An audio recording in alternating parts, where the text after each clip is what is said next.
And welcome. Welcome. So today we're gonna do another challenge run. It's gonna be a lot less random than normal, unfortunately. And this is basically just because of the fact that the we're trying to like keep the randomized challenges from all being the same. And we've already run a lot of other things, so to get like an idea of what we've already done. We've already done sets. We've already done magic items. We've already done rare items only. We've already done, what was the other one that we did? Because we've done 4 so far, and I know I'm missing something. Sets, magic, rare. Oh yeah, Runewords / crafted. We've done that as well. So those are all finished. And I don't want to like redo another challenge randomizer run with those. So what we have left is unique items. We also have a what is it called?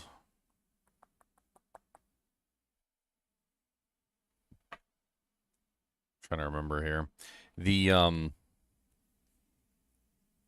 crafted, we had kind of like figured out a run. It was like a crafted sort of a run where basically instead of doing Runewords at all, like Runewords gets removed. But we couldn't figure out exactly how to perform a crafted only run. So we kind of like worked it out to instead of being a crafted only run, it would actually be something along the lines of a Herodric cube run, which is basically where everything in the run would be made with the Herodric cube. Which sounds kind of interesting. So there's no sound. Which sounds kind of interesting. So there's no. Sounds fine. Well, you might need to refresh your browser.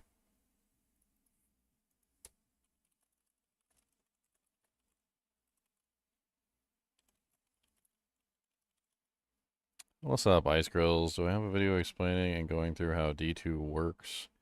About to play it for the first time. Want to stay away from guides, but I don't know if there are respecs or what the transitions are, like campaign to end game. Sorry for the loaded question. Um, how Diablo 2 works. I mean, I don't think there's any specific video that goes over just like that. I mean, you can check my YouTube channel. I have tons of videos on tons of various topics. I try to be as specific about the topics that I'm talking about as possible. Like when you look up an item about like say a unique item, for instance, I talk about the unique item and what the unique item is good for. I don't talk about everything else in the game. Um, if you're wondering about like how many respecs there are 3, and you can eventually earn more. You can eventually earn more respecs, but the uh, the respecs are kind of hard to get your hands on unless you're online. Um, Honestly though, like you shouldn't have much problem just playing the game and having fun in single player. Like if you do a single player run in normal difficulty, like you shouldn't have any issues just killing stuff and having fun. Normal difficulty is pretty easy and you're not going to have much trouble with normal difficulty. Things don't even get difficult really until you get to nightmare difficulty, so you can pretty much just play around with whatever you want to in normal. You get 1 free respec in normal difficulty, and you also get 1 free respec at the beginning of nightmare difficulty. So you can play around and do all sorts of stuff, mess around with skills, put your points in wrong places, and honestly, you'll still be able to beat normal difficulty. But once you get to nightmare difficulty, that's when you need to kind of like mess around with stuff, and you actually have to get your build set up properly. Otherwise, you're not going to be able to like continue forward. Um, I mean, my YouTube channel is probably the best when it comes to that kind of stuff because let's say you wanted to look up something specific, like, you know, like say you find an item like Crush Flange early on in the game and Crush Flange has Crushing Blow on it. Well, you could very easily just search like D2R Crushing Blow, and I'm pretty sure that my video is pretty close to the top. So there you go. Second on the list right there. Why you need Crushing Blow. Or you could search for like Life Leech And like there I am right at the top, life leech, and it would give you like at least the basic information on how something works without really spoiling you on a lot of the other stuff. Like if you're playing a necromancer and you want to know how bone armor works, there you go. There's my video on bone armor. Or if you're playing a barbarian and you want to know how find item works, I totally typed that in wrong. You see, I have my find item video here. I mean, there's tons of ways that you can potentially interact with content without having to go over like build guides and things like that. I would highly advise just checking out my channel and like anytime you're curious about something specific, you know, like maybe you find an item and you find an item that has open wounds on it and you want to know what open wounds does. Like bam, there you go. Like I have a video about why open wounds is so useful. And I'll go over each individual topic and you won't have to spoil yourself on anything else. All right, so back to what I was doing. Challenge randomizers. So Herodic Cube Run. This is an interesting idea. I'm not sure how well this is going to work or even if I'll be able to beat the game with it, but basically what this is there's tons of Herodic Cube recipes that allow you to craft an item, okay? The general idea of this run is any item that I use has to be processed through the Herodic Cube. That's the general rule. So if you look at Herodic Cube recipes, there's a lot of Herodic Cube recipes that you can potentially use. You can do 3 rings to an amulet, 3 amulets to a ring. You can do things like 2 quivers of bolts and arrows. You can do 1 spear plus quiver of arrows gives you a stack of javelins. 1 axe plus a dagger gives you a throwing axe, and so forth and so on. And basically the whole entire goal of this is just simply every single item that you have has to be processed in some way through the Herodic Cube, or it doesn't work. Now, it's interesting because this comes with a lot of connotations that could potentially be like rather restrictive. For instance, elite items of any type would essentially be off limits. Because for the most part, when it comes to elite items, you really can't get any elite items upgraded. So like elite sets, off limits, elite unique items, off limits. I don't even think you could potentially even use rare items. I mean, there might be like one way you could potentially process an elite rare item and make it work, which is that ridiculous cube recipe that uses the Soj.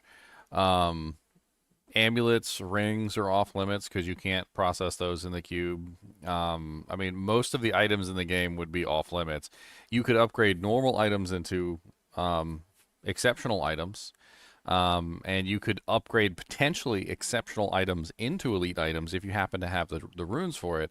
But like the actual normal items are completely off limits, and the elite items are completely off limits.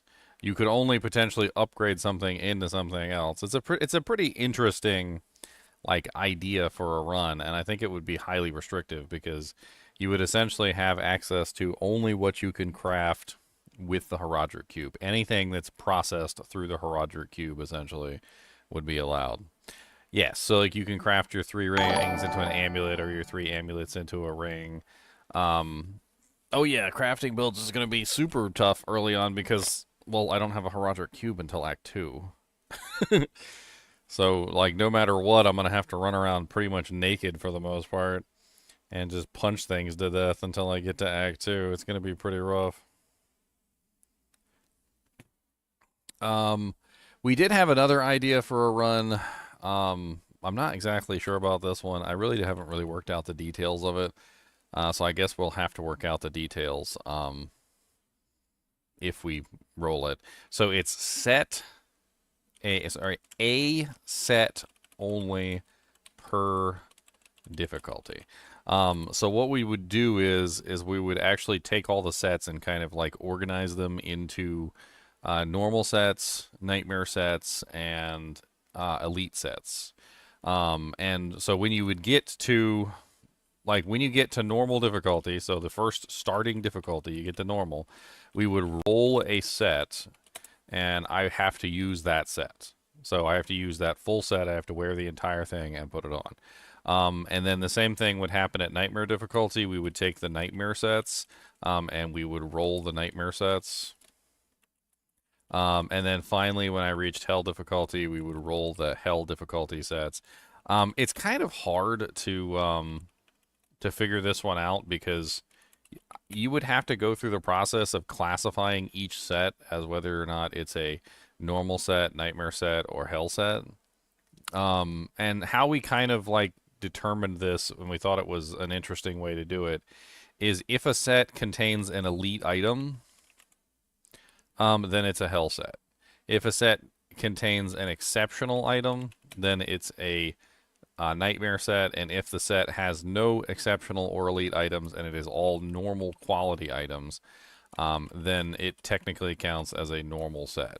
So we would essentially roll between the normal, the exceptional, and the elite sets and just have some fun with it. Of course, it could make some absolute hilarity, like having a paladin with a Mavina set on or something. Which of course we can't do because he can't wear the bow, but he would still be forced to like put on the entire set and parade around as a little pretty princess, which could be hilarious. I think that's pretty much it. Like those are the only three options left right now. And then we also have the classes. So we already ran assassin.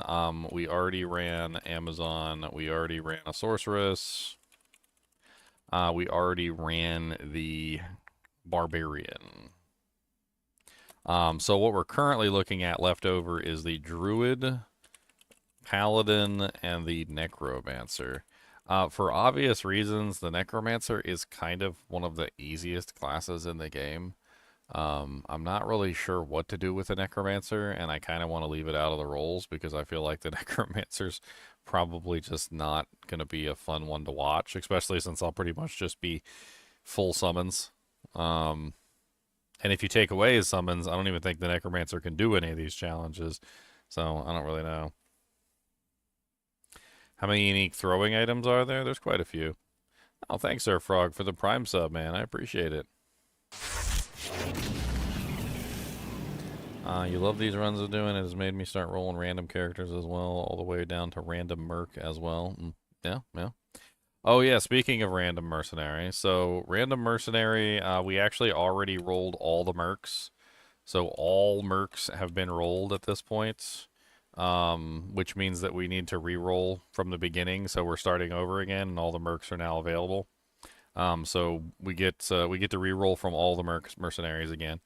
And honestly, I guess we get to re-roll all the types as well too. Could be interesting.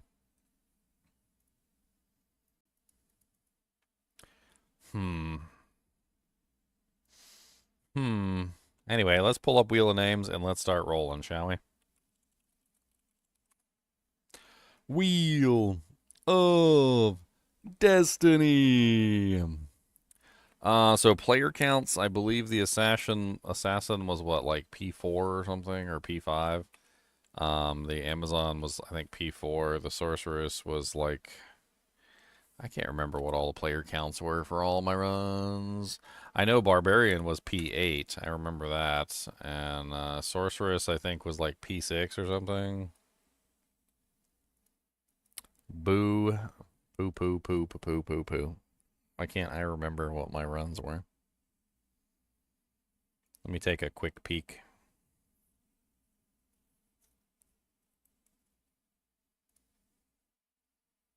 I should probably write this stuff down somewhere. That would probably be smart.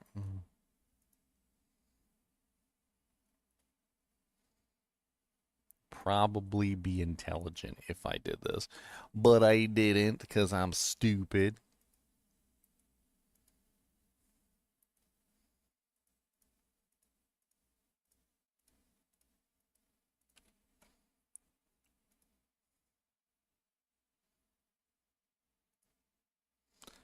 Alright, so the Amazon was P4, correct. The assassin was P6. And the barbarian I know is P8. What was the sorceress? I can't remember what the sorceress was.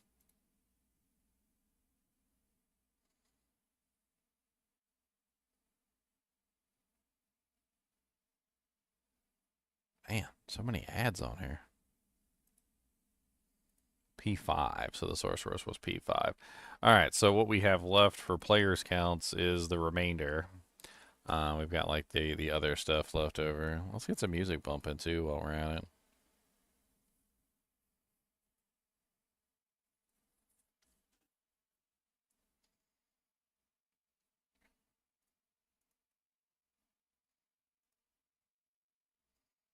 And pink. Alright. So let's roll this crap.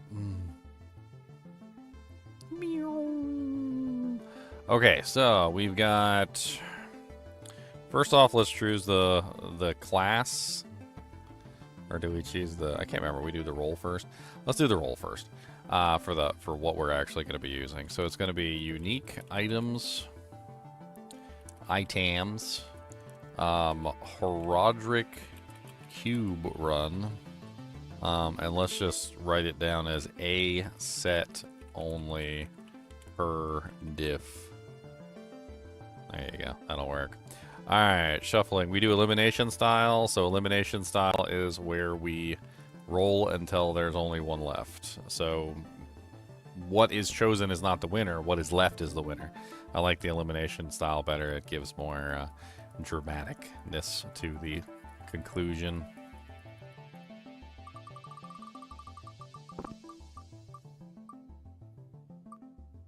A pacifist necromancer. Oh no, unique items lost right away. Man, I've been looking forward to doing a unique item run too. It's awful.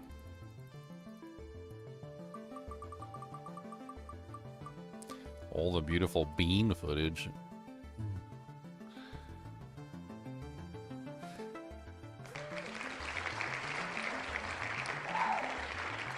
Okay, so it looks like we're doing a Herodic Cube run. Interesting. Guess we better get out our tomes of Herodic Cubeliness, because we're going to need them to figure out all the Herodic Cube-like recipes that we've got to do. It's going to be kind of crazy. Alright, so let's start putting this on the board for posterity. Let's start putting it up here. So, Herodic Cube only. That's going to be a hard one to explain to people when they come in. That's going to be tough. Who are we going to get with the Herodic Cube only run? So we have Paladin, Barbarian, and Necromancer. Should I put the Necromancer in? Like, I don't know if I should put the Necromancer in. I feel like he has too much of an easy time with these challenges. He just makes like tons of summons and that's it, and then he doesn't care about anything. Like, he's probably one of the easiest characters to run on there. Jesvin says yes, I should put the Necromancer in. Who else thinks I should keep the Necromancer in?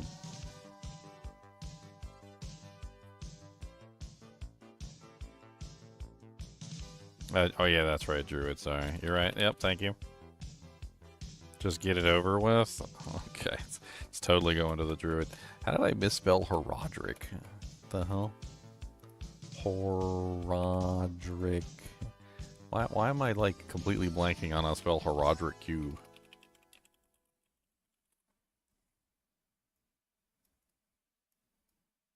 I'm just gonna copy and paste it. Let's go.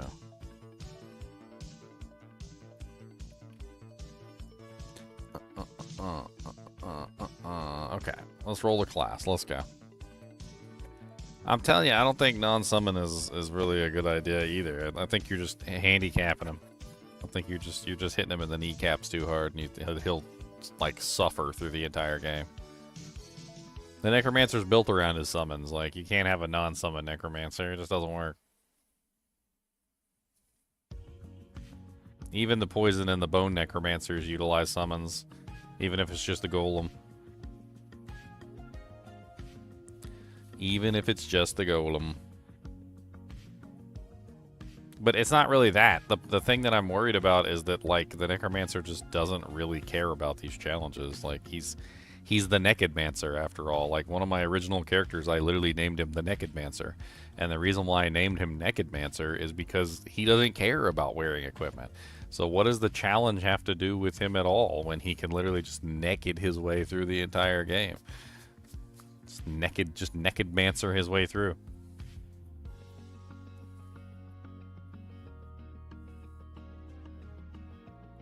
Naked. Anyway, shuffle, shuffle, shuffle, shuffle. Shuffle, shuffle, shuffle, shuffle, shuffle, shuffle, shuffle, shuffle, shuffle. Bing. And the first eliminated is the Paladin.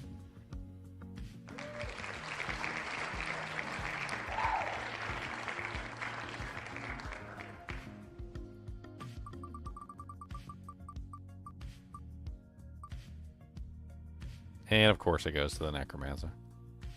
And of course it goes to the Necromancer. I'm telling you, this is going to be the most boring challenge ever. Like, you guys don't understand. The Necromancer is the king of these challenges. He can literally annihilate anything in the game with absolute ease. He has absolutely no trouble, like, beating the entire game naked. What does he care about equipment? He doesn't care about equipment. He literally can just walk through the game naked and, like, just laugh at everything. Yeah, it might be slow and like a trudge of like a literal world, and it doesn't matter if you take away his summons either. His bone skills are absolutely ridiculous for annihilating everything in the game, and the poison skills do a pretty damn good job too. I'm telling you, it's not going to be a fun run, but you know, we'll do it anyway. I will abide by the rules of the challenge, and we will throw Necromancer into the pit. Don't come crying to me though if you guys are like bored to tears. Bored to tears.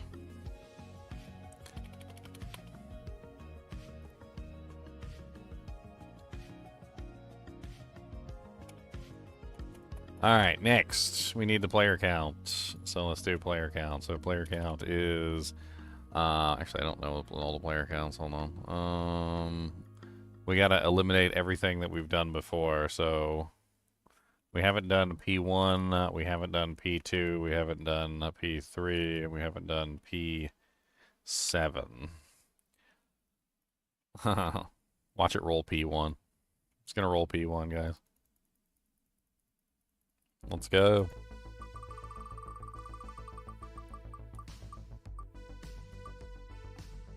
And the first eliminated is P3. Shuffle, shuffle, shuffle, shuffle, shuffle, shuffle, shuffle, shuffle, shuffle.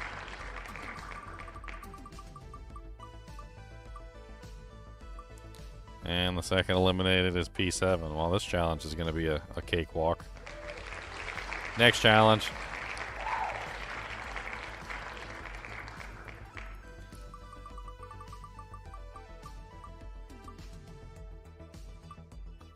And looks like it's going to be P2.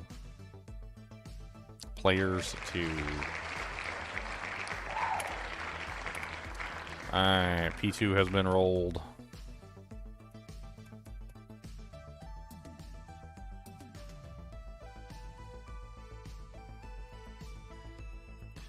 Alright, now that we have the player count and we have the Necromancer class and what we're going to be doing, let's roll for the mercenary. So we have all the mercenaries available to us today.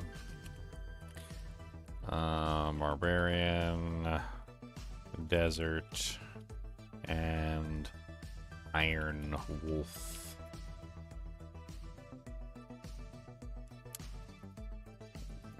I know it's going to be easy. I got the Necromancer too. He's just going to walk through the game.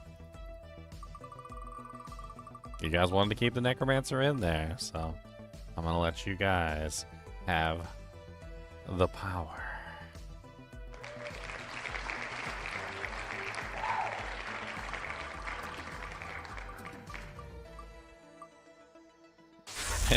What's up, Jasmine? Easy run, huh? Yeah, easy run. That's right. Thanks for the $5. Boom, boom, boom, boom, boom, boom, boom.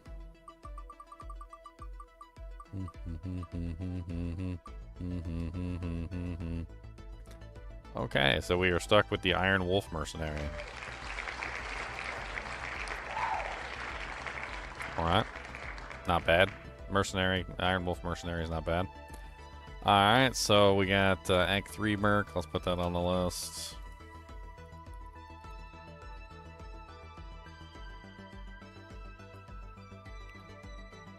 Boom, boom, boom, boom, boom, boom, boom, boom, boom, boom. This time I'm not going to roll the Mercenary's gear. The Mercenary is going to use the same gear as me. I want to do this Herodric Cube challenge to the limit, so somebody's gonna benefit from this Herodric Cube challenge one way or another. Like, the necromancer doesn't care about this equipment, but we're gonna make somebody care about the equipment that we're rolling.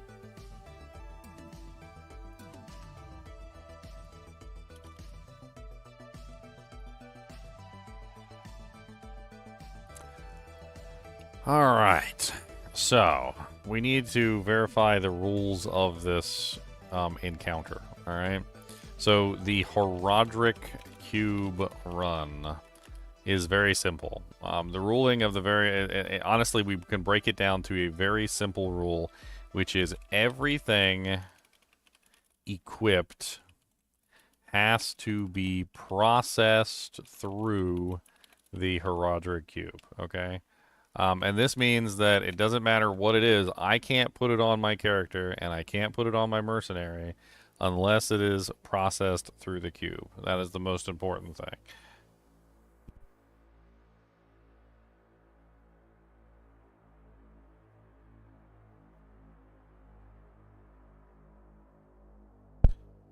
Spam.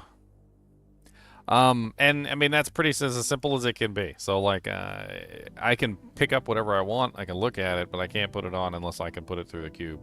Which means that for the beginning of this challenge, at the very least, I'm just going to be naked. Like, I got no choice.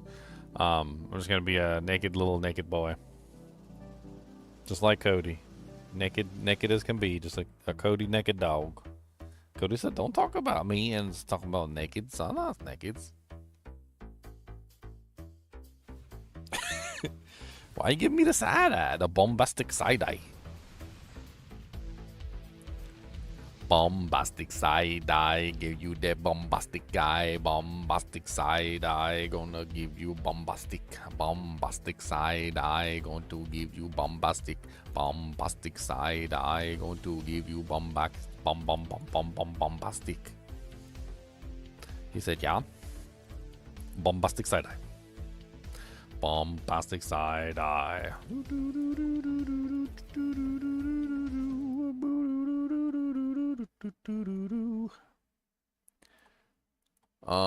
I think it's this one. I don't know who are you and why are you in here? Cut. New folder. Unknown.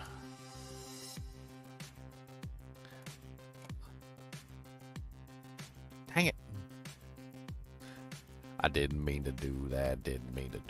Gotta exit because I didn't mean to do that. Gotta go back and copy my save file so we can do another save file. Gonna get the save file everywhere to save file. Alright, D2R challenge 5. Copy.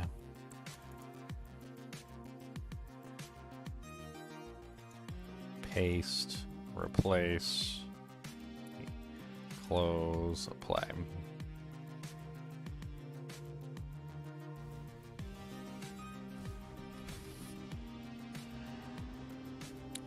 Yes, I cannot use gems or runes until they've been through the Herodric Cube either. That's correct. Everything has to be processed through the cube at some point. I can't put them in my equipment, but I should be able to still use them in the cube, because obviously that would be stupid. If I couldn't actually use them in the cube without processing them, that would be stupid. But I have to actually be able to, like, craft them through the cube before they can be put inside my gear. I can, of course, use runes in the cube to process an item, because otherwise you would never be able to do anything.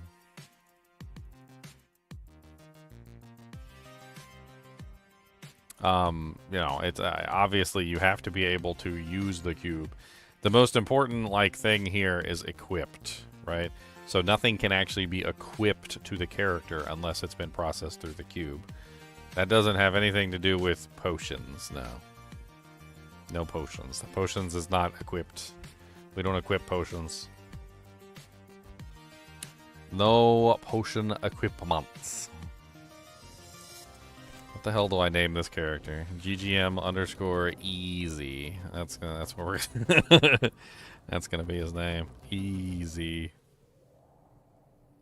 Easy peasy lemon squeezy.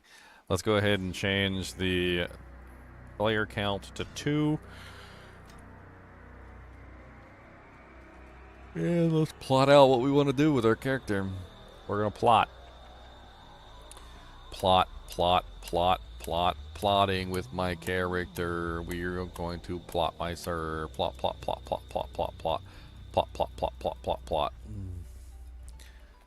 Guess I get to be a Skellymancer. Not yet, though. I'm not allowed to use that item. That item is not allowed. That was not processed through a cube. I can't equip a wand that is not processed through the cube. Processing the ones you see. Want to process them for me. Punching everything for days. Going to punch it in a haze. And we got a low quality short sword. And I can't use that neither. But I can sell it for gold. Gonna put the gold in the bank with the mold. Punching zombies in the face. Come on down and get a piece. I got lots of piss for you. Man, he punches like a... What the hell is that? I mean, granted, he's a necromancer, but come on.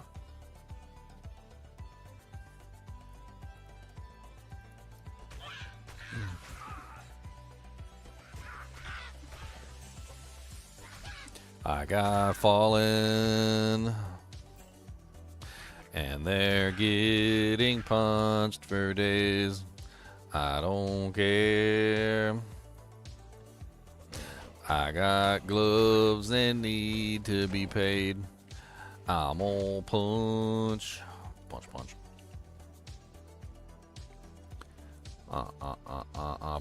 Punching everything out of stamina. Already saying, come on down, we've got a key. Look at us, we're gonna make it. Baby, look at this. Punching every witch. Gotta take that armor off, cause it hasn't been processed yet. You know what we could name this? We could name this like the Purity Run or something. This would be like the only items that you can wear have been disinfected and processed by the holiness of the Heraldric Cube. We just call this like the Purity Run or something. Just give it its own unique name. Only processed items are allowed. Only processed items. Yes, processed. Alright, Skellies. One skeleton, yay! I don't have to punch things anymore. I'm still gonna, though. I'm still gonna punch. I'm still punching.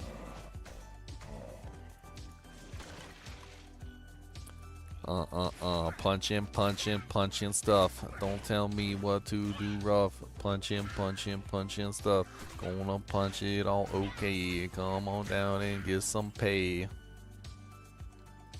Punching stuff. Punching stuff.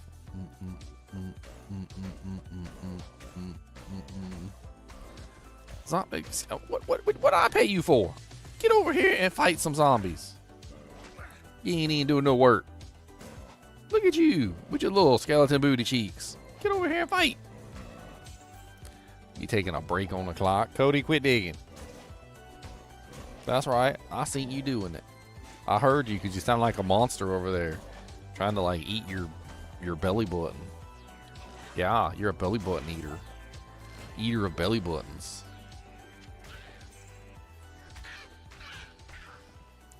Cody has the silliest belly button, by the way. Like, I've got to call this out. Like, I don't know if you've ever seen a dog's belly button before, but he has the silliest, like X cartoon style, like, belly button. Like I remember the first time I saw it, I was like, what is that? Let me see if I can find like a picture of what I'm talking about. Like, you know, like when you see like a character and their belly button is drawn like this. Yeah, here's a good image. Like their belly button just looks like this. It's like a circle with an X. Like his belly button literally just looks like a circle with an X. I'm not even joking. Like he has that exact belly. I thought that was just like a cartoon thing. I thought people drew that way, like as a joke. But no, apparently like some belly buttons actually are a circle with an X, just like the cartoon characters have. And I'm like, and I looked at Cody's belly button and I was like, that's hilarious. He is staring at me right now like, I can't believe that you just told them about my belly button. I can't believe that you just let them know about my belly button. That is rude. That is so rude. All right, Cody. I am authorized to give you a compensatory chip for outing your belly button. Since I have outed your belly button, I will give you 2 compensatory chips. Would you like some compensatory chips to compensate for your fearings? You want these? Get some compensatory chips. Come on. There's 1 chip'ems. There you go. There's 2 chip'ems. There's 2 compensatory chippies. There you go. There's some chip'ems for you. Alright. You've been compensated for the use of your belly button in promotional services.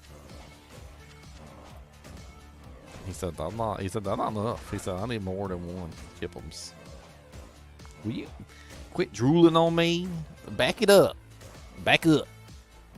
Back it up a little bit, drooly boy. Come on, get up a little bit. You're drooling on everything. Gosh.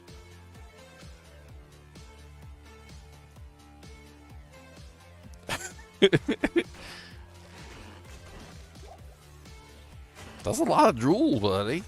It's like a dripping faucet. I need a towel with that.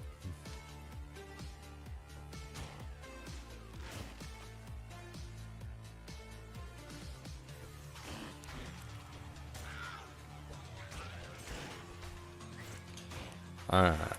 Put 1 in Skelly Mastery. Resummon the minion. Now we got 1 more powerful minion.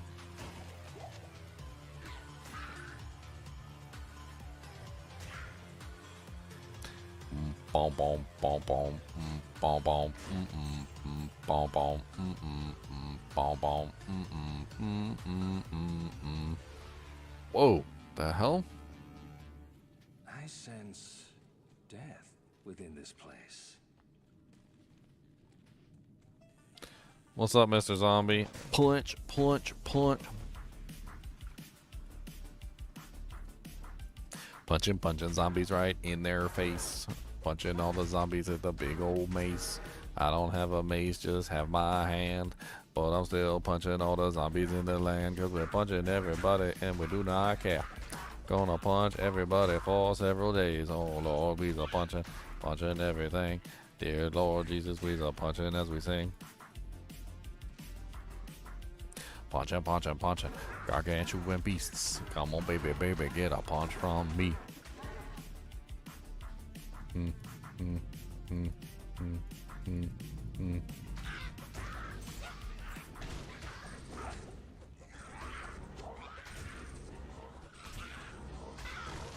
Oh my god, so many fallen. Get punched already and die.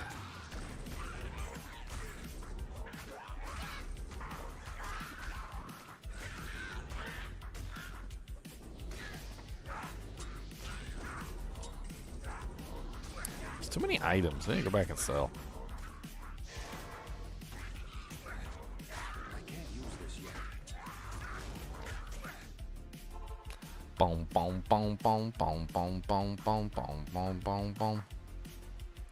I always wanted to make a scythe necromancer just for fun. I always thought that would have been pretty neat. I don't know exactly how good it would be, but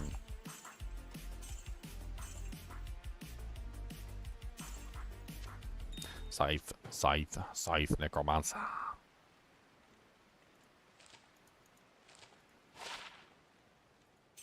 Nope, trash. I cannot use your filthy items. Your filthy trash. Get that stupid dagger out of my hand, too, and that hand axe. Poopies. It's all poopies. Put the gold in the bank. Well, don't have to worry about stats for anything since I can't wear anything. I just get to be naked for the rest of my life.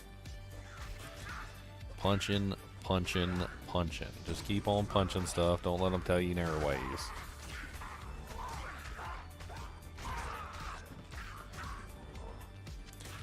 Keep on punching. Punching, punching. Keep on punching. Punching, punching.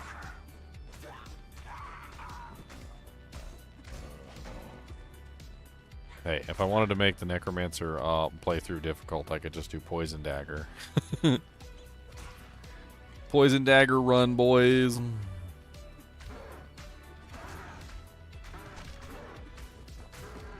I'm pretty sure that run would never get completed. Poison dagger is so awful. Punching shamans. Punching, punching, punching shamans. Gotta punching, punching shamans. Punching, punching, punching shamans. Gotta punching, punching shamans. Punching, punching, punching, punching, punching, punching, punching, punching. I got no shoes on my feet. I got nothing to eat.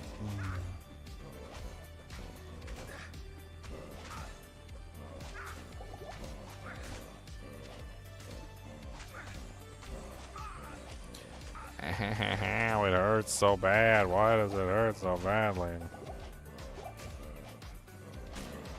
Yeah, get him. Get him, skeleton. You are the one. You are the one, the one, the one, the sun, the sun, the sun. You are the one, the one, the one with a scythe. That is the one. You can do it, Mr. Skeleton. Oh, no. That's okay. You can be replaced. You can be replaced. Mr. Skeleton, you're the one. You're the one. We need more skeletons. You know what? For something to be really fun, we could just do like a skeleton mastery first and just beef the skeleton up. So I have just like one really beefy skeleton just for no reason. Let's do that just for fun. Like how I normally do it is I usually max out race skeleton first because the number of skeletons is usually much better than having maxed out skeleton mastery. Let's go the other way this time just for laughs. Let's make one really beefy skeleton. We're gonna have the beefiest skeleton ever. That's what we're gonna do. We're just gonna get one really beefy skeleton, and he's just gonna take on the world. One beefy skeleton, this is what he do. One beefy skeleton, a beefy skeleton for you. Beef-tastic single skeleton. Let's go, beefy. Get him. Get corpse fire. Punch him in the nards. In the nards. No, we can't heal our skeleton. Get over here, beefy skeleton. Fight. Fight, beefy. Fight. Beefy, beefy, beefy boy. He's a beefy, beefy boy. Gonna be beefy, beefy boy. Got them beefy. He drinks all the milk, okay? He got hard calcium and bones. He got that bone. He got that extra hard calcium.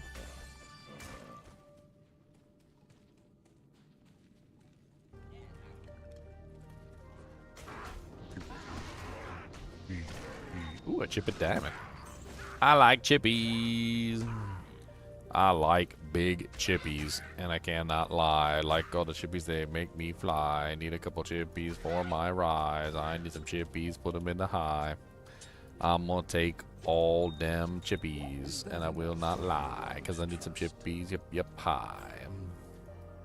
What's up, boogums? What are you sniffing for? What you sniffing? You sniffing stuff? You got some good sniffers? You got a good sniffer on you? I was trying to get Cody to watch a dog movie with me last night. He did not seem very interested. We were watching Reno, the one where Chuck Norris has the buddy dog.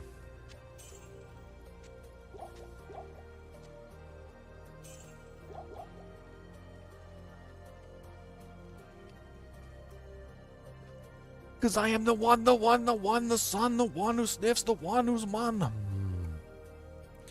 Extra beefy now. He's getting more beefy.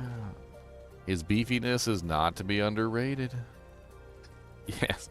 What do you want, Cody? What's the matter, buddy? We've been up here for like, I don't even know, like an hour. You already bored? Do you need butt punches? Because I can give butt punches. I'm good at that. He said, don't punch the butt, Donald. That's not nice. How about we take his head, and how about we twist off your nose like this, and I'll take your nose and rip that off. And then we're gonna check and see if he's got any pimpums on there. And we're gonna pop his pimpums. He said, damn it.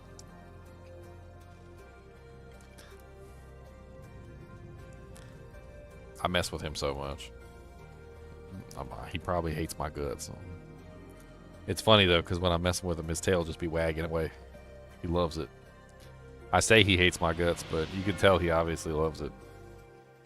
He's over there just like, Cody, you gonna give me the paw? Can I have a paw? That's a good paw. Okay, that's a good paw. That's good. That's good. I like that paw.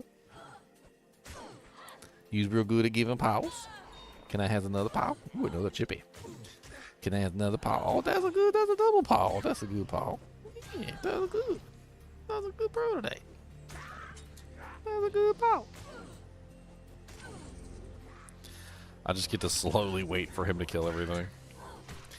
One beefy skeleton. Go, Beeftastic. Yes, one-shot them all. And in the darkness, one-shot them. An ugly hat.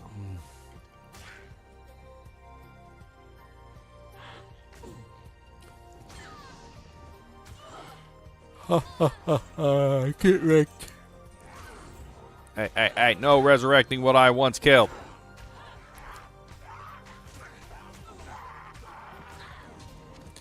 A ring. So we're going to hang on to all the rings. Doesn't matter what stats they have because we can't use them. But we can transmute them in the cube to various effects. So that should be fun. Oh no. The fire aura melted my skeleton.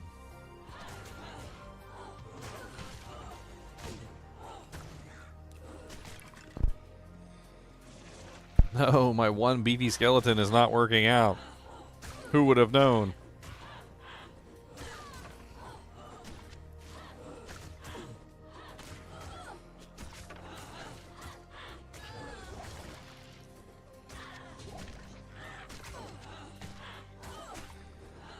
Get him, beefy skeleton. Don't let him tell you who's boss.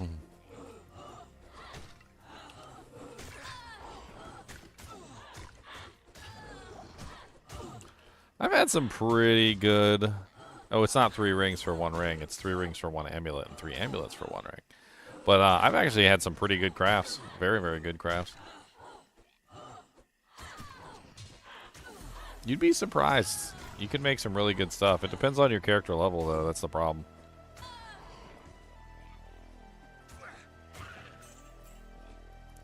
Yeah, get him. Get him. Hack him with your... What's he got, a chopping axe now? Is that what he's got? We got a chopping axe? Come here, come here. And yeah, he got an axe. Look at that. He's got a chopping axe. He's got a hatchet. He gonna hatchet your face. Stop resurrecting everything.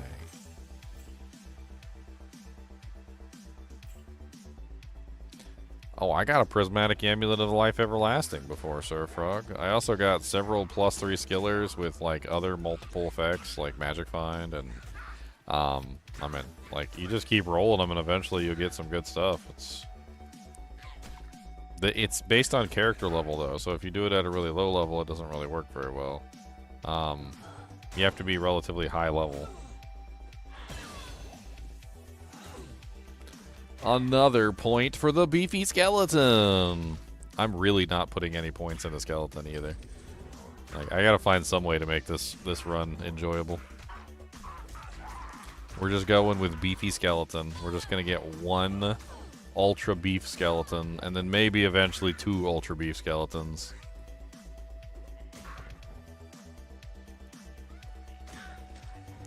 One, two, buckle my shoe, ultra beefy, yes you do. 1, 2, buckle my shoe, got them ultra beefy boys. Beefy, beefy, beefy boys, gonna get some beefy boys. Beefity, beef, beef, beef, beef cakes. Take that. Do we got enough to buy ourselves a Tome of Town portal yet? I hate not having tomes. I hate it. I hate it, hate it, hate it. I hate it, hate it, hate it. Ring stays. Man, them guitars have like no value whatsoever. They are the cheapest dirt. They're basically just dirt.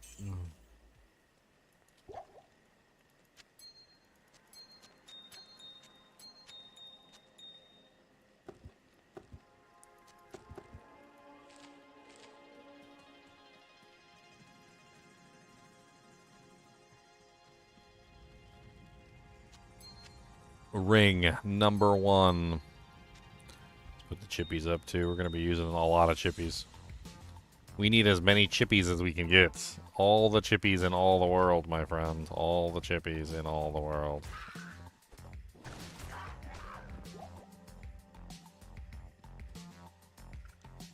Chippies, and we also need other stuff. Need a little chippies. Gonna come with the fluff. Gotta go down and get some chippies in town. Gonna hit the beefy, beefy, beefy skeleton.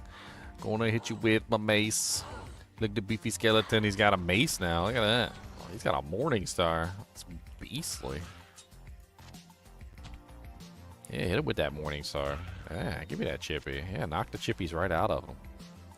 That's how you do it, my friend.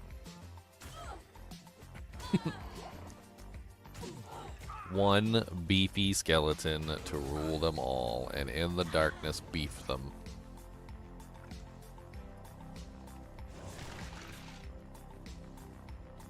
Oh, he didn't roll with a shield this time. The hell? No shield? How will you tank, sir? Are you just gonna two-hand that mace? Oh man, he is donking some. He said, "Who needs a shield? Just donk, donk, donk."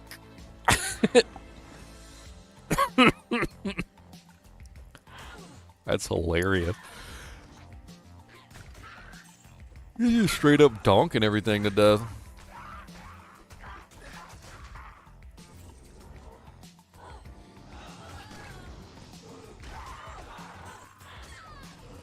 Donk. Donk. Yeah, get him.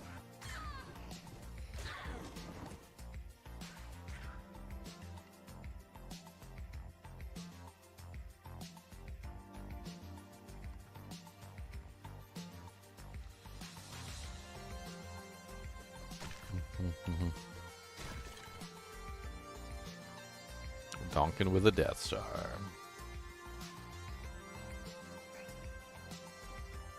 Get Rockin' Ishu, he's over there.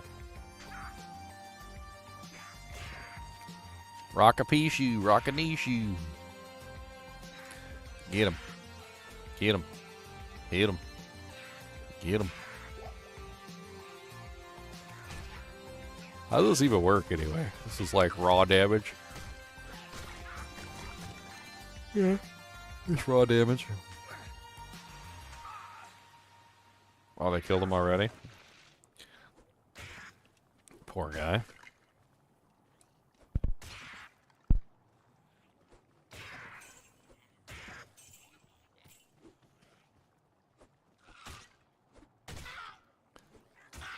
Rockinishu's a little tough, apparently. Rockinishu's kind of chewy. Got that tough meat. He's extra fast. Oh, that explains it.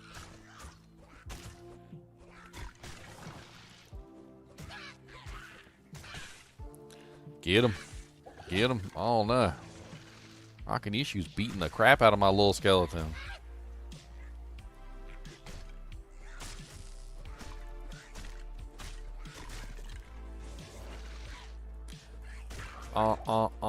Get wrecked, son. Come on down there and get wrecked, hun. Gotta rock a Nishu man. Gonna hit him right in his ugly hand.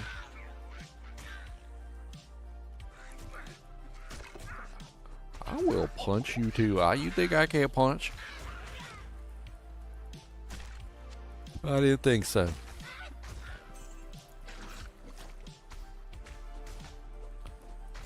Nothing I can use until Act 2, that is correct. I sense many spirits around the stones.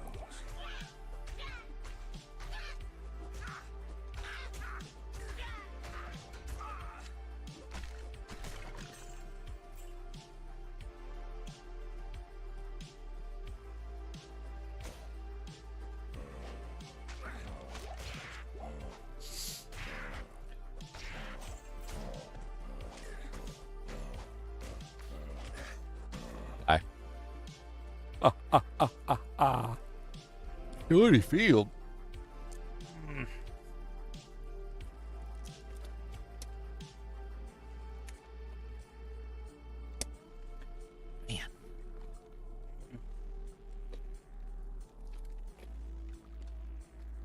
Cody was hogging the bed all last night. That's why I'm so tired. Freaking bed hog. He kept pushing me off the bed. I wake up. I like one leg off the bed because he'd like get so close and he'd like bump me off the bed. He weighs 100 pounds. It's kind of hard to move him around.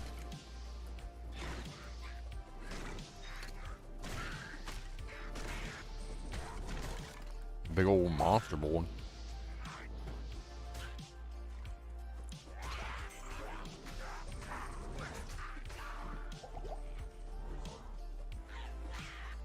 Almost level, what, 6? I need amp.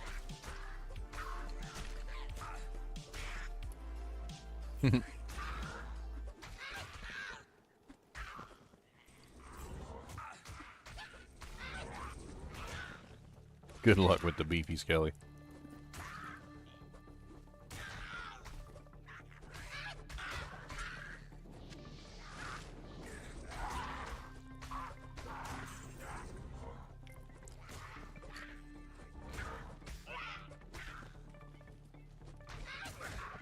He's pulling his weight. Nice, another chippies.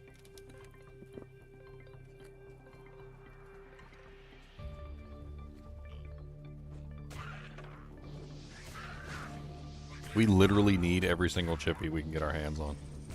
Oh, a rare wand. No.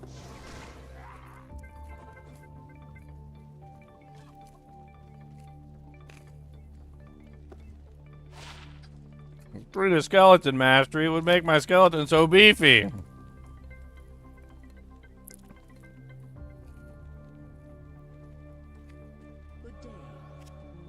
Is there any way to process a rare item at all through the cube?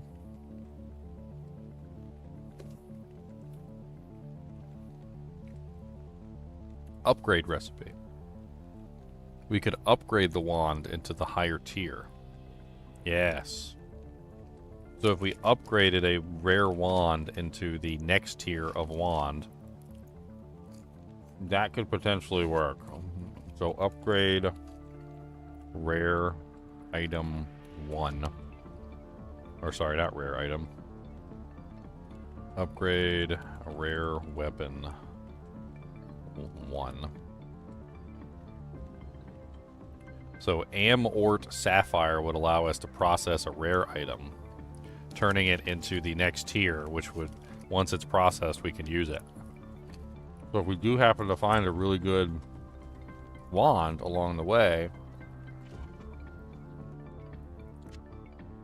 The add socket recipe for rare items requires a Soj. Good luck.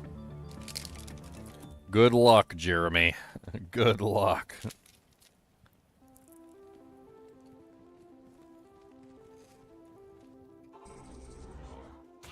Oh. I went to town, I didn't sell anything. That was amazing.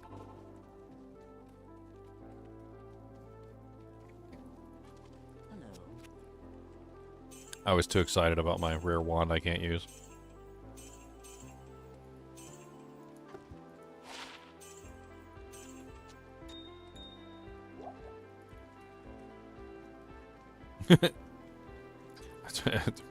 The rare wand I can't use, yeah. Put the chippies in here too. So we're just gonna keep stacking up the chippies. The chippies are pretty good for a lot of reasons. A lot of reasons. We're gonna need them for runes. We're gonna need them for all sorts of stuff.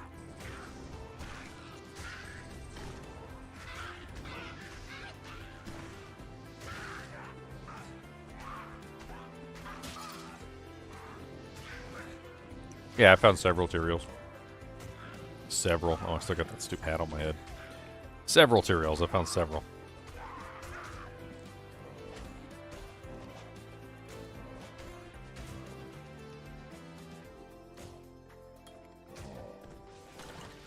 Oh, I should have got an amp. Whatever. Even beefier skeleton.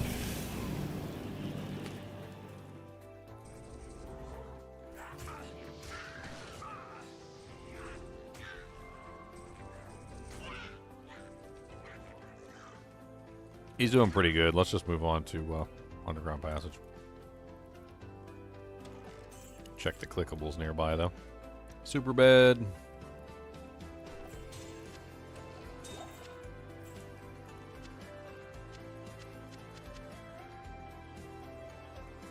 Resist fire scepter. Why do you ask? Real-time reactions? Any specific reason?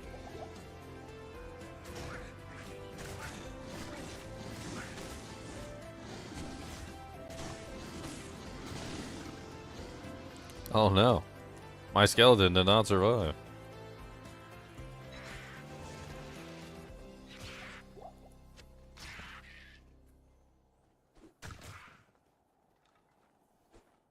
Finding materials just simply requires you to be in the right areas.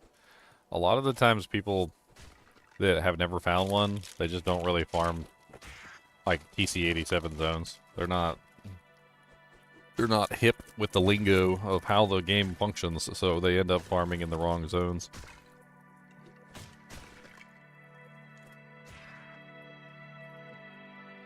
Basically, if a monster is not at least level 87 or higher, they have no possibility of dropping materials.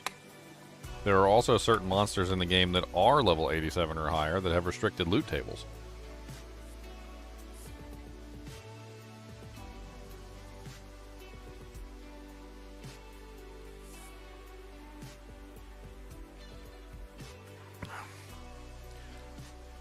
I mean, the original Blizzard North team is gone, so if you're talking about whether or not that the new Blizzard that is currently working with the title is going to upgrade things, I don't know. I don't know if they're still doing anything with Diablo 2 at this point. Some people would point to the latest Chinese version and say, oh, look, they're still doing things with Diablo 2. Look, they're doing a Chinese version. But Blizzard isn't doing that. So I'm not even really sure how much Blizzard is actually even active in that at all, because I'm pretty sure that it's just, for the most part anyway, it's just another company, essentially, that's doing that stuff. I can't remember the name of the company right off the top of my head. Somebody said it before. It was called, like, Kirin or something like that.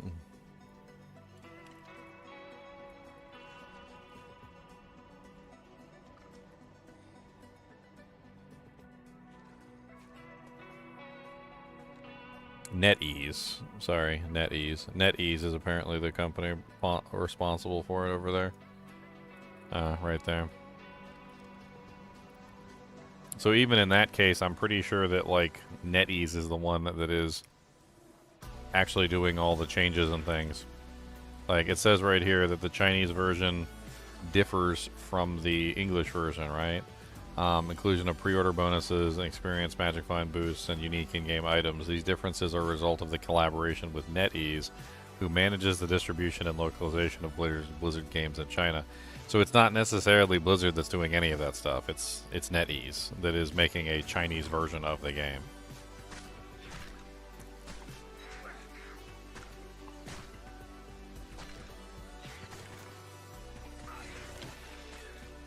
My one beefy skeleton is not pulling his weight.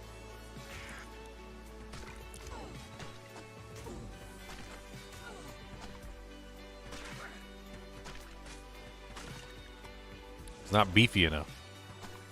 He doesn't have enough beefcakeness.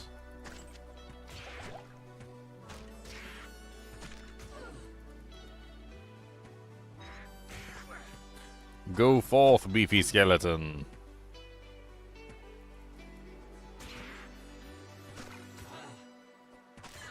Just one skeleton for the entire game.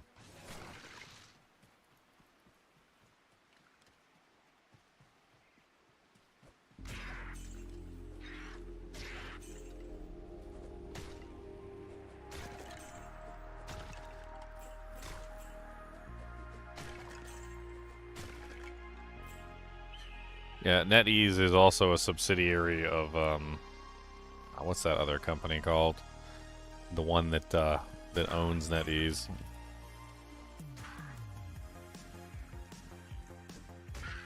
Mm-mm-mm-mm-mm-mm.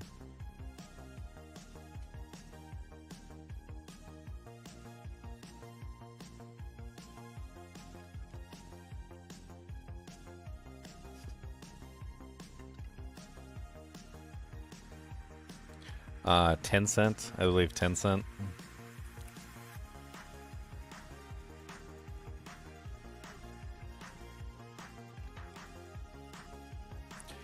Cody, Cody, Cody, why are you being such a big butthole?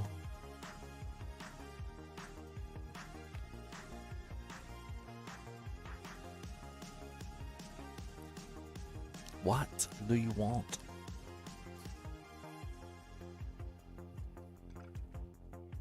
Huh?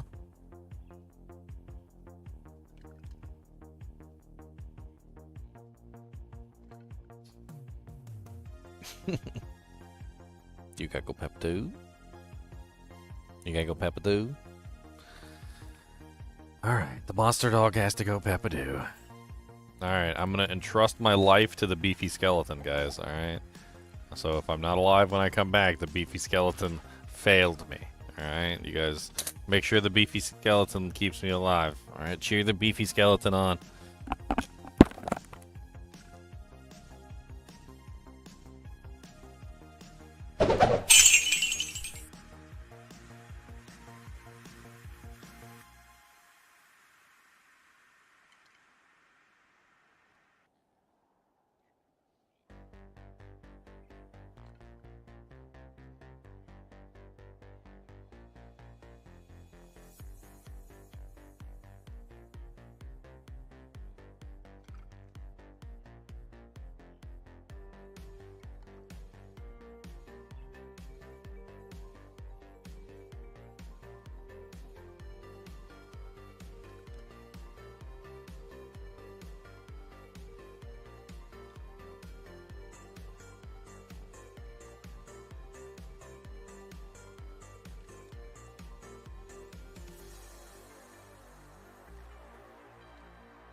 Share the load, the load, the load.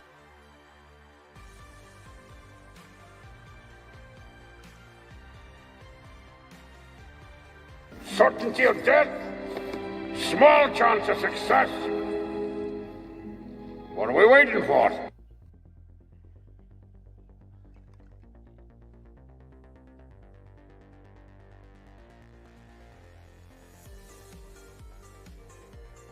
Moo moo moo moo moo moo moo moo moo moo moo moo Moo, moo, moo, moo. Moo!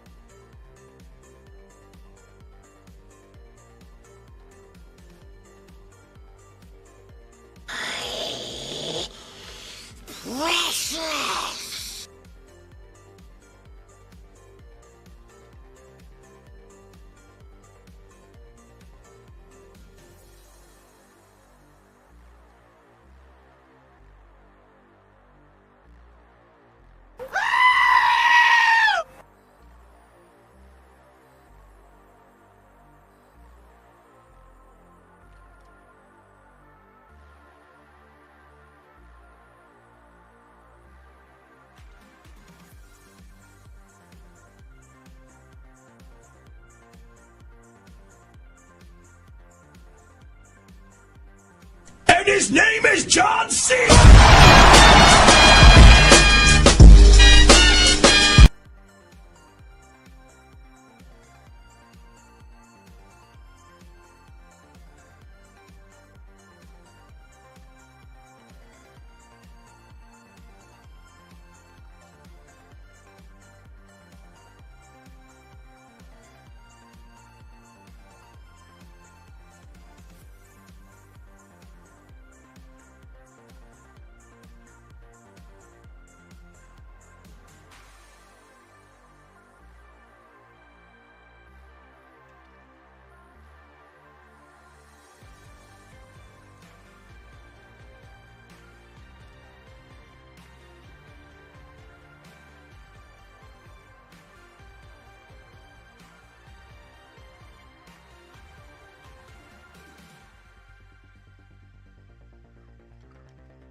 I didn't die? Oh, yay. How many monsters came while I was gone?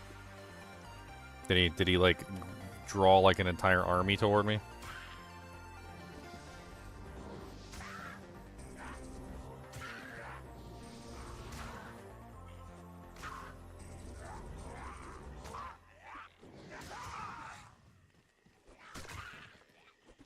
You know, one skeleton just might not be enough. No matter how beefy he is. No matter how beefy the skeleton. No matter how amazing. He just might not be enough. One beefy skeleton to rule the world. One beefy boy. One beefy skeleton. A beefy skeleton to rule the world.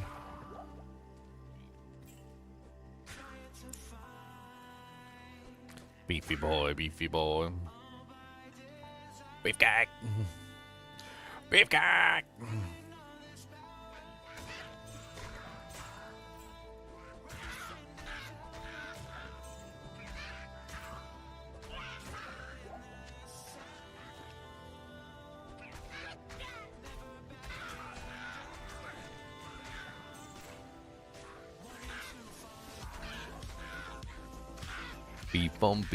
Beef 'em cakes. Beef 'em cakes. Come on down, get beefy cakes. Beefy cakes. We got a couple beef cakes. Gonna take them down for you, yeah. We got a couple beef cakes. Gonna get some beef cakes, yeah. Gonna punch them in the face. Gonna watch them with my mace. Gonna see everything they do and punch them right in the nasty poo.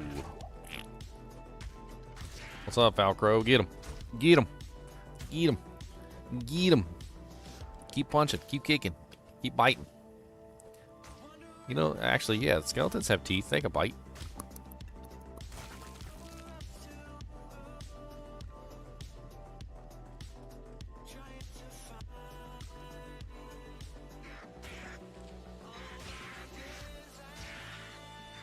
Crazy bad connection issues today? Crazy. I haven't had any issues today. Usually I get a notification right away. And lets me know that I did something wrong. Haha, my skeleton is way more beefier than your skeleton. Your skeleton is not nearly beefy enough. You do not have the beefcake skeleton like me. Beefy, beefy, beefy boy. Beefy, beefy, beefy boy. Need to get a beefy boy. Got the car up with the toys. Need that beefy, beefy boy. Need a beefy, beefy, beef, beef, beef cake. Need a beef, beef, beef, beef, beef cake. Need a beefy, beef, beef, oh, beef fin. Beefy, beefy, beef, beef fin, beefington. Beef, beef, beef, beef, beef, beef. Alright. We're building up the chippies. So we're starting to get a chippy reserve. We need as many chippies as we can get. Beefing up them chips. Let's see if my beefcake skeleton can handle this pack yet. It doesn't seem like he can. I'm gonna have to throw in some punches here.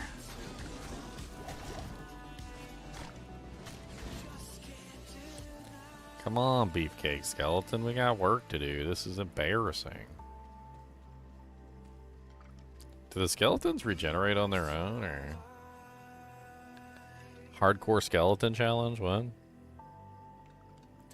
What does it mean, cube only? It means that anything that I put on my character, actually equipped to my character, has to be processed through the cube first.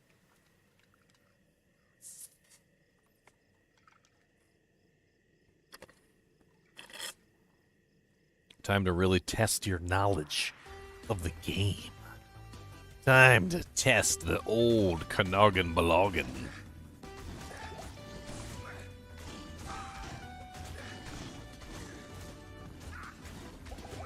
Test the Canoggin, test the Baloggins. Ow. Why am I taking all the damage? Skeleton, get up there and tank. I got up. Oh. Thought I had a mace on or something. I need some more potions. I need some more potions. That would be great. Give me some potions, Akara. Hey, I got punched in the eyeball about 3 times. And I need some more potions and rhymes. And give me the red ones, not the blue ones. Because I need that red juice. It's the one. Need that delicious, yummy red juice. Need some red juice. Yeah, yeah, yeah.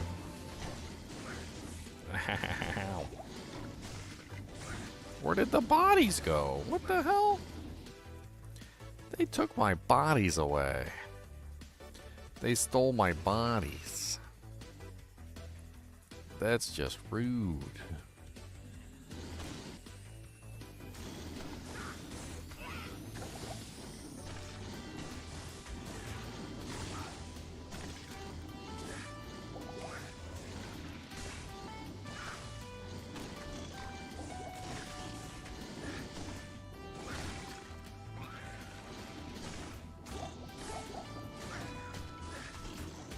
Yeah, finally took care of you little punks.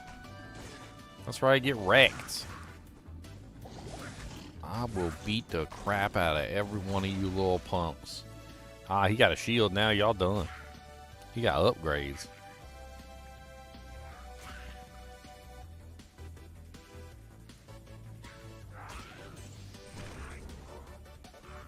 Get him. Get him. That would make a really fun theory craft, like, see how strong we could make, like, one skeleton. Is the challenge only crafted gear? So, no. Crafted gear is part of it. I guess you could call it a crafting challenge, where everything has to be made in the Heraldric Cube. So everything that I equip on my character has to go through the Heraldric Cube in some way, shape, or form. It has to be upgraded socketed, re-rolled, something. The Herodric Cube is the only way I can equip anything.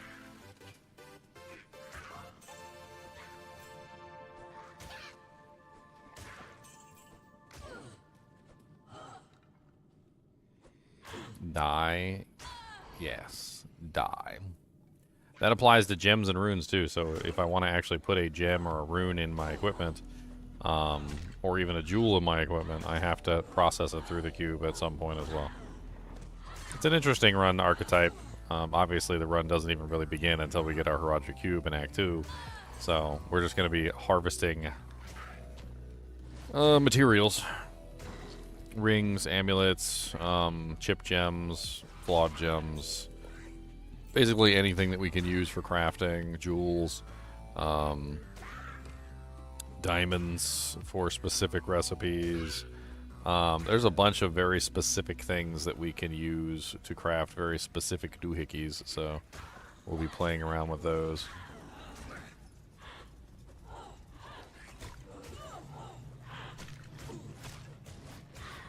Get him, beefy skeleton. Beefcake!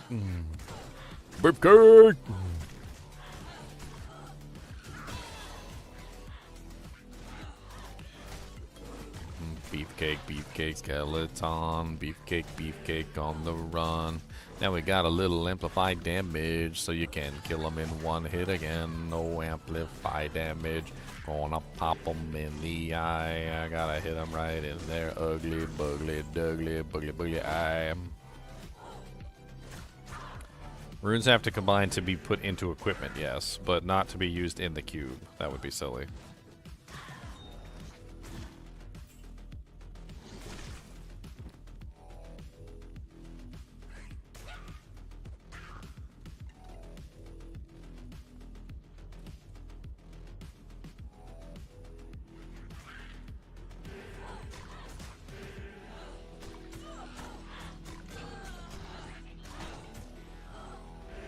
Do wands count as blunts?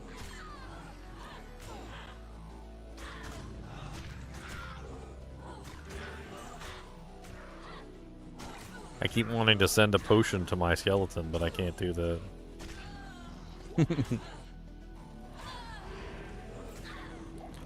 I just want to send the potion over to my skeleton.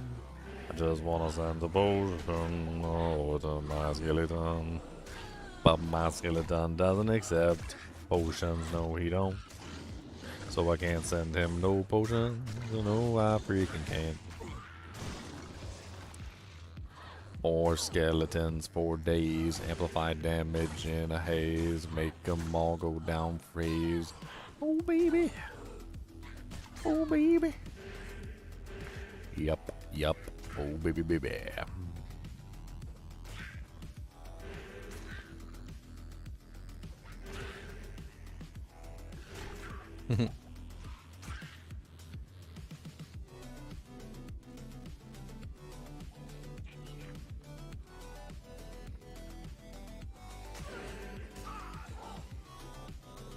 What state do I live in? I live in Virginia.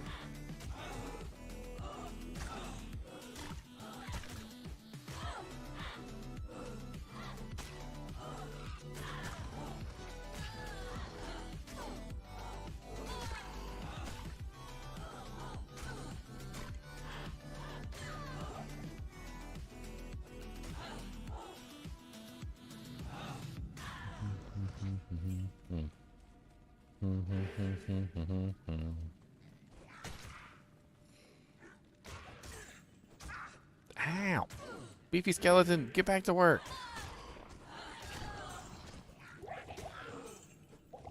Ain't no time to be slacking off. On the job?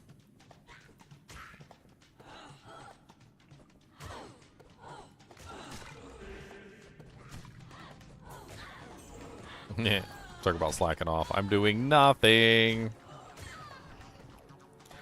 This is the way we do nothing. This is the way that we do nothing.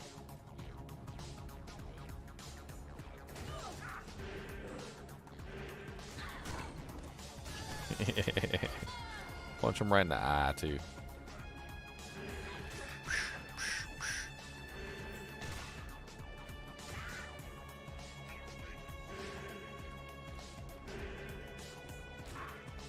Get him. Yeah, get him. Get him. Mm-hmm. Hey, we made it to the dark wood. Look at that. Look at these inferior, poorly made skeletons. Look at that. Low quality bones. Like they're not even white. They're yellow bones. Like low quality yellow bones. Mine are white bones, okay? I got white bones. Yours are just yellow bones. That's the worst quality of bone. Like there's like yellow and then there's like brown bone and like you could have at least gotten like an off-white bone.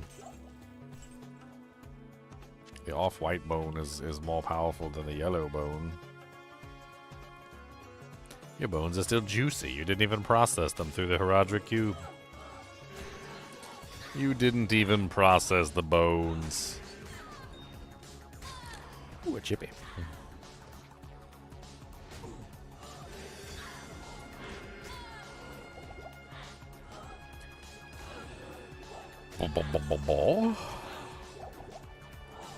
This is gonna take forever with one skeleton, man. He doesn't do like no damage. I mean, he hits one target really hard, and that's it. It's like he runs around and just like one donks everything at a really slow pace. Donk. Donk. Are you having trouble hitting?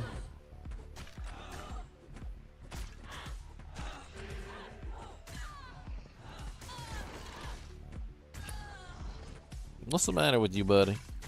You got fleas biting you up? Hmm?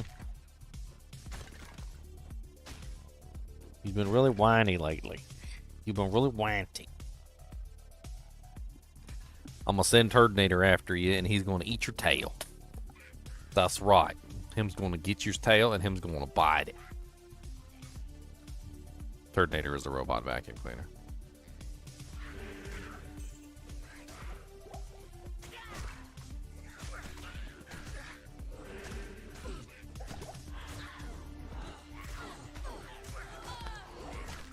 Favoring summon over teeth.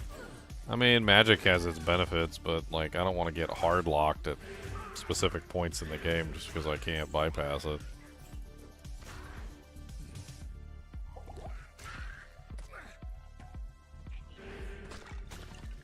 I don't even know how the hell I would get past the magic immune Act 2 wave. I guess rely on my mercenary.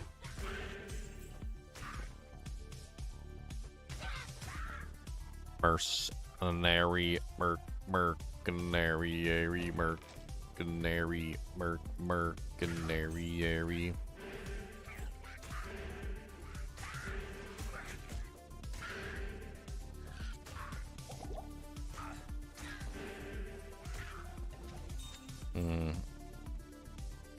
I'm trying to figure out in my head whether, like, a rune word would even count as a Heraldric Cube processed item.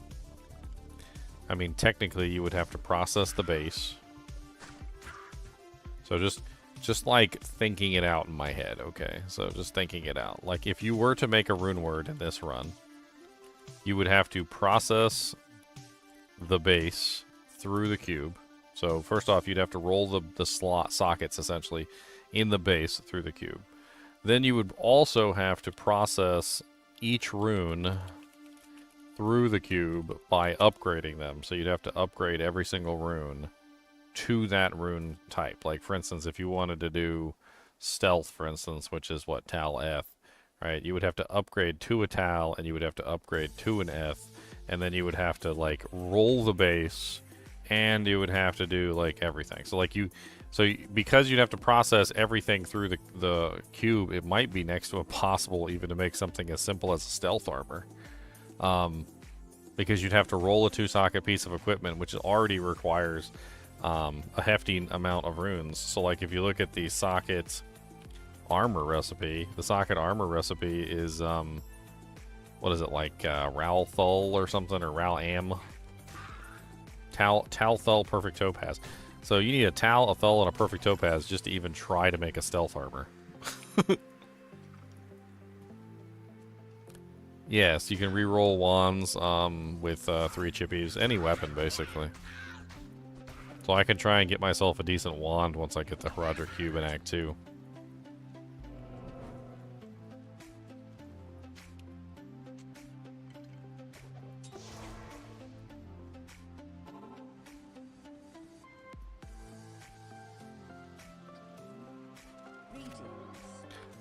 sell.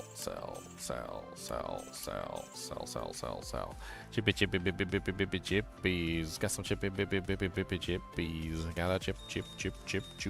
Chippy chip chiroo.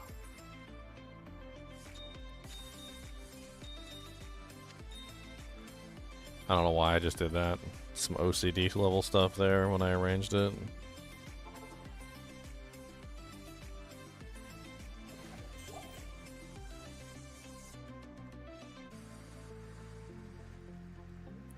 OCD. Chippies? No, no chippies.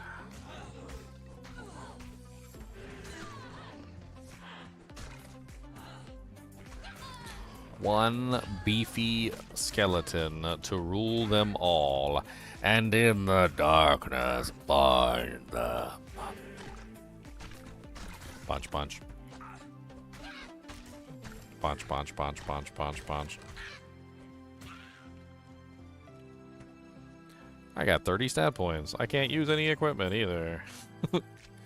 Honestly, I might as well just throw some points in vitality. Like, I can't really do anything, so having more HP at least would be useful.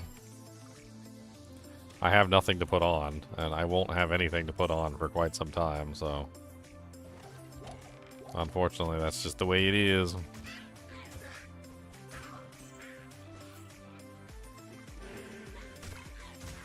He's having trouble hitting targets. Like, his attack rating is awful.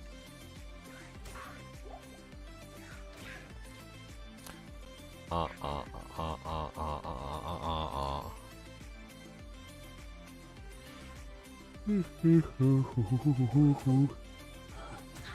need another skeleton.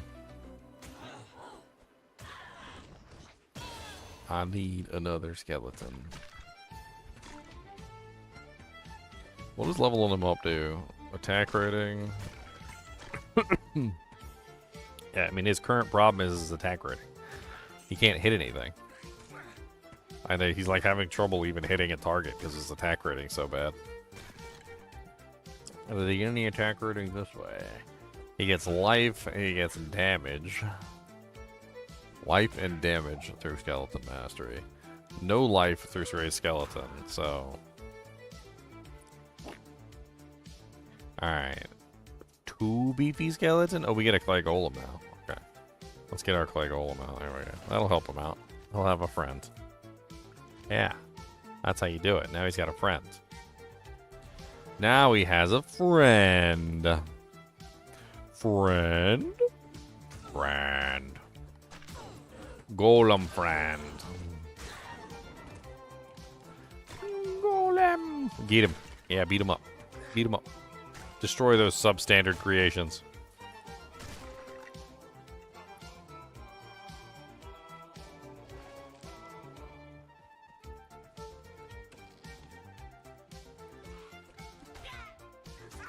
Substandard.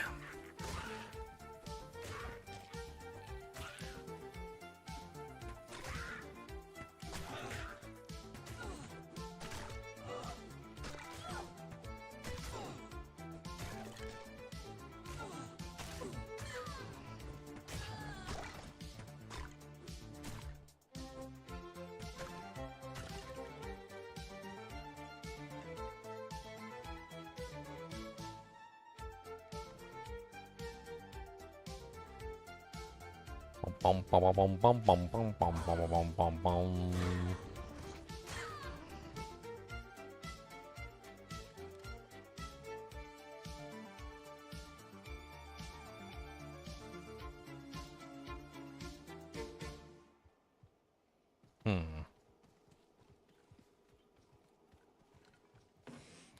Get him. Get him.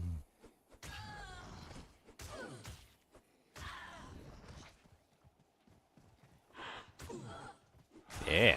Now I got 2. Now he got a brother. He got a brother. Like, we got 1 beefy skeleton and we got a brother. 1 beefy skeleton. Look at what we can do. 1 beefy skeleton. A beefy skeleton for you.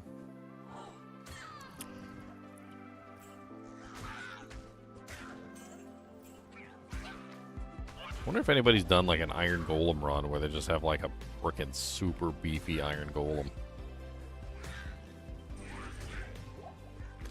Can the Iron Golem actually kill anything?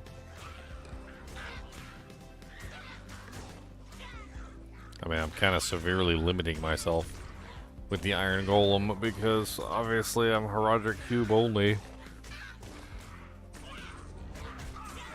Which makes it difficult even to, like, get items to make him out of, which is kind of a pain in the butt.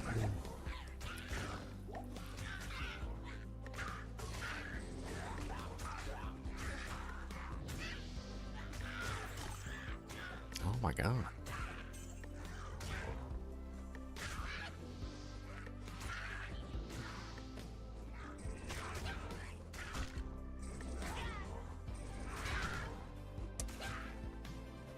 I'm just letting my golem and skeleton do stuff. It's not like I can do anything.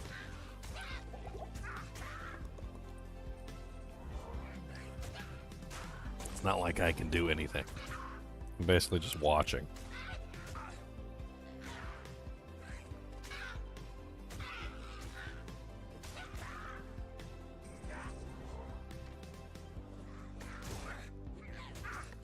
I'm just watching from the sidelines.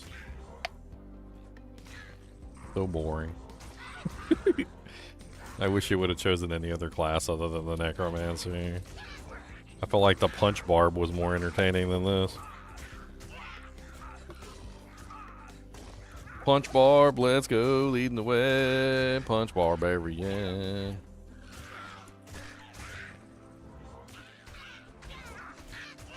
Punch, punch, punch, punchy, punch.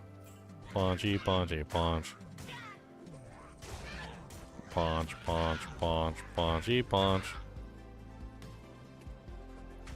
Well, yeah, because he can't use any other item. He doesn't get a shield. He doesn't get any, like, other pieces of equipment. Like,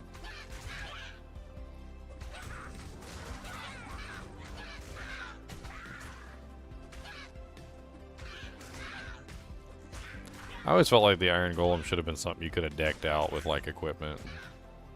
Instead of just, like, creating the Iron Golem out of the weapon. Like, I think they should have made it so that it was more akin to, like, actually putting gear onto the Iron Golem. Like, opening up a panel and equipping him with, like, specific pieces of equipment. I think that would have been more interesting. Like, because they give you the idea that the Iron Golem is made out of the weapon, but he's not made out of the weapon. He's just equipping it. And all his other slots are essentially empty, which is kind of poopy. I mean, could you imagine running around with just a weapon? Like, how much are you gonna be able to kill with just a weapon? You know what I mean?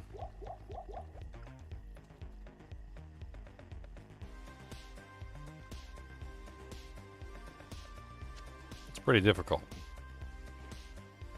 Hey, it's the tree. This tree shines with inner spirits.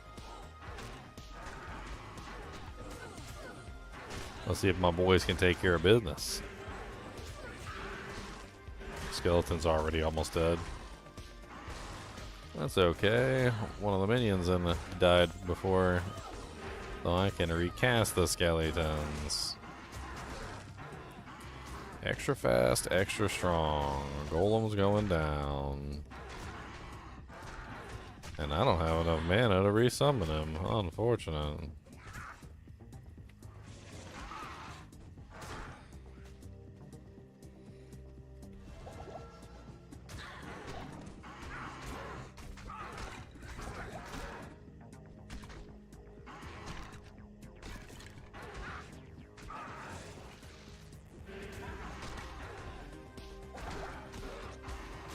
Punch him, punch him, punch him, punch him, punch him, punch him, punch him, punch him, punch him, punch him, punch him, punch him, punch him, punch him, punch him, punch. Yeah, punk sucker.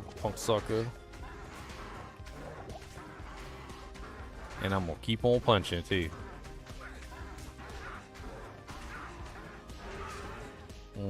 Da. Alright, so we can go to Tristram. To the Tristram. Let us go. To Tristram. Let us go.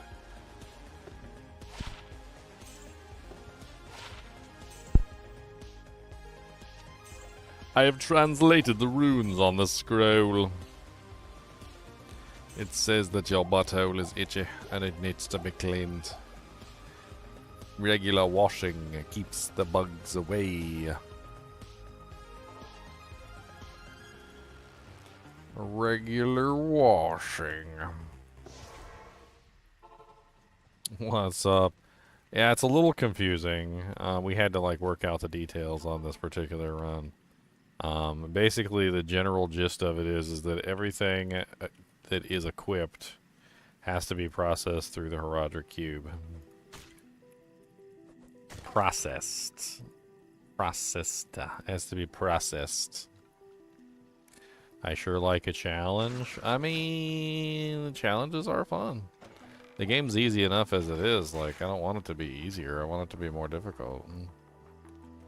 I want it to be harder, not easier. It is currently already easy. I got plenty of easy. Huh? I want the difficult. All that's left of proud Tristram are ghosts and ashes. I don't even know if Golemancer is even, like, possible. Could I potentially do a Golemancer?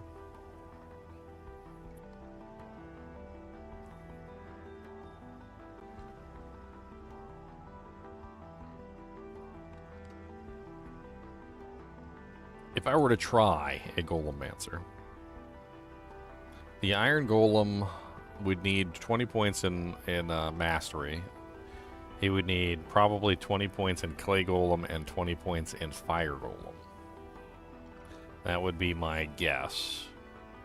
So 20, 40, 60, 80.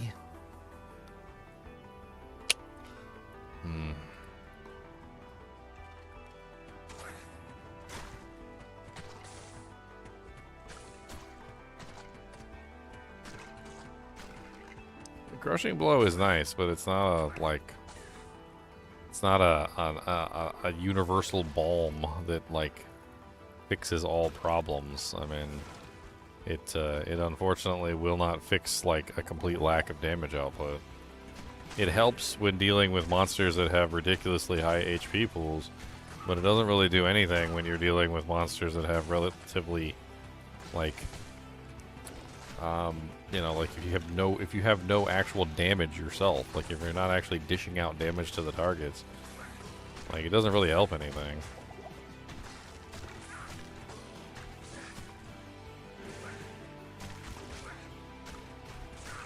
Now you generally want amplified damage with thorns. Amplified damage is always better. That's a mistake that they made a long time ago that they never really fixed. Amplified damage is always the better option with thorns.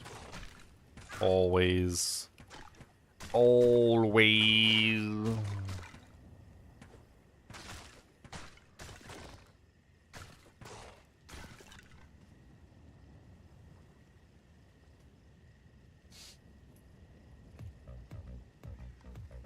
Just has to do with, you know, simple numbers. If you can increase the damage they take by 100%.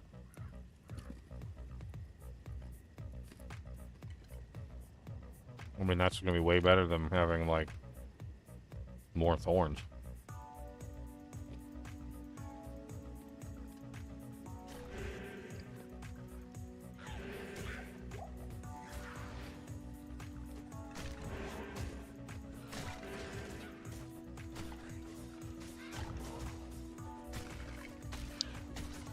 I can't do very much damage at all. Even with amp, it's not really that impressive.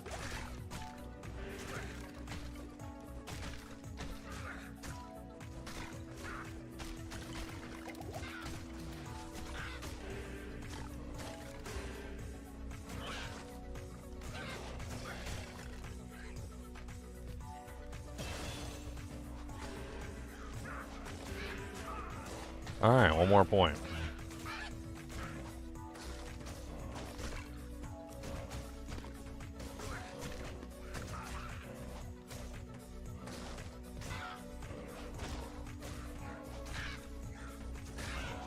2 beefy skeletons? 2 beefy skeletons.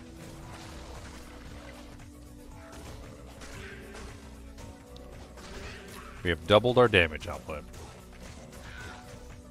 Literally.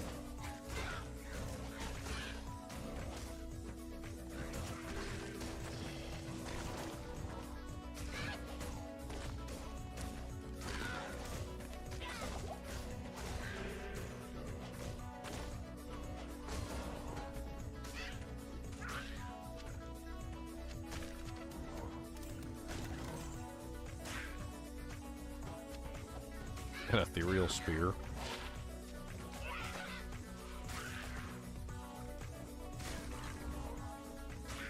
Black Sabbath.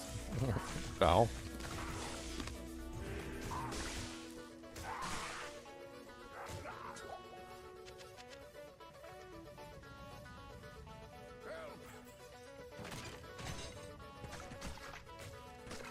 Deckard Cain, if you value your life, leave here immediately. Okay. 2 skeletons is way better than just 1. Almost doubly as good.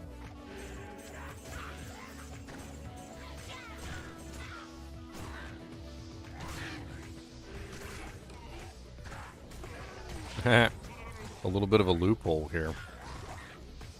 So I was just thinking about this. So, when you make the cow portal, you have to make the cow portal with the Herodric Cube. Does that mean that everything in the cow portal is fair game? Mm-hmm.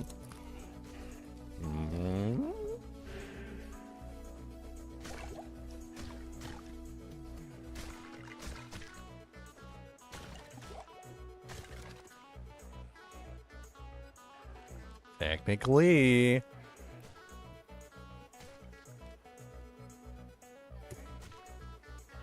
Just do all my farming in the cow portal.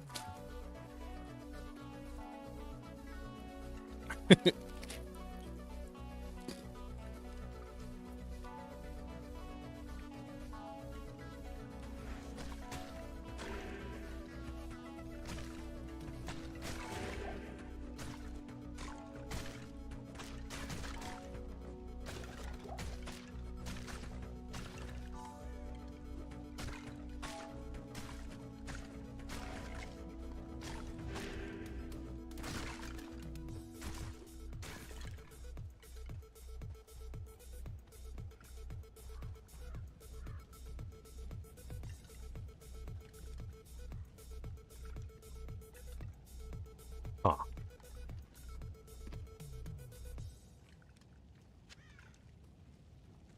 Ah! Run into the burning building and get the gold.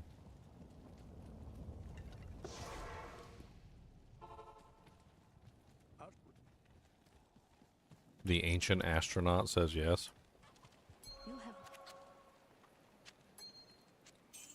You have risked your life rescuing Cain.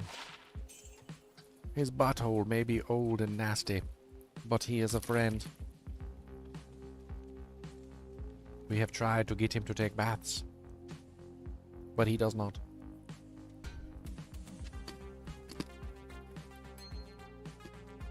Where can I take you?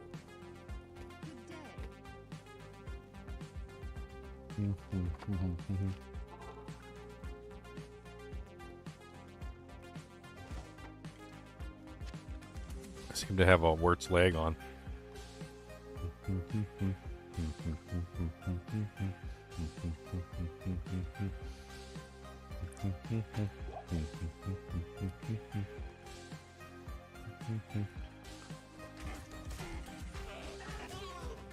I mean, I like Titan Quest 2, but at the same time, it's like a generic ARPG.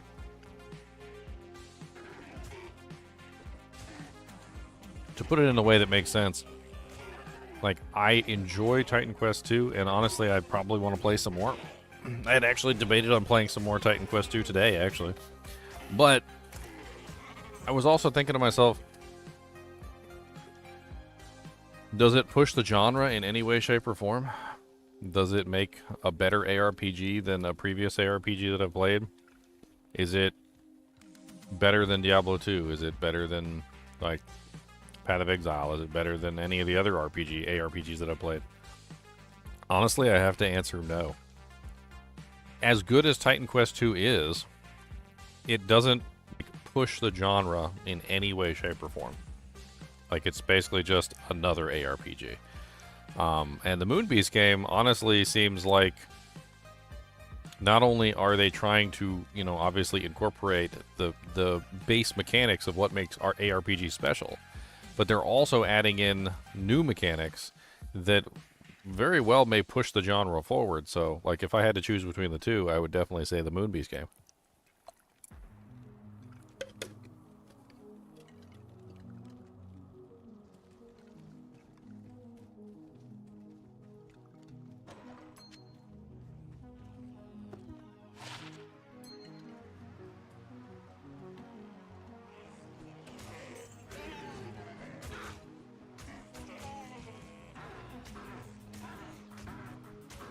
A Gemtron.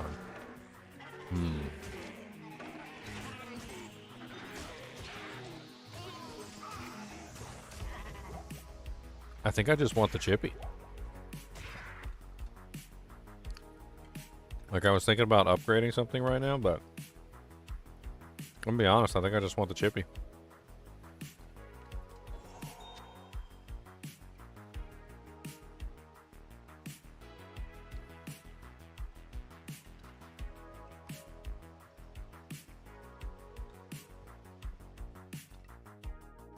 Chippy bippy bippy bippy. Chippy whippy bippy bippy bippy dippy. Got a chippy bippy bippy bippy bippy. That's right, Chippy Bips.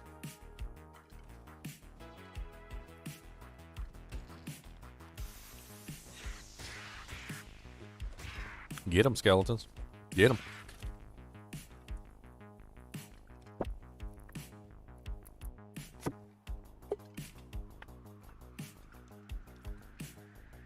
I'm trying to envision in my mind, like, the weirdest build, and I just don't know how it would potentially work.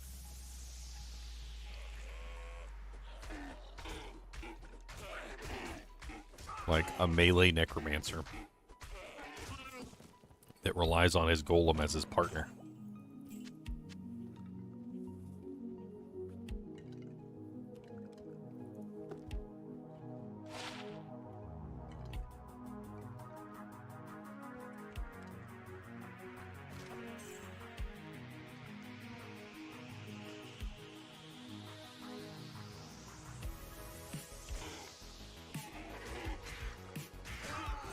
So the thing about that is there's supposed to be, like, more to the game eventually. Like, they talked about tons of different things with the, like, destructive environment.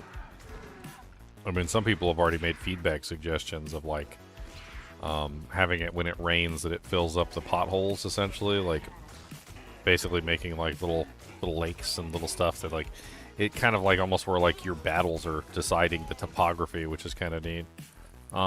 I'm sure they'll make a lot more changes coming forward, and you're probably best off hopping onto the Discord and leaving feedback, because they're listening.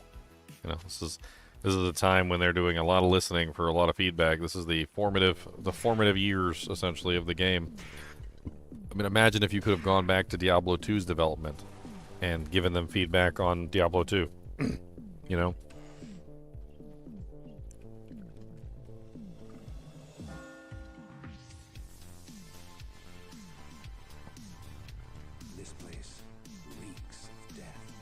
Nothing wrong with a good nuke spell. Nothing wrong with a good nuke spell. I agree, I agree.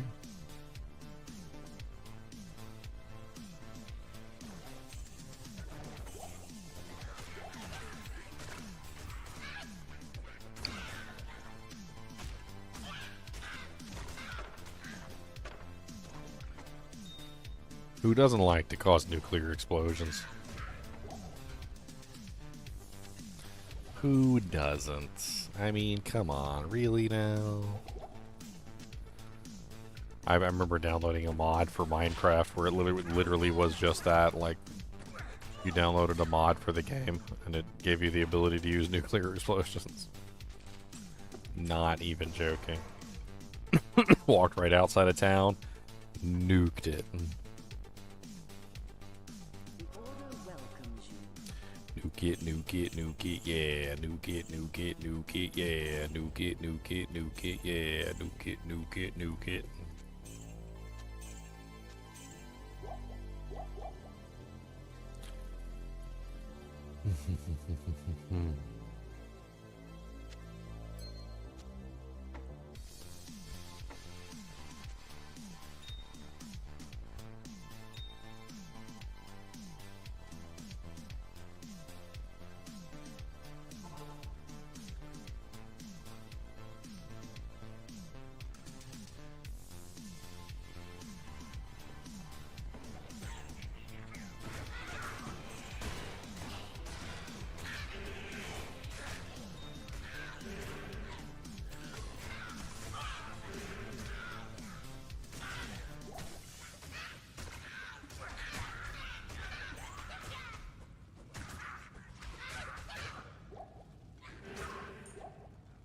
A large charm. We can't use it unless we process it. So interestingly enough, we will be able to use charms.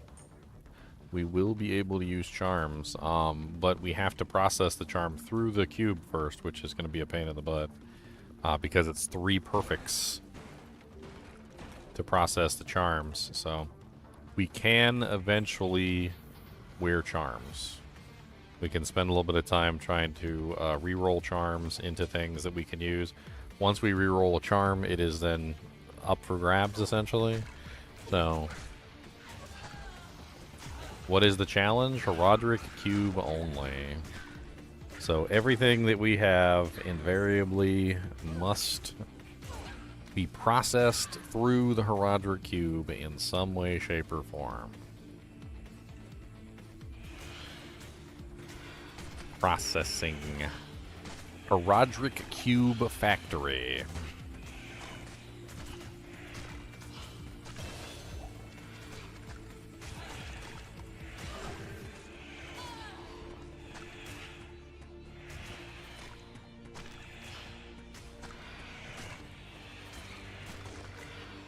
Ghosty boasties, ghosty roasties, come on down with some ghosty boasties.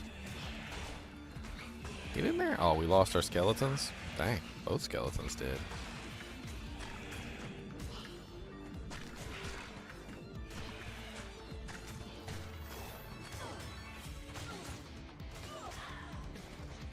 Basically, no gear until Act 2. Yep.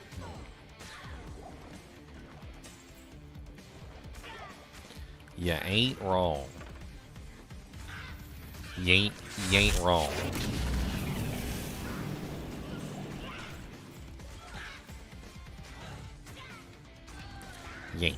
You ain't wrong.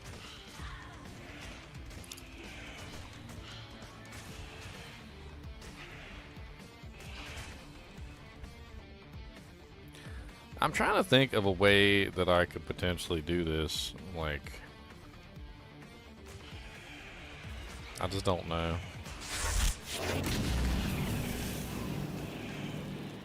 I kind of feel like I need to, like, plan it out on a calculator or something. Let's do a quick, like, class calculator.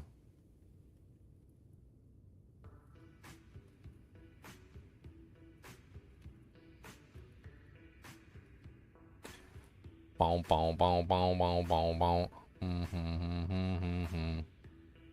Let's do a quick test on the calculator. Gonna come down to the calculator.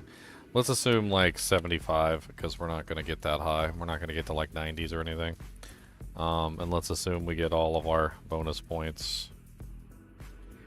Alright, so we have like 86 points to deal with. So let's make a weird idea of a build. So let's assume that we build the Iron Golem as an actual build. So we try and build the Iron Golem. If we build the Iron Golem, the first thing that we need is like 20 points in Golem Mastery, most definitely. The Iron Golem actually gets most of its benefit from the actual Golem Mastery. We're probably going to need like a pretty decent amount of summon resistance, and I'm going to assume we're not going to have very much plus to skills. So let's assume like, I don't know, like 10 points in summon mastery. The Iron Golem skill itself doesn't actually enhance very much on the way that the character works. I'm pretty sure that the only thing that goes up is the defense bonus and the damage return from thorns, which isn't really that effective. So the Iron Golem skill itself is actually not important if we want to build an Iron Golem, which is kind of weird. However, the synergies for Iron Golem are Clay Golem is attack rating, Fire Golem is damage. So if we want a golem that can actually kill something, then we have to max out Fire Golem and Clay Golem, which would give our Iron Golem as much attack rating as he can possibly get, and as much damage as he could possibly get bonus-wise. At 6% per level, that's 6 times 10 is 20, so 120. So it's a 120% damage bonus, and he would get 20 attack rating per level from the Golem. And that leaves me with like a whole 14 points left, which I could potentially spend into the Golem itself, or I could beef up something else. I had kind of thought that maybe like I would fight alongside the Golem, and grab like a bunch of points into Poison Dagger or something, like so I can get the AR bonus. That way I can at least run up and stab things. I have no clue how the hell that would work. Obviously I'd also need some curses too. I didn't even really think about that. I mean, obviously he's going to be doing physical damage, so probably just amp. 1 point amp is probably a no-brainer. Or maybe we go with life tap, just so we can keep him alive. I don't know which one would potentially be better. I just don't really think that, like, he's going to be able to kill anything. And that's a lot of points invested for a maybe. Like, for something that we don't even know whether or not it will function properly, right? Like, it's like, will it work? I don't know. It's kind of a bad time to be theory crafting and testing something that is a hunch, like a maybe hunch. I mean, another way we could potentially go is we could go Poison Dagger just for the fun of it. So you can add like what, like 20, 20, 20, and then you got like just a Poison Dagger to run around and stab things with, I guess. And that would still leave you with 24 points for a Golem, so you could have, like... Actually, not even 24 points, because you need lower resistance with Poison Dagger.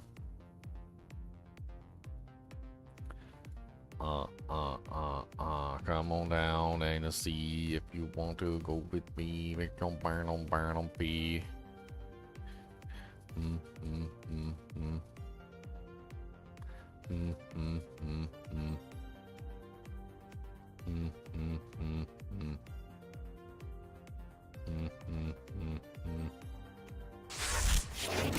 Man, you got like no points left after that. It's awful.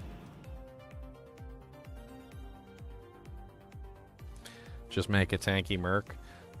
Please direct your vision to the top left-hand corner of the screen where you can see the mercenary that I was randomly assigned. And, yeah. Okay. That'll answer that question. That will answer that question, sir.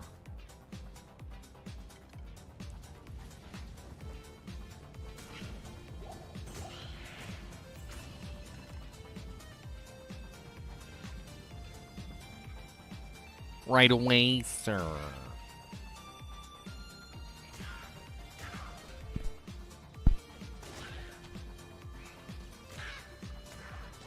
Right away, come on down, get paid. Right away, come on down, get paid. Is Act 1 or Act 3 overall a better merc? Depends on what you're setting up for. Act 1 can be useful. It really depends on like what you're doing and whether you're trying to get specific goals done or not. I mean, Act 3 can be very effective too, depending. It just depends on what you're trying to achieve. What is it that you're trying to achieve, my friend?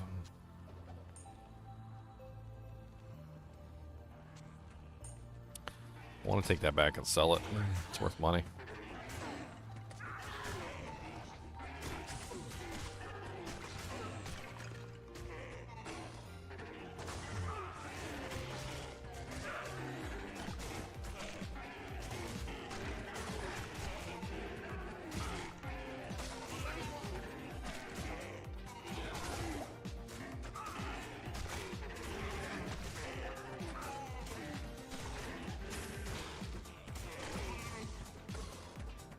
Cold enchanted, cold enchanted.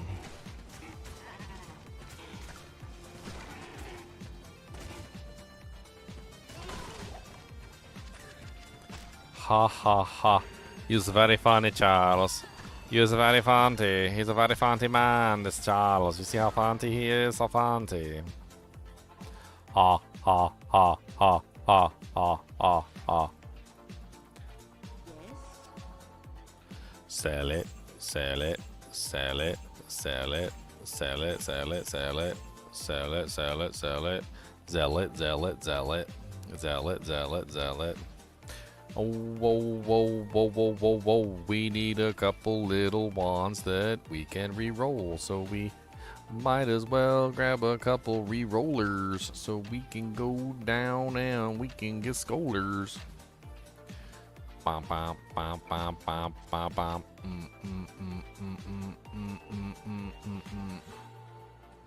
Just getting some little wand packages. We're gonna start pairing them up with gems.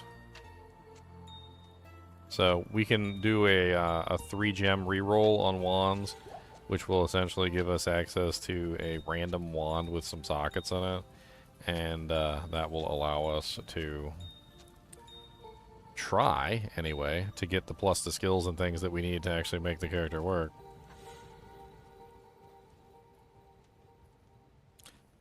Guess who can't get everybody? Everybody can't get an Act 3 Merc till Act 3, because that's everybody. Everybody.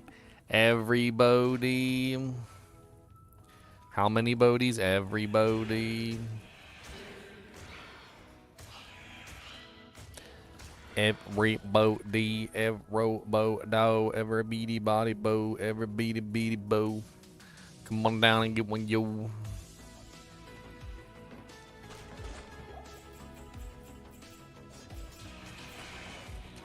A superior preserved head.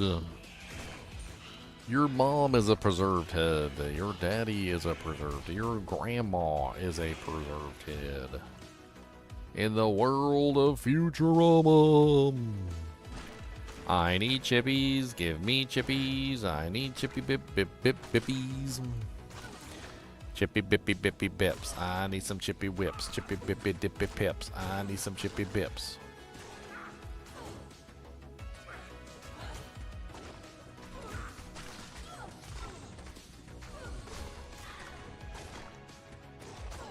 Pulse burn the Impaler.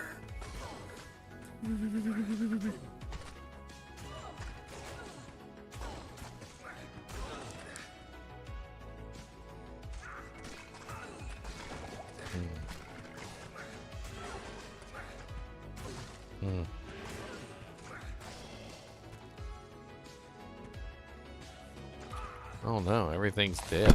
Fool of a took. Dang. Not a fool of a toque. Not a toque of a fool. A rare preserved head? What is this bull crap? Get out of here with these items that I actually want to use. You're supposed to give me trash. You're supposed to give me trash that I don't want to use. You're not supposed to give me stuff that I do want to use. You're supposed to give me garbage.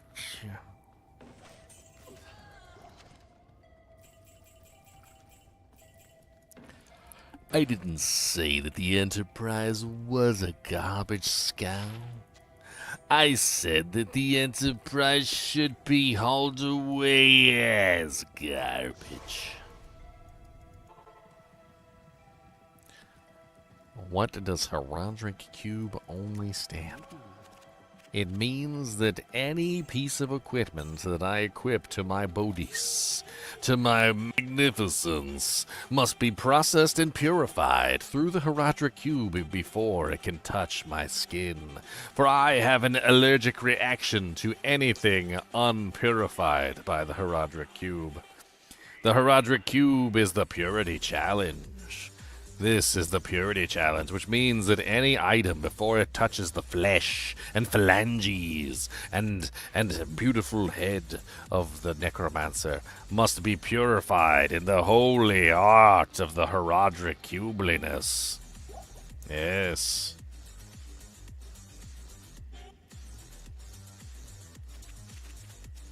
In other words, I'm naked until Act 2.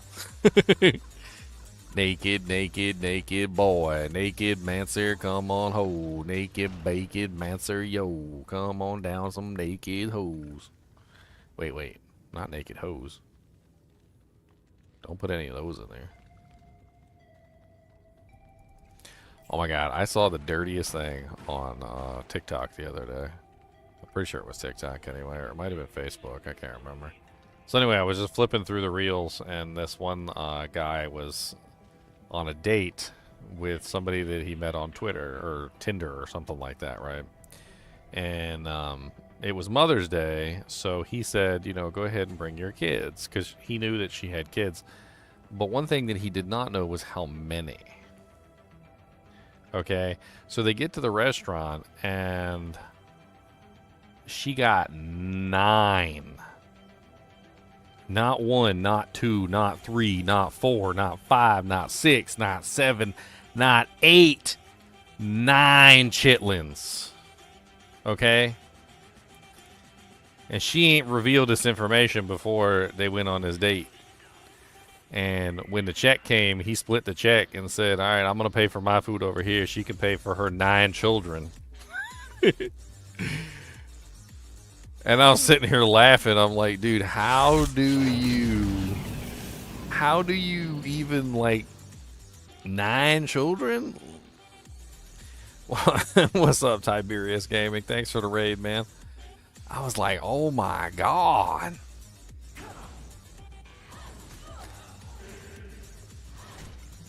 What did she think was going to happen when she showed up with 9 kids? Like, what did she think was going to happen? Like, girl, you got a whole 2 families there. That's like 2 whole families. Like the mom, the dad, like 2 kids, right? Like that's like a pretty standard sized family. Is mom, dad, 2 kids, right? That's 4 people. So she got like 2 whole families. She got mom and dad, 2 kids, mom, dad, 2 kids, and she's also got herself and another kid on top of that. So she got like basically 10. There was 10 people at that table besides the person that he went to go date with. Like, so he brought himself 1 person, and there was 10 other people at the table. Dude, I was like, wait a minute. That's a little much. That's a little bit much. Just a little bit much. Some of the stuff I see on the internet is hilarious. I can't help but laugh.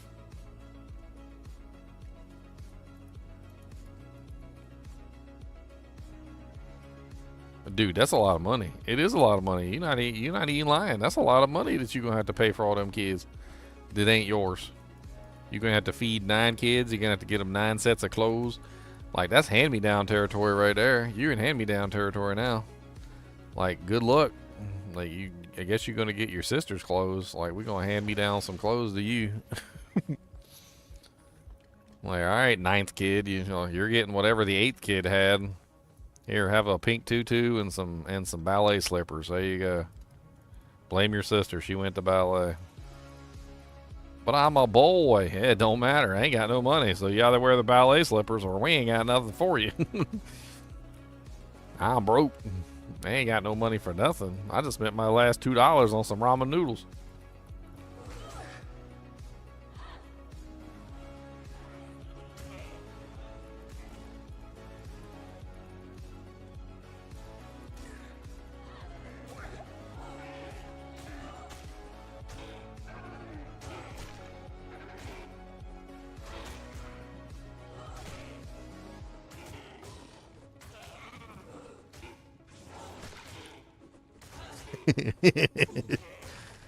Oh man, it's so hilarious though.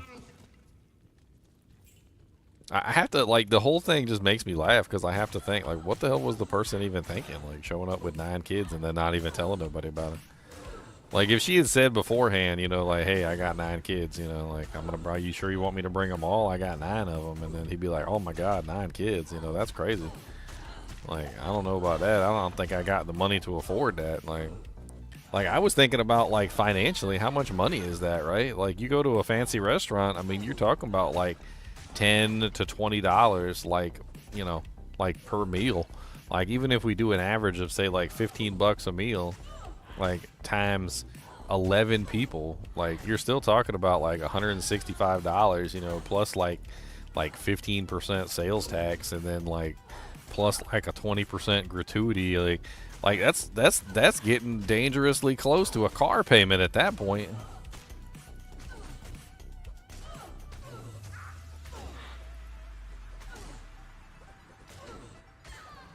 That actually is a car payment. My car payment when I was paying it off was like, I bought mine brand new, by the way. It was like $230 a month. That was how much my car payment was. Yeah, blah, blah, blah. I got 2 skill points. What do I put these skill points in? We make more beefies. Make them even beefier. Beefcakes. Beefcakes. That's what I heard. I heard beefcakes. You didn't have to say anything. I heard it. Beefcake!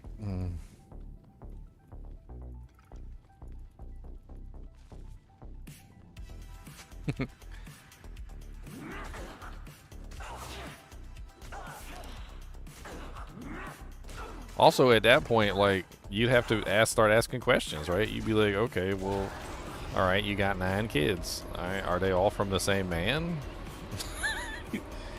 Like, how many different fathers are there? Like, you know how much of a headache that is? Like, does anybody, like, realize how much of a headache that is? Like, let's say that she had 9 kids, and, like, if you divided those up into, like, you know, like, different fathers, like, say, like, 9 of those kids was, like, divided by 4 different dads. You know, like, you got, like, 4 different dads with 2 kids a pop, basically, or, like, 2.25 kids a pop. I don't even know how you can have 2.25 kids a pop, but it don't matter.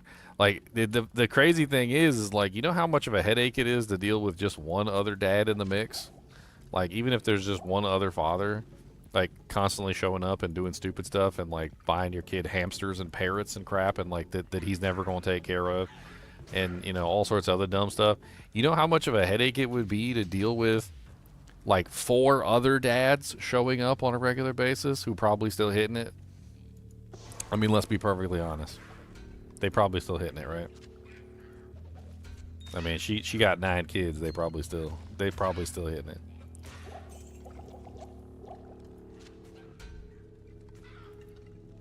Nine kids. She going for a 10th too. She want that big 1-0. She wants the double digit kids. She wants the 10. She wants 10 of them. Come on now. She needs the whole.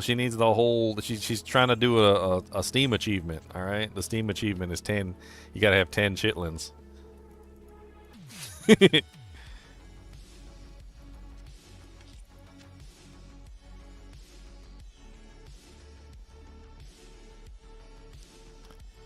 Yeah, the barbarian challenge was quite long. I have to admit, it was actually quite tedious. There we go. We got 4 wands worth of chippies so far. We also got 1 transmutive rings so far, so not bad. 1 transmutation of rings. Oh my god, all that toilet paper you gotta buy too. That's a lot of TP. That's a lot of toilet paper.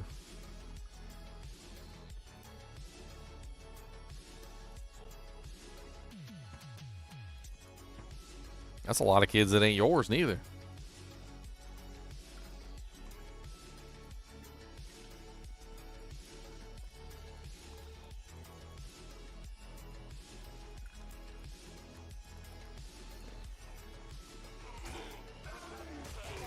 I saw another one. The lady had like 7 kids.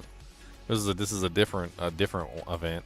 It was a different lady. She had like 7 kids, and she asked her baby daddy, who was only the father of 1 of the 7 kids, to get him McDonald's that he was hungry and he wanted something to eat. So he went to the store, he went to McDonald's, and he got his son a Happy Meal. And he brought it, and she threw a fit because he didn't bring a Happy Meal for everybody, for all 7 children. And he's like, they ain't my children. He goes, I brought a Happy Meal for my child. I didn't bring a Happy Meal for the 6 other kids that I didn't father. That jank cracked me up. I don't know why it cracked me up, but I was laughing. She was livid too. She wanted him to buy 7 Happy Meals. That's what she wanted him to do.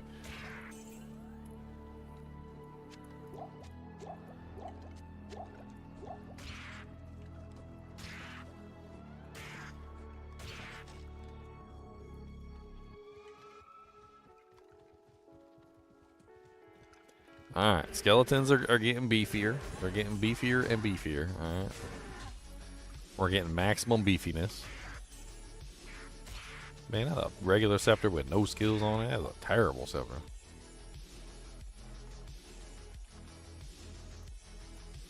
The hole? We don't want to go to the hole.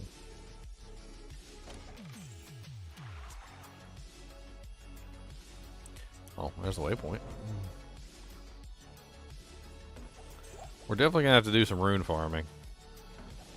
We need a lot of runes. A lot.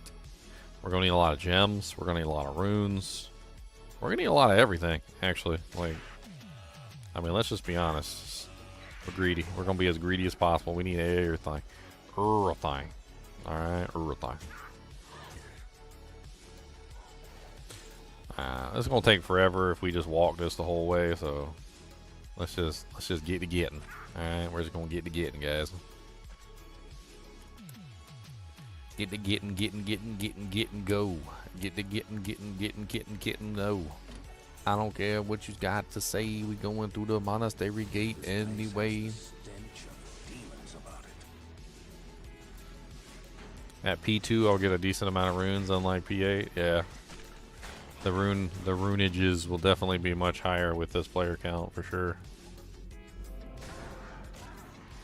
Runages everywhere. Runages in your hair. I need to learn the secrets of the cross here. There's like a secret to which way the cross or the center thing is facing. Tells you which way the doorway is. I can't remember the.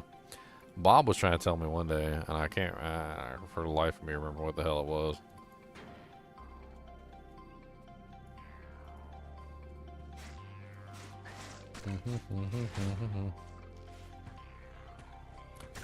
Womp. Womp. Womp. Womp. I'm naked. Oh God, archers. I'm naked. Run from the cold enchanted archers. Run.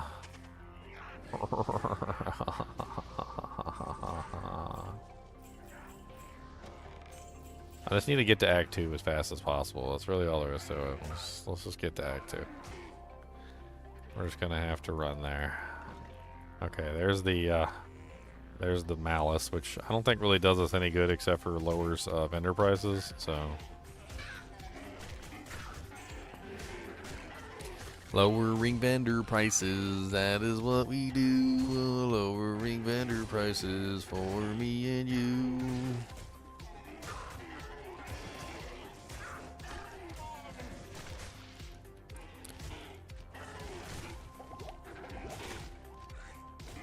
Oh my God.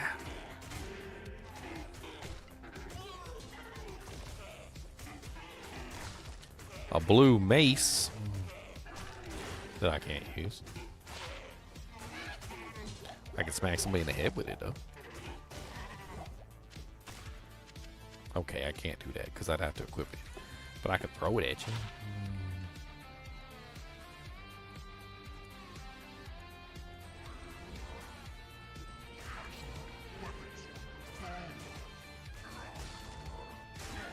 The devs were talking about rewording the mosaic. The only thing I've heard about the mosaic is that the Chinese version might have some changes, but the Chinese version doesn't like have any bearing on the English version. They're two completely different versions of the game. Any changes that go on the Chinese version aren't going to affect the English version at all, so I don't really know what to tell you there.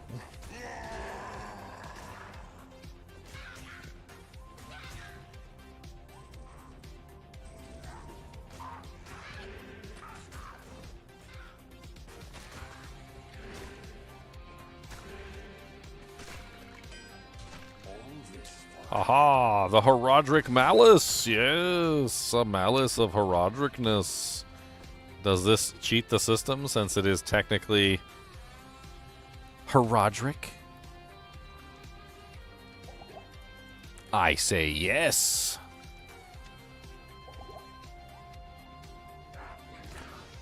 Diablo Immortal? Diablo Immortal is also the Chinese version.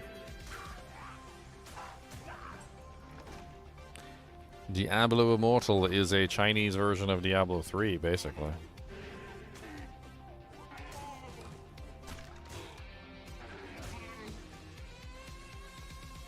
The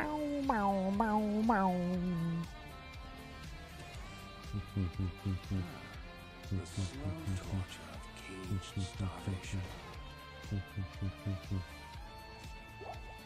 Any more ID scrolls?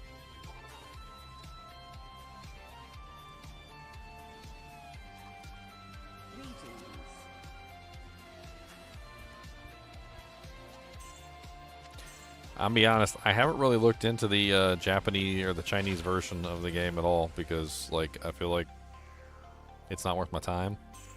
I mean, it's over in China. We're not gonna, nothing in that is gonna affect us in any way, shape, or form. Like, they're making changes to the game over there to accommodate, like, the Chinese version of the game or the Chinese player bases. For those of you who don't know, like, there's a special, like, gaming rule or something that has to do with, playing the game for only a certain number of hours. I can't remember the exact details. I'm sure if I looked it up on Google, I could find out some information for you guys. Hold on. Oh, yeah. Yawning so way too much. Chinese laws on gaming time. Yeah, there we go.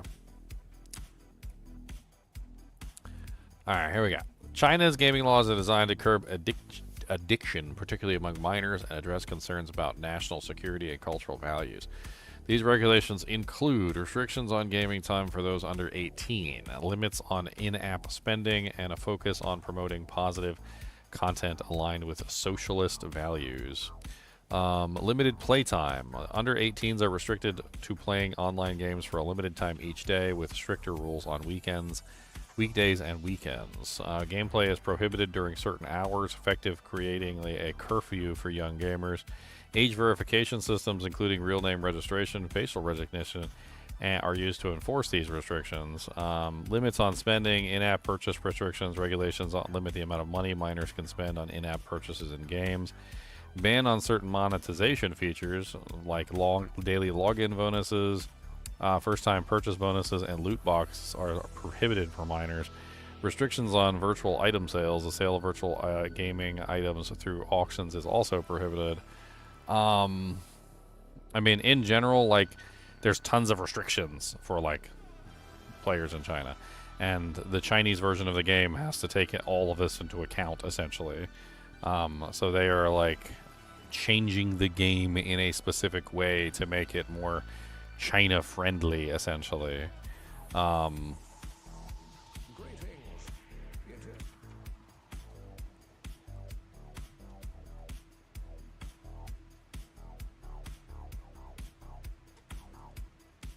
The hell's a non-skeleton look like? I don't know.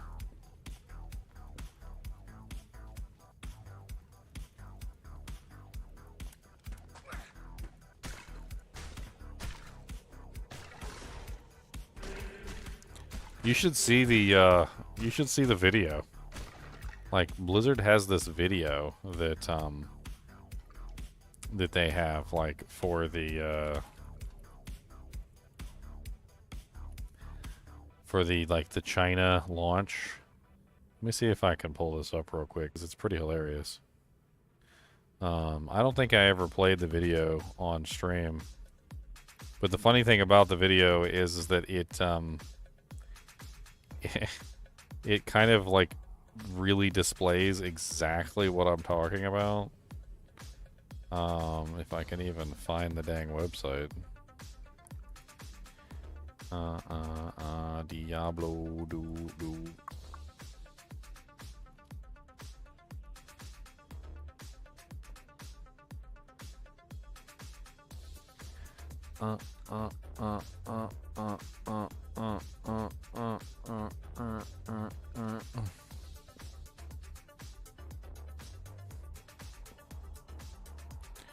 The Chinese website is hard to navigate too.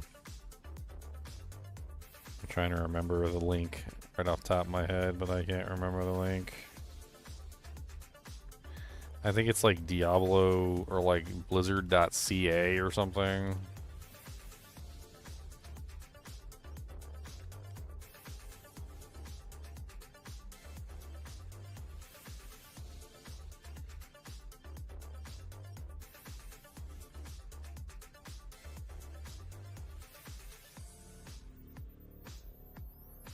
Where? Is that it? This is it. Okay.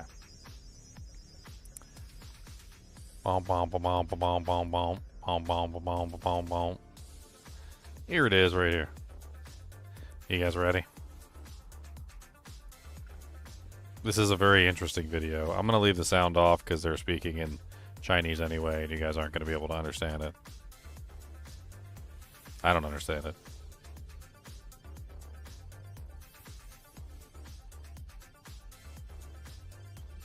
Basically, the clip is about kind of like a flashback of a person in China who originally played like Diablo 2 back at the launch of Diablo 2. And you can clearly see that like they're showing off like old stuff, like, you know, a Nokia cell phone and like, you know, old newspapers and things like that. And as a young kid, and he's going to play with his friends, right? And in this particular clip, like you see, like there's like the Diablo poster in the background, which is pretty cool, and all of his friends are having fun together playing the game. Now, here's the interesting part, though. Like, despite the fact that they show this, the friends having fun together, there's like a very heavy, almost like political thing going on here, where they keep showing the friends playing together, but then they always flash to like them being in school, or them graduating from school, or them getting a job, or, you know, like whatever, right? They're trying to emphasize that like you can play video games, but also, as you can see, now they're in college and they're throwing their hats in the air, right? They've graduated, right?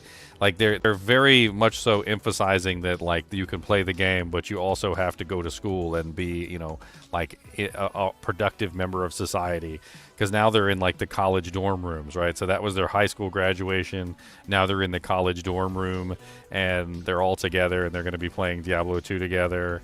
But like they're still like, you know, they're productive members of society, essentially, right? Like the Chinese thing is the whole thing in China is they're trying to make sure that these people aren't addicted. They keep showing like pictures, like you see there, that was a picture of them graduating from high school, right? And so like in every single like frame, they make sure to show off like, oh yeah, but you know, he's playing games, but you know, he's a productive member of society. Look, here he is graduating from school, and there's his degree on the wall, and you know, like here's him thinking back fondly to the time when he was in college in the dorm room, and silly stuff like that. It's a very odd video. Oh yeah, you know, because he's rich, right? So now that he's an adult, a working adult, you know, he's been able to afford, you know, his high class PC and his ridiculous looking gaming rig with the RGB lights on it, you know. And then he finally logs back into Diablo 2 for the first time in a long time, and he's gonna make his Diablo 2 character. But dude, every single chance they get, they'll throw in like some little thing of like, you know, oh, there's a Windows PC crash. I thought that was pretty hilarious too. They had all the PCs crashed. Boom. Look at that, watch. Don't. That's Windows 90. Was that 95 or is that 98? I can't remember. I can't remember if that's 95 or 98.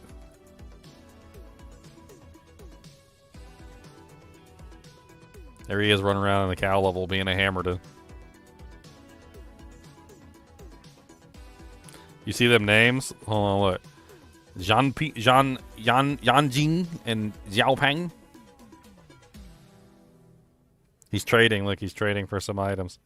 Yeah, gotta get me a beef stick.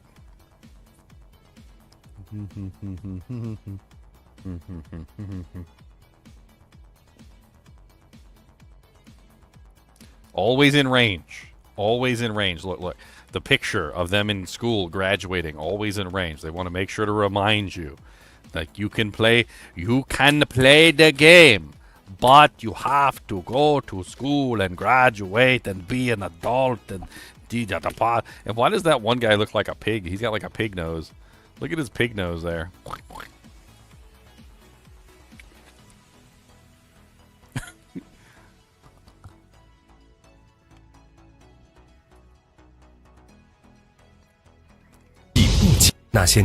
Oh no, I accidentally unmuted it.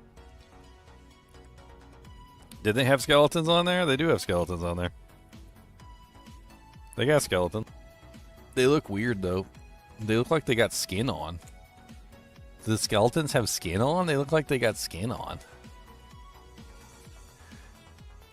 Did they give Mephisto pants? It looked like they gave Mephisto pants. What the hell? Are we even looking at... Mephisto doesn't look like that, does he? I didn't get to see Andariel's boobies, but... Like, does Mephisto actually look like that?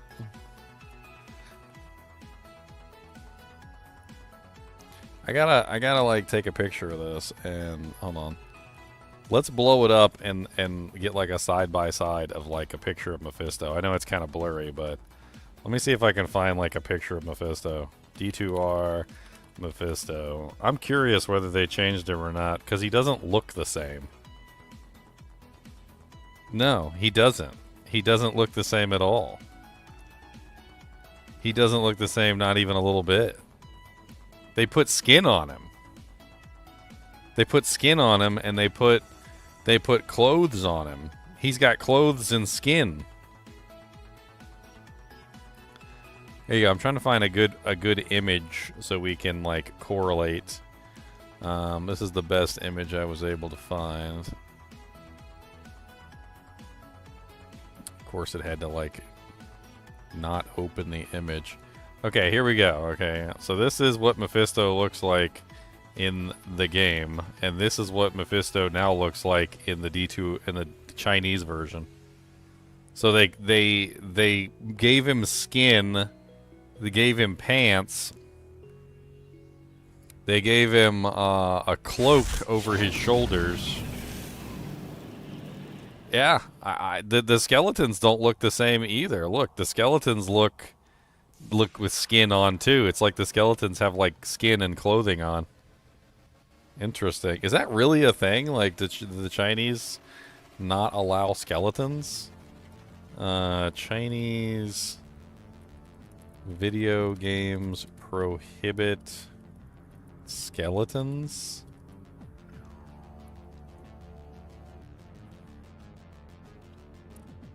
While not a complete ban, skeletons and related imagery are frequently censored or altered in Chinese video games, particularly in foreign games localized for the Chinese market. This isn't due to a direct law prohibiting skeletons, but rather a broad censorship guidelines that can be interpreted to discourage depictions of the supernatural or things considered inauspicious.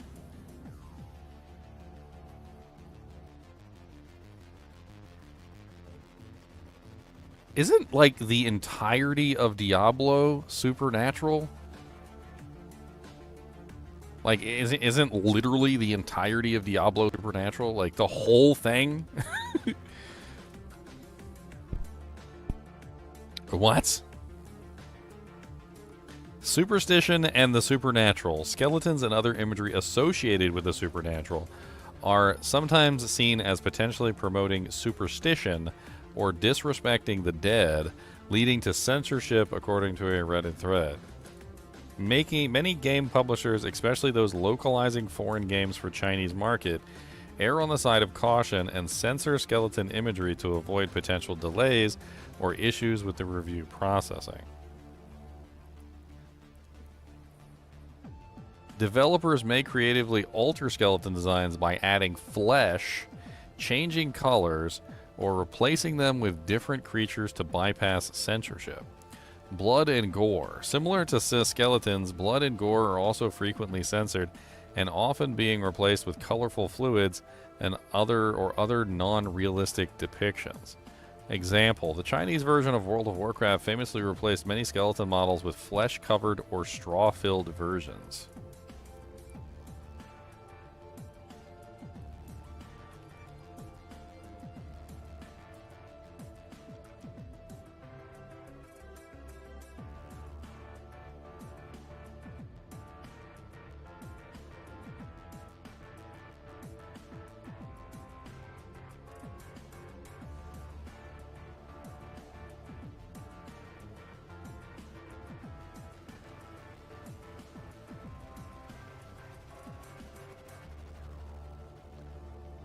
They gave her boobies? So boobies are allowed, but skeletons are not. So you can't see the bones of the person, but you can see their boobies.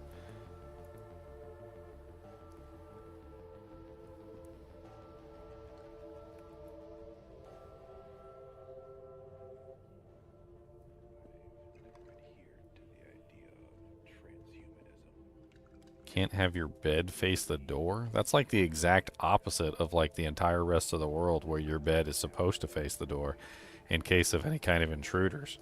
Because that way when you rise from the bed, you're facing the intruder.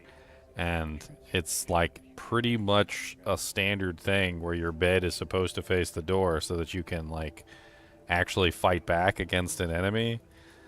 Like it's a old thing that's been around for a long period of time. Bed should face the door so you're ready to fight an intruder. And it's like a whole thing. It's been around for like 1,000,000 years. Well, not 1,000,000, but you know, like a really long period of time. Strategic bed placements. Strategic bed placements. Oh yeah, I know about Feng Shui. I know about that. Dude, I gotta like... We're gonna harvest some screenshots here, if you guys don't mind. We're gonna take a little minute, and I'm gonna harvest some screenshots of some of this stuff. Let's see what we can do. I'm gonna boot this, bring this up. Can we download this so we have the, like... We can download it. Okay, we can download it so we have, like, the full version. Hold on. This might make a really interesting video, to be honest. Like, talking about, like, the Chinese censorship on, like, these games.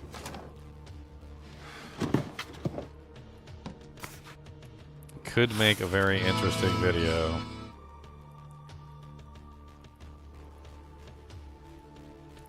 I'm curious, like... what other kind of censorship is there? Did I see some censorship on the rogue? That doesn't look normal. Why does it look like she has like a hell of a lot more clothing on than normal? Did they cover up her legs?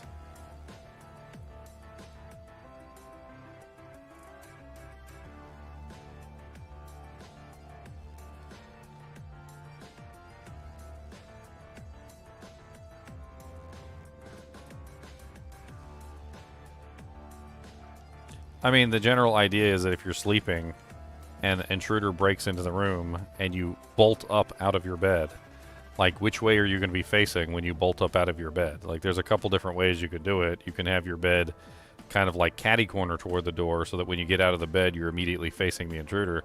But if your bed was facing away from the door completely and the intruder breaks in and you're trying to get up out of bed, they can potentially catch you completely off guard by, you know, you literally facing the wrong direction and start beating the crap out of you before you can even get out of your bed. It's, you know, it's a thing. Like, it's a whole thing.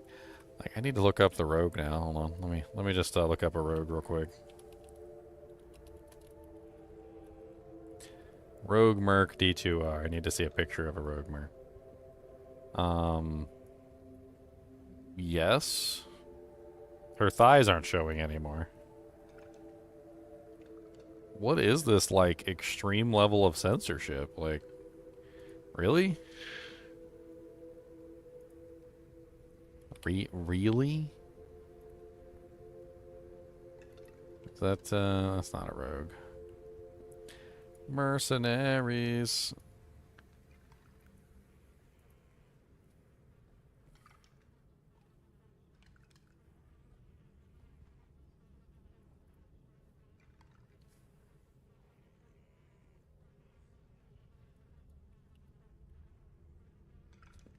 Yeah, there's like, they took away the thigh. The thigh meat's gone. She ain't got no thigh meat sticking out anymore.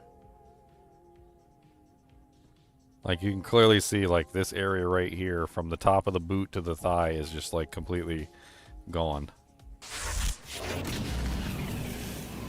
So this isn't even like a Diablo 2 game that's been released. This is like a fully censored for China release of the game, which means that none of the stuff in the game is going to look right.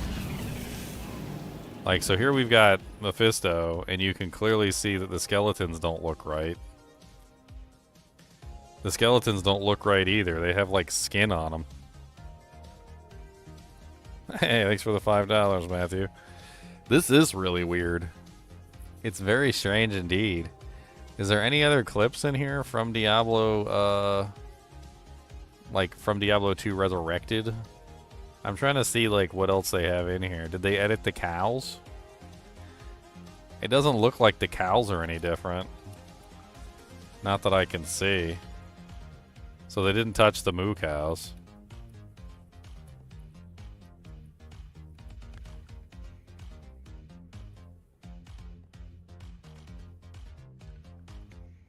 I'm trying to, like, look at everything to see if anything has been adjusted. It's hard to see if anything's been adjusted or not, just from, like, this brief footage. Dude, we might have to get ourselves a Chinese version and go play the China version. Like, dude, can we... What does it come out? It comes out on August 27th. We might have to actually, like, get the China version and play it. Just for the lulz of it. We're gonna have to go play on the Chinese server, guys.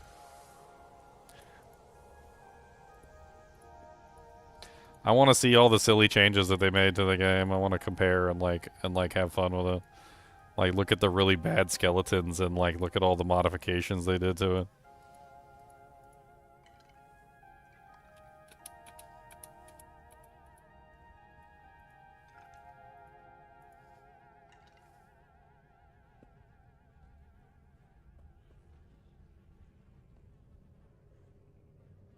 I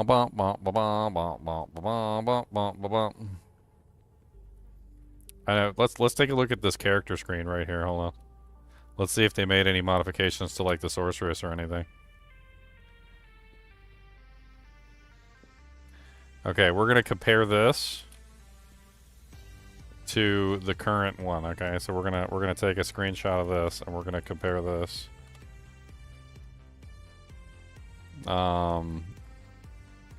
Dang it. I'm down here in the middle of the jail. Hold on. D2R character select campfire. Boom, boom, boom, boom, boom, boom, boom, boom, boom, boom. Okay, here we go. This is the character select campfire. All right, so here is the one that we have.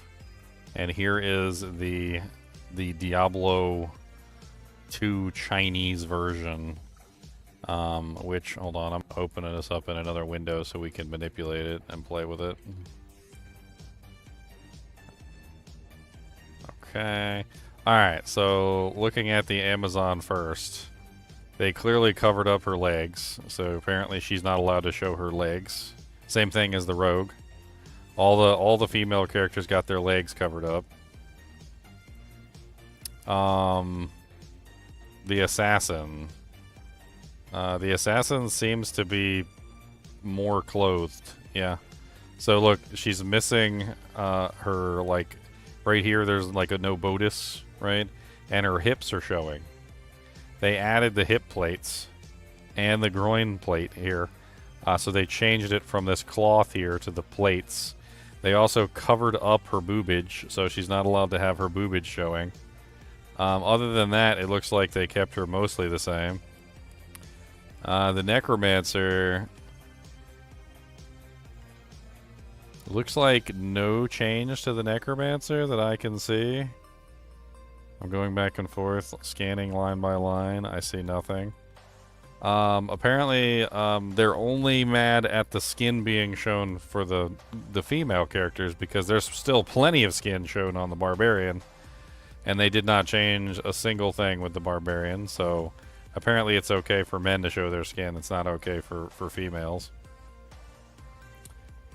Is it just me, or does the paladin seem to have been changed? Like, am I just imagining it, or I know it's like in the campfire, like he's coming toward the campfire, but it looks like the paladin got changed. Like he looks different somehow. Let me try going back to a earlier frame when he's not like very, let's try like right at the beginning before he swings his sword.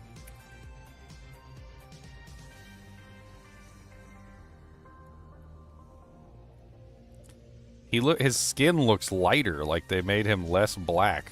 Is that even a thing? And his hair looks less poofy. Like it looks like they toned down his hair and they also colored his skin to be less black. I don't know how else to put it other than that. And similarly,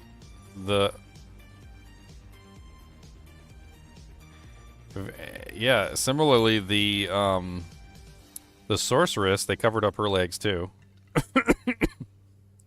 They covered up her legs and they also made her darker. They didn't cover up her midriff, though. That's interesting. So midriff is allowed. So belly buttons are allowed, but cleavage isn't. And, interesting. And the druid doesn't look like they did anything to the druid, as far as I can tell. It looks the same. So the wild man druid got basically untouched. But any of the female characters were modified. So the Amazon got leg coverings, the assassin got her boobs covered, and also got her legs covered as well. The sorceress got her legs covered, and for some reason her skin darkened. The paladin also similarly got his skin lightened and his hair made less poofy. Barbarian, necromancer, and druid were untouched. It's really quite interesting. I don't know what to make of that, to be honest. I don't know what to make of that. Nobody's clicking on the druid anyway. Oh, there's a better image for the paladin. Hold on. I just realized when he goes down like that, I can probably find that image. I can probably find the image of the paladin on the character select screen like that, and we can compare them side by side.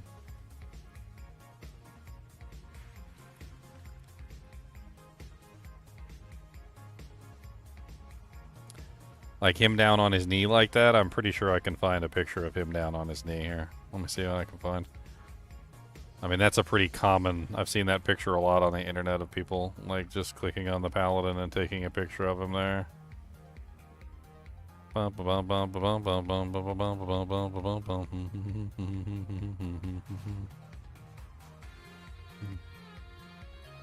Let's try character creation. Let's see if that pulls it up.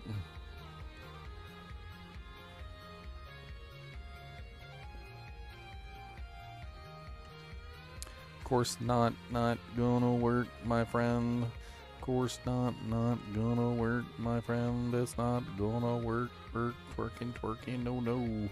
It's gotta work, gonna work, you know. Okay, I got an idea. I can't open it up on this computer because I don't have access to it right this second, but I can open up Diablo 2 on this computer. I have a different version over here, and I can go to create a character, screenshot it, and then I can come back.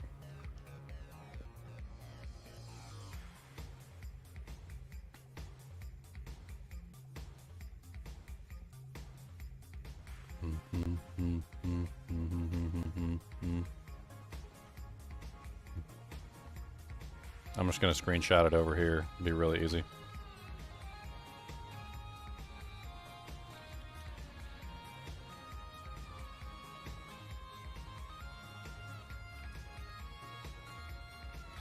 Boom, boom, boom, boom, boom, boom, boom, boom, boom, boom, boom, boom.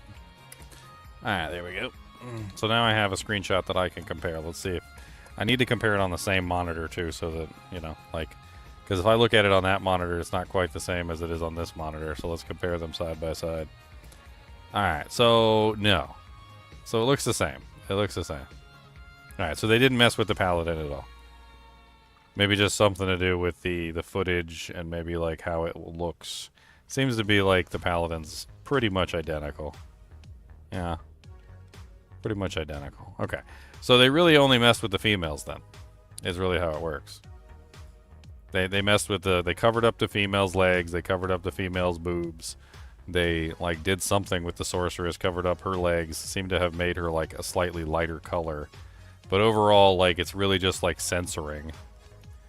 Oh, I didn't mean to close that.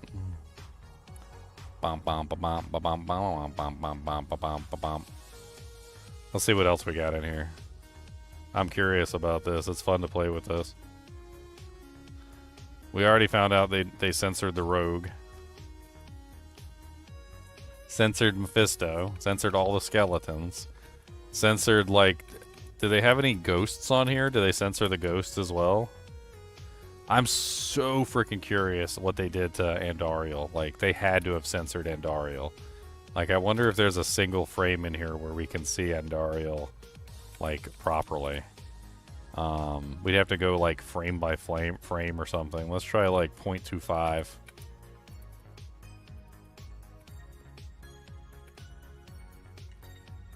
I don't know. That was, there was definitely something there.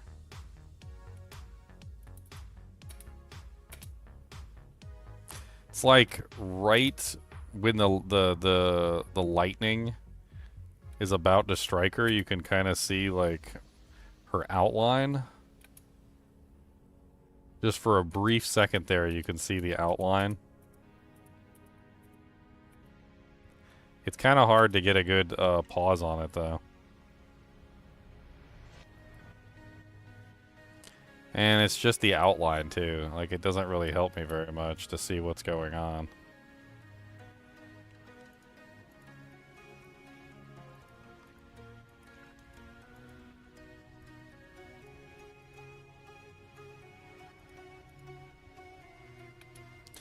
Dude, Mephisto...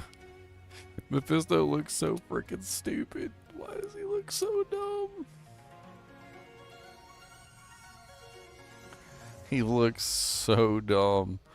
I almost got it like a couple times on the right frame, but there's only like one frame.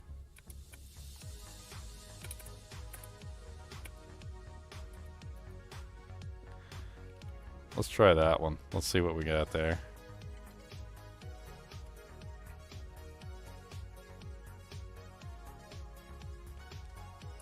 I mean, pretty blurry, but I don't see no nipple. What's up with her face, too? Is her face broken? Like, see how her face is, like, almost completely blacked out or something? Like, what even is that? Like, is it blacked out in the earlier frames before the lightning goes behind her? Or is that just because the lightning is going behind her? Okay. So that's just the lightning going behind her, then. Let's try this one. This one actually has light to it. I mean, her hair isn't red anymore. Like, what's up with that? Right, working on your tiny phone screen. We need to wait until the lightning is like almost in her face and not behind her. It needs to be like in her face but not behind her, so that the light is lighting her up but not making her dark. See, like that was one frame too many. I don't know if there is like a back one frame like dojank on this program. I don't know if this program has one edit with clip champ. What the hell is clip champ?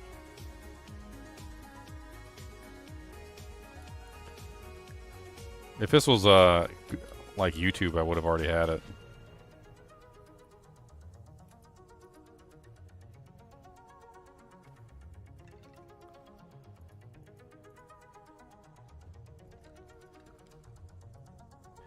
Gingers do not exist in China? Yeah, they're not allowed to exist. You're right. You're right. When you're right, you're right.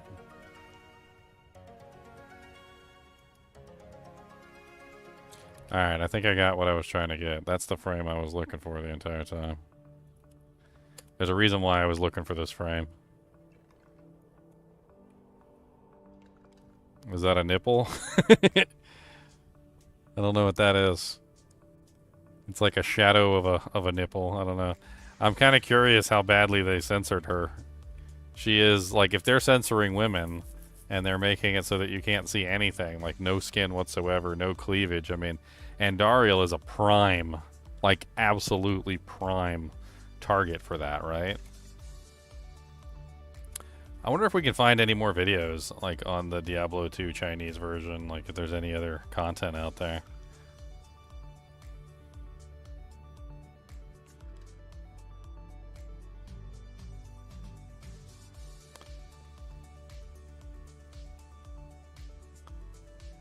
Okay, well, they didn't cover up her legs. They didn't cover up Kash's legs. So why would they go through the process of covering up everybody's legs and everybody's cleavages and stuff, but not cover up Kash's legs?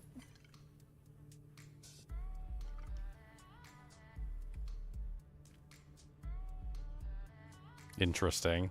Unless this is from our client. Did they pull this from our client, perhaps? Because I don't see anything in here that's Chinese right now. Like, if you look at this client, there's no Chinese. And down here at the bottom, see how it says QWER? I think this is the English client. Like, if I had to guess, I would say this is probably the English client right now. Like, they took some footage from the English client.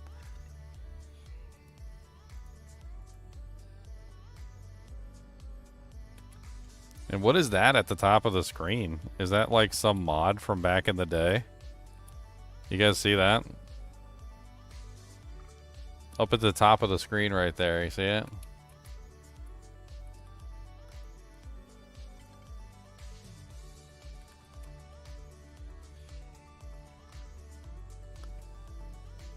What does that even mean? Level 10, 106... 21%, 2.74 something. Magic 50, fire 50, lightning 50, cold 50, poison 50. What the hell does that even mean? The resistances? Is that the resistances for your character? Or is that the resistances for the monster that you're fighting? Or, like, what is that? That's some sort of, like, and this is definitely, you know, like the Asian client, because you can see the Asian writing. Like the Chinese writing on the quest logo right there. But then down at the bottom, they have this like EXP. So they definitely have like some mods installed on their original version. That's map hack. So they had map hack installed on like even on like online databases and stuff. They're in some sort of like what is it called? Like internet cafe. They're in some sort of internet cafe.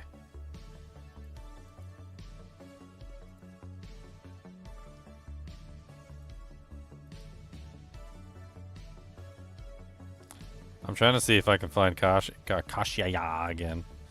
I'm making fun of her name.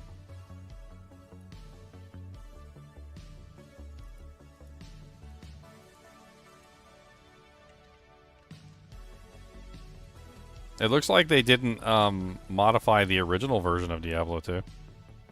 Like, I'm looking at the character select screen right now, and you can clearly see the sorceress's legs right there. I mean, I don't think her boobies are showing, but can't really see the Amazon or the assassin.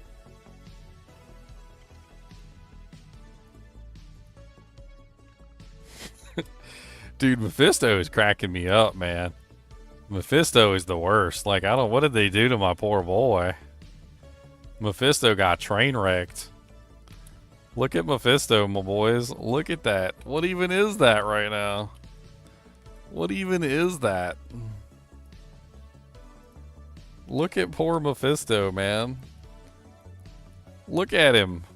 Look at him. What did they do to him? Look at him. Oh my god, that's hilarious.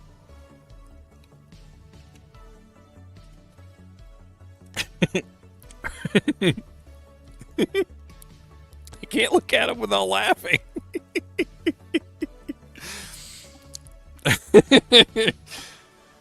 Mephisto's ripped, boys. He's ripped. He got abs. Mephisto's got abs.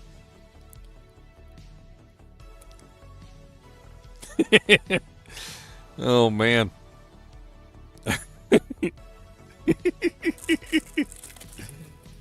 Oh, this is hilarious. I need some high-res images of this. Can anybody try and find me some like high-res images of this stuff? Because I would love to make a video on this. I think it would be a hilarious topic for a video, but I don't know where any like high-res content is. I need like I need like a high-res video of this instead of like this poopy res video that I'm currently running.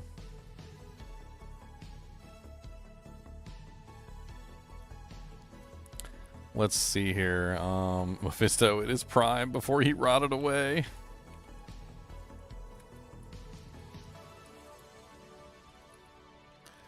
Boom, boom, boom. Boom, boom, boom, boom, boom.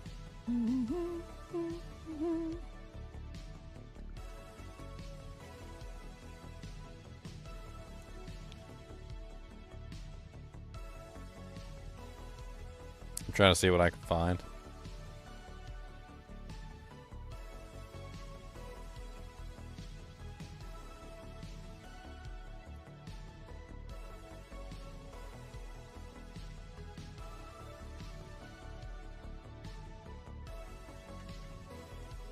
Boom, boom, boom, boom, boom, boom, boom, boom, boom, boom, boom, boom.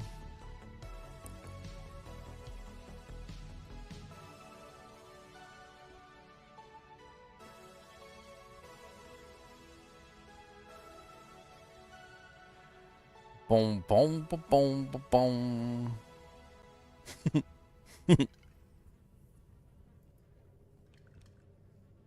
You know, it's funny because here's a Chinese like image from like one of the shops, and it doesn't show the censored version. It shows the uncensored version. So this is like the character lineup, and it shows the Amazon with the legs out, the boobage cleavage assassin, and also the sorceress with the legs out. And it actually does have the Chinese writing on it.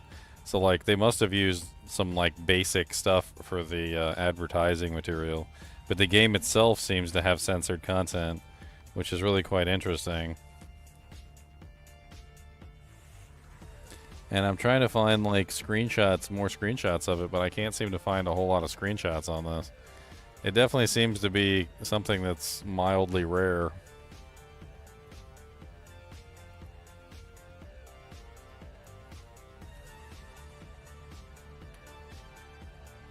Boom, boom, boom, boom, boom, boom, boom, boom, boom, boom, boom, boom, boom, boom, boom, boom, boom, boom, boom, boom. Let's see if there's any more on the actual website, the Blizzard website.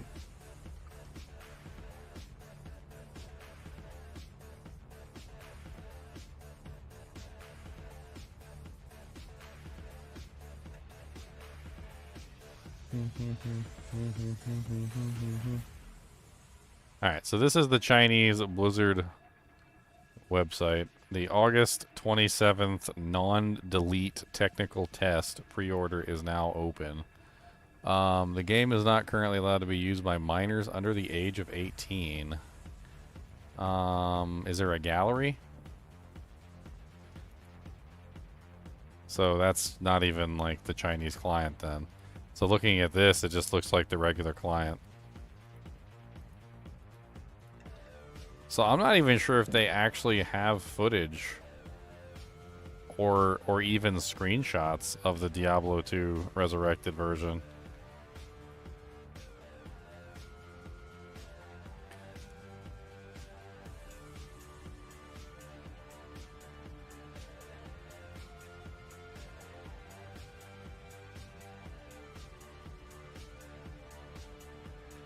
I'm trying to see, like, that skeleton there.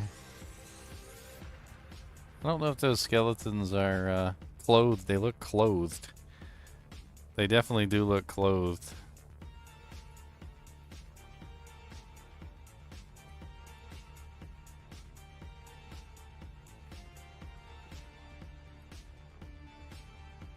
Yeah, this is just the regular D2 version. Like, cause there's no changes here really. So this isn't what's this? Oh god, loud.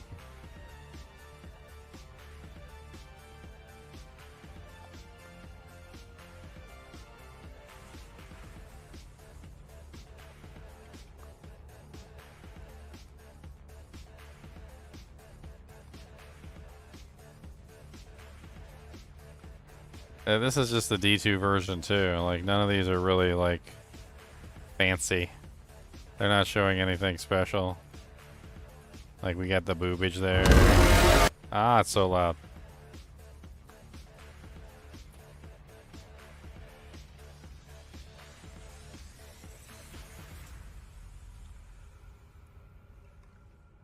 Oh, wait, there's Mephisto. Hold on.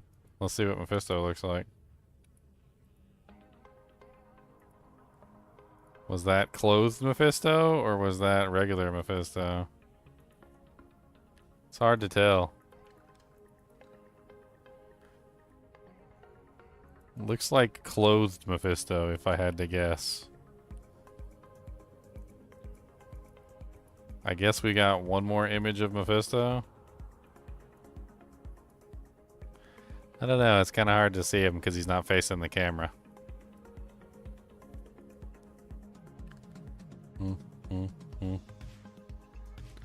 Cloth ripped. Man, this thing is loud every single time I boot it up.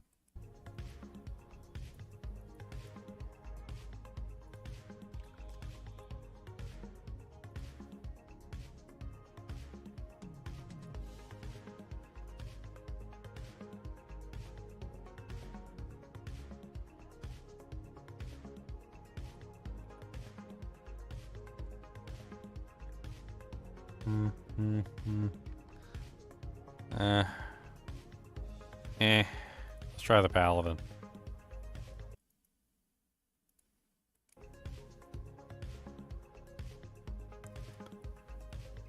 I'm trying to see if he has he fights any monsters that are censored, I want to say.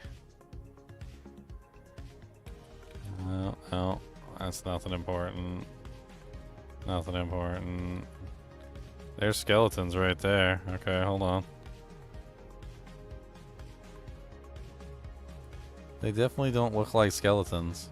Like, they look like people. Those are definitely censored. Those are definitely censored skeletons.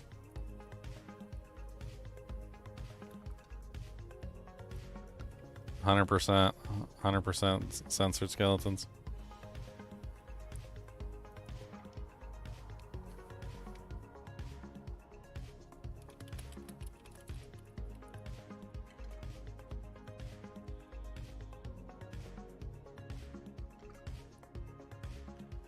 I know, it's kind of hard to see them though because they're bad graphics, but I mean, you can clearly tell there's not skeletons there. Like, they got like shoulder pads on or armor or something, and like instead of skeleton feet, they've got like bones, or like instead of bones, they've got like skin. It's like skinny legs, right? It's like skinny leg bones. Like, they obviously censored the skeletons there. That's 100% censored. Oh, there's the ghosts. I was wondering about the ghosts.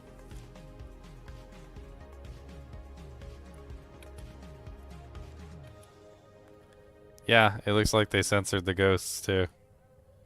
It does. There's a good picture right there on the side. Hold on. Let me grab that one.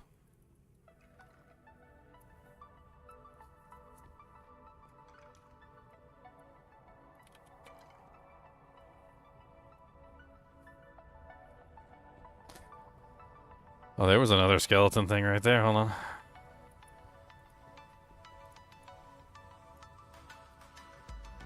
Ooh, there's a good close-up skeleton picture. Yeah, there's a good close-up skeleton. We got it. Well, the ghosts are always colored if they're champions, so they're probably just champion ghosts.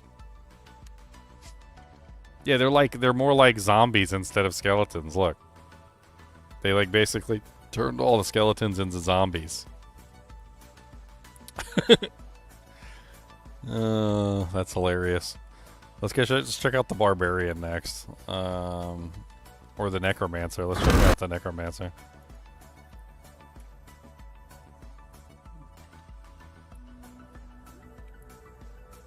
Oh, there's a good picture right there.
So is it just the bones specifically that they're worried about?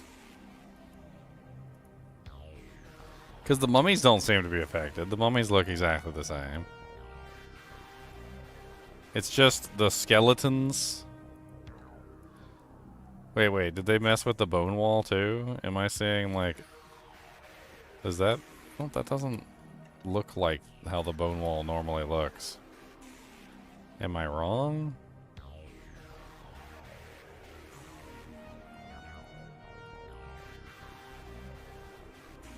Bone wall D2R. Let's pull up a picture of a bone wall, shall we? Bone wall. I want a comparison.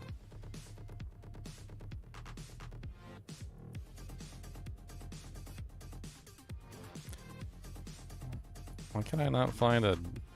I guess, yeah, no, that's not it either. When in doubt, let's just go to a YouTube video.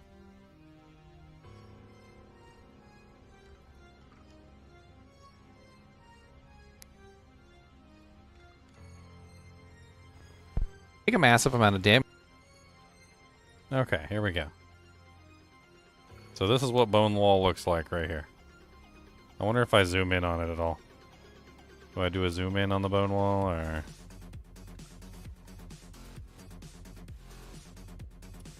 Let's just take a screenshot of a segment of the bone wall.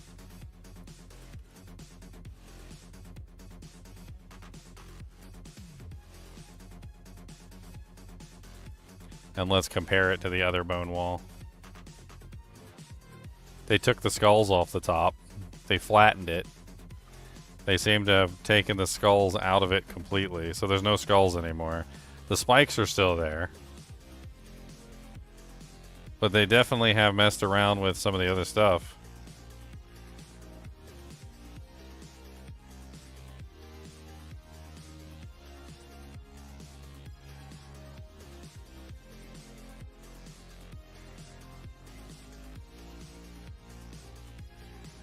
It's very,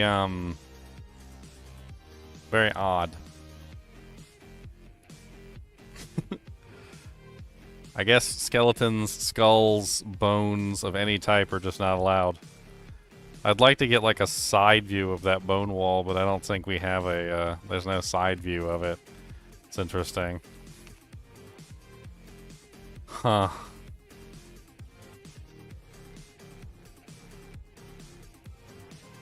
I'm gonna take a screenshot of this as well.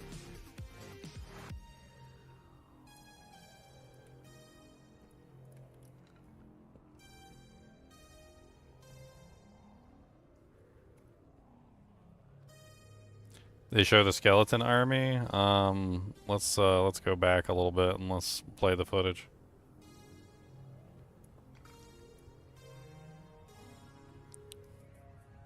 No minions.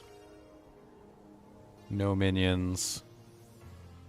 Actually, did they do revives there? Was that revives? I think that was revives. Okay. No minions here. They're almost primarily showing a bone spear necromancer. Did they change the fire golem too? Like, what the hell is that? Hold on. That doesn't look right.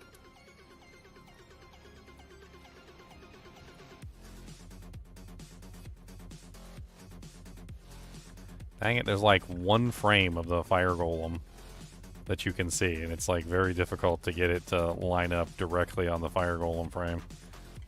It's before he strikes the last, it's before he strikes the first time, or it's when he turns around, like right there.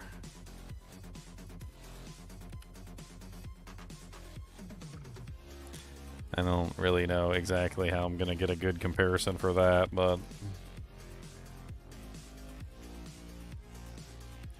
let's see if I can find a good picture of the fire golem.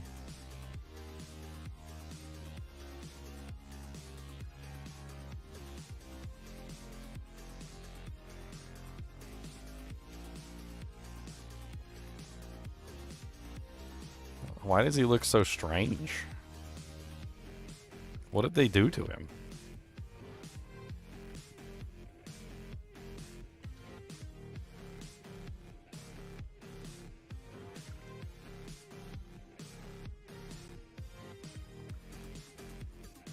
I'm so confused. I don't even understand what the hell they did to him at all. Like, dimmed him? I don't... It's strange. It's very strange.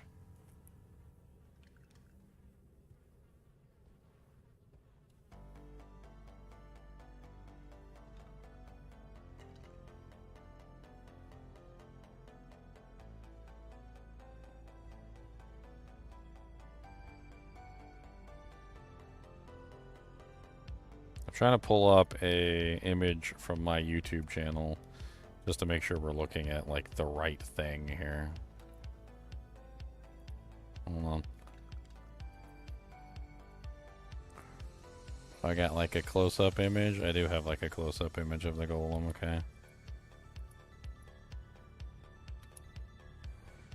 Yeah, this is correct. Like, I'm looking at a picture of the one on my screen, and like, he's definitely a much brighter, more like vibrant golem in general. Like, just very bright and very, very vibrant. Like, if you put these side by side, he's almost in the same pose.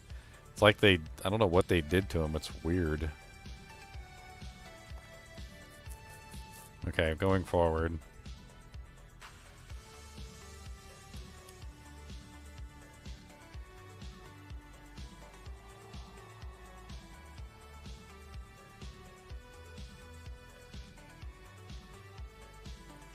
They don't show any of his skeleton minions. They don't show a single one. Let's try the druid. I doubt it. Why is it always the loudest possible like sound effect that it can be?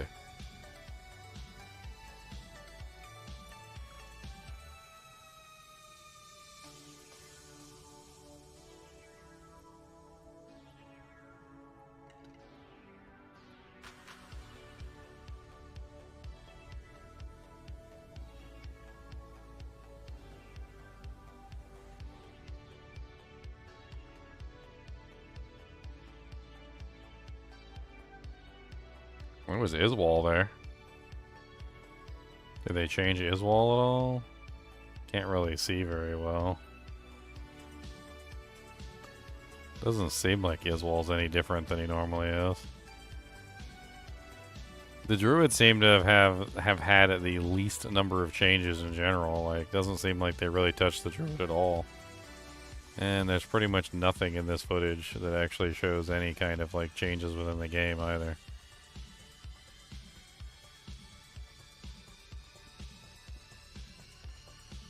I guess since the druid is all natural, I guess it doesn't matter, right? Alright, let's do the barbarian. Let's check the barbarian video.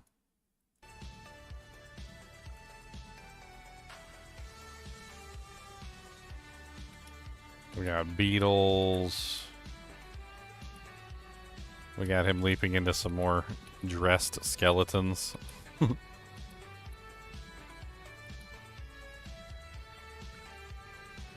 I'm trying to see if one of them shows up with like Andariel or something. That's what I was hoping for. I was hoping like an Andy. None of them seem to be killing Andariel though. Oh wait, oh we got an Andariel kill. Okay, hold on. We need to check for boobages. All right. Can we download this video so we can go slow-mo? Oh, playback speed 0.25. Okay, there we go. Okay.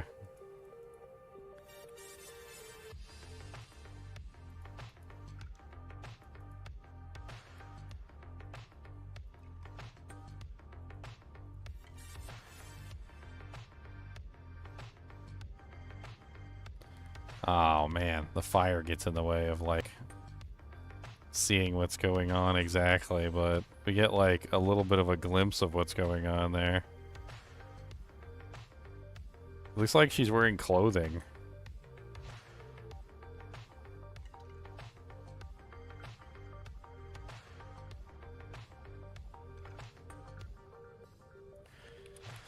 Let's take that still right there. Oh, dang it. Messed it up. Let's take this still right here.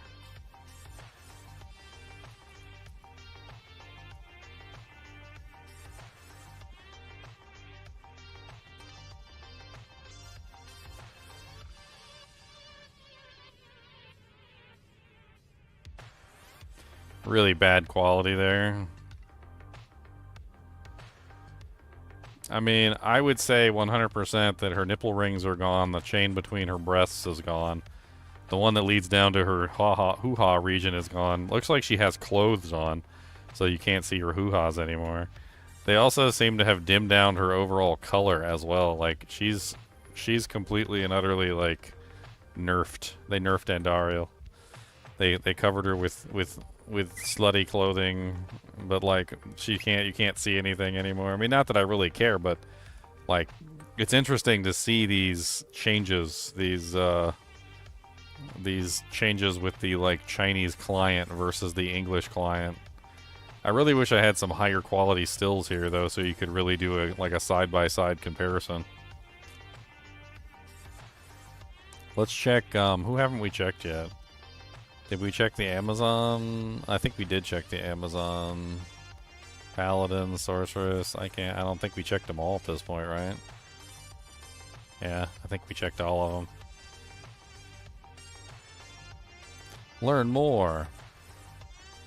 I want to learn more about the packages, oh galore. Come on back now, baby, we can give it, yeah. Gonna get a little bit of contact, yeah. terms, support, law.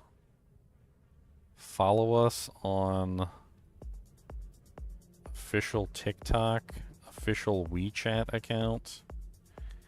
What are these links? Let's go take a look at these links real quick. I don't know what any of these actually lead to, but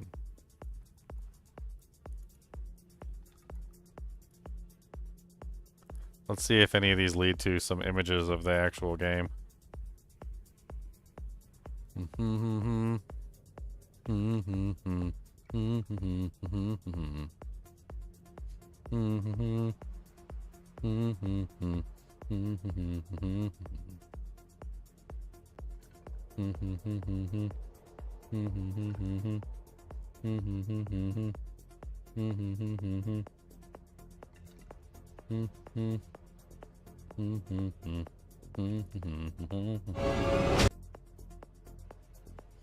This Diablo Immortal? This looks like Diablo Immortal. Yeah. Ugh. I don't know how anybody can look at Diablo 3 or Diablo Immortal for that matter and not like immediately recoil. The graphics in that game were so bad. Okay, I don't think there's anything to be seen here. What's this next one? Okay, that didn't open up properly. I don't know what the hell this is.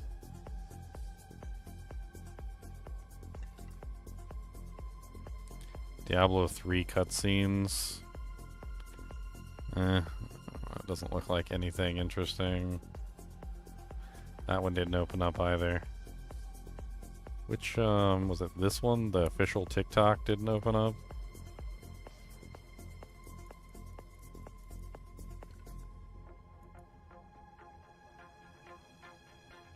Okay, that one already opened up. What is this one? That one doesn't work either. Maybe it's because it's been translated.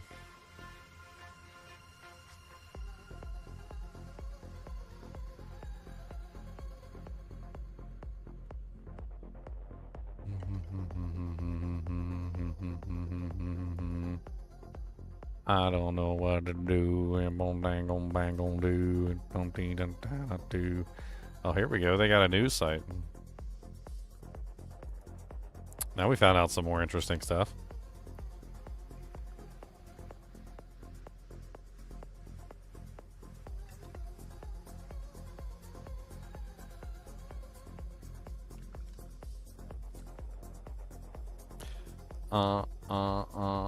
We have understood players' concerns. The proliferation of cheats and scripts not only impacts the player's experience, but also disrupts the game ecosystem and affects normal economic activity among players. Furthermore, it creates unfairness in competitive environments like ladder leaderboards. We believe that cheats and scripts severely undermine the long-term motivation of players seeking fair rewards for their hard work.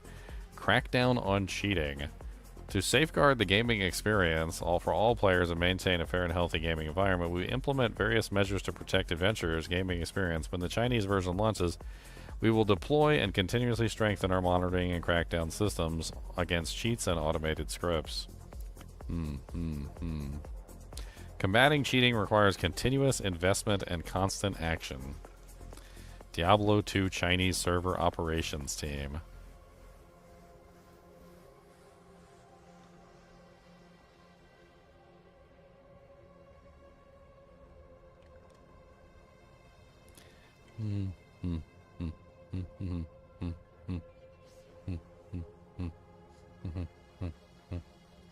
Ecological incentives launched. After the game launches, content incentives activities will be launched on multiple platforms. We welcome more players to share their gaming experience and join the community of content creators. Please stay tuned for detailed news. Okay, that's the same video we already watched. What else do they got on here?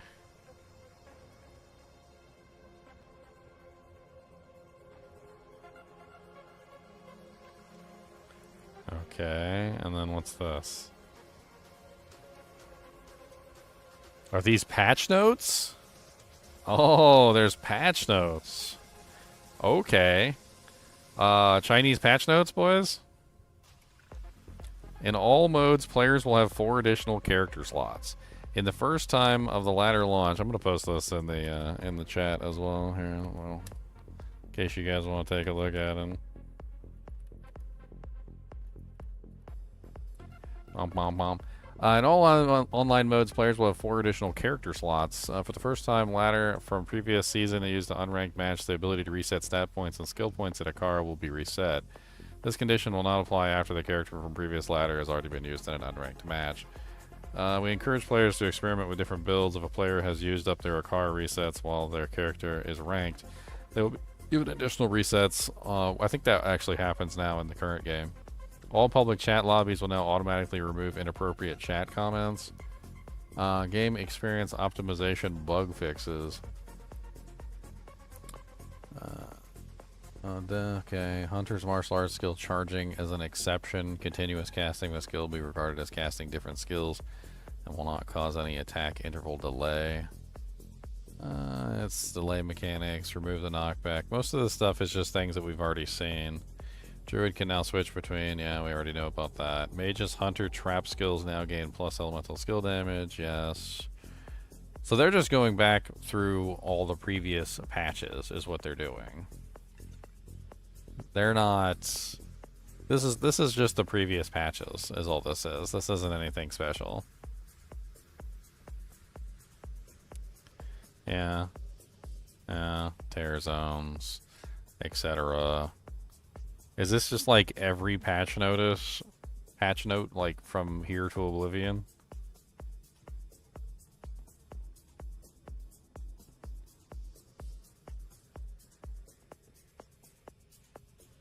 Keyboard functioning.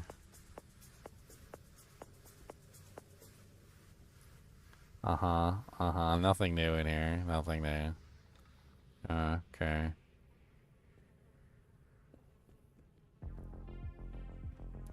Dark crack. Calcium white body crack. Oh man, there's so many cracks.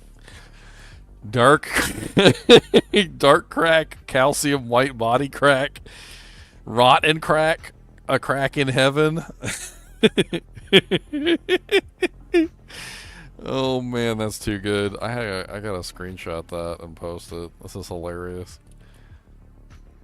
Rotten crack. I know most of you guys got dirty cracks. You got the rotten crack. I know most of you guys are just doing the rotten crack. Rotten crack. Rotten crack. Come on, baby. Rotten crack. Rotten crack. Rotten crack. Oh, whoa, whoa, whoa, whoa, whoa. Got a sweaty crack? You got the rotten crack? You got the, what do you got? The dark crack? The calcium white body crack? Is that what you got? Gotta have that calcium white body crack. It's hilarious. I'm sorry. That's too much. What else do they got on here? Frequently asked questions.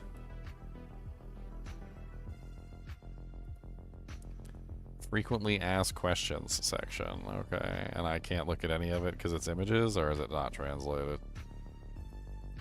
Is it translating or is it not translating? I don't understand what's going on. Looking. How do I fill in my ID card and real name information? You should fill in complete 18-digit ID number. The real name information you fill in should be the real name corresponding to the ID card. If the last digits of the ID card is X, it is recommended to use uppercase when filling in. I forgot my registered ID card. Can I apply to retrieve my account? The ID card information used to register your account is an important basis for retrieving your account. If you are unable to fill it out accurately, it will affect the accuracy of your account retrieval. Wow, okay. Why can't my facial recognition pass? You need to register your account ID card for facial recognition. If you still cannot pass, it is recommended to try a well-lit place or change the device and resubmit the application form. I passed the facial recognition, but still can't see the accurate account information. I have multiple accounts, but only one mobile number. So you gotta have your ID registered and your facial account on file to have access to play the game. That seems like absolutely insane. That seems freaking nuts. So you gotta like line up, like put your camera like in front of somebody, take a picture of yourself, like facial ID, have your ID on record, Like I was actually thinking about maybe trying to grab an account and play it just for the lulz when it launches, but I don't have a Chinese ID, and I'm pretty sure they're gonna know I'm not Chinese when I submit my big bushy bearded face. What happens if you shave your beard off? Like you just can't log in anymore until you grow your beard back?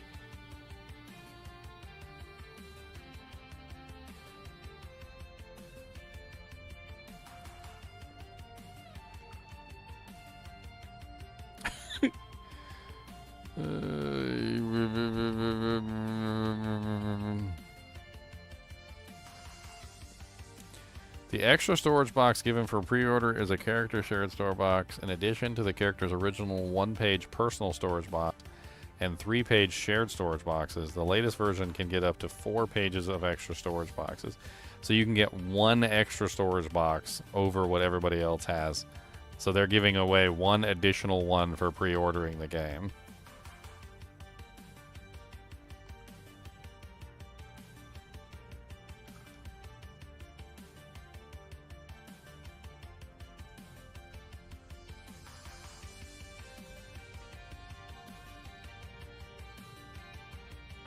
Can additional storage boxes be purchased separately? You can purchase additional stashes separately in the Battle.net store after the game is launched. You can get up to 4 pages of additional stashes.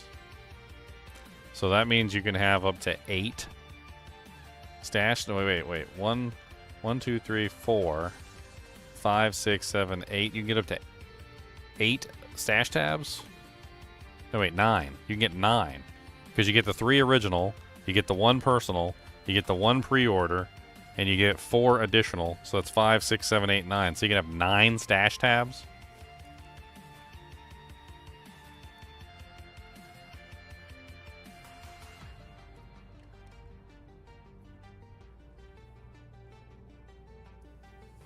I'm not you without my beard. I'm not me without my beard. Oh, man. It's terrible.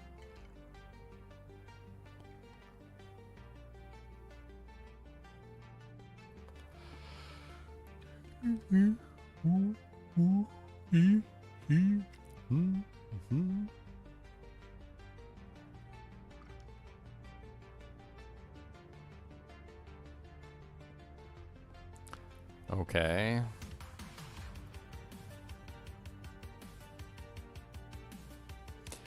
Diablo 2 remastered version of the service promotional video Dream Back to the Millennium. Do they have this in like a high quality or something that's not like potato quality? Like that's what I was hoping for, like a non-potato quality would be great.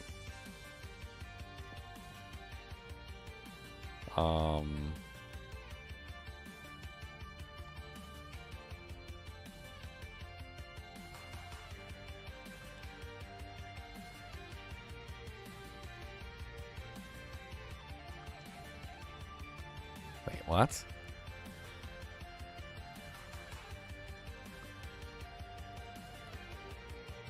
How do I, what? Is there no way to adjust the video quality on this? It looks like it's in potato mode. Like, do we not? This is even worse quality than the one I was looking at earlier. Like, this is literally worse quality than the one I was looking at before.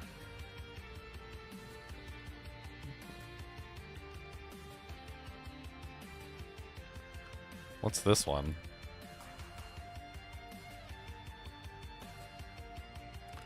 That is a super old video.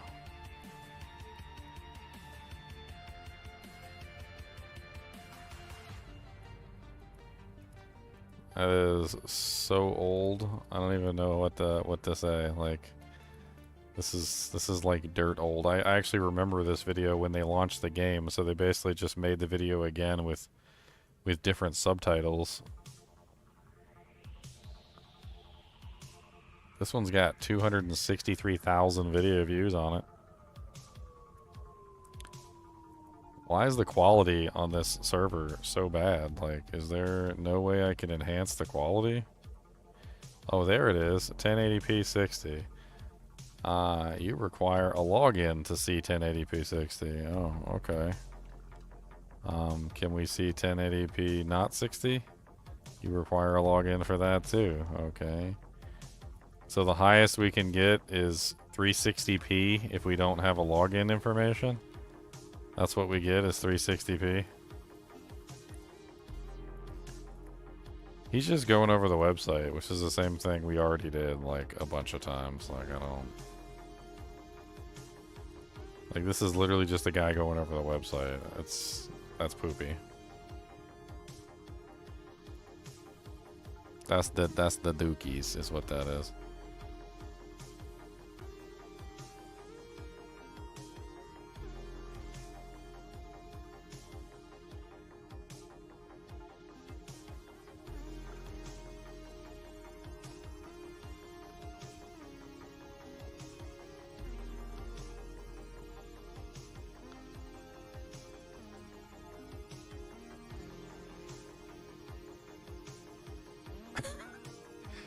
Dude, the potato level of this video, like it's like 360p being filmed on a screen that's probably in 360p, like on a CRT monitor that like we're getting all the scan lines on. Like that is I have no words for how bad the quality of that is. There are no words. There is no words whatsoever for how bad the quality is of that. There's nothing.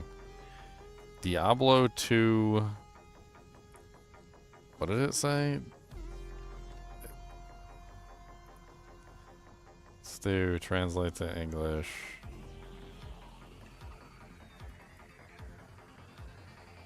Why is it not like I don't understand what it's doing.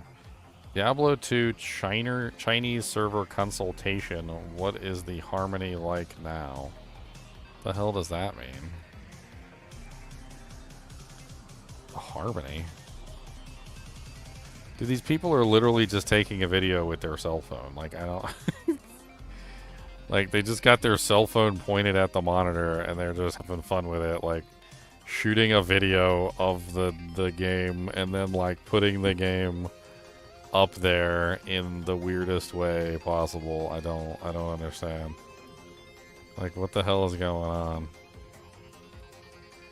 Is this the new version? I can't tell. No, I see leg meats. There's leg meats there. I can't, so this website's useless anyway because every single video I'm pulling from that website is got to be like the lowest quality video I've ever seen.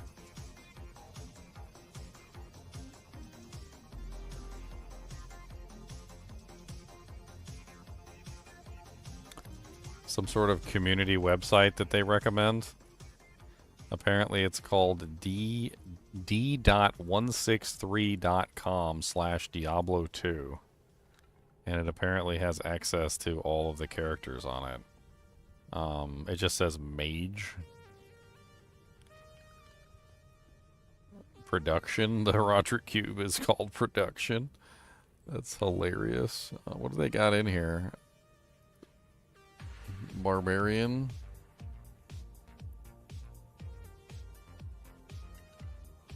Oh, that's going back to Diablo 3.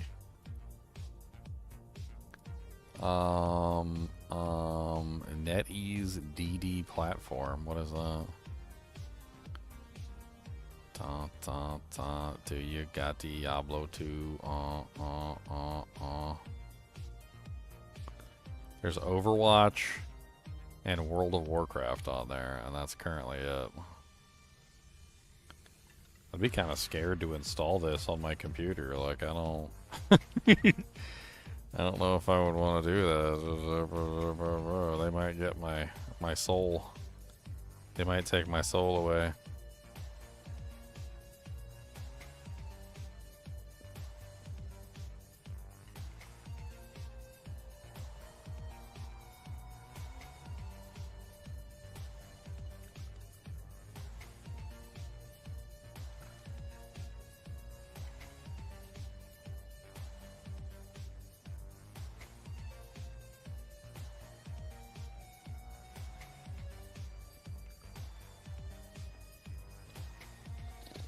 I'm hitting the button. Let's see what happens.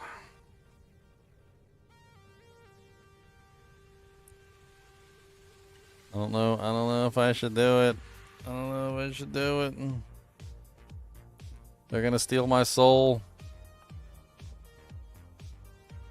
They're gonna steal it. They're gonna steal it. Oh man, log into your NetEase account, log into your BattleNet account, complete the binding and receive the reward. Chinese spyware bundle? Yeah, I don't know if I want to do the Chinese spyware bundle. Reimagined has 99 new sets. Oh, yeah. Poopy. That's an easy game. Super easy game. Don't want to play that game.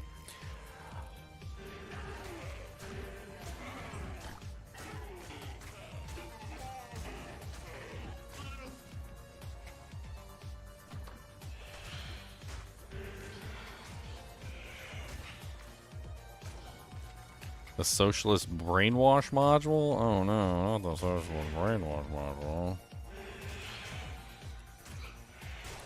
Oh, we got a ghosty here we can compare to. So there's a ghosty. Okay, hold on. Let's put the ghosty right there. We had a picture of the ghosts. Cody, stop digging. Cody, stop digging. Don't talk to me. Don't talk to me. Okay, so that's the best picture of the ghost we could get. Yeah, their bones are all gone. Yeah, they got clothes. Their bones are gone. You can still see their head, but like for the most part, like all their bones are gone. Like they have no more bones. Their rib cage is being hidden. Like they're definitely like completely and utterly censored. That's quite interesting. Some new sets? Nah, there's no new sets. They modified one set. That was all they did. The Chinese version has like a modified Saigon set that they're apparently calling the Warlord set or something. It's not a new set, it's just an old set that they modified. It's not even really particularly very good. You gotta wear like the entire set just to get a meditation aura, and like even then, it's not even a good set.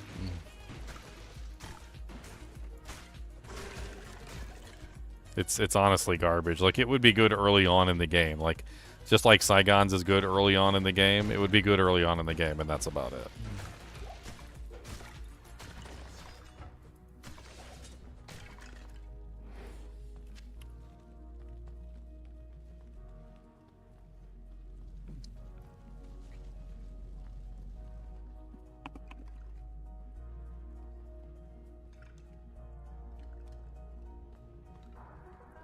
Chinese censorship. I still can't look at the Mephisto image without laughing. Like, it doesn't make any sense whatsoever. It's freaking hilarious.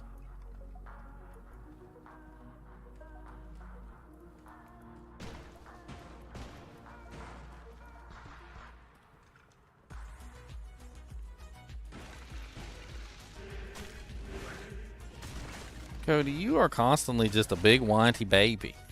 You've been whining all day long ever since we came up here. Literally all day long.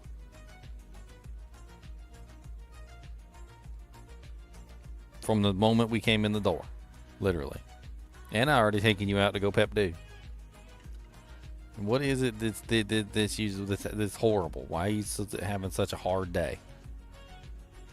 Is your skin inflamed? Do you have monstrous fleas biting you all over? Do you got a doo-doo butt? Do you got mud butt? Do you need to go take a pop squat every 5 minutes? Do you gotta go pep-a-do? Are you hungry? Do you need something to eat? There's lots of food over there for you to eat. Your food. Not my food, your food. There's water. Yeah. Don't give me the squinty eyes like you don't care what I'm saying. You got your own food to eat. You got your own watums.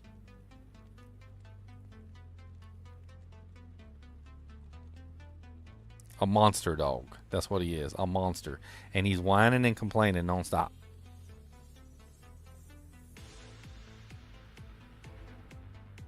Don't look away all like, I don't care what you're saying to me. I don't care if I got food in my bowl. I want your food. I don't care if I got water in my bowl. I want more.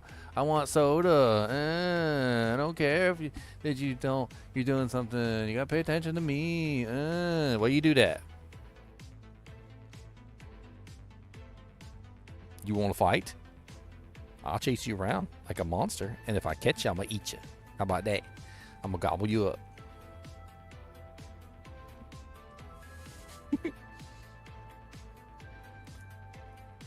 Oh, they didn't put Mephisto in there. They put Brofisto.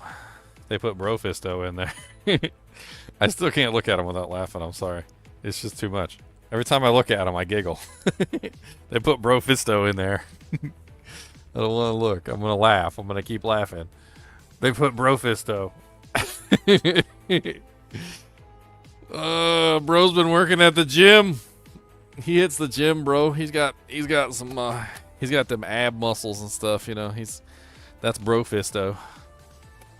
That's Brofisto there. Got Brofisto. Mephisto's jacked. He is jacked. Come here, buddy. Come on. Come on. Come on. Come on up here. Come on up this way. Come on. Come on. Come on. You better get your butt over here. You better come over here, and you better come up here. Now, I want you to tell everybody on the stream what is the matter, okay? We took you out to go pep, okay? We took you out to go pep do already. And on top of that, you've got food, and you've got Waldums. And so what's the matter? Are you bored? Are you lonely? Do you need hug'ems and kiss'ems? Do you need scratch'ems under your tum-tum like this? Do you want beats? I'm gonna beat you up like this. Do you want me to give you scratches on your chinny chins like this and go some chinny chin scratches? Like, what is it that you need so you can be happy with your life? What is it that you need, sir? Do you need an infinite stream of snackums? Do you need somebody to play with? Do you want somebody to chase you around the house like a big monster? Do you want to go see your mom? Do you want punches in the head like this? You want some punches? How about these little punches? How about that? Do you want to just sit up here with me while I play the game? You think you can not lick my hand every 5 seconds? Because you're more than welcome to sit up here with me if you be a goodest boy and you be a goodest. But you got to be a goodest and you can't be a baddest. All right? I can play one-handed. I'm playing a necromancer, so we can do that.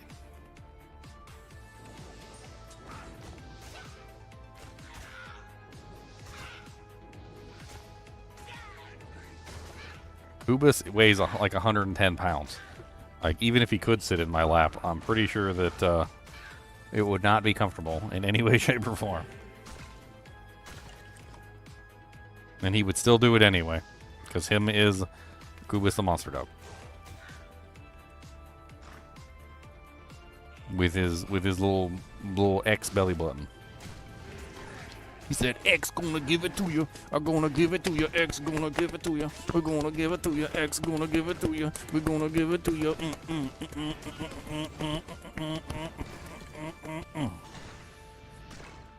What do you think of that? Huh? What do you think of that? You want fight? You want fight? Can I bite this ear? Can I get this? I'm gonna bite it.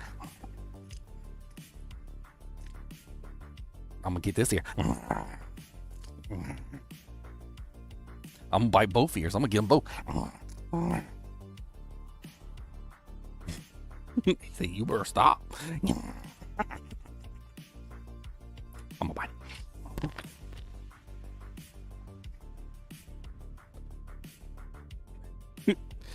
I'm gonna mess with you all day, cause you mess with me all day, and what you give out, I'm gonna give it right back. I'm gonna mess with you, and I'm gonna do this, and I'm gonna do stuff like this, and I'm gonna grab your ears and jiggle them around, and I'm gonna get your nose, and I'm gonna go like this and go, and I'm gonna get your jowls, and I'm gonna mess with your fangs in there. I'm gonna get these fangs in there. Give me this fang.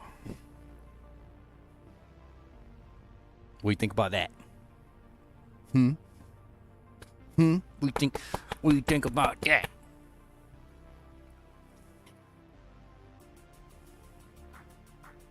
Look at these flaps. Look at these mud flaps.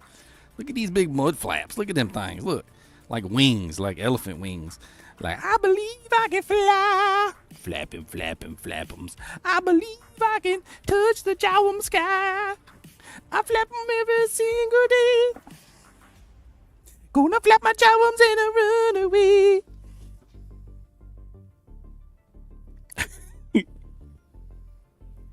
That's right, cause the jawums. Oh no, look at these big jawums. Look at these big jawums. There's a big old monster jawums. Oh no, got some big old jawums. He said, you better stop messing with me, or I was gonna bite you with my big teeth. I got some big old monster teeth. You see these big old monster teeth? I'm gonna go jumpy, jumpy, jumpy, jumpy, jumpy, jump. Yeah, go get you.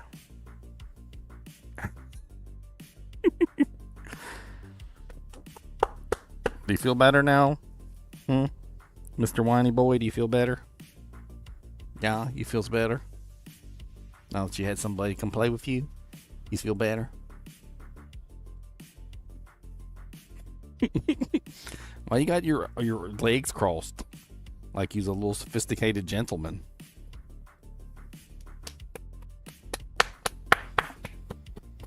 I'm gonna scratch the tummy. I'm gonna get your tum-tum down here. I'm gonna get your tummy. Tummy.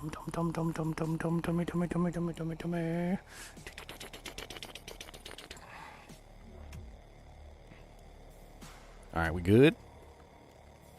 We good? Look at his face. Cody, watch. Watch this. Look at his eyes. You ready? Watch. Cody.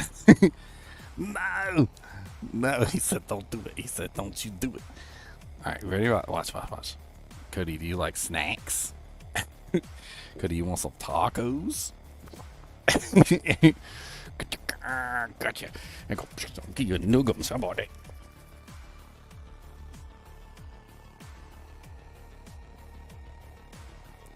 Alright, how about this? I'll give you a trade. Inside here is roughly 10 to 15 Pringums. Okay? I will trade you this container of Pringums for my freedom. Will you take the deal?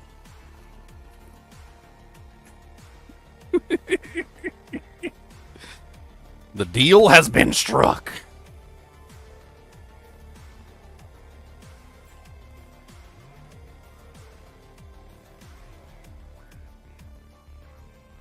I'm free. Oh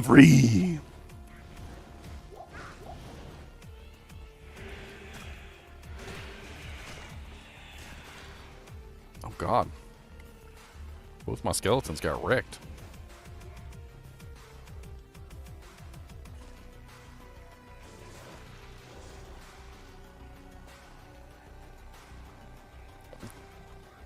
I gotta craft him a treat in the cube? Oh no. That's gonna take a lot of work.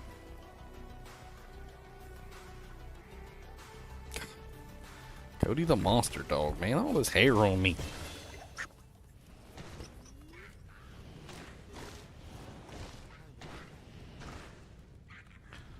Gotta take Kubus and put him in the cube.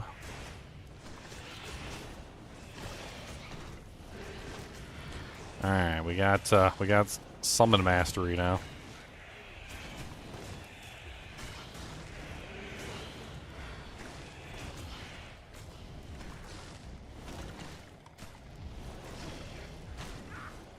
I think Golem still died.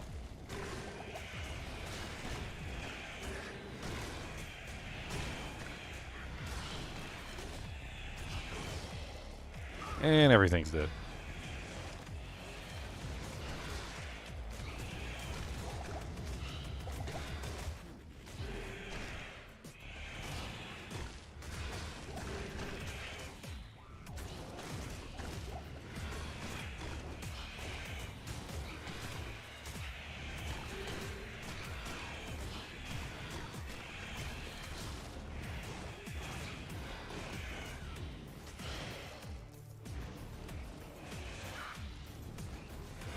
It's the friggin' mages inside the thing. It's not the ghosts, it's the mages.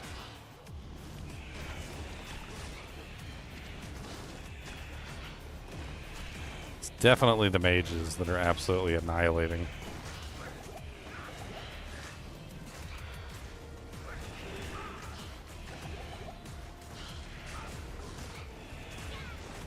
That's why monsters have no resistances, that's why.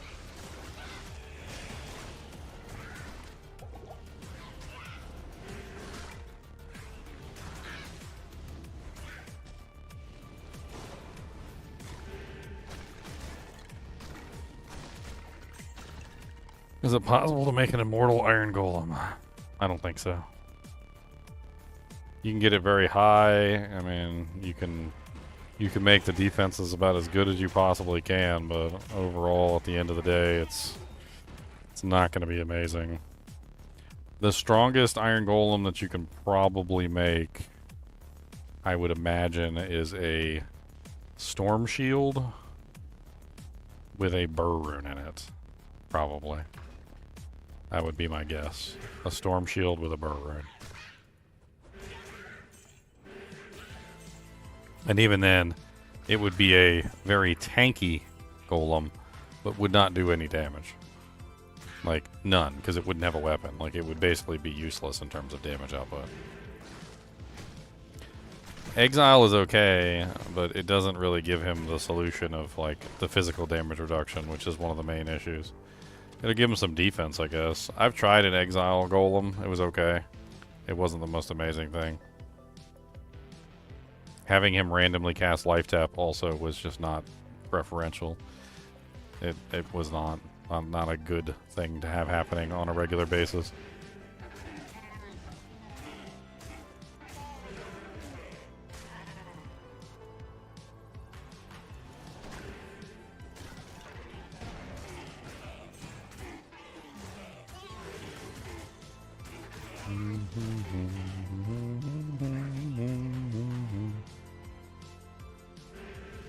Yeah, well, that would mean that the necromancer was actually creating the iron golem out of the item, but instead he's just wearing the item.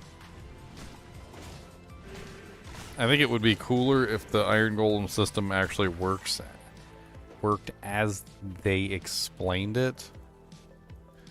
Like, I feel like that's one of the things that is kind of disappointing about the way the iron golem function is that he doesn't really function how they explain him to function.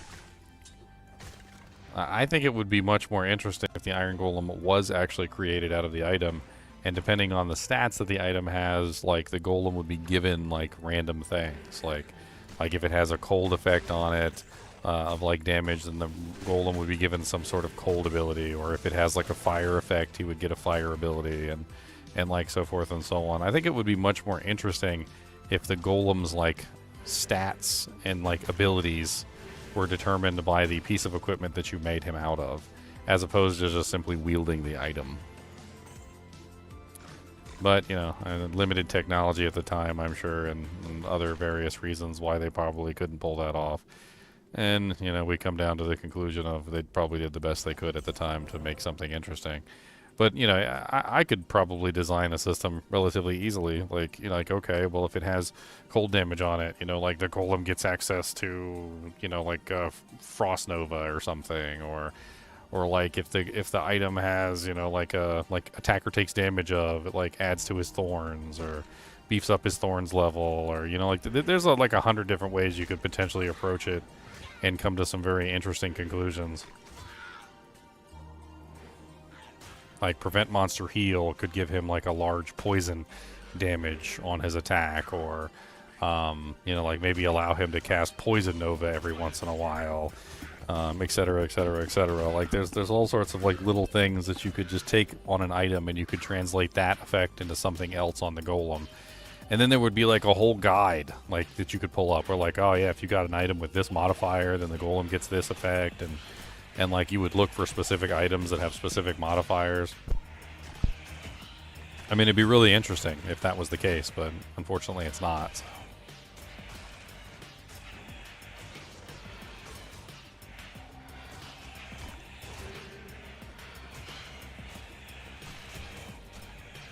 Yeah, having multiple golems would just be completely unbalanced. Especially considering how the golems are currently balanced.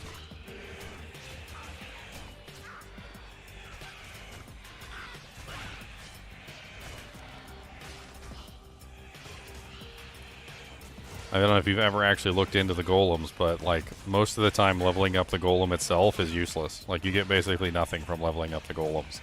I think the only exception to that is the fire golem, which actually gets a decent amount of fire damage bonus. But other than the fire golem, like most of them are completely useless to actually put points in the actual golem, and instead it's far better to put points into golem mastery. So if you allowed a golem to summon, or a necromancer to summon all the golems, well then all they'd have to do is dump 20 points into golem mastery, 1 point wonder every single golem, and they would have all 4 golems essentially maxed out.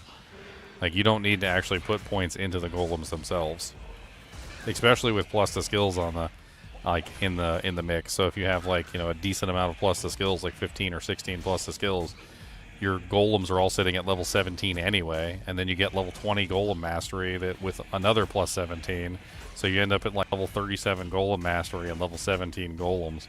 It would be just like ridiculously stupid if you could have all your golems out at the same time.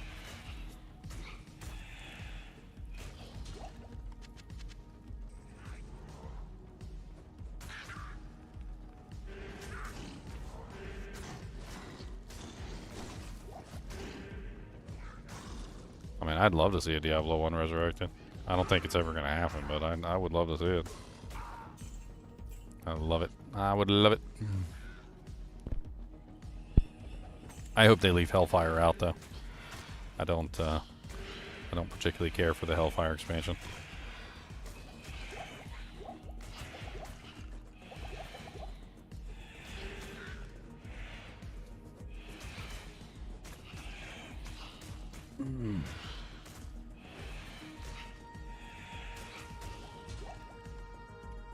He said too spooky for them. I didn't even see that before.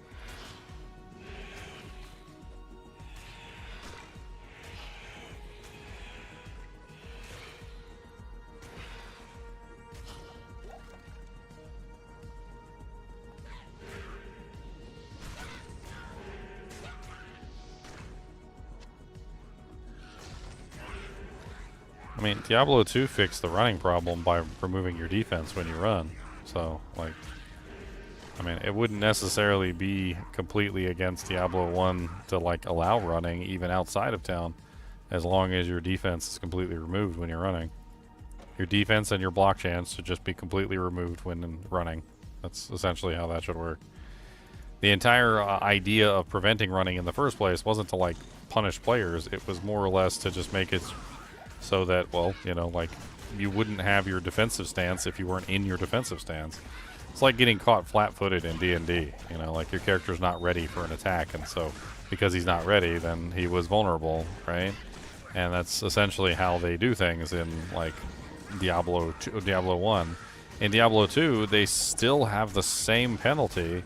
They allow you to run, but you still lose all of your defense and most of your block chance whenever you run as a compromise. Like, they could very easily just do the compromise and make it so that you lose all of your defense and your block chance whenever you run, which would be fine.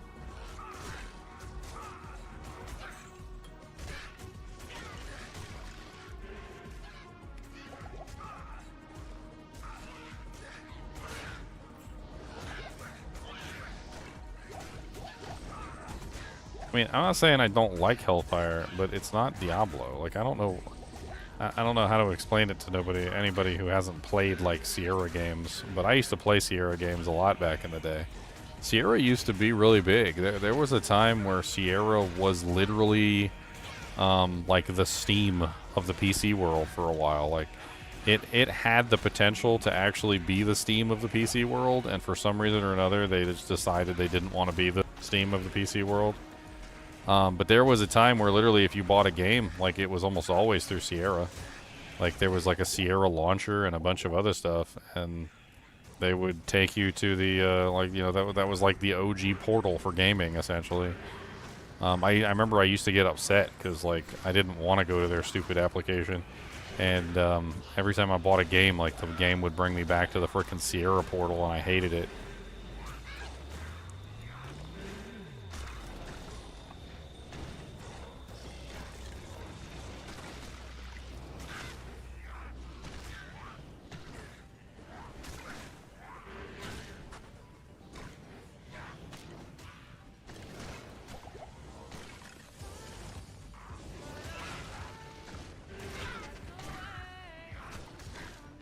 Bone ash monsters. Bone ash.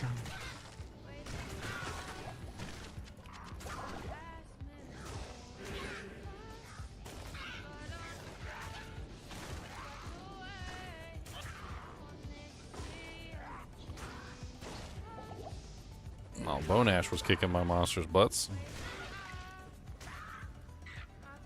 Let's move the hell on. These monsters that resurrect over and over again are a pain in the butt for me right now. I sense a demonic presence here.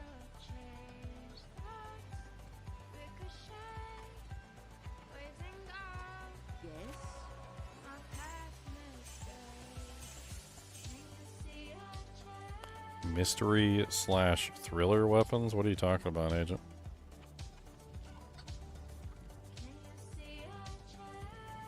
I'm not even sure what game you're referring to.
Boop. I guess I really need some more potions. Let's go ahead and get rid of these. Get rid of those. I guess I just need to fill up on potions. It's probably my best bet right now. Let's get rid of that. I don't need that many mana pots, but it'd be nice to have a couple. Mainly just need health pots.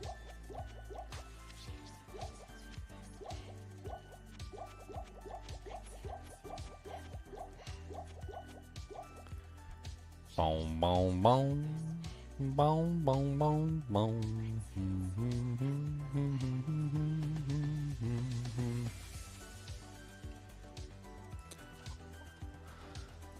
I don't know if Sierra made all those games. I think Sierra was also a publisher at a certain time. Like, was Sierra just a publisher, or were they also a game company?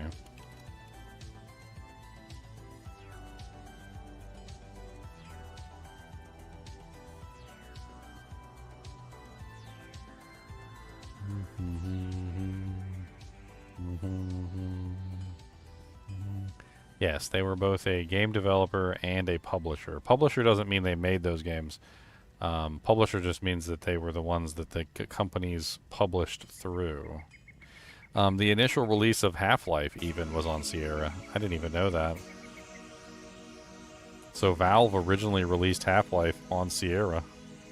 Huh. Is that on the box? Like if I look up the original Half-Life 1 box. I think I have the original box somewhere, but it is. Yeah, it was. Oh, interesting. Sierra Studios right there. Who would have known? Who would have known? Interesting.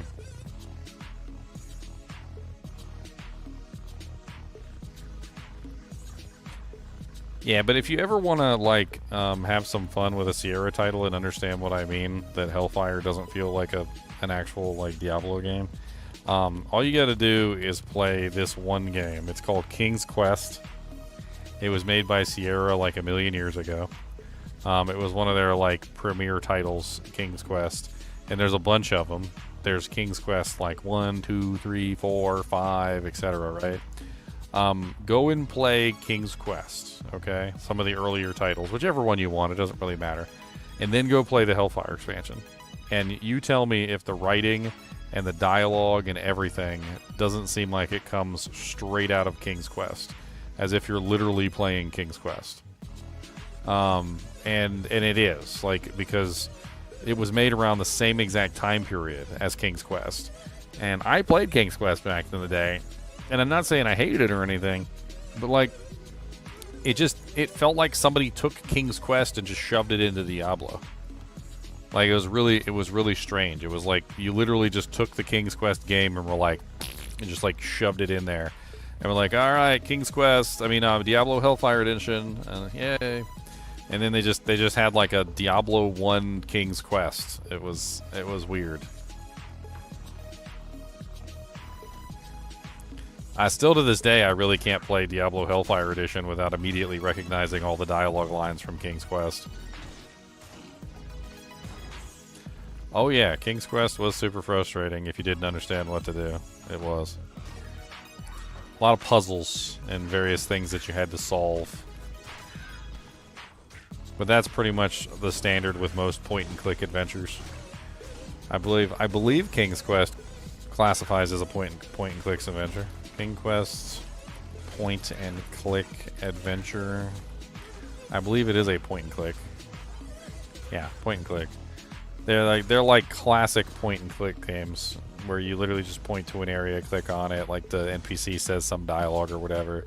Like, you got to know the correct like order to, you know, click on things. You got to get like certain objects and bring them into like certain areas so that you can complete like the quest bonuses. I mean, even in that way, the Diablo 1 Hellfire felt a lot like a point-and-click adventure too. Like, because a lot of the NPCs had very similar-esque quests.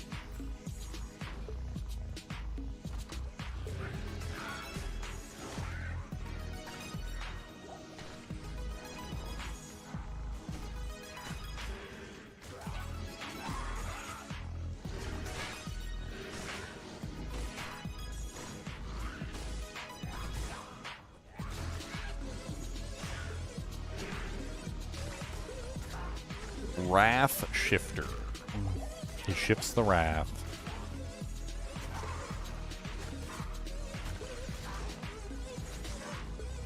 Die, Stone Shifter. I'll take that throwing axe and all your potions. Thank you very much.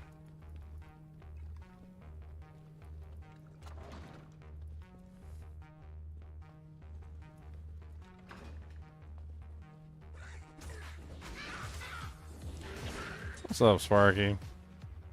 In order to get to Ubers and fight the Uber bosses, you have to download a modded version of the game. He's talking about D2 LOD. So back in the day, LOD single player didn't have access to any of the online ladder functions. So if you played offline mode with D2 LOD, you basically got access to none of the like ladder only rune words. You didn't get access to any of the ladder only stuff like Uber Diablo or anything like that. Like, you basically just had the base version, no additional rune words, and the only way to get access to them in D2 LOD was to mod the game, which is what he's talking about. Like, do I still have to mod the game? The answer to that question is no. You don't have to mod the game in Diablo 2 Resurrected. All of the like ladder only functions have been added into single player, not into non-ladder, mind you, but all the ladder only functions have been added into single player. So you can now summon Uber Diablo by selling one Soj to the vendor. You can like get all the ladder only rune words that were in the previous version of the game. There are some specific ladder only rune words which are limited from non-ladder, but they're not limited from offline mode, so it doesn't matter. And also Uber Tristram, Uber Diablo. I'm trying to remember anything else. There's also some other ladder specific stuff that got added into D2 single player. So if you want to play single player, no, you don't have to have run a modded version of the game.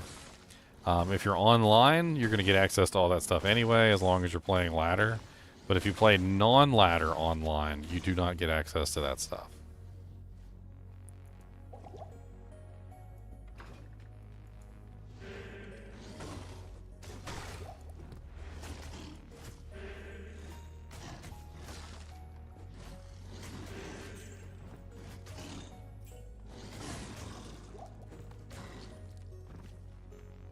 It's another dead end there. That doesn't go anywhere. Can't curse the gargoyle traps you see. Can't turn a garter bomb to re. I mean, Sparky, if the last time you played was D2 LOD and you haven't played since then, there's a lot of stuff. A lot of stuff that's changed in Diablo 2 Resurrected. New Runewords, Terror Zones, Sunder Charms, all sorts of various things. Good changes that have fixed a lot of the bugs from Diablo 2 LOD. Like the Amazon dodge, avoid, and evade works now. The next hit delay stuff has been fixed. Most of the assassin skills actually work now. Like, whereas most of the assassin skills didn't work in D2 LOD. Quite a few of the abilities that were completely and utterly defunct for the most part have been fixed. The fire traps work on the assassin. The martial arts skills work on the assassin. Like, negative resistance now finally works with the assassin traps. Like, I mean, there's like 100 various things that have changed from D2 LOD, so you got a lot to explore. You have a lot to explore. And it honestly is a lot of fun. Kind of envy you in a way, because like I've already explored all the new stuff that they've added into the game, and I'm having fun with challenges. But you still get to go back and have fun exploring all the new stuff they've added. And there's a lot. And my YouTube channel is a pretty good guide for that stuff. So, you know, if you're looking for information, I definitely have a lot of information on my channel to help you with your journey rediscovering Diablo 2.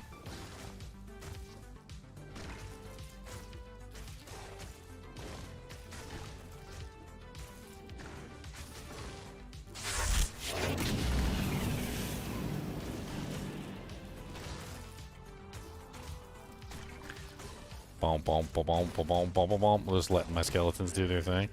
My one skeleton, I need to re-resurrect him.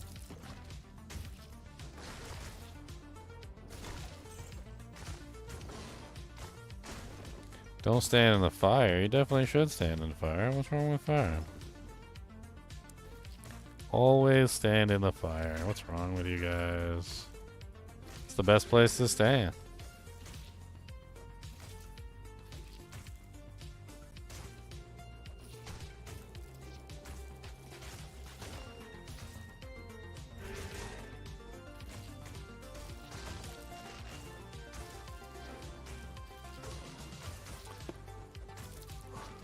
Random stuff to nerds.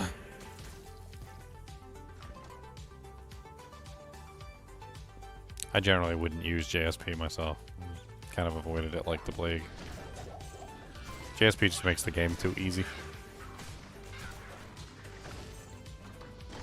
Like, that's one of my biggest issues with all the other mods that they keep making for Diablo 2. Like, there's like the Diablo 2 Reimagined mod, and there's like the Diablo 2, what's that other one? Like PD2, and there's a bunch of other mods that you can get for Diablo. Most of them just make the game incredibly easy, and I don't know why. Like, the game's already easy enough. I mean, maybe it's because I've been playing the game for a really long time, but like, if you play a meta build, you will crush this game. Like, in no time whatsoever. Like, so putting aside meta builds, like, even if you play an off meta build, if you know what you're doing, you can still crush this game in no time whatsoever. And then, like, the funny thing is that even if you play like an off meta build and you tie your hands, like, you artificially tie your hands with challenges, like don't use any items that are blue, or like, you know, only use rare items or something like that. Like, most of the time you can still beat the game with relative ease using those challenge conditions, right? And like, I don't understand the idea. Like, it doesn't compute in my brain the idea of wanting to make the game even easier than it currently is. Like, it's not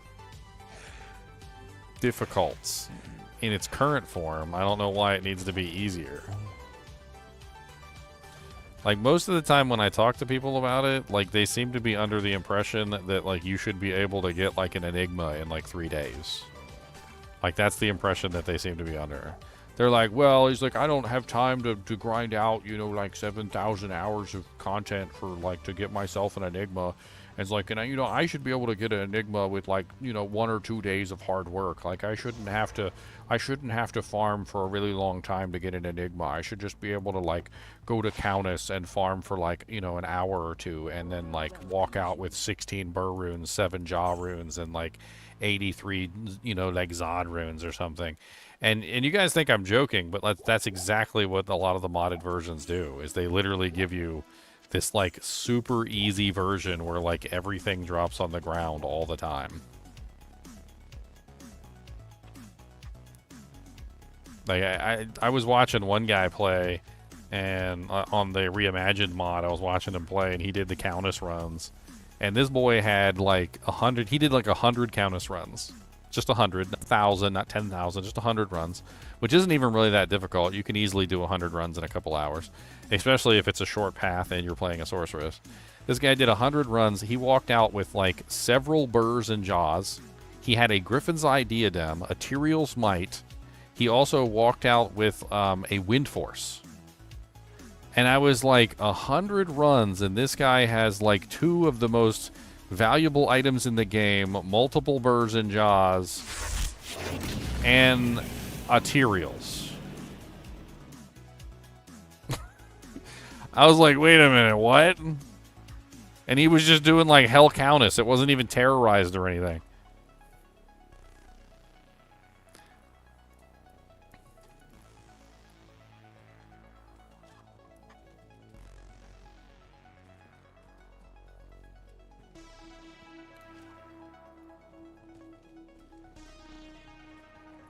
I mean, I would caution against using max rolls like content. A lot of it is like outdated at this point. Like there were so many patches from like the original version of launch to like now, and a lot of people have told me that they pull up like builds on max roll and they're outdated for like, like version 2.2 or like version 2.3. And they don't have things set up properly for like the newer versions. I'm sure there's versions on there that are updated to the proper, like 2.7 or whatever. But like there's a lot of content out there for older builds of the game with previous patches where things were changed in various ways. And a lot of people came to me, like my videos, and they would tell me about some max roll build that they created and how it didn't really work very well, and I asked him to link me the build, and I looked at it, and sure enough, it was like super outdated.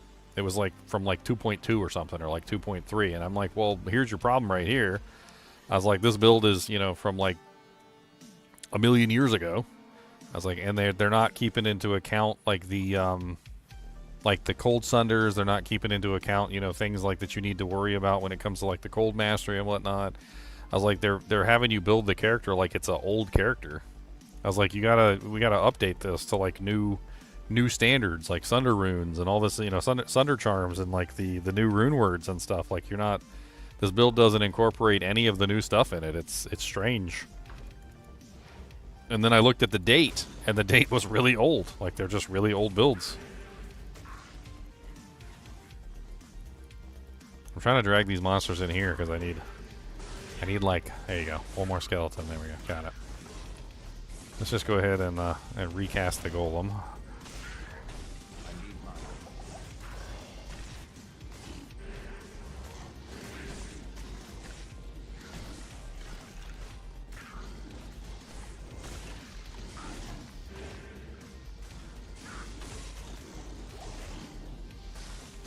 So what are terror zones? So terror zones were added in Diablo 2 Resurrected around like patch 2.4. I think it was 2.4. I could be wrong, but I think it's around 2.4. And what they are is they're after you beat the game. So after you've completely killed like normal difficulty, nightmare difficulty, and hell difficulty. So once you kill Baal in those particular respective difficulties, you get access to terror zones in that difficulty, which are essentially just scaled up areas that are closer to your level. So they're basically based on your level. And when you go back to an older zone that is terrorized, the monsters are essentially going to match your level up to a certain amount.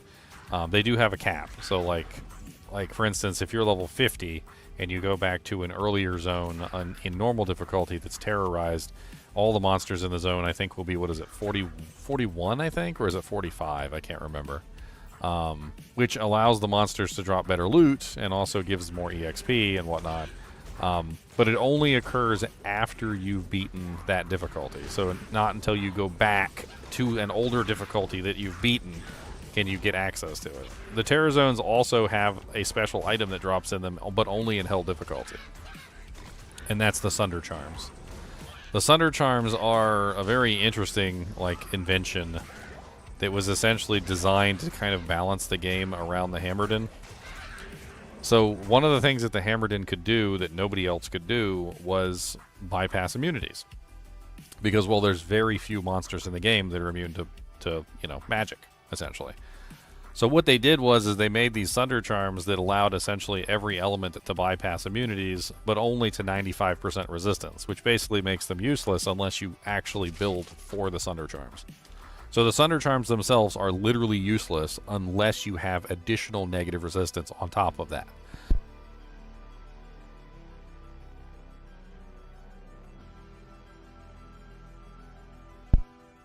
They're absolutely amazing, though, because they enabled, you know, like hundreds of builds within the game to become viable.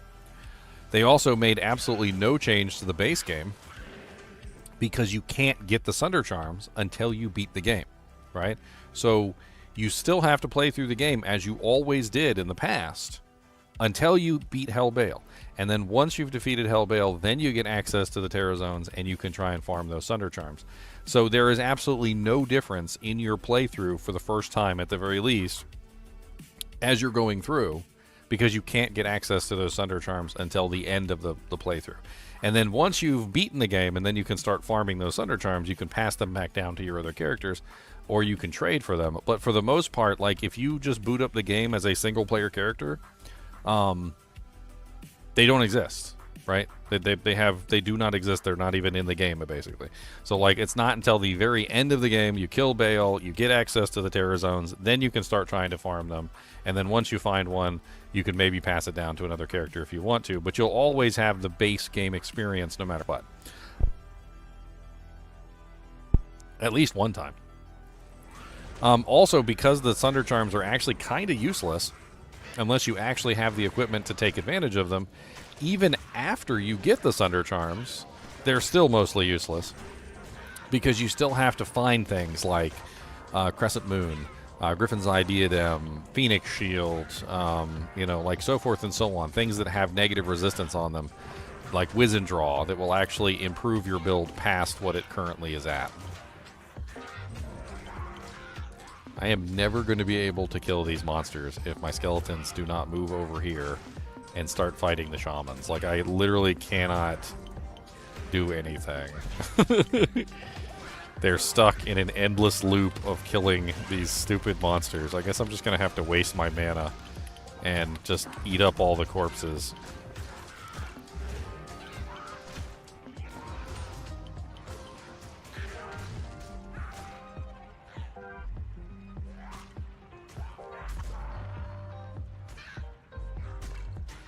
I mean, Cooley made the argument, you're talking about like JSP for PvP. He made the argument that he feels like you pretty much require the use of JSP if you want a PvP. You can't compete as a PvP player without it. I don't know if he's necessarily right. Chunks does a lot of PvP and he doesn't seem to do any RMT at all, as far as I know. He seems to be vehemently against JSP and that, and he still seems to do fairly well in PvP, so I'm not sure if Cooley is right there, but I mean, it does seem like if you want to PvP, you're either going to have to dedicate a lot of time or you're going to have to dedicate a lot of money, one or the other.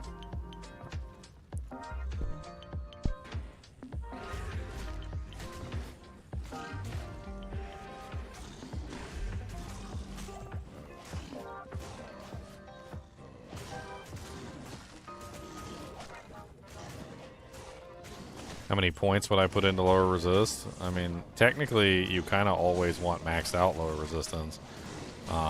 But it does have a point of diminishing returns if you're, you know, like having issues with your skill points. Like if you don't have enough skill points to max it out. You can look up on the Amazon Basin page, and you can see the like diminishing return curve, and you can make a decision on like where you think like is enough points. You can even add in your plus to skills, so that like you're looking at your plus to skills from that regard. I mean, that's definitely something that you can do. I mean, I would definitely just pull up the page, like in my opinion. Just grab the Amazon Basin page, go to Amazon Basin, lower resist, and then pull up the big giant tree here, and then look and see like how high it goes. So it goes to 70%, right?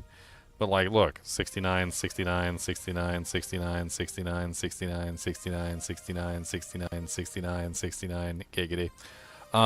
Like for literally, what is that? Like 9 levels, it only goes up 1 point. So that doesn't seem worth it, does it? Except unless to get the 69 number.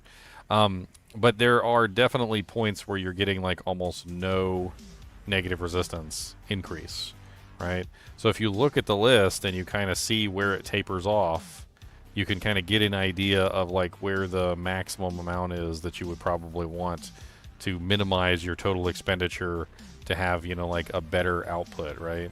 So like when it comes to lower resistance, I mean, you can see that it really starts to hit that horrible point around like 64%. Like it's 2 points for 62, 2 points for 63, 3 points for 64, right? And then it goes to 4 points for 65, or 5 points for 65, and then finally goes to 5 points for 66, right? So like to me, I can't cease putting any more points than probably like 23. That would be my guess. But you can cut it off wherever you want to. So like at 64% right there, which at level 23, that seems like more than enough to get the benefit out of it without putting too much into it. So you could factor in your plus to skills, and you could also factor in your hard points, and just make sure that in between your hard points and your plus to skills, you're hitting level 23, and that would be fine. Or you could pick a lower tier, because like even then, like you're wasting a couple points. Like you're not getting a bonus between 21 and 22, and you're not getting a bonus between 19 and 20, right? So like there's definitely some problems there in the way that it functions. So it's up to you where you want to like draw the line. That's kind of what I'm pointing out, is that like you kind of want to make your own decision on where you want to draw the line.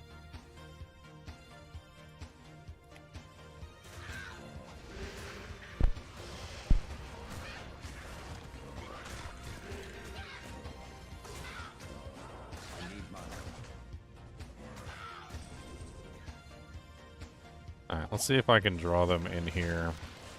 Draw her in here, at the very least, away from the summoners that are constantly resurrecting.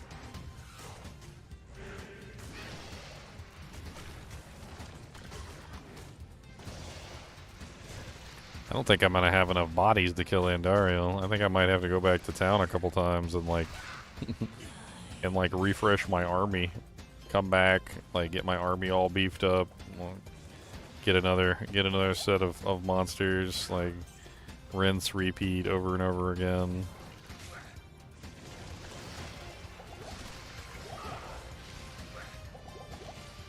Man, she is like absolutely demolishing my army too. It's so rude. Alright. What am I, level 14? I'm actually not high enough level to go to Act 2 yet, really. I need one more level. Alright, so we really don't have much of a choice. Let's just go outside of town. We'll build the army. We'll go back, fight her, come back, do it again, rinse, repeat, over and over and over again, until we eventually kill her. It'll take us some time, but eventually she'll die. We got to get to Act 2, and we got to get the Roger Cube. That's like the main thing for us right now, is just getting to Act 2 and getting our Roger Cube. And everything else is secondary to that at this particular point in time. Once we're in Act 2, we get a Roger Cube. We can actually start putting equipment on, getting some plus to skills perhaps from a wand. You know, generally getting more than just like the garbage tier equipment that we're currently using. Instantly one of my skeletons dead. That's rough. Dude, she like rips my skeletons to pieces. That is so friggin' rude. I don't much appreciate that at all.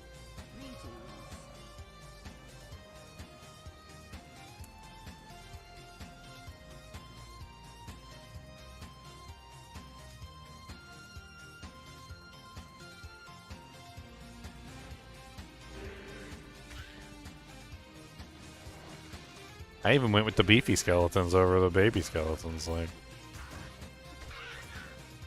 I guess I do have 1 skill point remaining. Let's put 1 more point into the skeletons, so we have 3 skeletons. She's killing them so quickly. Like, we need some backups. Never got a merc. I can't get a merc because if you look at the rules up there in the corner, I can't do anything other than the Act 3 merc. So until I get to Act 3, I don't get a mercenary.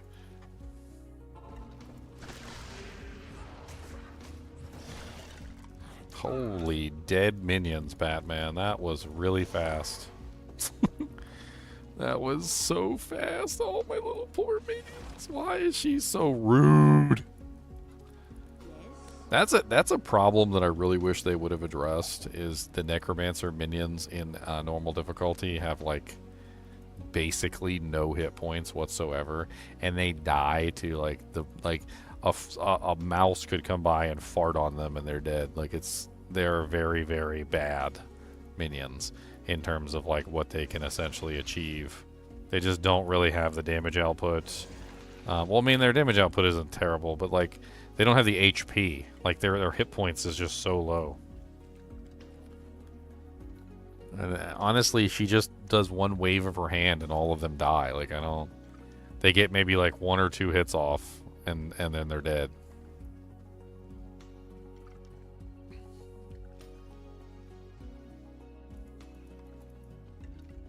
This is the same thing that happens with Diablo too. Diablo is also the same way. You walk up to Diablo and Diablo just waves his hand and all your minions fall down. I don't understand like the whole balance mechanic of the skeletons in normal difficulty. So for those of you who don't know, your minions for some reason are tied to difficulty, and in normal difficulty, nightmare difficulty, and hell difficulty, the minions have different damage outputs, and they have different HP as well, which means that basically they have a different setup in terms of like what they can potentially achieve damage-wise. So they don't actually do the same damage or have the same health as they do in higher or lower difficulties. So when you're fighting, like in normal difficulty and you're like a level 99 necromancer or something, and you're like, oh man, I'm big beefy necromancer. Look at me, I got big beefy necromancer stuff, and I can do big beefy necromancer things. No, you don't, because all of your necromancer minions are baby necromancer minions. They're normal difficulty necromancer minions, and because they're normal difficulty necromancer minions, they have like really low HP and like really low damage and really low defense, and they basically just don't do anything good in normal difficulty. Same thing with the bear. Like on the druid, the bear on the druid is amazing in hell difficulty, and it sucks in normal and nightmare difficulty. I think I've played around with the bear a couple times on the druid, and every single time I was in normal or nightmare, the bear just sucked. He has like really low HP. His defense is terrible. Like, and then you get to hell difficulty, and suddenly he's big beefcake, beefy bear. Like, he literally goes from weepy weepy bear to beefy beefy bear, like in one fell swoop.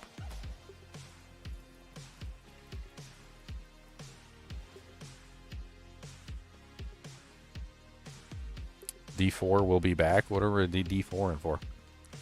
What's the D4 comment for? I mean, eventually D4 will come back when they run the expansion. Ugh. I'm really hoping the expansion doesn't turn the game into like a gutter, like just a gutter filled with poop oil.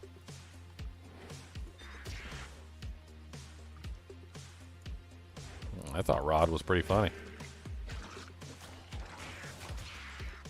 I thought he was funny. It didn't seem like he knew very much about the game, to be perfectly honest.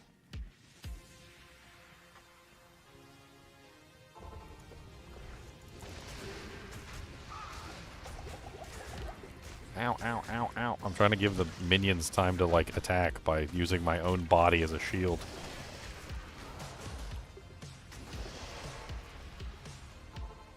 Using my own body as a shield. Using my own body as a shield. Boom, boom, boom, boom, boom, boom, boom, boom, boom, boom, boom, boom.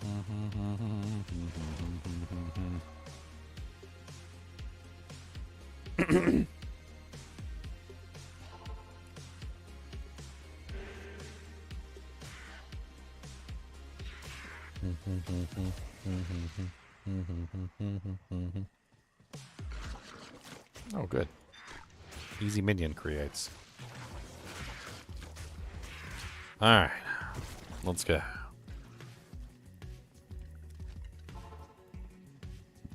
Using my own body as a shield seems to be working.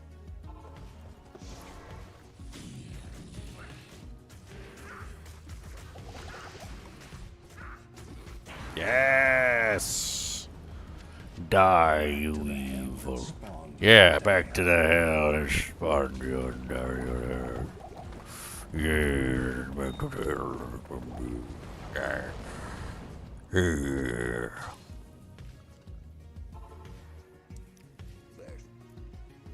evening. Ha ha ha ha. No mercenary, he says. How about that?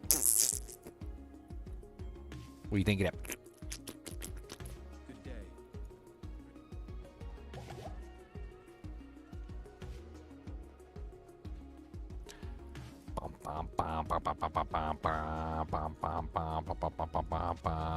I need to get some dude janks, please. I need a couple dude janks, so please.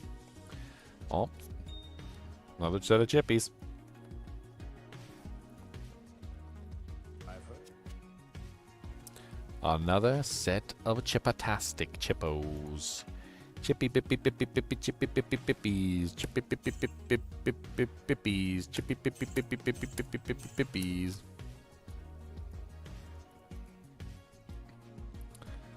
Boom. We just need a cube. Like, that's what we need more than anything, is we need a cube. So I think what we're gonna be doing now is like, we're just gonna bum rush the cube. That's what we're gonna do. Bum rush the cube, boys. Gotta bum rush the cube. Gotta bum rush, bum rush. Gotta bum rush the cube. Gotta bum rush, bum rush. Bum bum bum, gotta be a bum bum bum bum bum, gotta bum rush. Gonna do a bum bum rush. I don't care what you gotta say, bum rush. Gonna get that bum rush. I don't care about none of this. Gonna bum rush. Bum and rush, bum and rush, bum rush. Oh, there it is. Dry Hills.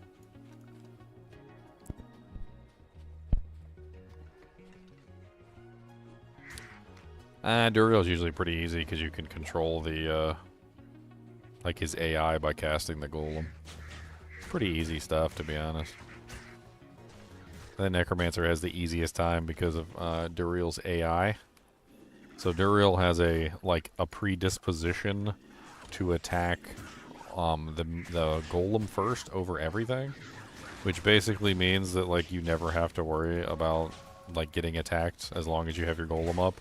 And even if he one-shots your golem, you just bring a bunch of mana pots and you just keep spam casting your golem, and like you can pretty much completely eliminate like any danger from Duriel just by keeping your golem active. It's the necromancer has the easiest time out of everybody on Duriel.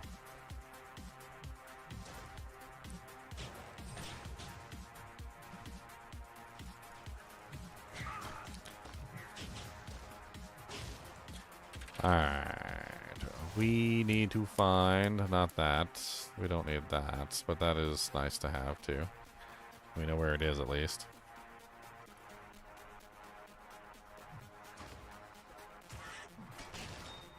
Chippy diamond, I like those. Those are good stuffs. Yeah, I don't like using that cheesy Diablo trick. I like to try and kill him like the legitimate way. The cheesy Diablo trick is, I don't know, it just seems too cheesy for me. That's the speedrunner trick. And there's a certain like vampires with garlic. Like I get like when I see the trick used, I get like a tingling in my throat and want to vomit.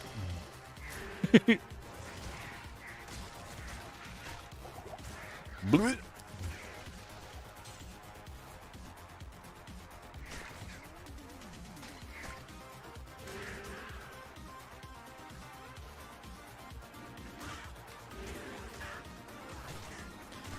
What's the new challenge? Herodric cube crafted items, or Herodric cube processed items only.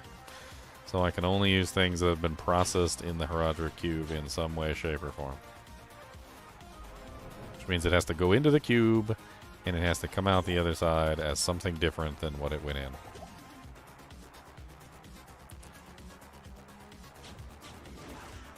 I mean, I'd have to take a look at the recipes. I don't even have a cube yet, so I'm going to have to go back and look at the recipes and like look at all of them. There's a lot of recipes. There's a lot of cube stuff. I love the Herodric cube recipes. It's one of my favorite things about Diablo. I can't believe, I literally cannot believe this, by the way. I cannot believe that we're like on Diablo 4 at this point, and we've had an expansion, and not a single game after Diablo 2 has included a Herodric cube. Not a single one. Diablo 3 included Kunai's cube, which is like not a cube. It sat in town and it didn't do anything except for like give you some buffs. It was cool. It was an interesting mechanic, but it wasn't a Herodric cube. And then like Diablo 4 comes out, still no Herodric cube. Diablo 4 expansion comes out, still no Herodric cube. Diablo 4 Sins of the Herodrum comes out, still no Herodric cube. Like, it just blows my mind that like none of the games have Herodric cubes in them. Like, it's such low-hanging fruit. Like, just put a damn cube in the game and shut up already. Like, you don't even have to do anything special. Just make it so that all the recipes and stuff can be, like, put into the cube. The same recipes you can go to the vendor for. And then just allow us to put the recipes in the cube. Like, what is it? I don't understand. The Moon Beast game does have one, yes. It does. It has a puzzle box, not a Herodric cube. Puzzle box, trademarked.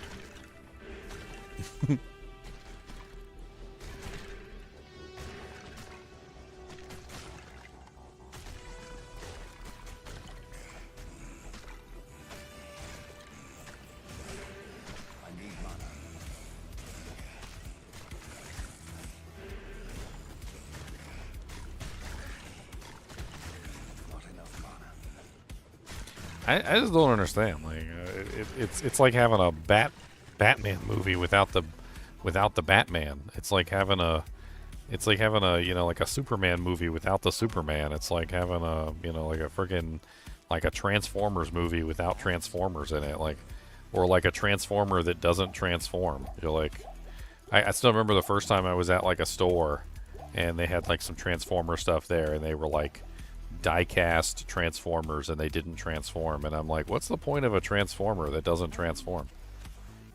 Like, what's the point of a Diablo game that doesn't have a freaking Herodric cube in it? It's like one of the most iconic things in existence in the game. It's amazing. It adds so much to the game, gives you extra storage space. Like, on top of that, also extremely useful for every single recipe that you want to do. And the really cool thing is you don't even have to be in town. You can literally transmute things on the go, which means you actually have a crafting bench that you can carry with you outside of the game world. Something also that none of the other games have allowed you to do is carry a crafting bench outside of the game world, right? Like, when you have that cube in your inventory, it's a certain power that, like, you can literally craft things on the go as you're outside of town. Most of the games won't even let you do that. They won't even let you craft stuff outside of town.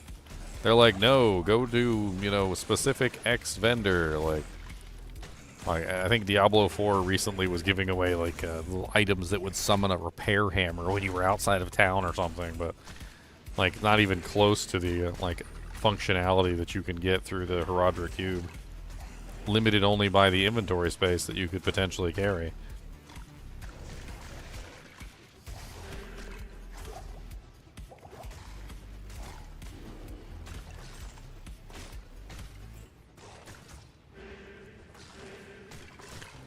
So slowly.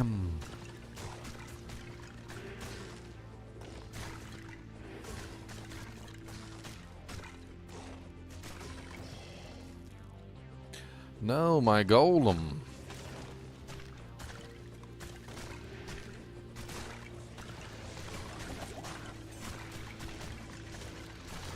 I gotta keep summoning more skeletons to get rid of the skeleton corpses that are on the ground.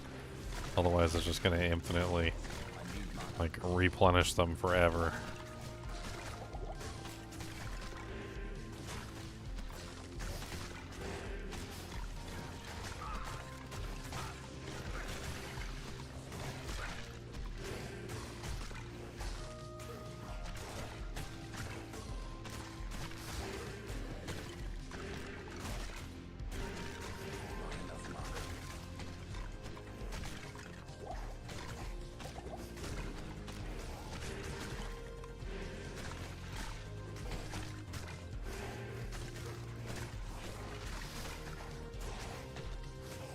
Get him, get him, get him.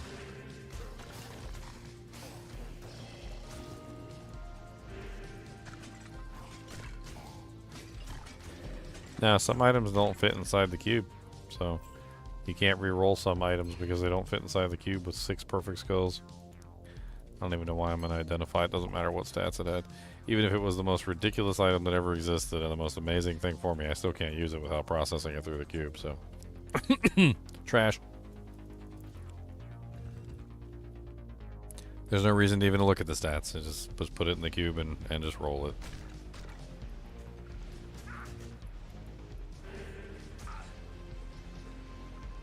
I'm just gonna keep running. This is gonna take forever to fight through this, and it'll be much faster once we have access to the cube, so let's just go. Let's just go.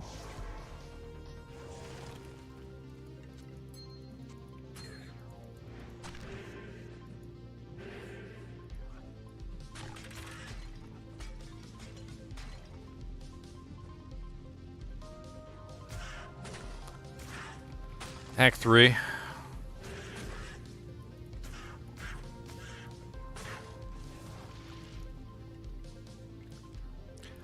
His gear's gonna be the same as mine this time.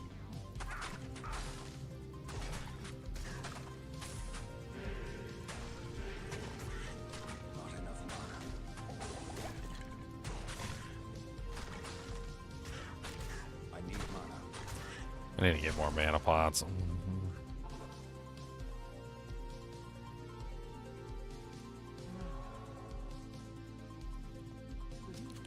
I mean, I wouldn't be necessarily opposed to increasing the size of the cube. I'm pretty sure they did on Moonbeast game. Like, did they not? Like, I'm pretty sure I got a short here of the cube. Let's check it. Let's check it against the cube in Diablo 2, and let's see if they increase the size or not. I'm pretty sure there's a short up here of me playing around with the cube. This one? Yeah, this one. This is the one where I was playing around with the cube. Alright, so this is 1, 2, 3, 4, 1, 2, 3, 4. It's a 4x4. And the cube that we currently have access to, which I don't have, like, in my inventory right now.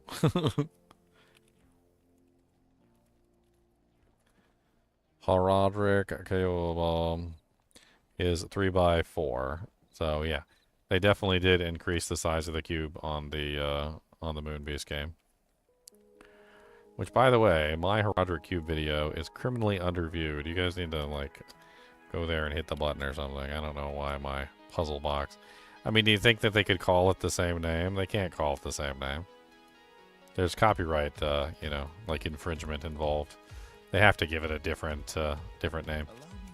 If they don't give it a different name, well, then they're going to get sued. And, you know, they don't want that. Nobody wants that.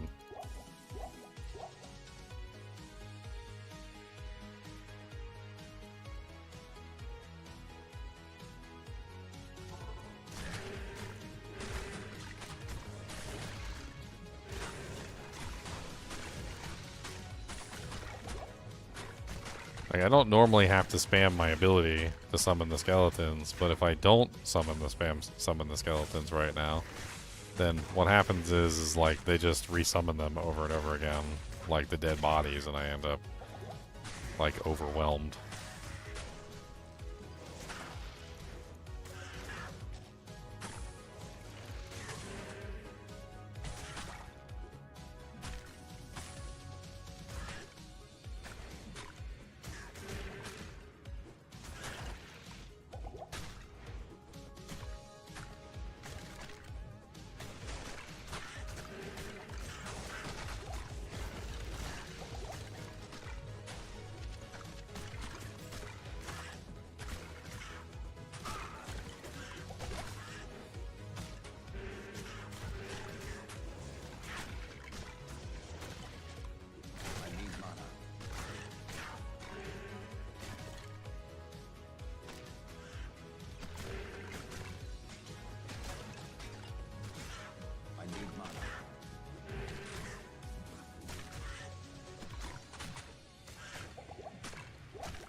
box is a cube and a cube is a box.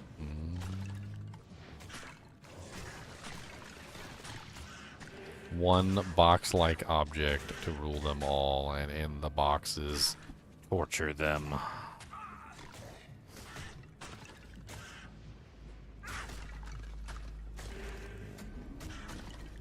Get him. Get him. Get him. Cody said, "What did we get? And I didn't see nothing."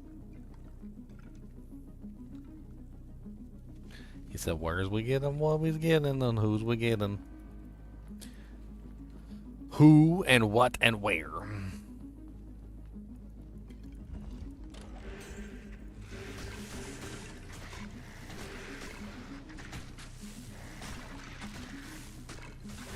A low-quality wolf head.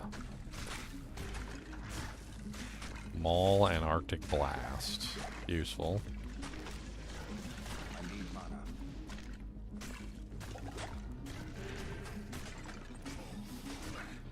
Trying to find the way down so I can freaking like skip past this stuff. I'm probably gonna end up getting stuck here and oh, there's the waypoint. Nice. Well, that makes it much easier to risk my life for level 3. Risk my life, risk my life. Radioactive, risk my life.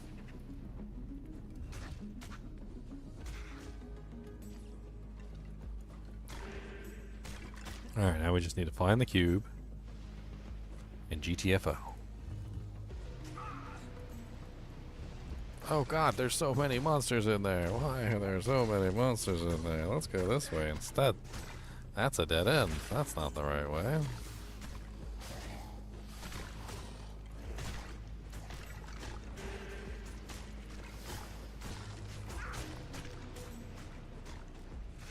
Oh no, I'm out of stamina.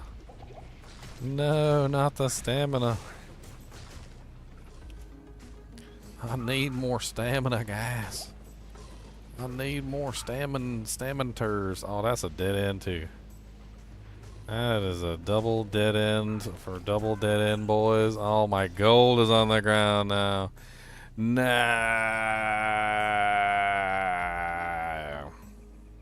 How will I ever be able to get through now that I have no equipment? Oh no, my equipment is all gone on my body there, and there's no way that I'll ever be able to recover without my equipment. If I'm naked, how will I ever be able to get my stuff back?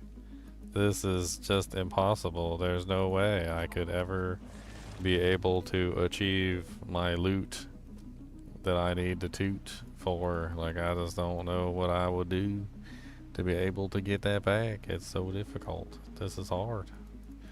I can't do nothing without my gear, without my loot, without my loot. How am I gonna do anything without my loot? That's just too difficult. I can't do that. That's hard. That's hard stuff. I got no equipment. I can't do nothing. I got no gear. I got no merc. Exactly.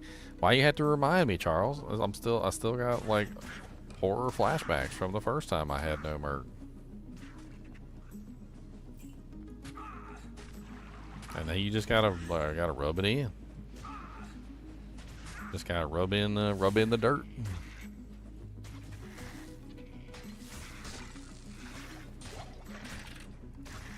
Just rubbing in the dirt. Rubbing in, rub it in. Rub that dirt right on in. Don't say nothing, rub it in. Gotta rub in all the dirt. Rubbing in the dirt, rubbing in the dirt. Rubbing in the hurt, rubbing in the hurt. Got to remind you about things that you can't do. Need to send you messages while I take a poo. I need to let you know that you are sad today. Maybe you forgot and that this is just my way. Oh, I'm gonna get back at you, son. Let you know about the run that almost destroyed your life, even though you put it away. And now we're gonna bring it back today. Remember that time that you almost died? No, I do not. I try to hide from my memories because they're horrible, and every single time you bring them back to me, my memories are not for fun. Stop bringing me everything, son. I don't want to remember. I don't need to remember. Why did you remind me about these horrible things? Horrible, horrible, horrible things. Horrible, horrible, horrible things. Trying to black out those memories, okay?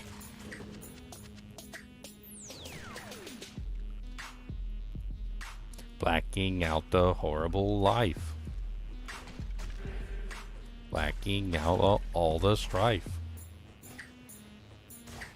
Skeletons, get over here and do your job. You got one job, and that's all you need. Just take your job, go and bleed. It's alright, we got work. Come on down and you can twerk. Hit that button, let us go. Spam them potions, do-si-do. Hit them potions, yeah, Got to make it go, yeah. I'm basically just spamming Ray Skeleton and amplify damage.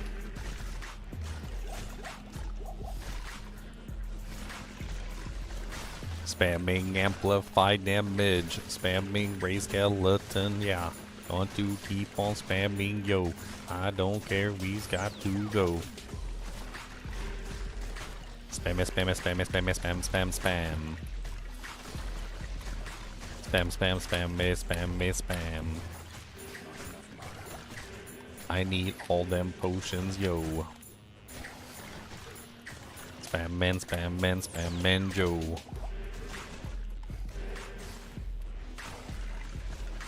Spam me, yo. I need mana.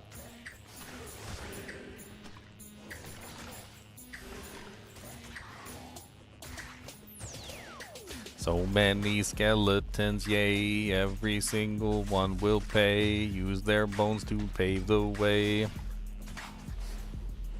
Except on Chinese servers, yo, they don't show them skeleton hoes, and you can't show skin, no cleavage or leg bones. Not allowed to show no bony bones. Not allowed to show any bony bones. Bony bones. Get him. Get in there and get him. Go. Get in there, beat him up. Beats punching my way through the game? I mean, I feel like this isn't much faster, if I'm being perfectly honest.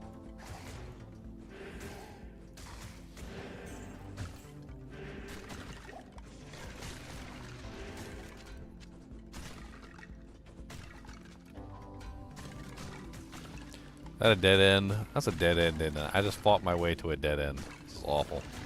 I'm leaving. Blowing this popsicle stand. I got my money back and I'm leaving.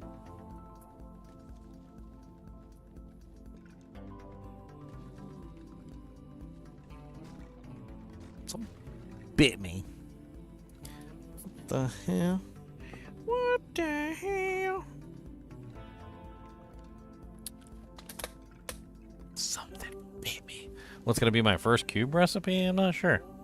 Probably the wand.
Ha.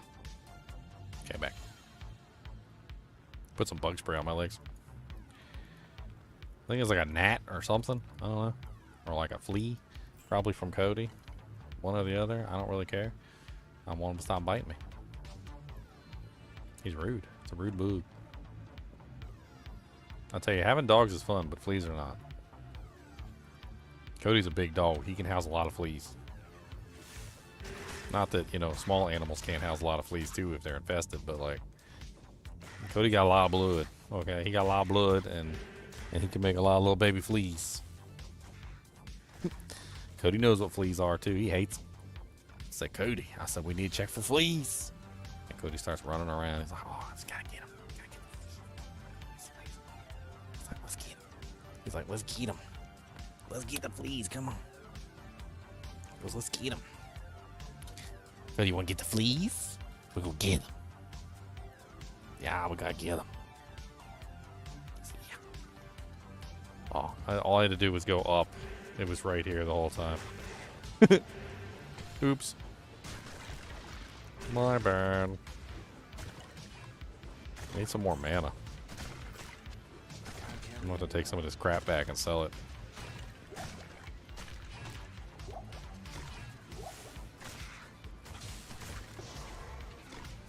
Oh, is the doorway open?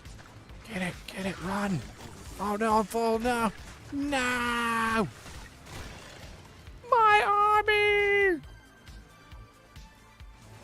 Tried to get greedy, I forgot I was full. That's what you get, Ginger. That's what you get. Hey, at least I made a portal.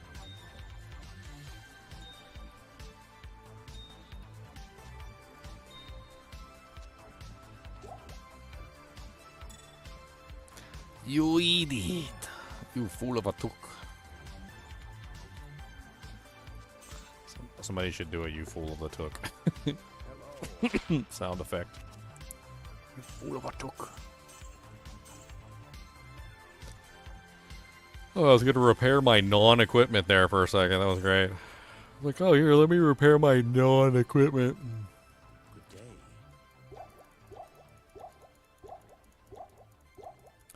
I guess I work my way in slowly. I don't normally need that much mana, but if I'm trying to erase corpses, I literally have to spam my corpse ability to get rid of the mana, like all the corpses. So, like, I need tons of mana potions just to get rid of the corpses. It's awful.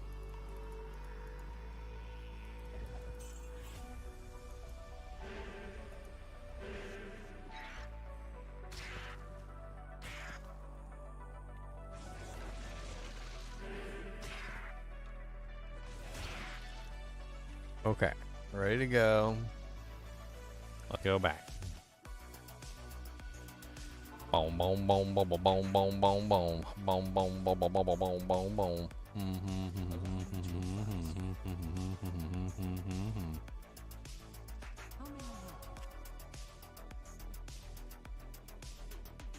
What will my mercenary wear? Don't know. Whatever I can craft for him, I guess.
Yay, we did it! A Roderick cube is in my hands, unlimited power on my glands. I don't know what to tell you all. I'm going to brawl every single day, you know. Gonna punch you in the nose. I don't care what you say, oh, 'cause I have unlimited power. Unlimited.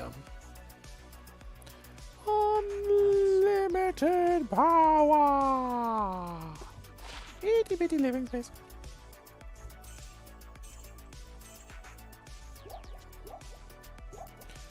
Alright, so the first recipe we're definitely going to do is we're going to do the wand. I think the wand is the best option right now, so let's just do a couple wands. So it's one blue wand of any type with 3 chippy chips, and we can potentially try and craft up any number of wands. So this one didn't turn out that great. That might be worth money though.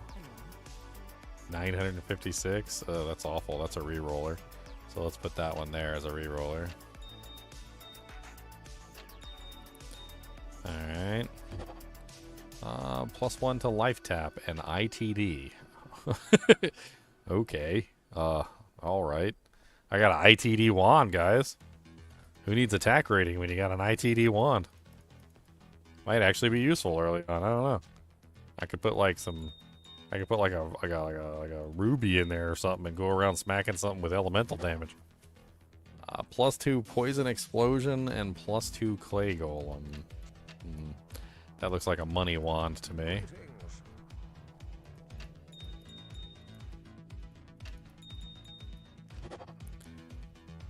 That looks like a reroller. Let's check it.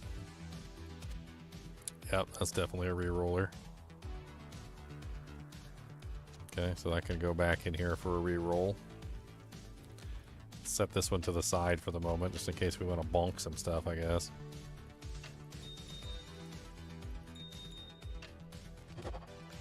+2 summon resist. That's actually quite useful, so that one could be good.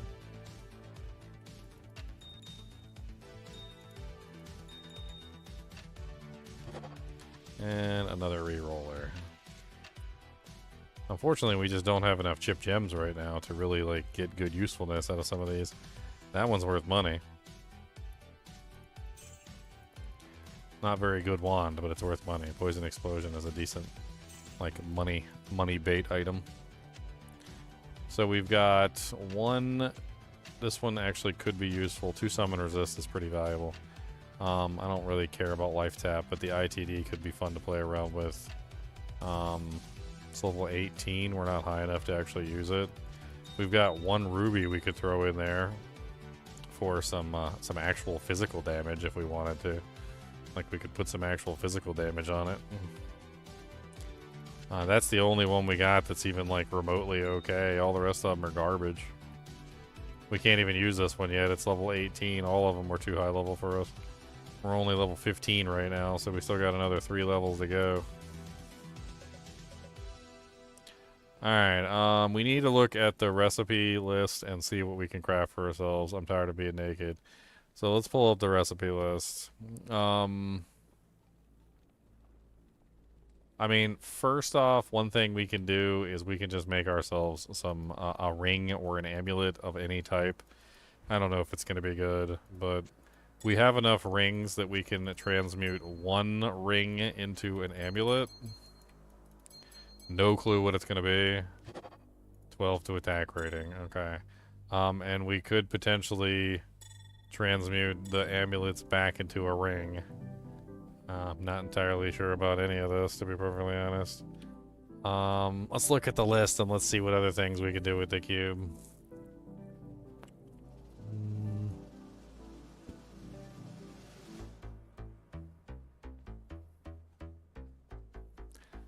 One axe plus 1 dagger is the throwing item recipe, and 1 spear plus 1 quiver of arrows is the throwing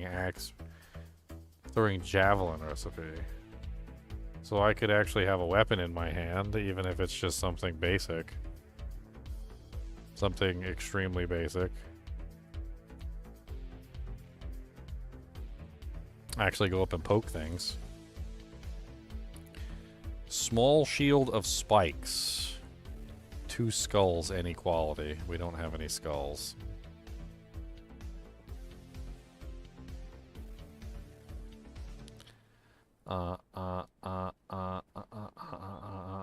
let's keep looking. Boop, boop, boop. Beep, beep, beep, beep, boop, boop, boop.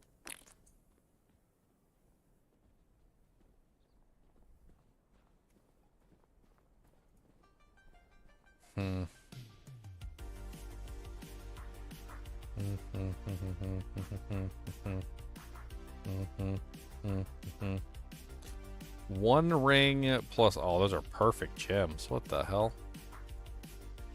Yeah, that's not happening right now. We don't have perfect gems to waste on those recipes. We don't have any perfect gems, period. Let alone ones to waste on those recipes.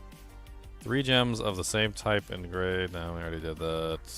We already got rid of all of our gems. Bruh, is there really only one thing I can make? So I can get an axe and a dagger and make myself a throwing axe. Or I can get a javelin.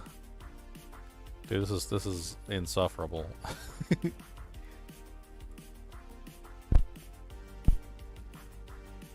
Oh yeah, I'm definitely gonna have to farm for some gems. Chippies, all sorts of stuff. We need chippies, we need all sorts of various items that we can potentially make.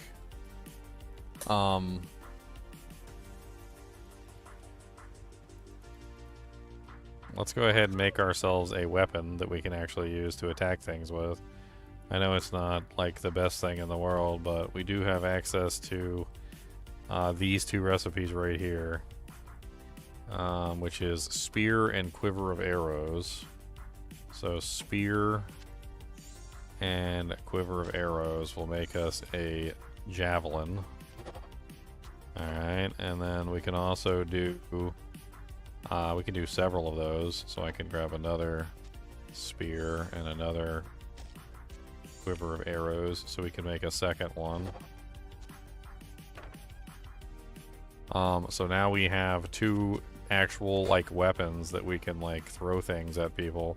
We can actually stab stuff now for the first time ever.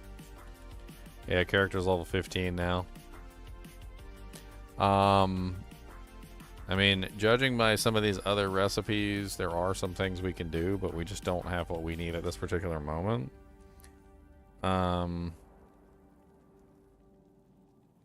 This one is skulls. We can do this one to make a shield. So 1 small magical shield, 1 spiked club of any quality, 2 skulls of any quality equals 1 small shield of spikes. So we can get a shield by going that particular direction. We can also upgrade things, but we don't have any of the stuff we need to upgrade stuff. Elrune plus 1 chipped plus a low quality armor also repairs a broken piece of armor, which would allow us to at least put on a piece of equipment that we otherwise wouldn't be able to put on. So if we have an Elrune and 1 chipped gem and we can find a like cracked version of an armor or a cracked version of a whatever, we can repair it and then we can potentially use that as well. So that's also an option, and that would also apply to wands too. So if we find a wand that is like a cracked version of a wand, we can potentially repair the wand and make a better version of it. I kind of feel like we're better off doing a little bit of Countess runs right now. So let's just go ahead and leave here. Let's do some Countess runs. Let's get some runes cooking so we can actually start doing some crafting recipes in the cube. Get some gems. We usually get a lot of gems on the way down to the Countess.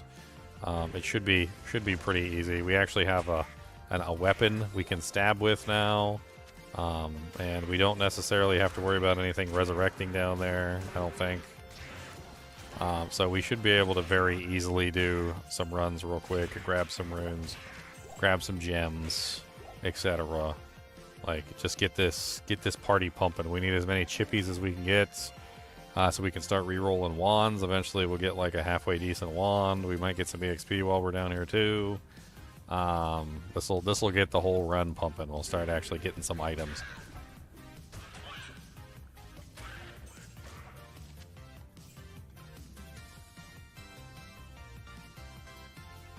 I mean, hey, you do what you gotta do. It's a recipe. It got processed through the cube, so like it's sanctified. You know, we sanctified it. All right, once it's been sanctified, that's all that matters.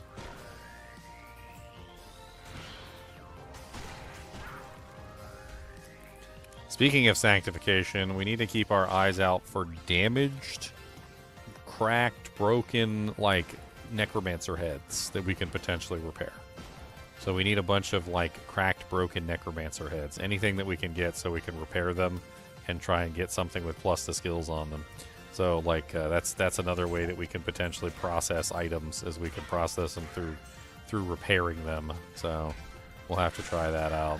Let's bring that stuff back for selling. The ring goes back for crafting.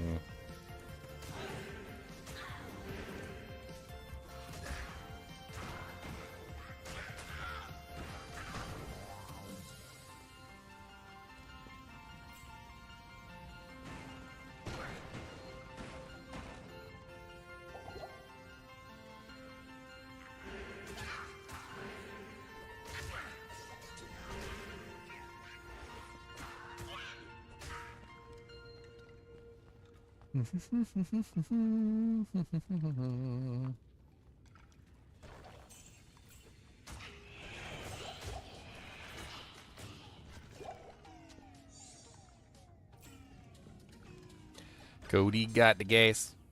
Cody got the gas. Cody got the gas. He's farting everywhere. He's farting in your hair. He blew your hair back like I didn't even know. A nuclear blast came toward your house. He blew it up, and it wasn't even fun. There's a small shield. We can use that for the other recipe if we can get 2 skulls.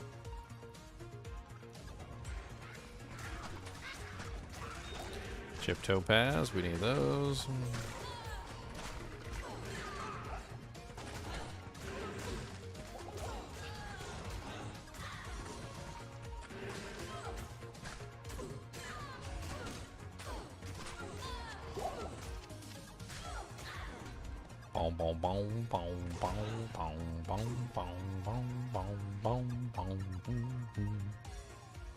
Superior skimsa cap. Alright, Countess, don't do me dirty.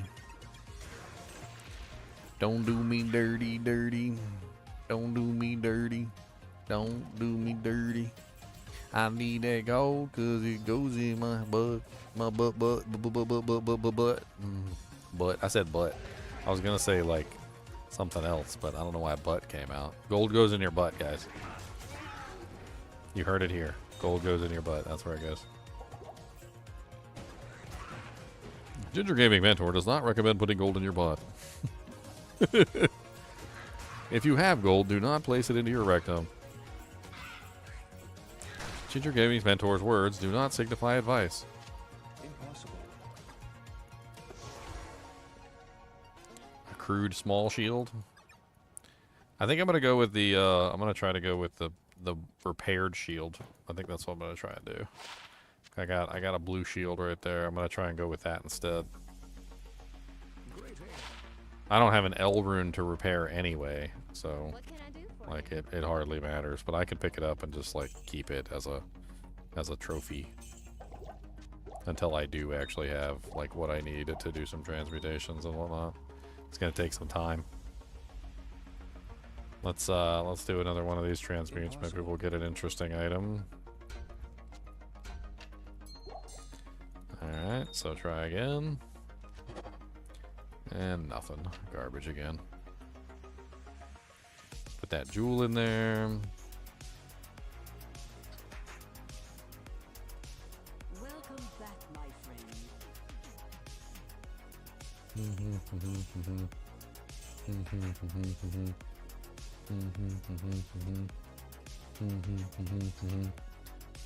Alright, so we should be able to craft one more amulet.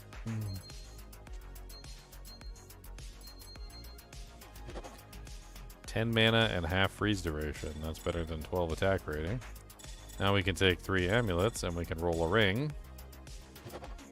30% extra gold for monster. Look at that. We're actually getting some equipment on. We're not naked anymore.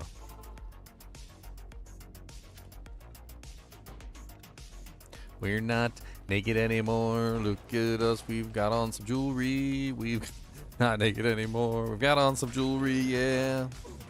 I'm totally not naked. I have on a ring and an amulet. My amulet is covering up something that you shouldn't see. Okay, I'm still naked, alright? Look, a ring and an amulet does not make me unnaked. I'm still naked.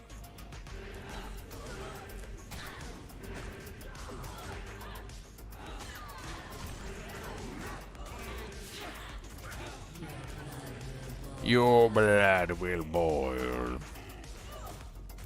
Wait. Does that mean she heats up her bath? Is that what that means? She said, you know, bloodbath and all that, you know, yada yada yada. Right, but like, does that mean she heats up her bath water? She gets her blood nice and hot. But why would you heat up your bath to a boil?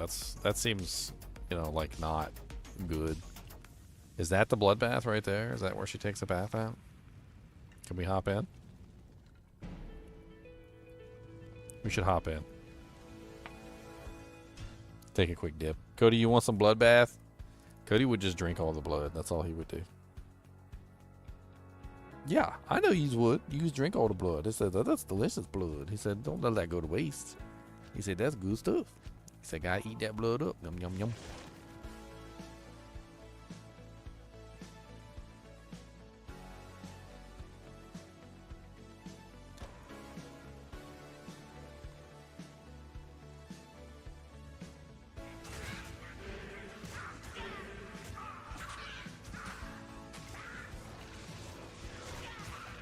Alright, 3 minions. We got 2 runes that time, a tear and a ral. Not bad.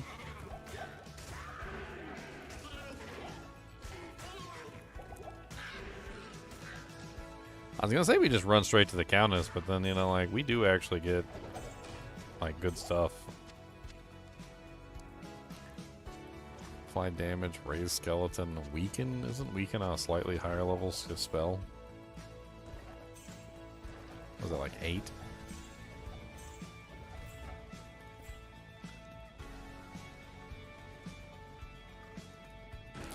Barrel, a cracked large axe. Boys, I can't repair that. I wouldn't want to repair that anyway. Chesticles.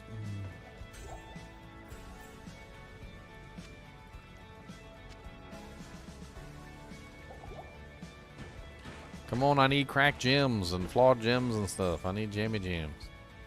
I need all the jammy gems. Jammy gem, jammy gem, jammy gem,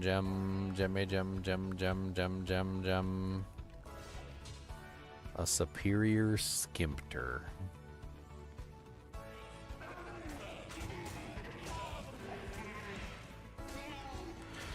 Fulminating potion, ghosties.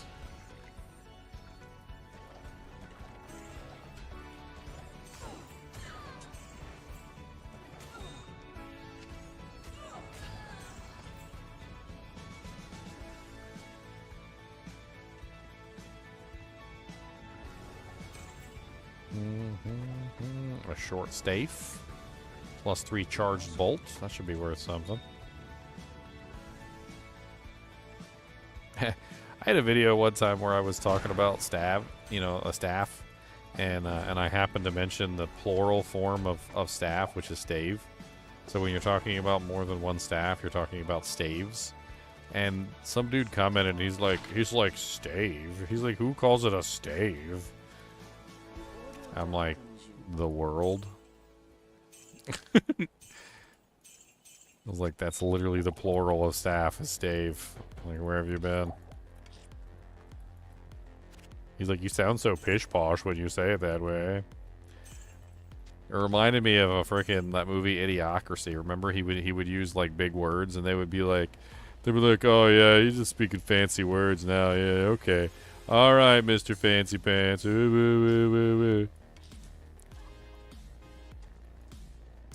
What was the quote of that? Like, I'm trying to remember the quote from Idiocracy.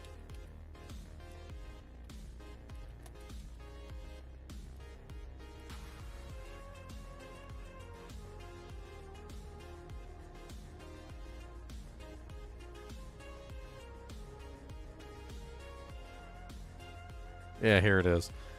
But the English language had deteriorated into a hybrid of hillbilly, valley girl, and inner city slang and various grunts.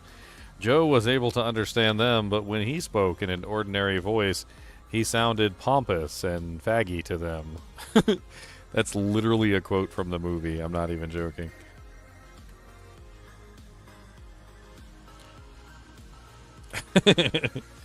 Idiocracy is such a hilarious movie. I freaking love that movie. The whole thing is hilarious.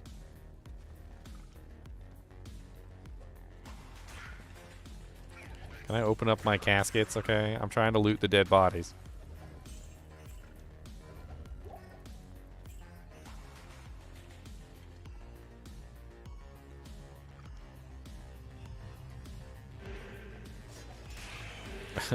A cross of a hillbilly, valley girl, and inner city slang.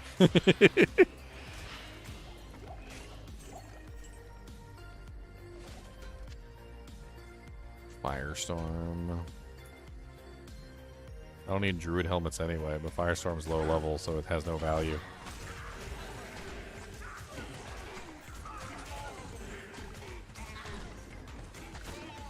I mean, that's basically the premise of the whole movie, is smart people were, like, too busy to have kids, and they were too busy working on ways to, like, fix the erectile dysfunction of the people who were trying to have kids. It's funny because there's, like, literally a case study in the movie of, like, two couples. One of them is, like, a redneck, and he's got, like, what is it, like 9 or 10 kids. He's just, like, out there just sowing his seeds everywhere he can sow it. And then, like, there's the really smart scientist. And the smart scientist still has 0 kids. Like, he's been married for, like, 10 years, and he still has no kids. And they're like, well, we just don't think it's the right time. And then come to find out, like, he couldn't have kids. And by the time they found out, it was too late.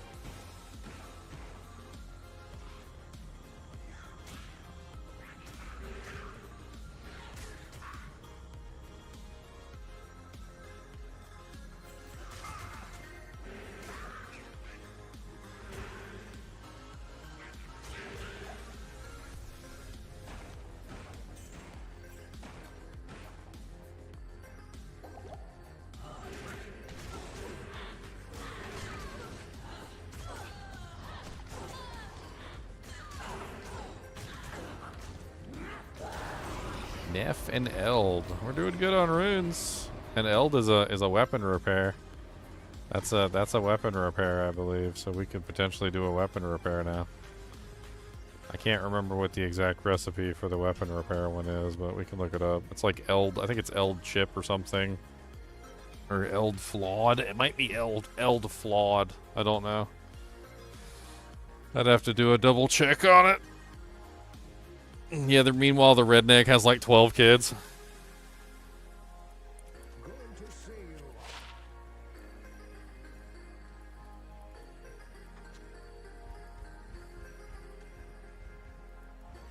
Literally 12 kids.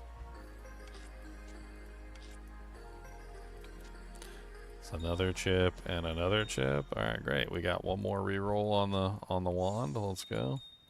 Maybe we'll get something really good this time.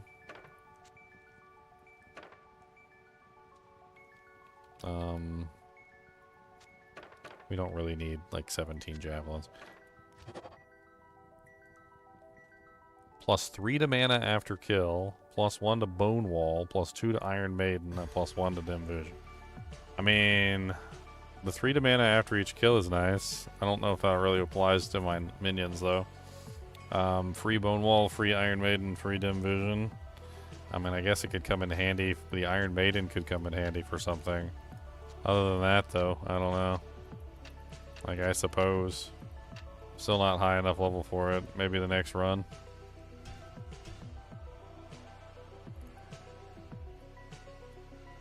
We can keep re-rolling the wands until we get something halfway decent. I mean, they're not going to be the most amazing things in the world, but at least it'll be something.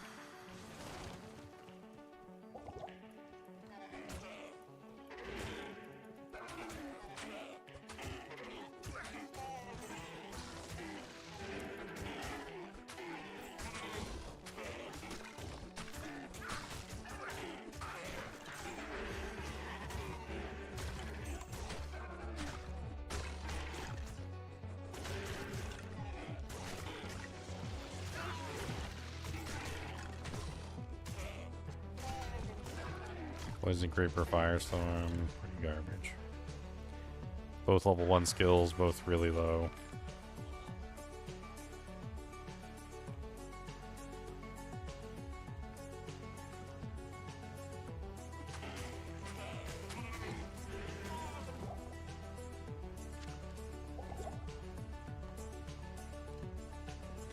Die.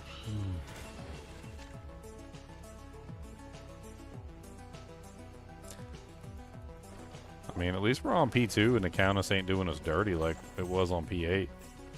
Like, we were farming the Countess on P8 and she was giving us, like, nothing. Like, she'd give us, like, 1 rune every single time. Or 0 runes. There were sometimes she gave us 0. Like, she was just doing us dirty on players. Like, when we were doing the P8 Barb run. Yeah, P2 is the player count for this run. It's up in the top left-hand corner, Teddy. Like up there. It's all the way up in the top corner.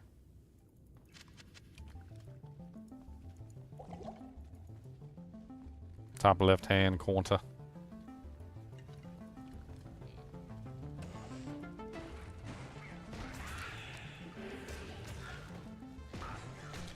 We really need that cracked, like, head. That's what we need. We need a cracked head. We have an Eld rune. We can potentially... Well, no, we need an L for the head.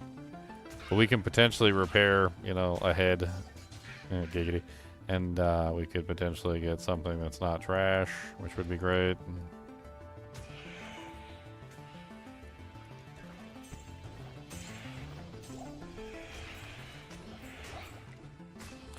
Yeah, so that's what we were wondering. Like, I was thinking about that as well. I think Runewords could be potentially allowed, but I would have to essentially craft every single piece of the Runeword.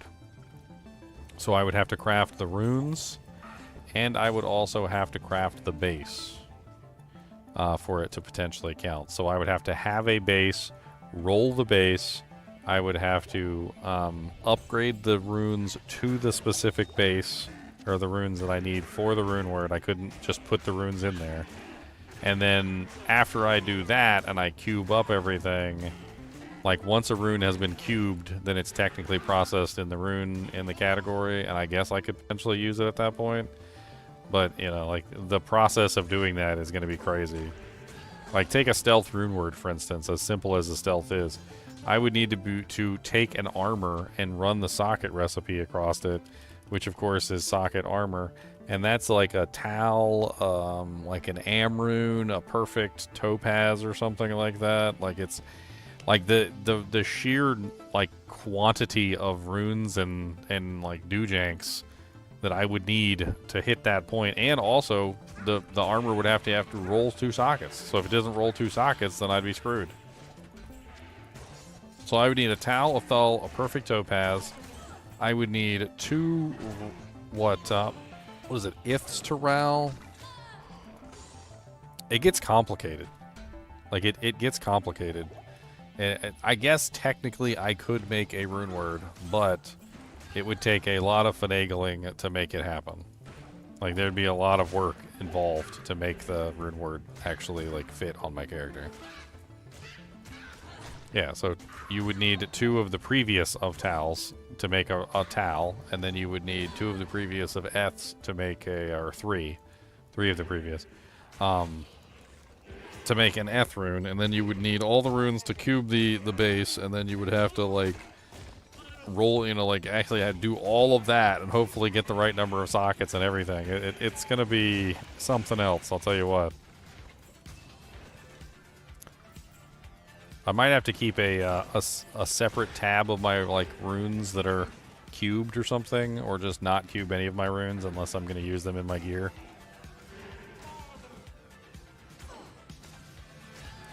Yeah, the materials can't count, because if the materials count, then you can't make anything. So, like, the materials can be uncubed to cube in the actual cube itself. Like, you're basically sanctifying the items by cubing them. That's the general idea. You're sanctifying the cubey cubes. That's why I kind of called it like the purify run, because like the cube is acting as like the purifier and anything that you put into the cube becomes purified, and once it becomes purified, you have access to anything that can be purified, essentially. Nice, Synthetic. Congrats on the Vex, man. Kind of makes it pretty evil, too, because, like, say, for instance, I dropped a burr rune, right? So say I was lucky enough to get a burr rune to fall. Can't use it. I would have to cube the burr rune up into a jaw to be able to use it. So I cannot use a burr rune unless the burr rune is cubed up into a jaw rune. So I would need 2 burr runes to be able to make anything with the burr rune. I would have to take the 2 burr runes and cube it to a jaw, and then I could use the jaw rune. So even if I got lucky enough to get a single high rune drop, doesn't matter, because I can't use it unless I get a second high rune drop of the same exact type.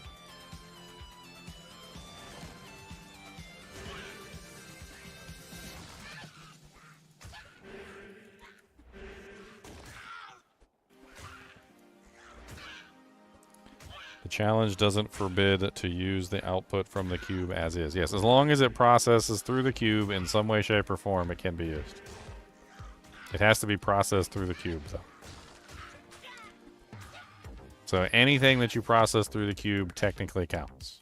That's why it's called a Herodric Cube only run.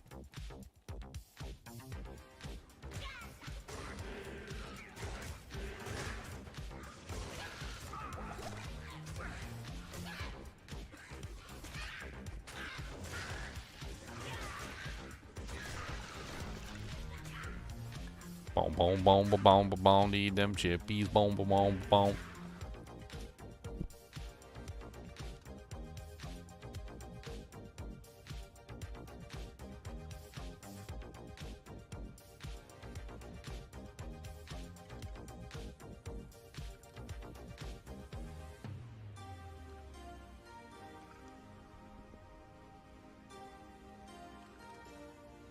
I got some Nutri-Grain bars, or some fake regain. I got some fake regain bars. Some blueberry fake regain bars. They're not the name brand ones. These are the fake regain Kroger brands. The Kroger brand fake regains. Cody's asleep. I'm gonna put one on top of his head and see what he does.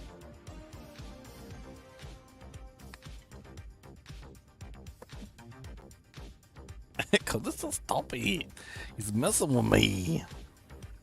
He said, I like blue berms. He said, that's good stuff, blue berms. That's a good blue berms in there. So yeah, I like them blue berms.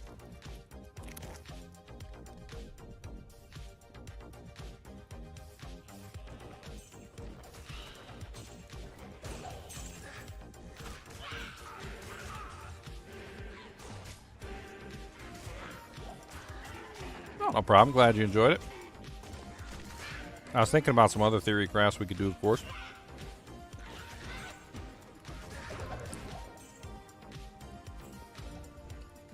Some people want me to try out an Immortal Amazon. See if we can make an Immortal Amazon. I don't know if that's possible, but...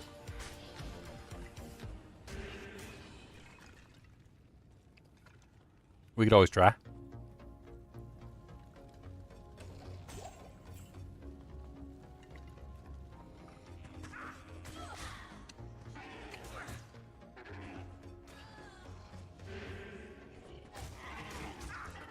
L-Rune exemptions? What are you talking about? L-Rune exemptions?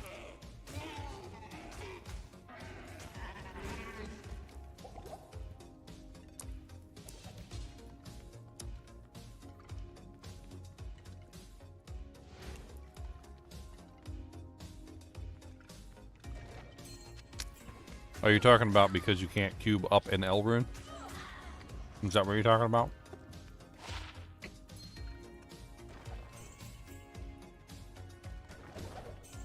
No, if you can't process it through the cube, it doesn't count.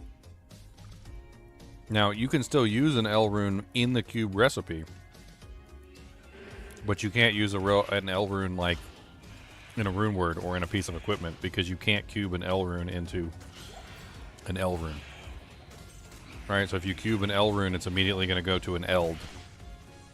So essentially that eliminates L rune from the list and all of the rune words that have L rune in it, including things like Breath of the Dying, like Steel, and a bunch of other things that have L runes in them. They basically all become off limits.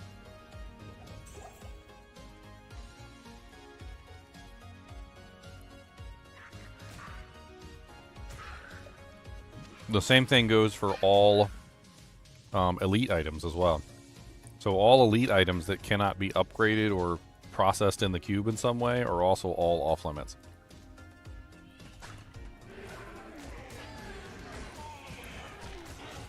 Like, say for instance, I was to find a Skin of the Viper Magi, right? I could not use the Skin of the Viper Magi unless I upgraded it in the cube to the elite form, right? Well, since elite items cannot be upgraded, then that means that I pretty much cannot use any elite items that I would potentially find.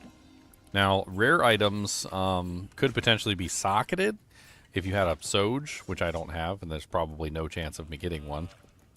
And there may be some other exceptions to the rules, but for the most part, like, if an item can't be processed in the cube, then it's ineligible to be used.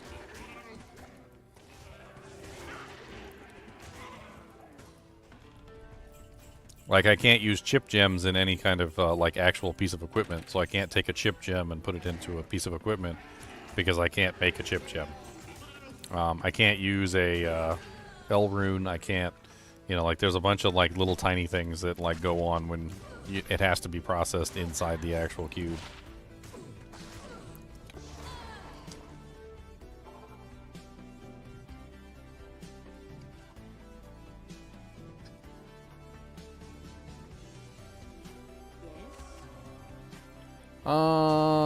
That goes in the trash.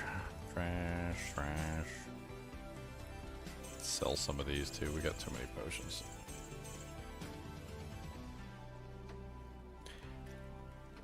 Yeah, rare reroll with 6 P skulls is potentially an option. So if we find a rare item, we can potentially reroll it. So that is something that we can try out. I need the skull to make a shield, so we're keeping the skull. I need 2 of those skulls.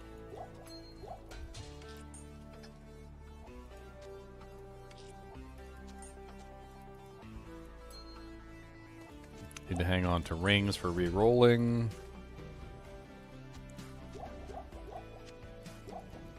Sell all the fulminating potions. Oh, that's worth 5,000. Let's go sell that in Act 2. Yeah, so 6 P skulls could be interesting. Not really sure what I'd want to re-roll with 6 P skulls, but I suppose I could use one of my imbue quests on like a diadem or something, and then I could re-roll the diadem and hopefully it gets good stats. I guess that could be an option. Or maybe do like imbue like a really high level necromancer head. Could also be potentially an option. There's a bunch of ways that you could potentially push it, but I mean, getting 6 P skulls takes a lot of work, so like I wouldn't expect me to have more than maybe like 1, possibly 2 sets if I'm lucky by the time I finish this. Like, it's not going to be easy to collect, you know, 6 or even 12 P skulls. It's going to be pretty difficult. It's definitely going to push my ingenuity to try and like make a character work properly and get the gear that I actually need.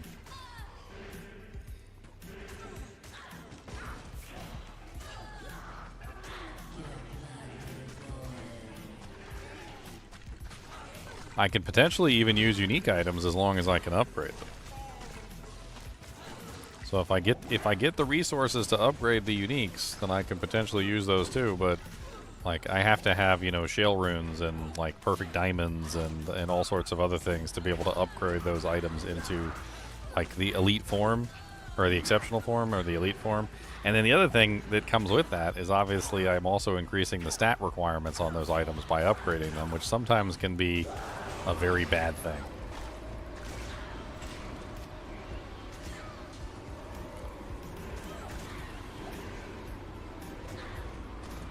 You know, like for instance, like say I found a Guardian Angel, like Hellforge, you know, like Templar coat. Upgrade that to a freaking Hellforge plate, and it's like 196 strength requirement. Like barely anybody's gonna even be able to use the dang thing. I know I won't be able to use it.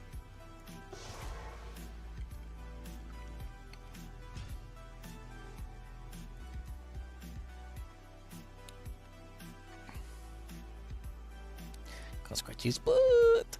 The butt scratchy, the butt scratchy, the butt scratchy, the butt scratchy, the butt scratchy, the butt scratchy, the butt scratchy, the butt scratchy, the butt scratchy. That feel good? Let me do some more.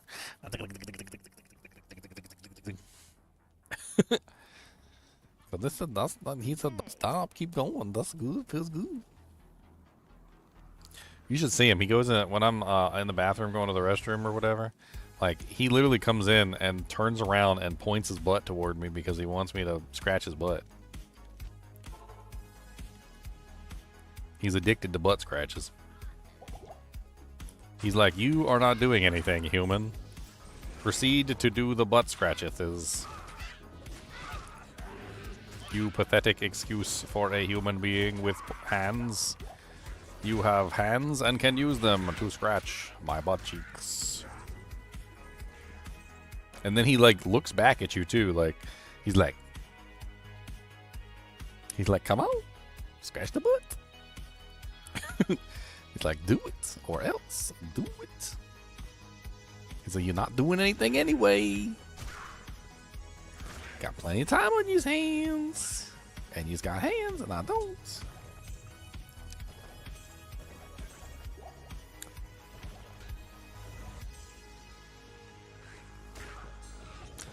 Well, the funny thing about a lot of that gear for the Immortal Paladin is that, like, I know you say hardly used, but, like, a lot of that gear for the Immortal Paladin is the same gear that you would use for the Immortal Sorceress, so... it's pretty popular equipment. It's just not, like, the end-all, be-all of pieces of equipment that most people usually choose. Like, once people go into the Immortal Sorceress, they usually end up using that equipment. Gladiator's Bane, Gurk's Pavis, like, those things are extremely good. If you find a really good Gurk's Pavis, they can actually be quite valuable. If the rolls are good,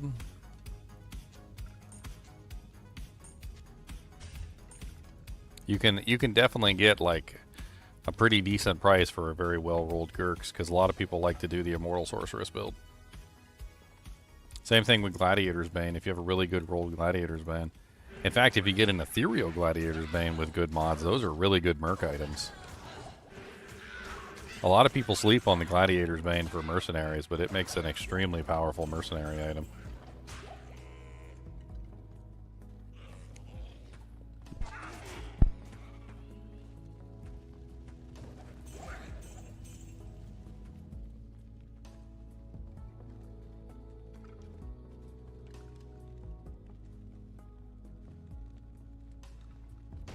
Huh.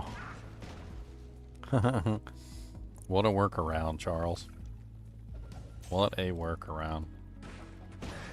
Charles is saying that I can process a unique item through the cube without upgrading it by using a specific sequence of events.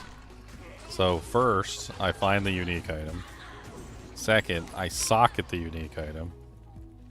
Third, I put something into the unique item, which requires me to create that item. So I'm going to have to, like, transmute up some rune or a gem or something, right? And once I've transmuted up the rune or the gem or something, I then have a socketable that I can put into the socket that I've created. Then I put that in there, use a hell rune to remove the socketed item from the unique item, at which point the unique item has been purified by the cube, and I can then use the unique item, which means I could do that a maximum of 3 times. So I could take any item, socket it, put something in it, purify it in the cube, and then come back and put the item on. But I wouldn't be able to do that more than 3 times, and it would also still be limited to only items that can be socketed. So, like, items that can't be socketed, like boots, gloves, you know, like amulet, rings, belt, like none of those things can be socketed, so that would be strictly limited to weapon, helmet, and armor. Well, I guess and shield. Weapon, helmet, armor, shield. Huh.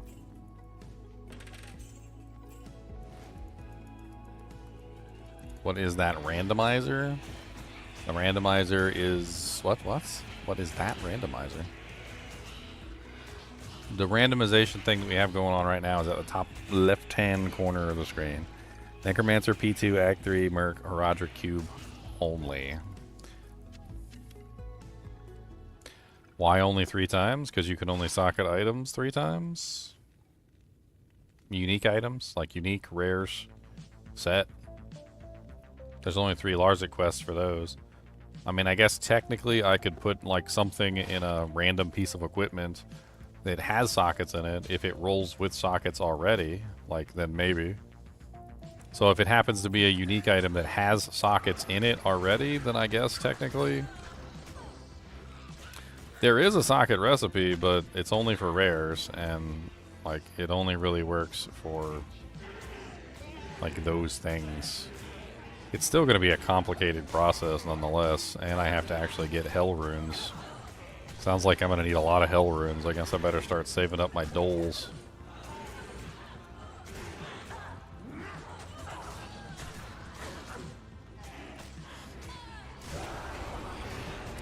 Tier towel.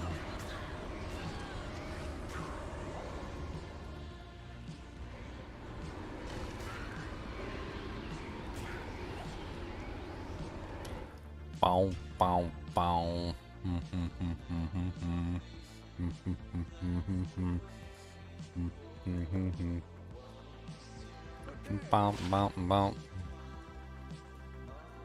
How to make the gearing process 100 times more complicated? Yes, exactly. Exactly. 100 times more complicated indeed.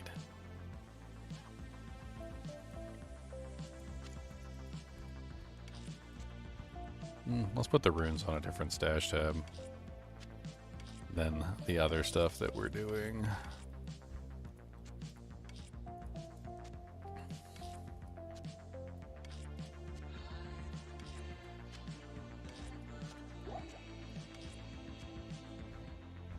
Man, we already got 4 tier runes.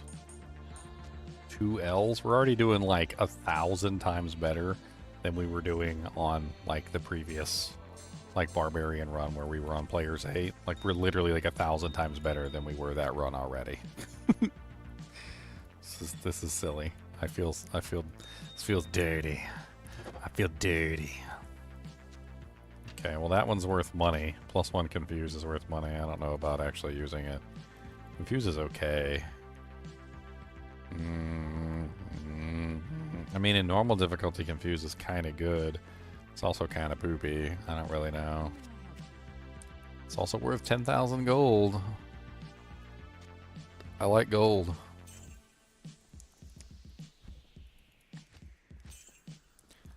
Gold, gold, gold. Moldy, goldy, boldy. Boldy, doldy, boldy.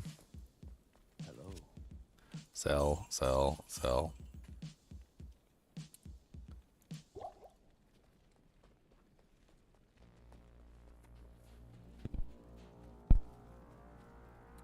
So I guess technically if it comes with sockets and I have a hell rune laying around, then I guess maybe I can use pretty much any socketed piece of equipment.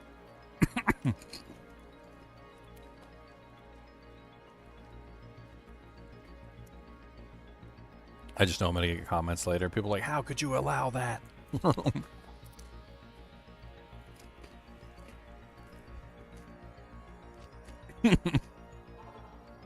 That's a blatant disregard of the rules.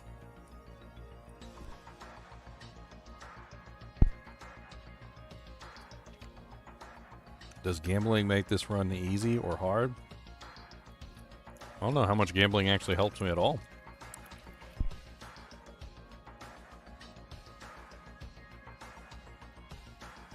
Yes, you cannot install a rune unless you actually make the rune.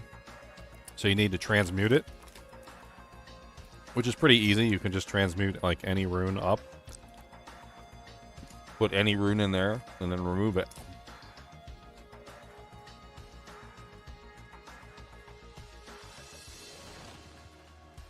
I mean, I'm having fun with this. We're coming up with interesting ways of like exploiting the rules. We made a rule, and now we're exploiting the rules. This is neat. We might have to change the rules for next time, but as of right now, I feel like we established the rule at the beginning, so we're gonna go with it. Like no changing the rules in the middle. But maybe in the future, we might adjust the rule.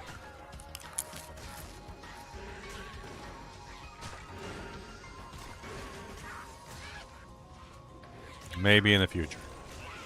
As of right now, I don't see any reason to adjust it. We just leave it as is. I mean, hell runes are not exactly an extremely large supply. Hell runes are high enough that they're actually kind of hard to come by. And yes, I mean, eventually with enough farming, you can have an infinite number of hell runes. But on a single playthrough through the game, you might end up with like 2, 3, maybe 4 hell runes. 5 or 6, technically, maybe if you do like upgrades. So it's going to be like a strategic use case scenario where we're using them specifically for like, you know, very strategic placements of items. Like if we happen to find like an item, say like we find like a skin of the Viper Magi, for instance, and then we're going to go take that to Larzik, we're going to socket it, put something in it, hell rune it out, and then it becomes sanctified, and then we can put something else in it that we sanctify as well, essentially. Allowing us to use the skin of the Viper Magi, but we would only have 3 of those potential choices, right? So as we're going through the game, we would have to carefully decide what we want to use those choices on as part of our Larzik quest.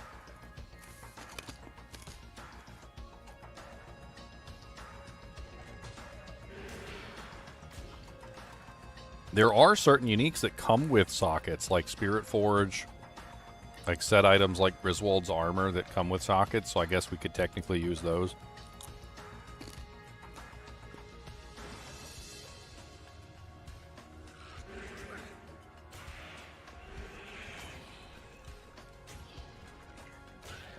That's an interesting idea for a run, too.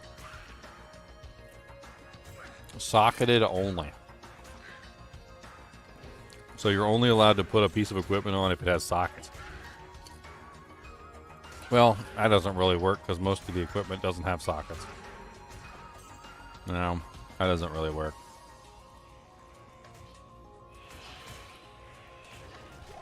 Huh.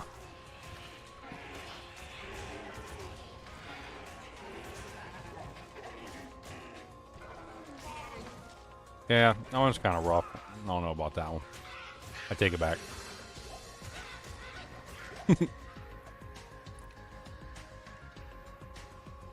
I take it back.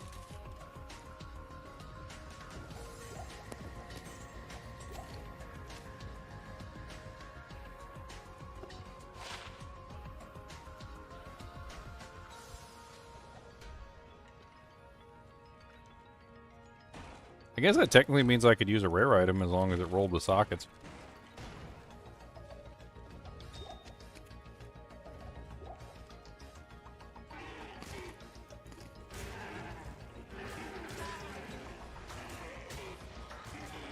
Get him.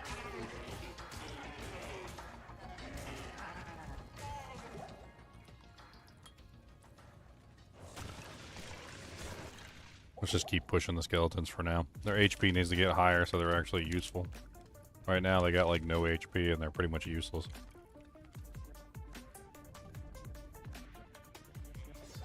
I got them up to 100 hit points right now.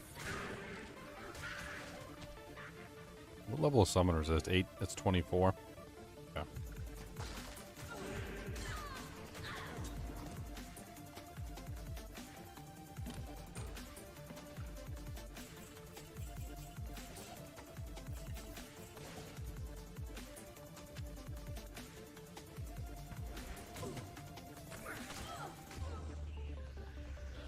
I think the easiest way to manage what was cubed is just simply to not cube things unless I'm about to use them. So just keep everything uncubed unless I'm actually about to use it, and then cube it for that particular purpose.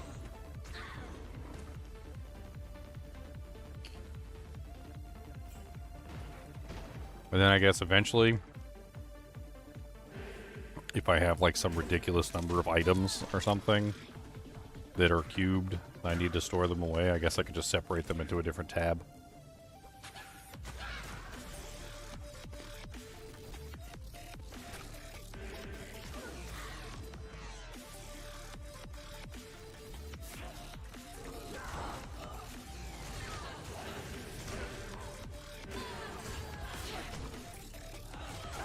I mean, Countess ain't doing me dirty this time, at least.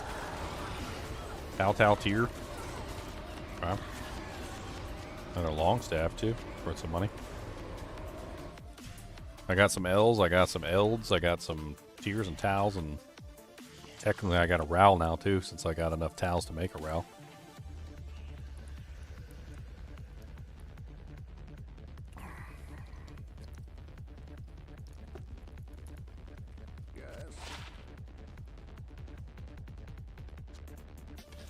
Towel, bow. Yeah, I got plenty enough towels to make a row. Oh, I got another row in there too. Got another tier. Yet again, another tier. Okay, so we can use the Iron Maiden, or the, Iron Maiden Bone Wall Dim Vision one now.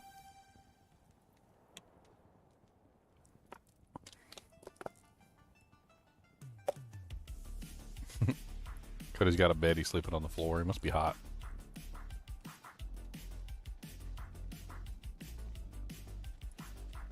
Yes. Selling away. Selling day.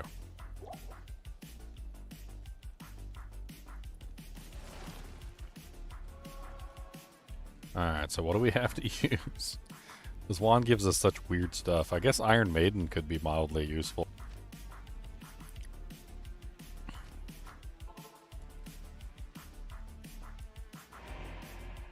Oh, well that's useless. I'll beat you with this wand.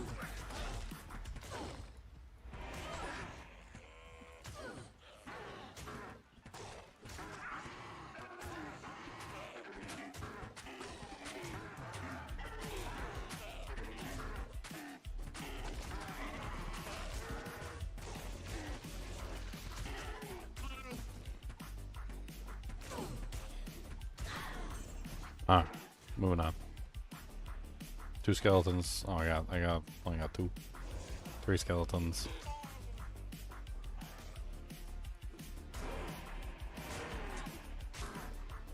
They don't even have a chance to attack, like, most of the time. I don't even think Iron Maiden is worth using.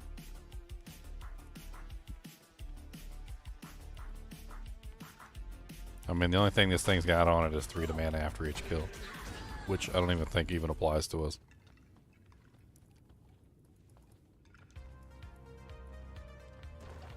I love the undefiled graves. These things are great. You get so many clickables like in a row like that. This is a great little hallway right here with like multiple clickables in a row. Absolutely great for finding those chippies. I've already found tons of chippies from those like little tomb things alone. Get them.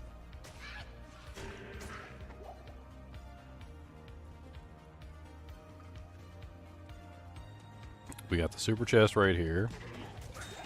Keeps dropping us chippies too, which is nice.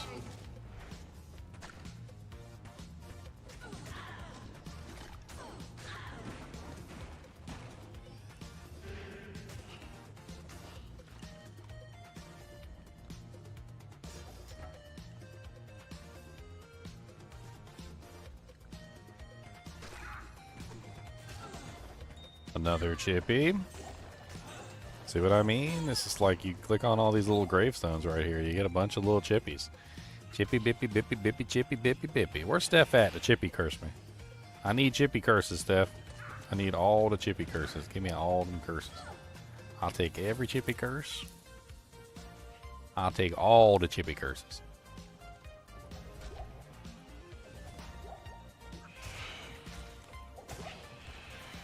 Chippy, chippy, baby curse. Chippy, baby, baby, chippy, baby curse. That's right.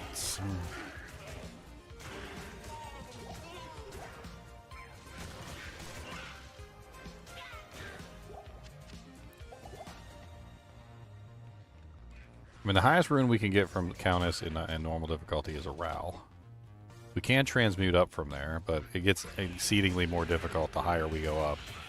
I mean, Shale Rune is kind of like necessary if we want to do any upgrades of like uniques or set items, if we happen to find any uniques or set items. So if we want to be able to use any uniques or sets, we're going to need Shale Runes. I think it's the Soul Rune for the like rare upgrade recipe as well. So if we find any really good rare items, we're going to need, I think, Soul Runes, Am Runes. This is going to be pretty rough because we need a lot of souls, we need a lot of Ams. Gingers also always need souls because we have no souls ourselves. We need souls, we need Ams, we need Shales, we need Hell Runes. We need basically all those juicy, like, high tier low runes. Essentially, like the ones that are like still in the low category but don't necessarily count as mid runes.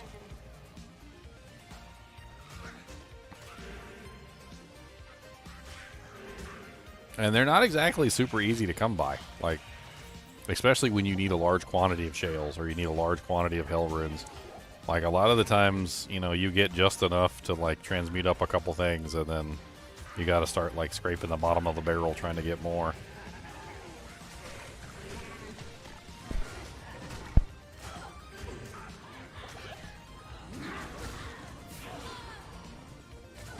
Get her. Get the Countess. Get her, get her, get her, get her. Beat her up and give me some runes. Another tier rune. It's disgusting.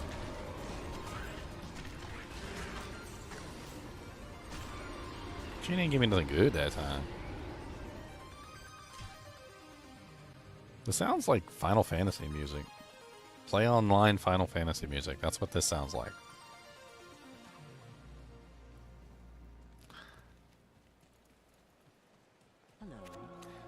I used to play me some freaking Final Fantasy 11 too, so I know about the play online music. I am well acquainted.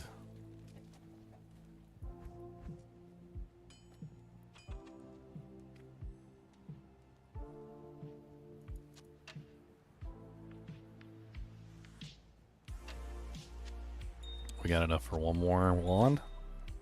We got 3 more chippies. 3 more chippies for another wand.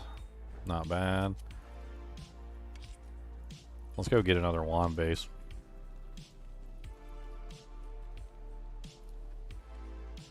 We really need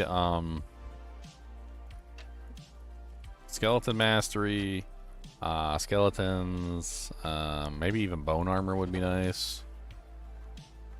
Summon resist and blood golem. I mean, we already have a +2 summon resist wand in here. I don't really care about the blood golem, so I guess this one can go straight to the vendor. Unfortunate.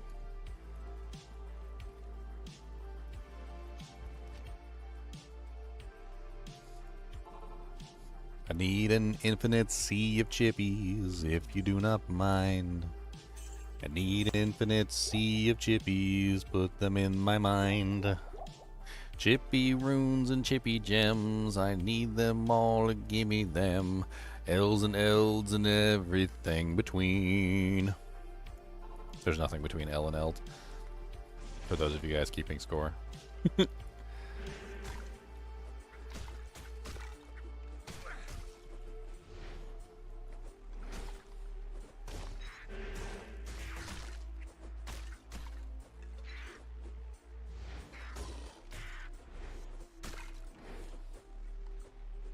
Does randomization have hardcore in it? I don't generally do hardcore runs, but you could put hardcore in there, yeah. You could add hardcore into your runs, hardcore or softcore. If that's what you want to do.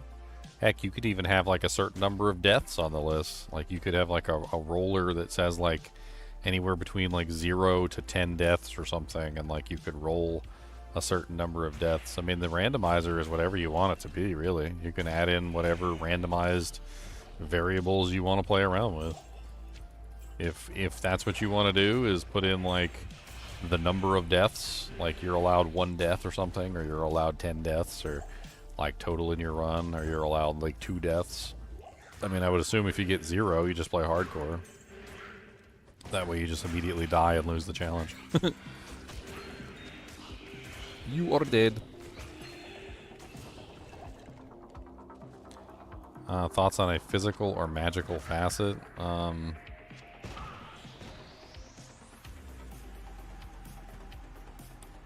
Magic, no.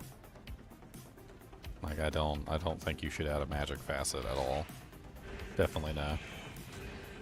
Physical, maybe. I can see physical.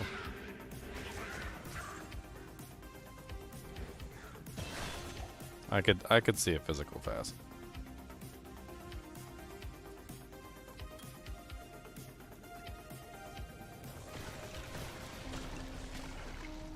If I can explain myself on the on why I don't think you should add a magical facet, it's basically because magic resistance is already something that pretty much bypasses the majority of monsters' resistances in the game.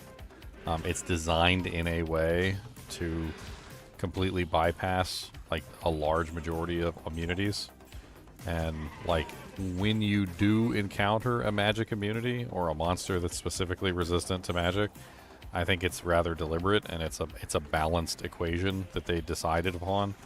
So like they're using that magic resistance to stop you from being able to use that amazing ability that can bypass resistances in a specific way. So like unless they completely changed the way that magic resistance was balanced, I can't really see potentially like allowing that, because I think it would completely undo whatever it is that magic resistance is trying to accomplish, which admittedly, I mean, I'm not exactly sure what that is, but physical I could maybe see, but then again, like negative physical resistance isn't really the end-all be-all solution to everything. I feel like in some ways you'd probably be better off with something that reduces monsters' defense, or something that increases attack rating, or like instead of specifically reducing physical resistance, a lot of the times you might just be better off with something else that does like a different setup. You know, like something that lowers their overall defense or something, or something that like increases the durability of your weapons, or I don't know. Like there's something specific that you could do with a jewel that I think would be better than just simply adding some negative resistance for melee characters. And then maybe you could have one for like range characters too. I don't know, one's more specific. Alright, so small magical shield, a spiked club of any quality, and 2 skulls of any quality. So we need a spiked club of any quality. Alright, so we're going to duct tape the spiked club and these skulls to the shield. Now we have duct taped them to each other. So now our shield has been sanctified in the holiness of the church, and so now we have a glorious small shield of spikes that has been sanctified by the Heraldric Cube.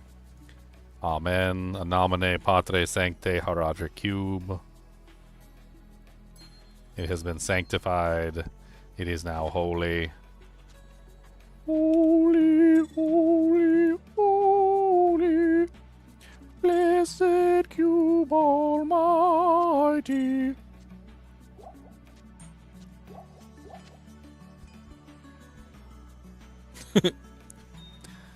People are gonna think I'm so crazy. Like, why?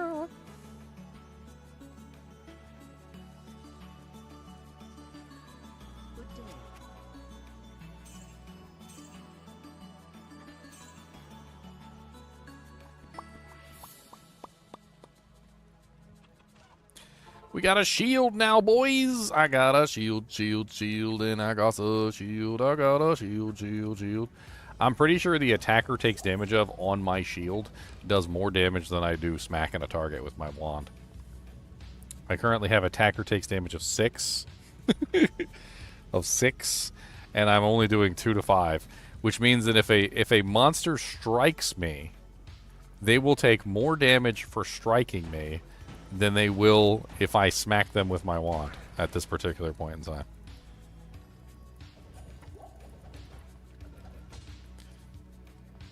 Broskies. Nuh-uh. A Rezot's Keen? Bruh!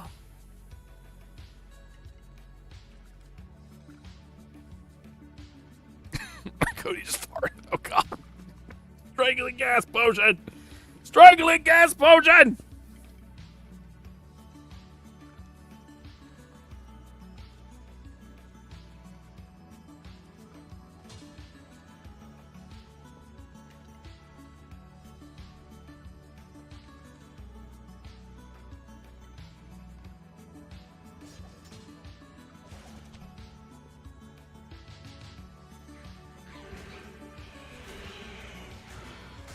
My eyes are watering. I can't see. It's too much.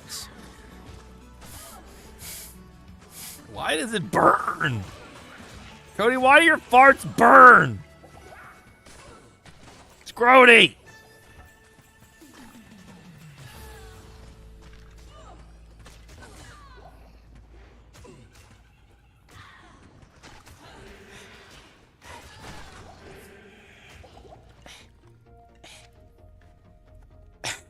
See, it hurts. So it's like poison death gas. It's poison death gas.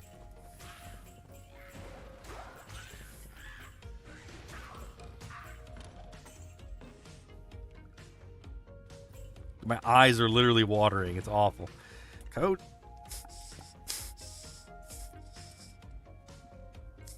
Oh, I got a fan. Hold on, I'm turning on the fan.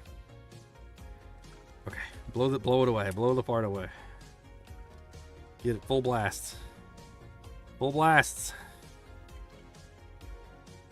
Oh man.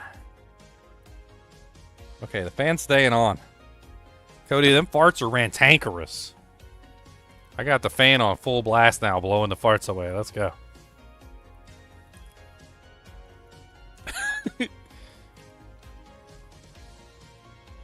Sounds like I need a dog with a less rumbly anus.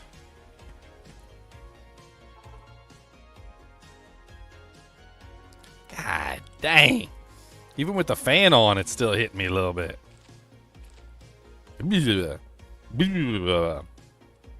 Are you dying? Are you literally dying? You got your anus pointed right at me too. That is grody. That's grodaculous. Freaking just disgusting. Disgusterating. That's what that is. Disgusting. Disgusting. Charcoal underwear. We gotta get the charcoal underwear for the dog. Yeah, I could use that Rezot's Keen. I just got to find a way to process it through the cube. So there are some methods where you can process items through the cube. I don't know if it's worth processing that through the cube, but we could potentially upgrade it. What's the upgrade recipe for unique items? It's what? Ral Soul Perfect Perfect Emerald. So I think Ral Soul Perfect Emerald.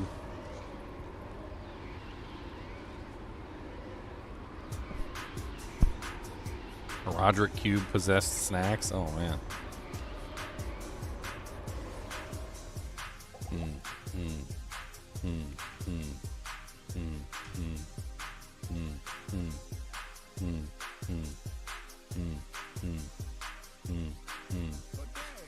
Cody farting every single day. I can't believe he farts all the way. The gas comes out and it's really bad. It smells like he probably ate a cat. And I'm pretty sure that it was dead when he ate it for several days. Yeah, he is eating dead cats. And I'm pretty sure that's what it is, 'cause he likes to eat dead animals, I'm pretty sure. Probably eat some poop and some cat pee too. And I'm pretty sure he ate a little chinchilla turd. And I'm pretty sure he ate everything and heard all I was saying, and he just don't care. Eating everything, including his hair. Please are fair game, and he will eat you too. Do not stand still, or he's coming for you. Kubus has the fart gas that's so bad. Gonna hit you right in the underpads, and he's gonna poop on your floor, or at least that's what you think, but it's just a fart. Yep, that's right, just a fart. Fart so stanky you be looking around to see where he dropped a big old log, and you not gonna know where it's gone, 'cause he is pooping, not on your lawn. Dookie dookie dookie doo, dookie dookie dookie doo, pooping in your yard, yo, he'll make your eyes water. Gonna make 'em water down. Gonna make you little frown. Duties in the underground. Come on down and get some, man. We gonna fart in your general direction. Sleep with our butthole pointed in your face. When we fart, you're gonna think you got maced. Nasty, nasty, nasty farts. Nasty, nasty, nasty farts. Cody, a nasty fart. Farting in the wind, yo. Gonna let you know, go. Gonna fart and make you cry. You not gonna know why. Them jacks be sneaking up on you too, like what was that? Remember that cartoon? It was like a cartoon where like the smell would like sneak up on the cartoon character and like tap them on the shoulder and then go up their nose. I can't remember what cartoon. Was that Tom and Jerry where like the smell would like the smell of cheese would like sneak up on them and it would like go up their nostrils, and then like the mouse would like slowly start like zombie walking toward the cheese. Except this is the exact opposite. Like it like sneaks up on me and then I like scream and yell and run away. Start chasing gem shrines. Oh yeah, we're gonna need a lot of perfects, definitely. At some point or another, we're gonna need a ton of perfects.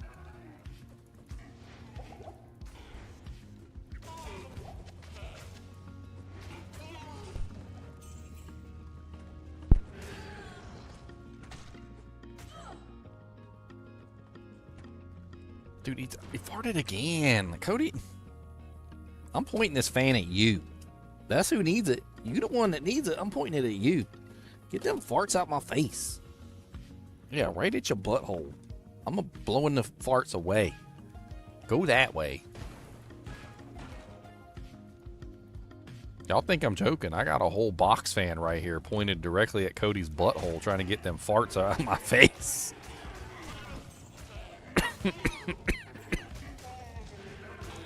I'm gonna die. I mean, I ain't giving him one of those except for just today, so I mean, that's his first one. I don't know what the fart is. What does the fart say?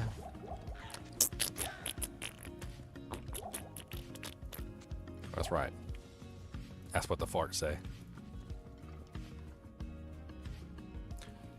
What do the farts say?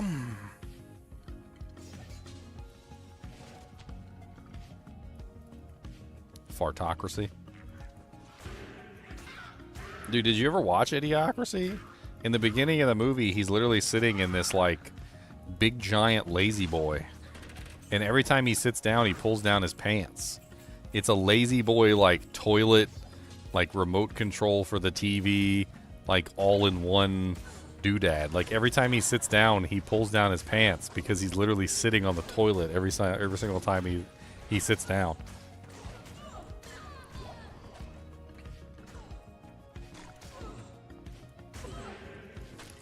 I wonder if they got a picture of his, like, ridiculous toilet lounge chair. Idiocracy toilet lazy boy. Like, do they have a picture of the toilet? Yeah, here it is. There it is right there. This is his lazy boy. Every time he would sit down in the movie, like he was literally just sitting there with his pants down on the toilet lazy boy. Like it's literally a toilet inside the lazy boy. So you just sit down on the lazy boy, take a big old dump. It's got speakers on the back. Like it's got everything you want. It's got like a remote control built in. Like talking about like you said fartocracy. Like literally in the movie Idiocracy, they totally had a fartocracy toilet lazy boy. Who needs a bucket next to the chair when your chair is the bucket? Ah. When your chair is the buckets.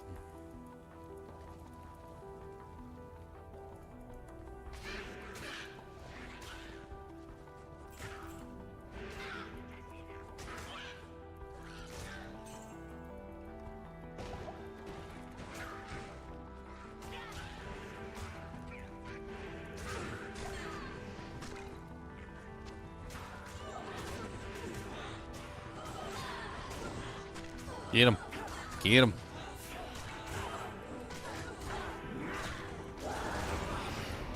Eth? Ooh, eth and ith and an F. Oh, nice. That was a good drop. I don't think we had any eths up till now, and I don't think we had any nefs either. Or iths. I think that was all three of those are new. I don't think we had any of those. Did I play Magic the Gathering? I never got into Magic the Gathering, so I did get into Yu-Gi-Oh for a while. Similar, I'm sure, but not quite exactly the same. I did get into Yu-Gi-Oh. Yu-Gi-Oh! Time.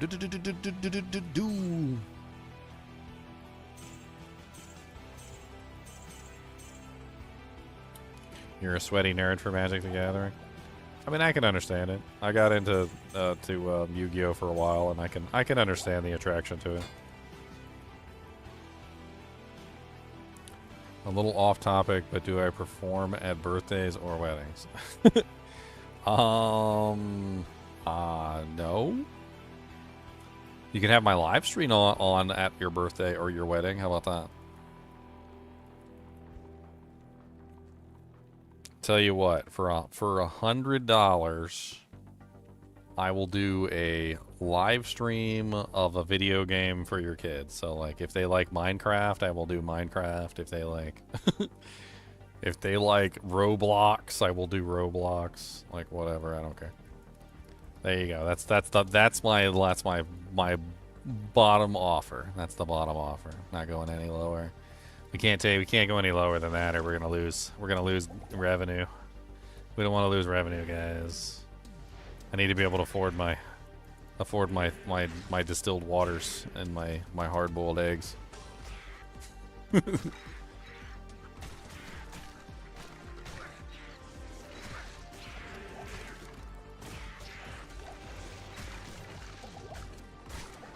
bom, bom, bom, bom, bom.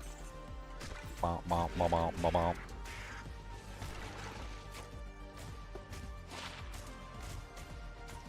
Could be worth some money.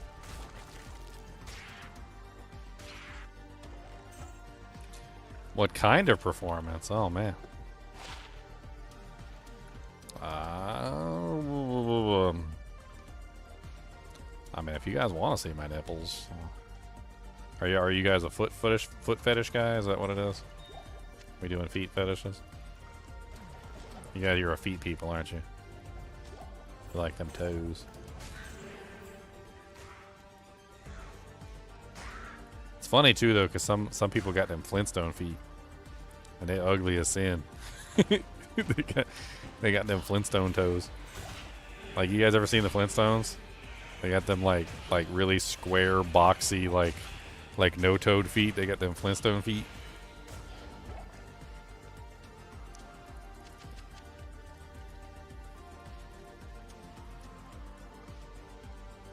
Eating light bulbs, oh man. Don't do that. That's definitely not advisable. PSA, don't eat light bulbs.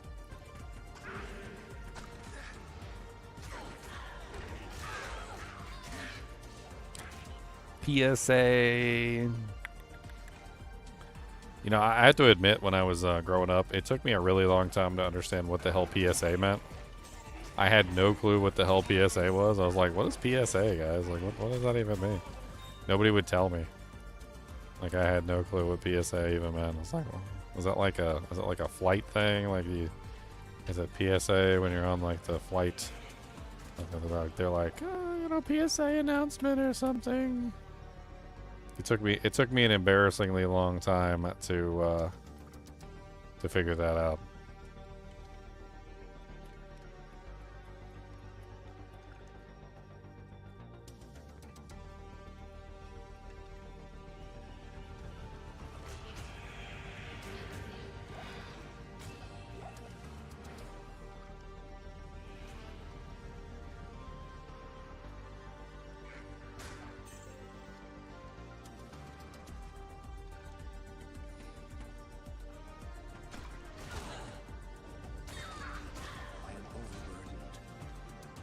I don't think that's even worth taking back to sell, to be honest. It's just not.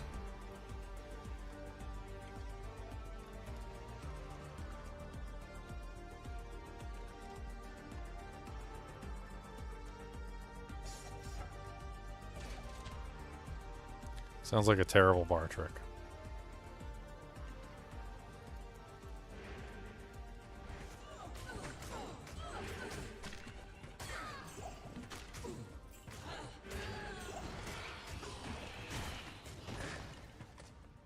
Where do you even find a glass light bulb these days? Like, glass light bulbs are pretty much extinct at this point.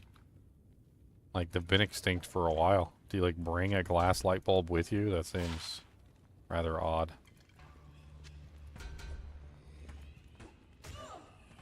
Like, I don't think I've seen a glass light bulb in a very long time, unless you specifically go out and purchase them.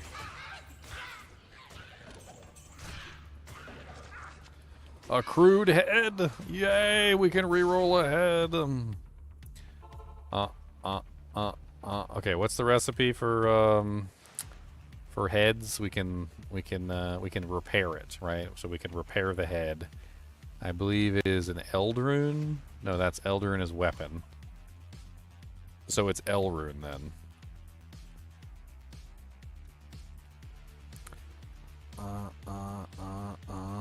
Where is the L rune recipe, my friend? Doogie doogie booga dooga dooga again. Dee dee doo dee doo doo doo. It's not on here. I don't think this list is complete. I think there's something wrong with this list. I'm starting to get the feeling that this list is not right. It seems to be missing some stuff. Like, I know there's a repair recipe for armor, essentially, that is L rune. I'm pretty sure it's L plus something. I can't remember. Let's just play around with the recipe until we find it. That'd be easier that way. I'm pretty sure it's an L rune plus either a chip or a flawed. I don't know. Ooh, +3 bone armor. Yes. Now we got some free bone armor, boys. What you need? Bone. Bone. Bony bones. Giggity. Bone. We got bones and bones for days. Come on down and get some paid. Bony bones.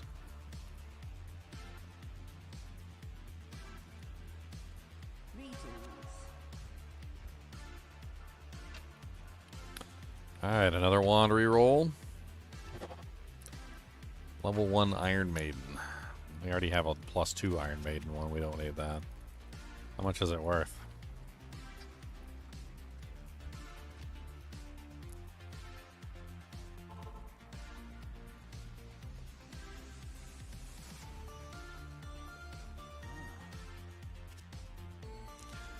Bom.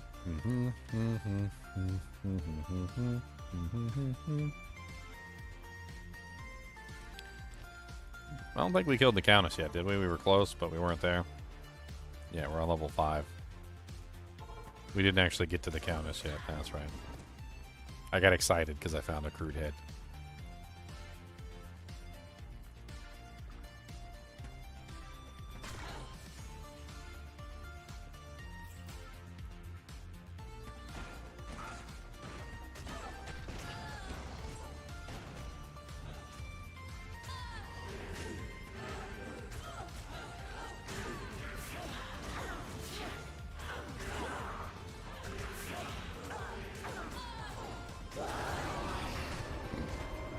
Well.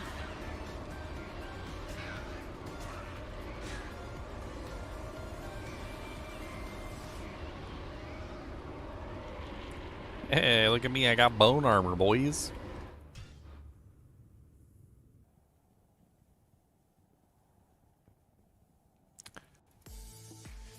Bum bum bum bum bum bum bum bum bum bum bum bum bum bum bum bum bum.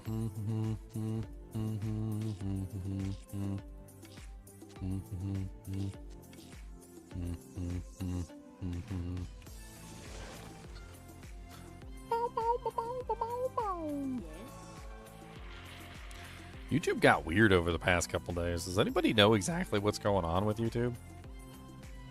There's so many various things that have changed with YouTube in the past couple days for chat. Like, number one, pretty much all YouTube chat names got changed. So, like, I don't even recognize half you guys anymore because all your names changed. Some of you guys are close enough that I know who you are, but, like, a lot of you have lost your nicknames that you were using previously, and so I don't exactly know, like, who you are lined up with who you were before. I also noticed that Nightbot is, I also know that Nightbot is, like, showing up on the chat window, like over here, the chat window. And it didn't used to show up on the chat window before. Nightbot used to be excluded from the chat window. There's like a bunch of little things that they changed. Like I don't understand what the hell they did. I kind of wanted to do like a Google search on it, like why has YouTube changed everyone's nickname or something like that. YouTube has rolled out a new system where usernames are now called handles and displayed with the @ symbol. Okay. This change is to primarily combat impersonation spam and make it easier for users to identify legitimate channels. Handles versus usernames. Handles are unique identifiers for your YouTube channels and similar to how usernames function on either social media platforms. Unlike usernames, which can be duplicated, handles are unique, which means no two channels can have the same handle. Purposes of handles. The primary reason for this change is to reduce the impersonation spam and impersonation where fake accounts mimic legitimate channels is a common problem on YouTube, often used for scams and misinformation. Handles provide a more reliable way to verify the authenticity of a channel, especially in comments and other interactive spaces. Forced username changes. If a YouTube's channel username violates the platform's community guidelines, I mean, that's not really... YouTube will assign a random handle. It's definitely weird, but it was more recent than this. That's older. Like, hold on. This was within like the past week, it feels like. Like, I feel like it was within the past week that this happened.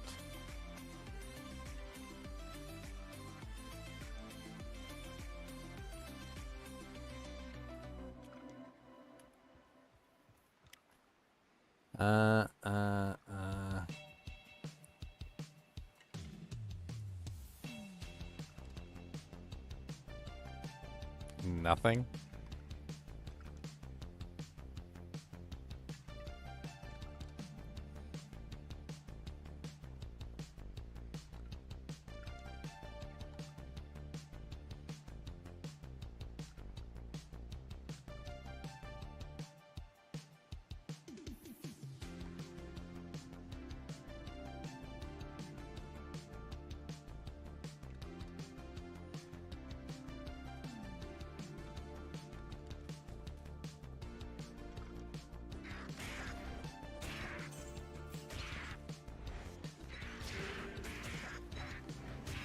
You hassled llama. Hassle llama more. Hassle him all day long. Hassle everybody. Hassle the castle.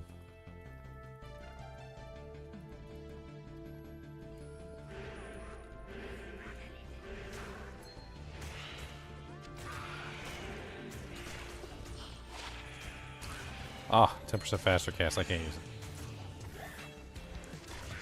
I mean, it doesn't matter anyway. I don't think I would really want faster cast, but I guess a little bit of faster cast wouldn't hurt anything. Cody, quit digging. Alright. Yep. Yeah.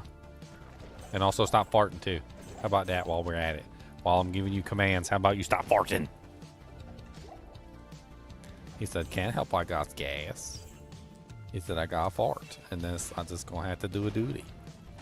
I gotta go number 1. I gotta go number 2. And gotta fart. Farty, farty, farty, fart, farty, farty, farty, fart, fart, fart, fart, fart, farty, farty, farty, fart.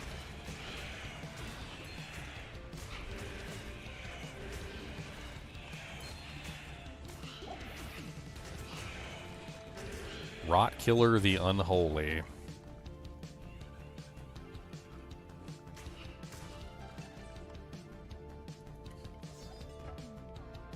I can't believe we found a Rezot's Keen. That's pretty crazy. Where the hell did I put it anyway? In my stash? Hopefully. Hopefully I didn't accidentally sell it to the NPC like an idiot.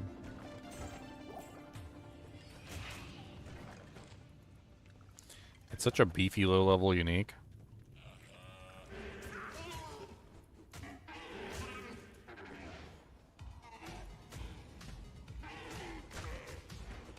Such a beefy boy unique. What does Rezot's have on it? It might be useful for my mercenary, because he's only able to use swords. I can't use the Act 3 mercenary, but I think, doesn't Rezot's have some stats on it that might actually be useful to the mercenary? I think like DR or PDR or something. I can't remember off the top of my head. I think it has like... Oh, it has 25 defense. Okay, so it does have a stat which would be useful for the mercenary. A single stat.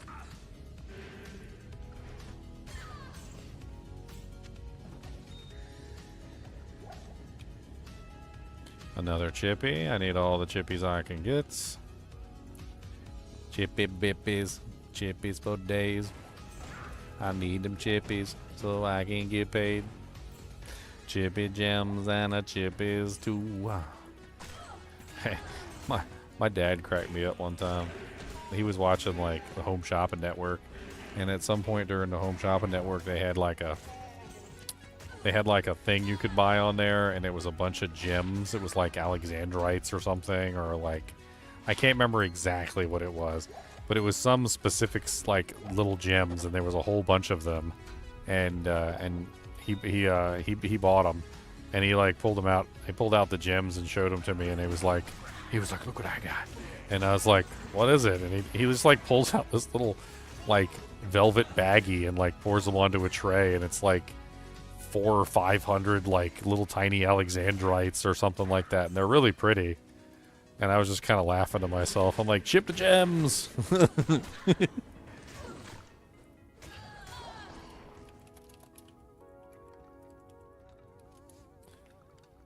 It was like cut. Let's see, cut Alexandrites. Tiny. Yeah, like something like this. It was like bulk wholesale little tiny gems like this. Like a little baggie of gems.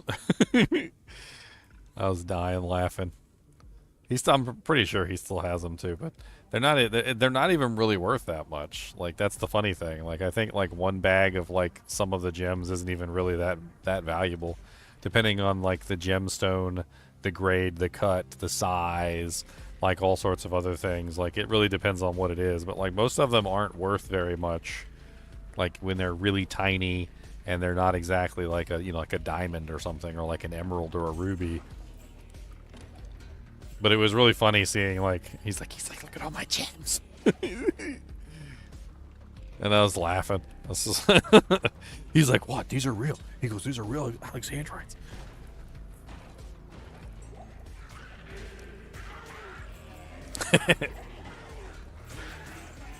Cracks me up. Cracks me up, my friend. Cracks me up.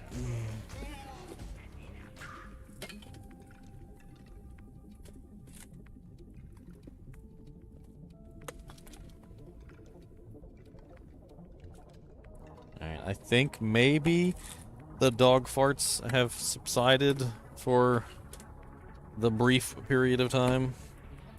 I can relocate the fans. The dog farts have subsided for a moment, I think. Cody, where are you hiding at? You better get back over here. I'm not trusted you because you gonna dig and then I can't see you. That's right. No trust. They're not a single ounce of trust. No trust. He's a thumbit.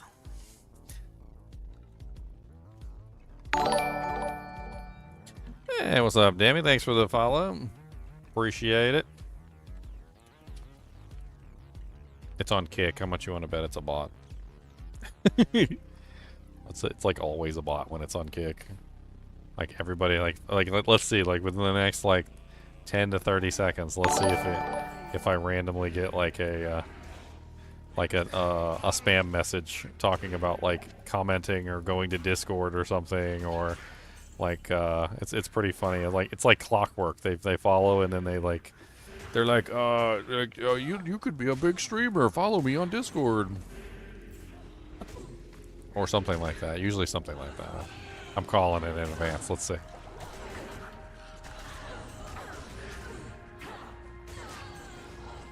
Let's see. Ooh, a tier NRL. Okay, I ain't mad at it. That's not bad. I mean, we're collecting runes, which is what we need. We're setting the groundwork. We're paving the way. Hey, there's Charlanaw. He's making one up too. Charlanaw, you're not a bot. Cody, do you have to go pep do? Is that what it is? Do you gotta go do the pep? He's making a lot of whining noises today for dogums. Yeah, everybody can see your little tail wiggling in the background. And if I scratch his butt like this, I can give you the butt scratches like that.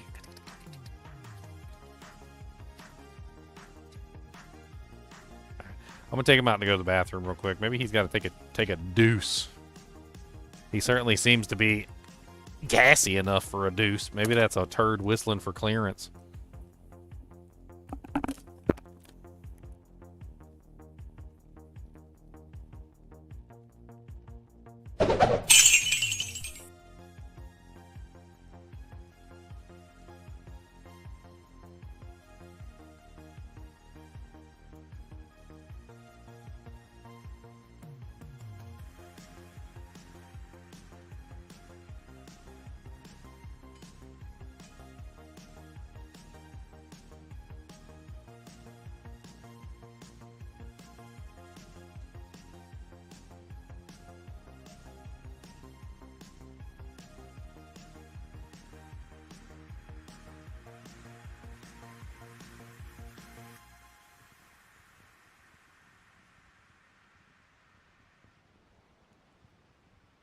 Share the load, the load, the load.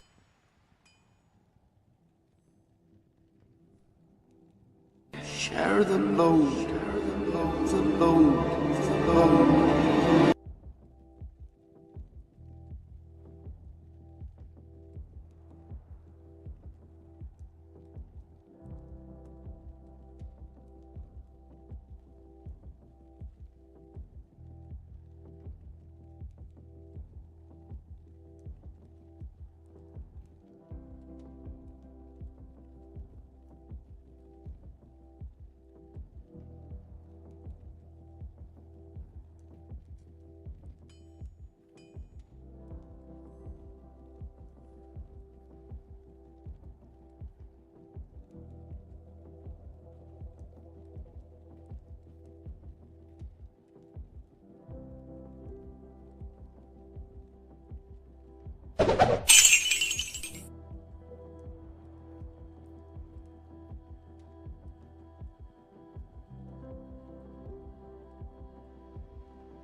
Not even death can save you from me.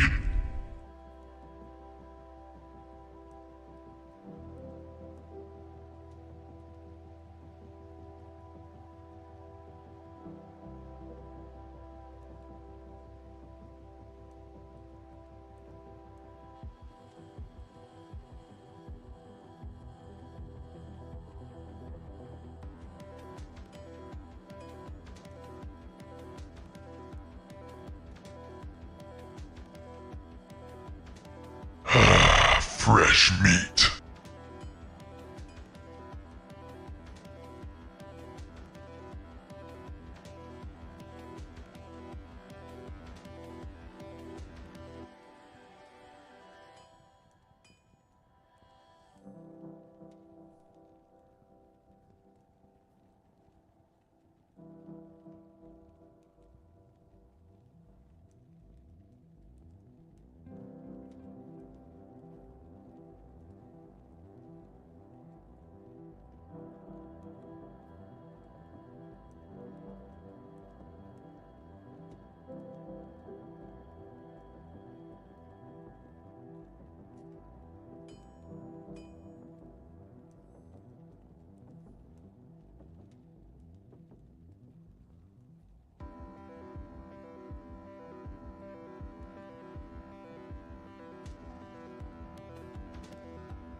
Moo. Moo, moo, moo, moo, moo, moo, moo, moo, moo. Cody did indeed drop a deuce, for those of you who wanted it to know. There you go. The secret information has been leaked. 57 attack rating ring, boys. It's totally what I wanted. Yes. It's not what I wanted. I lie. This is not truth. I not tell truth.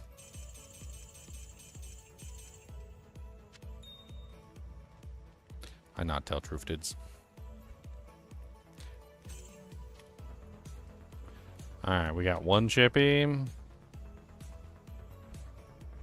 We got two chippy. Where's our runes at? We got what? 1, 2, 3, 4, 5, 6, 7 tiers. 4 towels, 4 rows, 2 nefs, 1 eld, 2 L's, 1 ith, and 1 F. How's the run so far? I mean, we're still mostly naked. I mean, there is that. We're still mostly naked.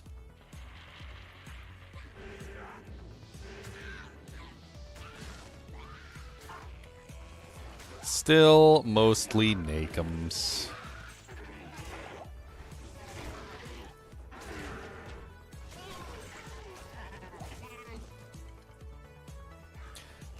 So far I've got 2 rings, an amulet, a preserved head, and a wand, all which have been sanctified by the holiness of the Herodric Cube.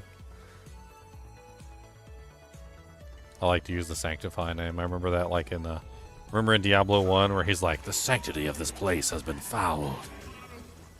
The sanctity of this place has been fouled. I actually really liked that. Every time you got to a new area in Diablo 1, remember that your character would always have something to say about it? I always thought that was pretty neat.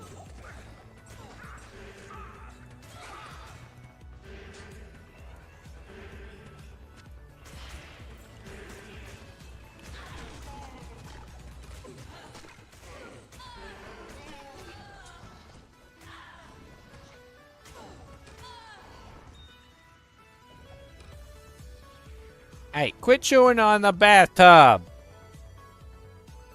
You see him in there just chewing on the bathtub? Hey. Hey. Don't chew on the bathtub, Chinchilla. He's just eating plastic. Why is he eating plastic?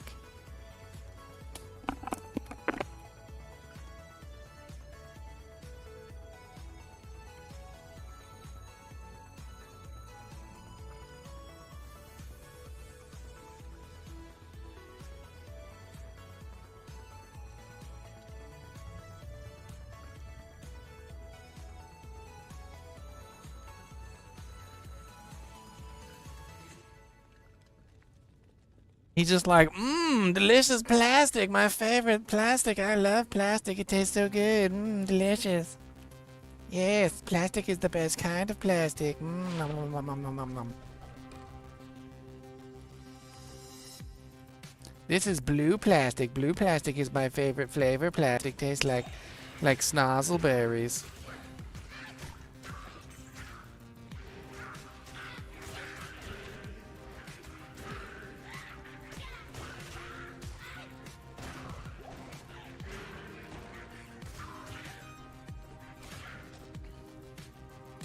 Snozberries.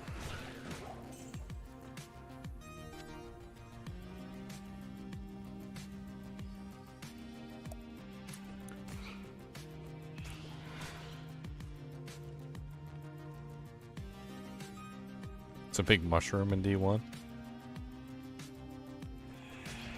You talking about the strange mushroom you gotta find on the quest line, or? I guess I maybe haven't seen that Carbot video.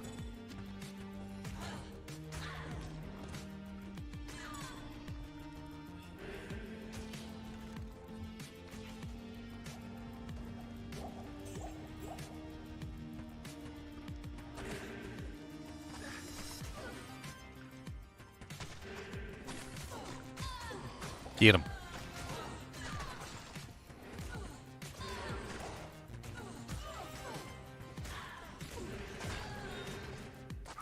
Yeah, chipped ruby.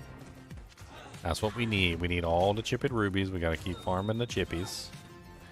Gotta keep going for the chips.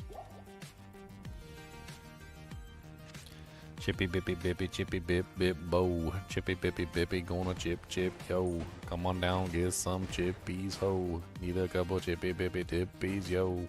Chippy bippies, chippy bippies.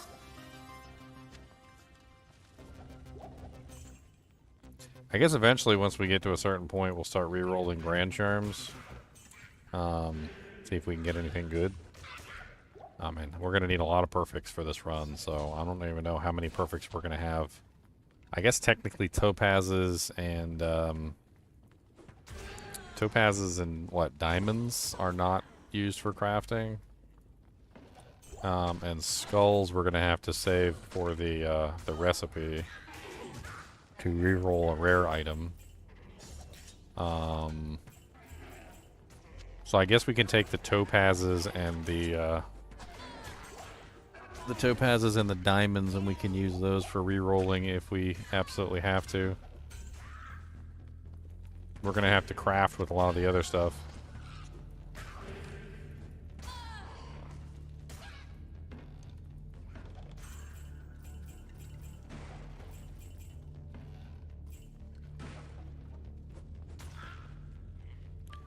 Womp womp womp womp womp. Man, this is gonna be a lot of like gem shrine farming.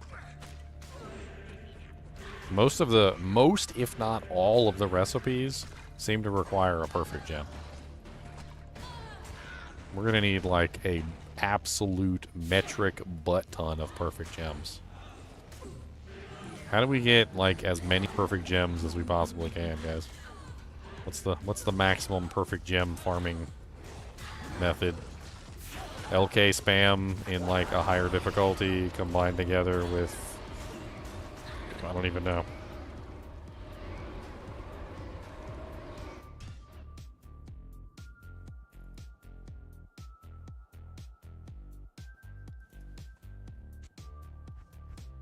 Even then, like, even with the LK farm, I mean, like, yeah, we'll get a lot of, like, flawlesses and stuff, but we still won't get very many perfects, and we'll have to actually roll the perfects separate. So, it's still going to be, like, a whole ordeal getting all the perfects and everything. Looks like I've got enough to re-roll another wand. Yep, I got enough to redo one more wand. Let's try. I still don't have a good wand. Like, this wand's, like, mediocre at best. It has, like, a modifier, which is useful, but overall just not really the greatest.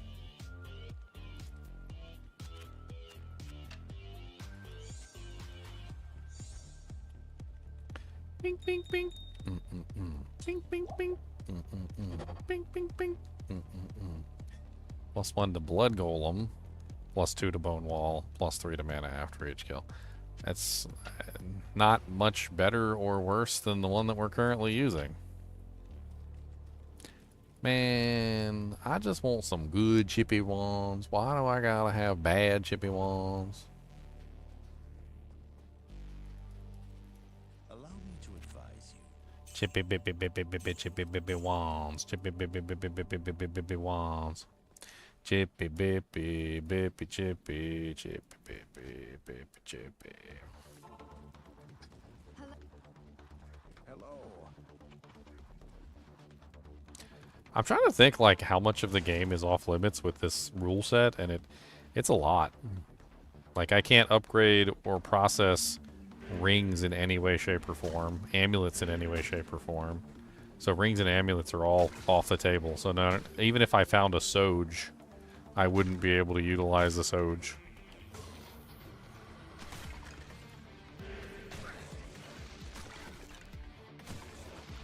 Because there's no way to upgrade or do anything with the Soge that would allow me to use the Soge.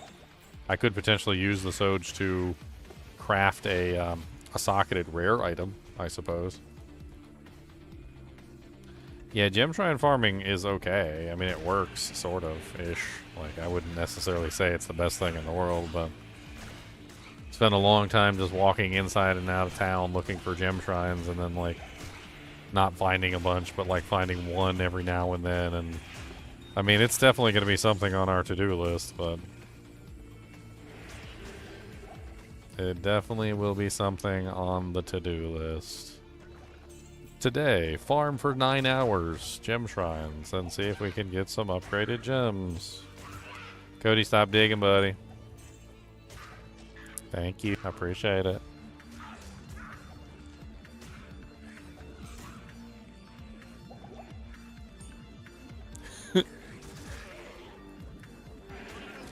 Cody, did you go say hi to Miss Gojo yet? Miss Gojo misses you, and she said that you not say hi to her anymore. And that you's being mean to her, and she wants you to go say hello. Go say hello to Miss Gojo and give her some kisses. Yeah.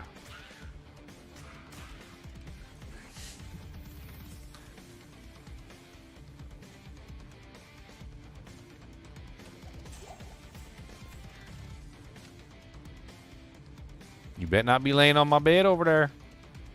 That's right. You bet not. He's got his own bed. You don't use my bed. You got his own bed.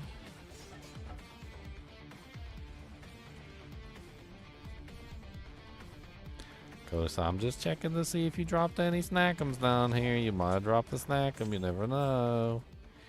Could have dropped a snackum. Could have dropped a snackum down here. Maybe it's one of them blueberry Nutri-Grain bars or a Faker Grain bar.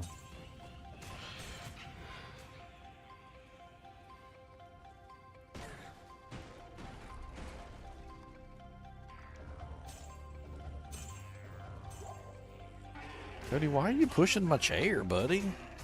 God. Big old fatso. Chonky booty butt. I spend more time fighting with Cody than I do playing a video game, I swear. He's just all up in here doing whatever he wants to do. He'll be like army crawling underneath of the table, like under my desk, looking for snacks under there. Like, imagine a dog army crawling under your desk looking for snacks. That's what he does. He'll literally like sneak under there. He like, any snacks under here? And then he like roots around for like 10-20 minutes while he's trying to find some snacks under there.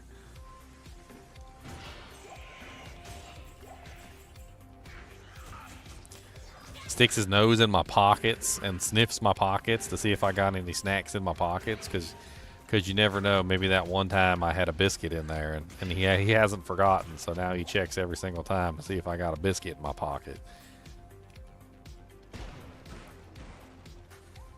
I don't even know what's going on. Cody, what are you doing? What is it that you're doing over here? What is down here? Is there snackums down here? Like, what is down here? Is there a monster? Is there a mouse? Is there a chinchum? Is there a rock? Cricket? Spider? What are you looking at? Is there something right there? Get it. Get it. If it's right there, get it. What is it? Get it. He looks like he's about to pounce on something.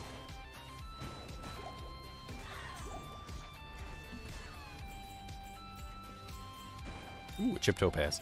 Mine.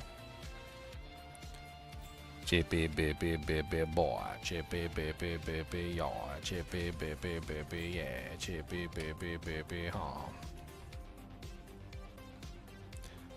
I'm so stupidly excited just for chip gems because it gives me another chance to get a good wand.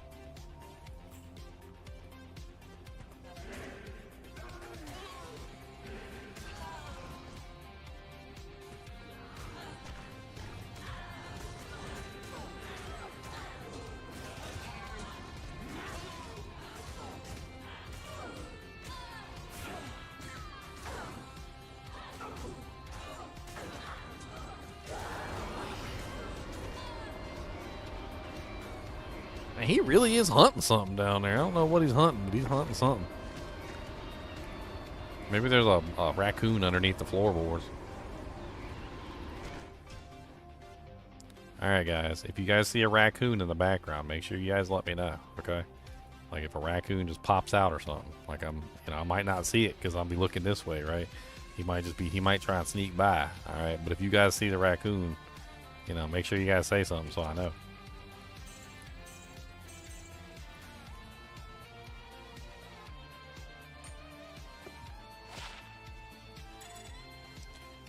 I got another amulet in here. I do got another amulet. Alright, time to roll another ring. Let's go.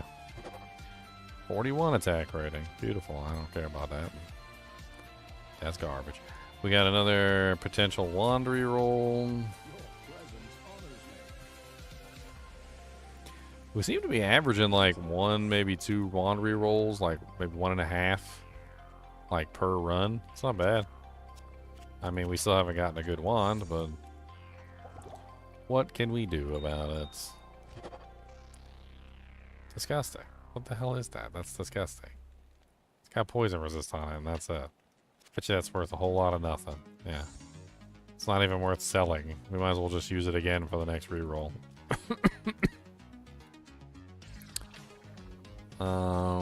I think we're going to keep the chipped skull because we can use that to potentially reroll another preserved head. So we can use that for a preserved head roll. I'm pretty sure that the preserved heads count as shields. I'm not entirely certain on that. But there is that recipe that allows us to... Actually, I don't know if that recipe does work for heads. I don't think it does, actually. It says small magical shield. I think it's specifically referring to the small shield. We can, of course, try it. I mean, there's no reason why we can't at least try it. Like, if we get 2 chippies, then we'll give it a shot and see if we can make a head or whatever. But it seems to be specifically a small magical shield, so I don't know if it works with this particular combination.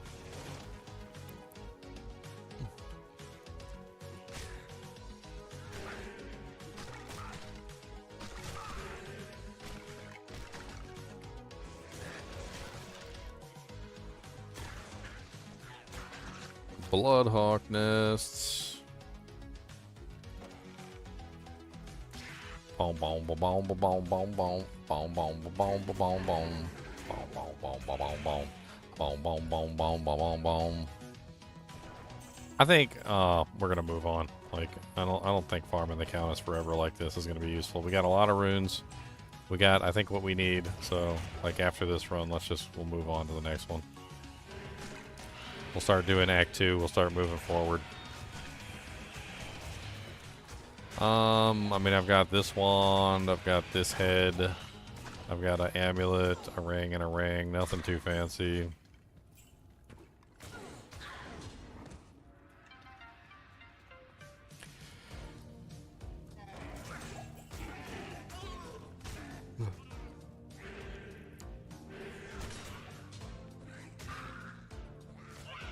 Had a Rezot's cane drop, which was kind of interesting.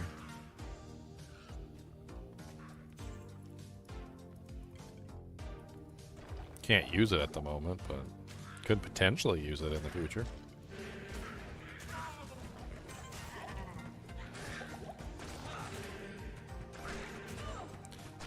How did I roll the shield? I repaired a cracked version. So there's a recipe. It's L rune plus a chipped gem, plus a cracked item. Basically any item that's broken, and you can repair the item back to its full quality. Processed it through the sheave, through the Roderick Cube, purified it with the Holy Relic, and we were able to make a purified item. Yes. The purity run we're making. This is the purity run. I like the idea of the Roderick Cube being the purification device. Just overly complicates everything, though.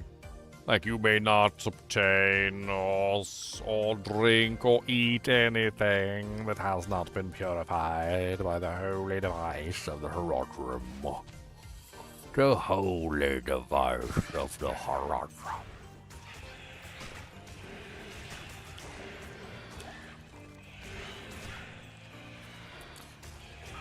Oh, almost level 18.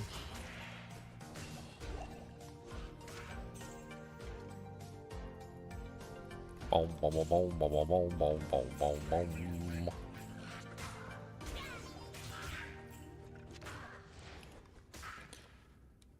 One to prayer, one to sacrifice.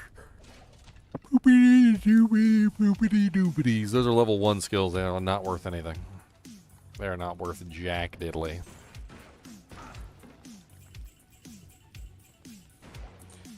Grand Charm. There's no reason to identify any of this, actually. Can't use the rings, can't use the Grand Charm, no reason to waste the scrolls on them. I can transmute the rings away to something else, and we'll see what we get, but I can't actually use the charms themselves. I mean, the rings themselves or the charm.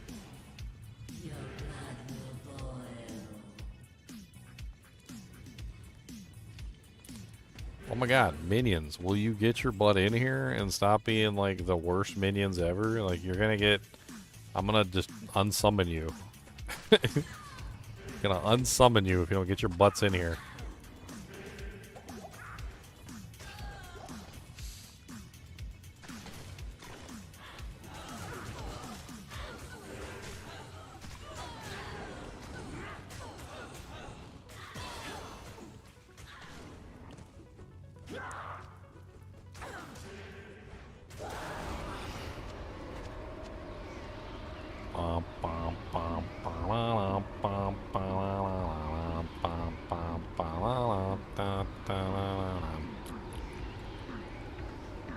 Rolling a teleport amulet would be awesome. Yeah, we'd have to roll it though.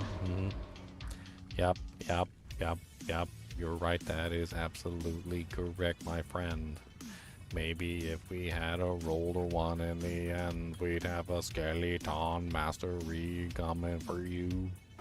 Little bit of skeleton mastery too. We got a skeleton mastery. Skeleton mastery. We got them skeletons. Skeletons. We got 2 towel runes that time. Let's see. Identify items. We got 1 ring in here, so we can take that ring, roll up an amulet. 13% better chance of magic items. Does that help us in any way with this build, with this run? Like, I don't even know. I guess technically finding good items doesn't necessarily, not necessarily a bad thing, but we can't use anything that we find because of how we're currently set up. So we're in an odd situation where finding better items isn't necessarily a good thing, but is if we can utilize those items through like a recipe or something. So I guess finding a unique item isn't bad, but it's also not good either. Anyway, let's move on. We're going to go to Dry Hills, and we're going to move on to the next zone.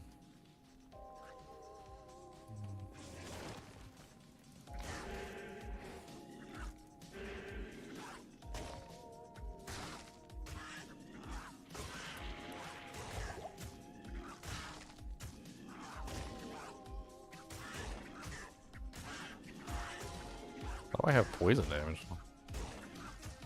Oh yeah, that's right. The preserved head has poison damage on it. I forgot about that. All the necromancer heads have poison damage on them for some reason.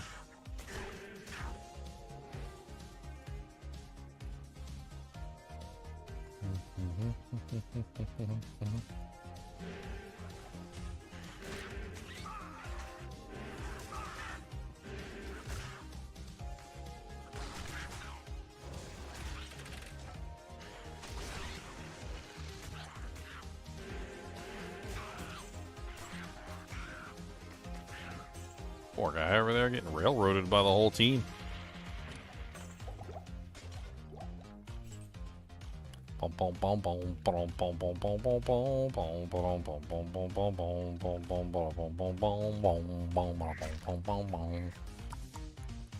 Down we go. I found the Far Oasis last time I was here, so it shouldn't be that big of a deal. I shouldn't have any trouble in Maggot Layer either because I've been focusing on skeleton beefiness as opposed to skeleton... Ooh, another chip skull. As opposed to the opposite, which is getting more skeletons that do less damage. I have less skeletons that do more damage. So technically Maggot Layer should be okay. Like, I shouldn't have any trouble with it. What the hell is that sound effect? Is that what Cody was messing with earlier? Is there a bug in the fan or something?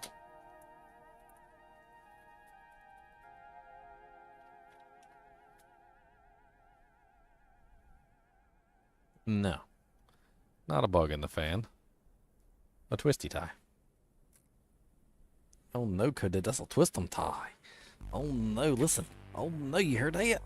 Oh no, that's a boogum. Oh no, that's a boogum in there, Cody. Get it. Oh no, that's a boogum.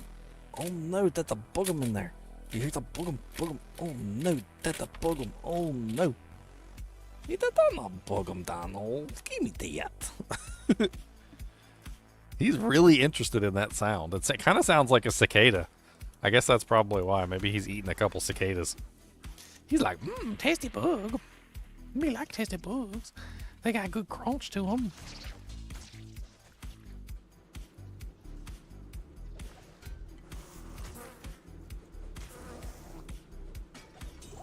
They got good old crunch. They taste really good.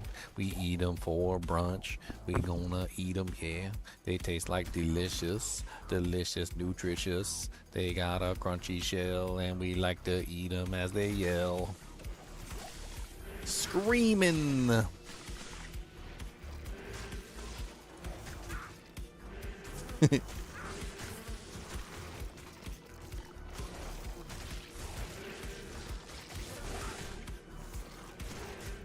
You guys ever seen those videos where the dog is like got the cicada in his mouth and he's not eating it, he's just holding it in there so it buzzes?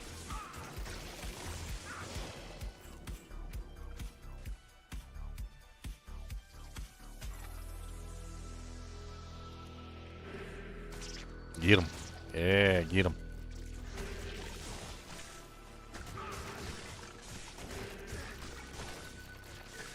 Get him. I have no resistances. 0, 0, 0, 0. Yes, Cody. I just took you out to go do DOS. We're not going out again. No, sir. Even though you might be bored, I'm not sure what to tell you, Cody Monster Dog. You got a big old ugly fella. Oh, Mr. Cody, why do you care? Always crying and a whining in my hair.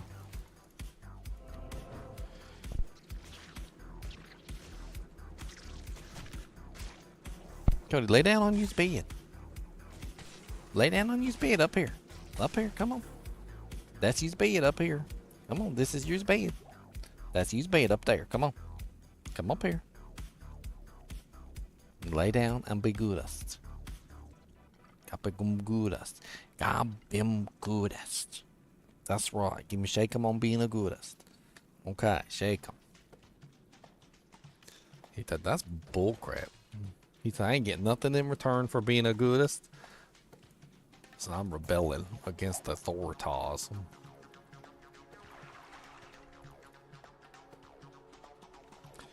Wow, those two wells are literally within distance of each other. I've never seen two wells that close before.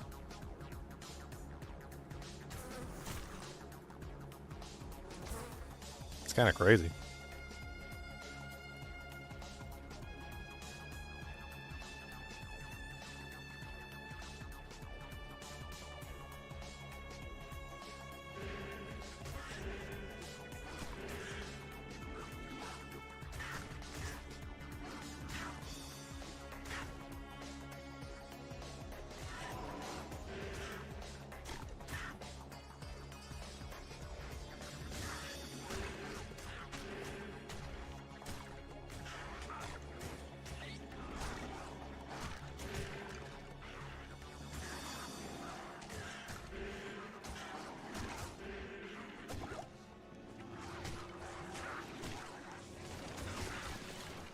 Fanaticism is not nice. Ow, stop punching me.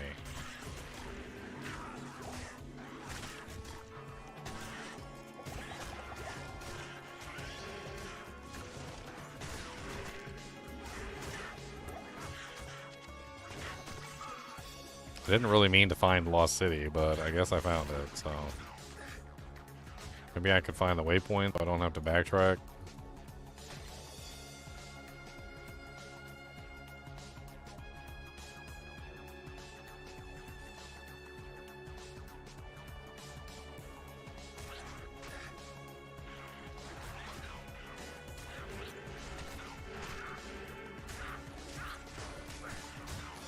Oh my god, these freaking little leapers are going to be the death of me. I hate these things.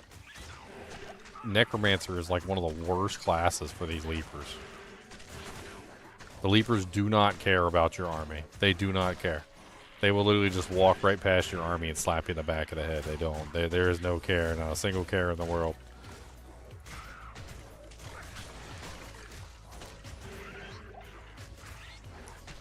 They're like, oh, you don't want to get slapped in the back of the head? Well, you shouldn't be in the fight. And they just run up, slap you in the back of the head, and then run away. They're like, whoop-ah!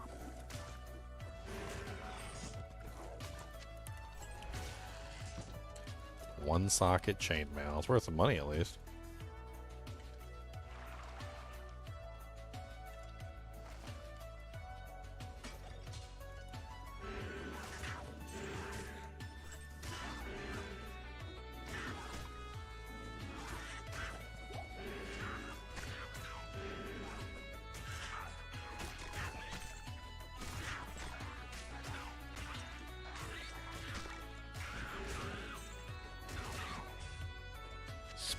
Shield.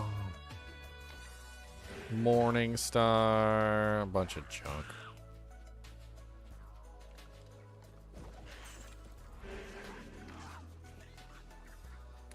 Oh, I thought that was the waypoint there for a second. That's Ancient Tunnels. Man, am I gonna find, like, the Claw Viper Temple before I find the waypoint? I think I am.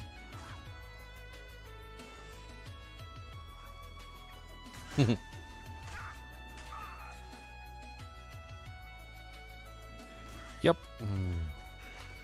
Called it.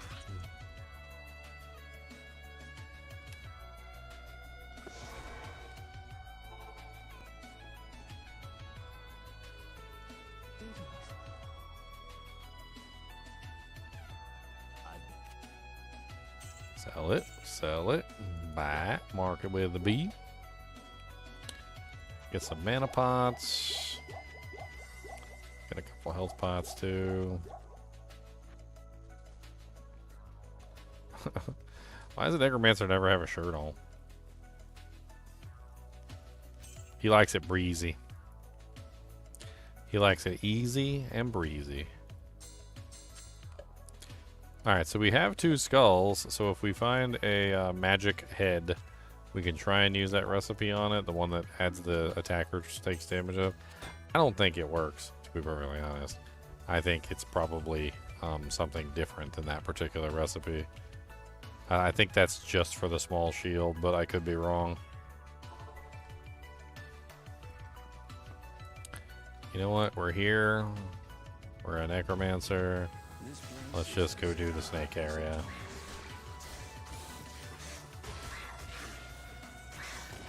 Shouldn't take that much effort to bypass this stuff.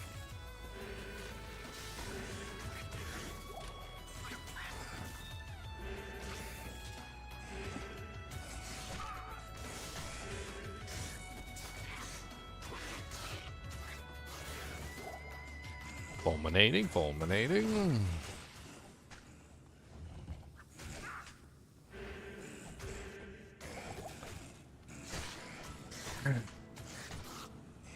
I kind of want to switch to a different build just to be less boring.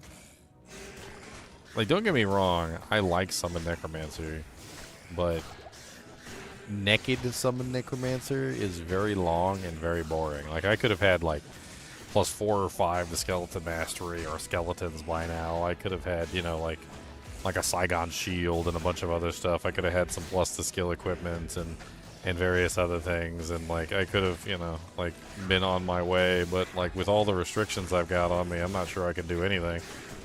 Not right away. Would be more fun to get in there and stab stuff, maybe with like poison dagger or something stupid.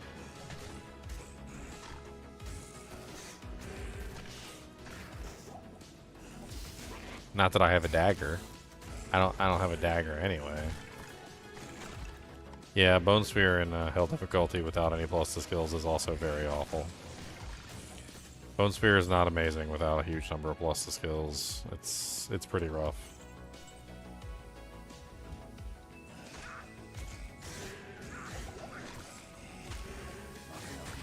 He is not wrong.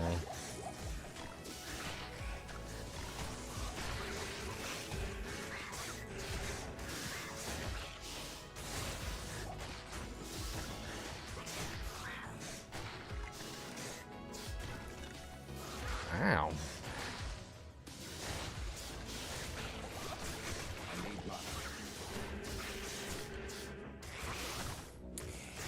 Plus 6 Bone Spear is easy to get.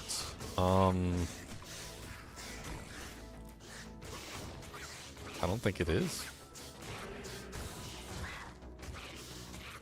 I don't think anything's going to be easy for this character, my friend.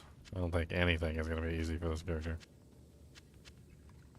Even something as simple as a white rune word is probably going to be a pain in my butt cheeks.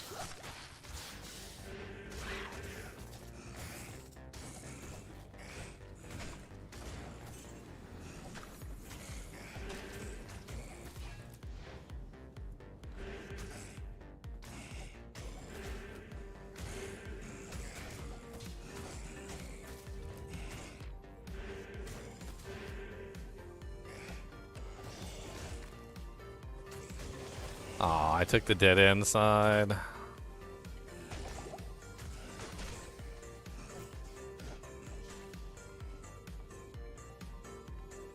I'm tired of being naked, my friends. I don't have anything on, yo. I have an amulet and a ring. I have amulets and rings on. I'm basically Andariel at this point. I have like nipple rings and like jewelry on and like a little chain that connects my nipple rings and like, but I'm naked otherwise. Like I have no actual clothing on. I didn't even think about that till just now. I'm literally dressed like Andariel.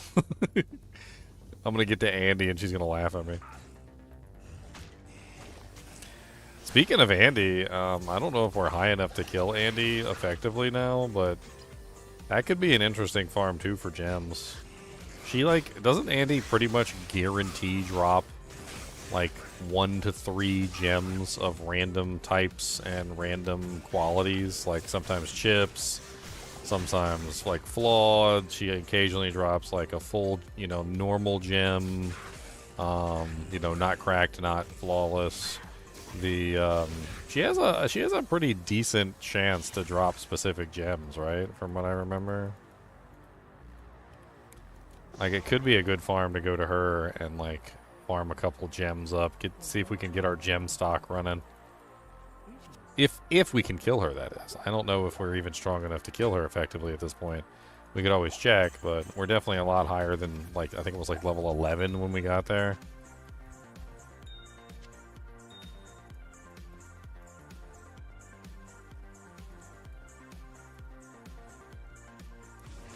I just lost all my minions running through. I need to go grab some more minions from somewhere. It's just, let's go to Stony Field. It's easy.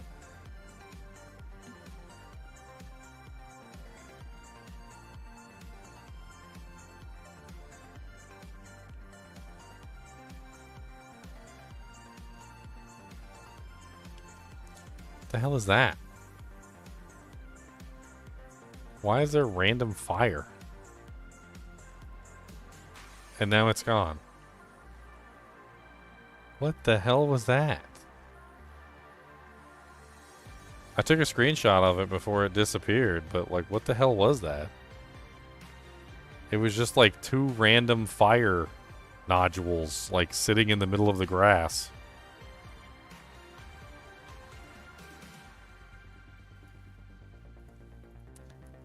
That was interesting.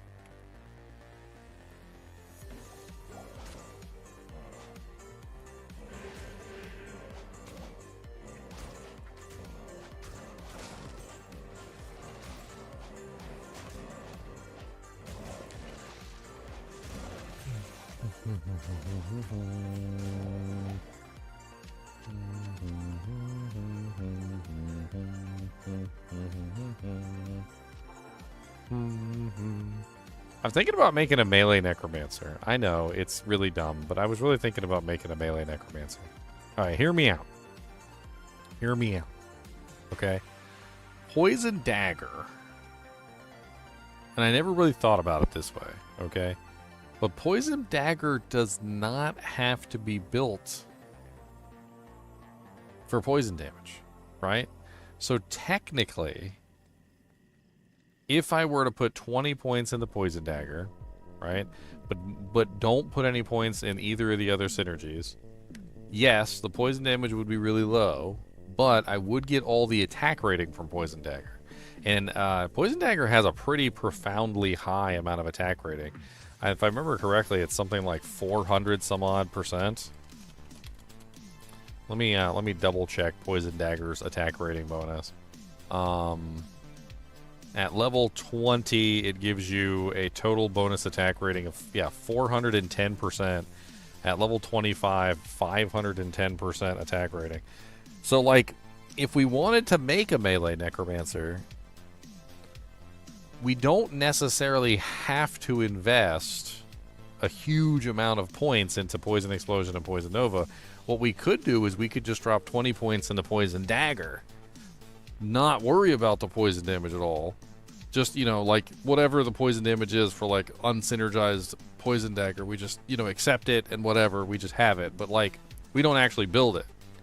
And then we get ourselves a decent dagger with high melee damage, you know, maybe Crushing Blow or Open Wounds or something, right? So we can actually run around and stab stuff. Could be interesting. And then we could go with one of the golems, like beefing up one of the golems as our, like, our little pet. It would open up options because we wouldn't have to spend, you know, like 20, 40, 60 points to max out Poison Dagger. And that would give us 20, 40 points to spend somewhere else. Like, we could throw 20 points into Bone Armor, for instance, which would give us a pretty hefty, you know, physical damage reduction, so we could actually get in there and we could fight and stab things. We could put, like, 20 points into, you know, like, Golem Mastery, so we have a really solid Golem or whatever. Or we could get, like, an army going, and we could have, like, a little melee action on top of our army, perhaps. I mean, if we can actually hit the target and we're not immediately dying because we have, you know, like the damage output that we need, I mean, theoretically, it could potentially be possible. It really comes down to whether or not I can get my hands on a decent dagger to actually use, like, on my character. Like, will I actually get a hold of a decent dagger? I don't know. Like, we'll have to just theory craft it out maybe at some point. I'm really just too low level for it right now, but... And I don't even have a dagger yet. So until we actually have a dagger that we can potentially use, or we're running into the rune, you know, the actual pieces of equipment that we can use, I don't think there's any way to do it at the moment, but...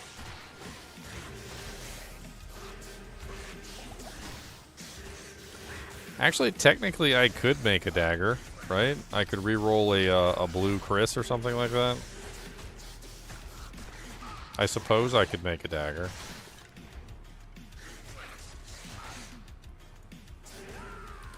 I was totally not paying attention, didn't realize my minions died.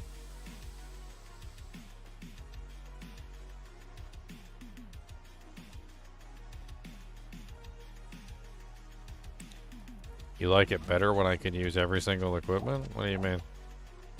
You don't like my challenge runs, Mew? You just don't like my challenge runs?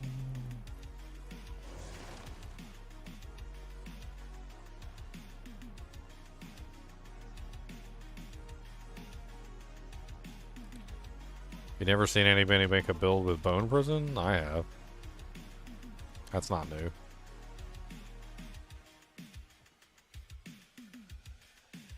It's not really new. That was actually the old days, like back before LOD. Iron Maiden Bone Prison was pretty powerful for a long while. You just Iron Maiden somebody and Bone Prison them, and then they hit the Bone Prison and then they take like lots of damage. It was actually pretty powerful.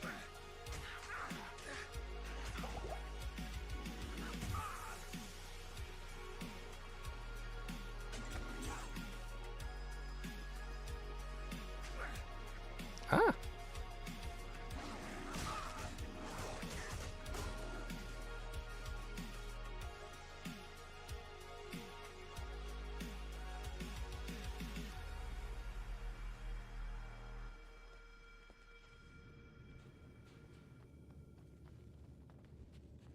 Where did I die at? Oh, I think it was over this way. Yeah, I died over this way. Okay.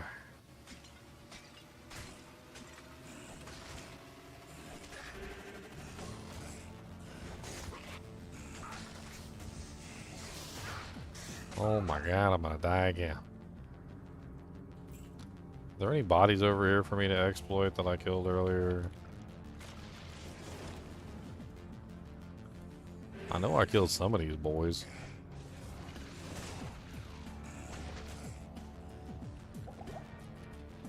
One of the things I couldn't stand about Diablo 4 with the necromancer is that the bodies keep disappearing. There's like a maximum number of bodies allowed on the battlefield at any given time, and like you would literally run out of bodies.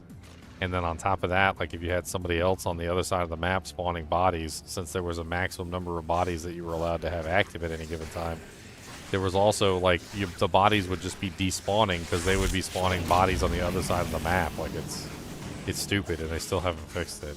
I don't really know why. In Diablo 2, most of the time, you can come back like freaking an hour later half the time, and there's still a freaking body sitting on the ground somewhere for you to use. Like, bodies are such a finite resource, I don't know why they would make them disappear. It seems like an overall stupid idea. Like, let's take this thing that, you know, in general doesn't, you know, isn't active all the time, and it's something that you're going to have to use on a regular basis, and let's just start removing them from the battlefield so that you have none of them. That sounds absolutely smart. Hyper intelligent, that's what that is. Hyper intelligent.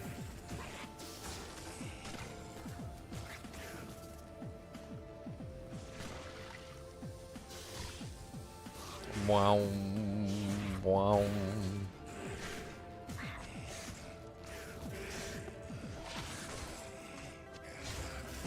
Or maybe take it back and sell it, I guess.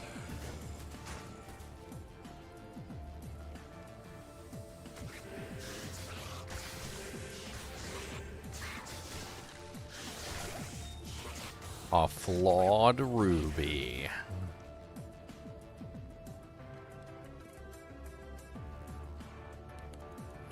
Oh, my corpse. I think I'm gonna need some more potions for this. Popo potions. Popo potions. Let's get a couple Heelys, couple manas, couple butt cheeks.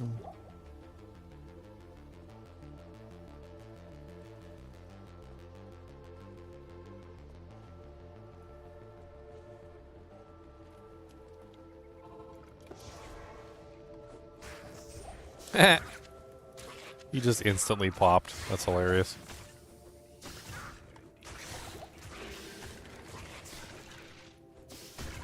That's pretty funny. My skellies must be hitting harder than I thought.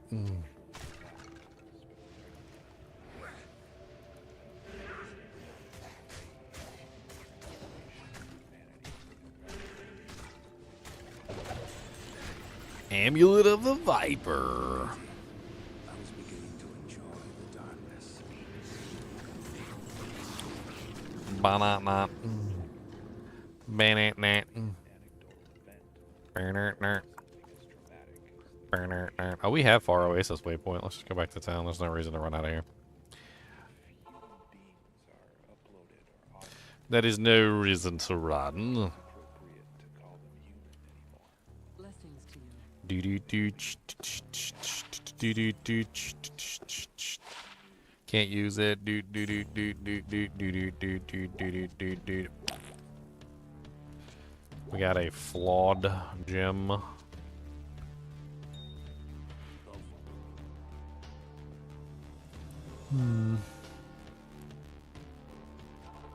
Alright, we need to find the maggot layer, which we never found before.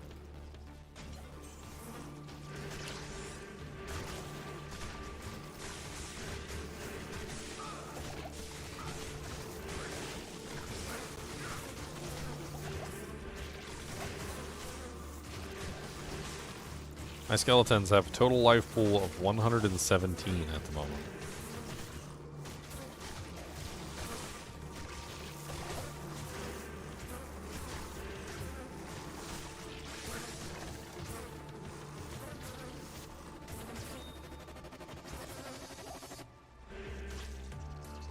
I need to pull up another list because I'm not sure that this list is up to date with all the recipes on it. I don't think this is up to date. I feel like that's out of date. Let's pull up a different website.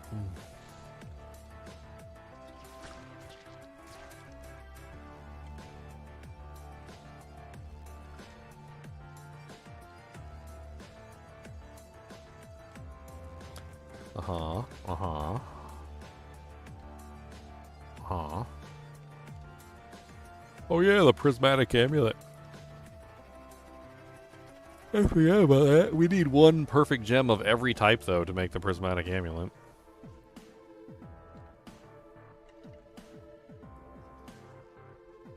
What is that? Perfect skull plus a rare item plus a stone of Jordan equals a reroll for a rare item. Good luck getting a Soj.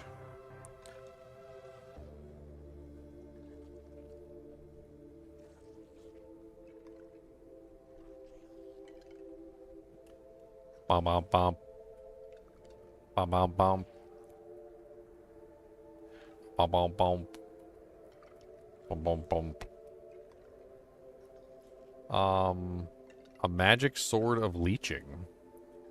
Health potion of any type, ruby of any type, plus a magical sword equals a magical sword of leech. That's the savage polearm recipe. Those are the socket recipes. These are the upgrade recipes. That's the magic shield of spikes.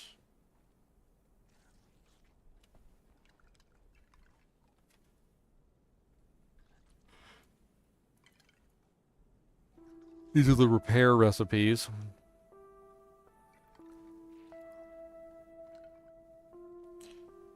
Recharge recipe.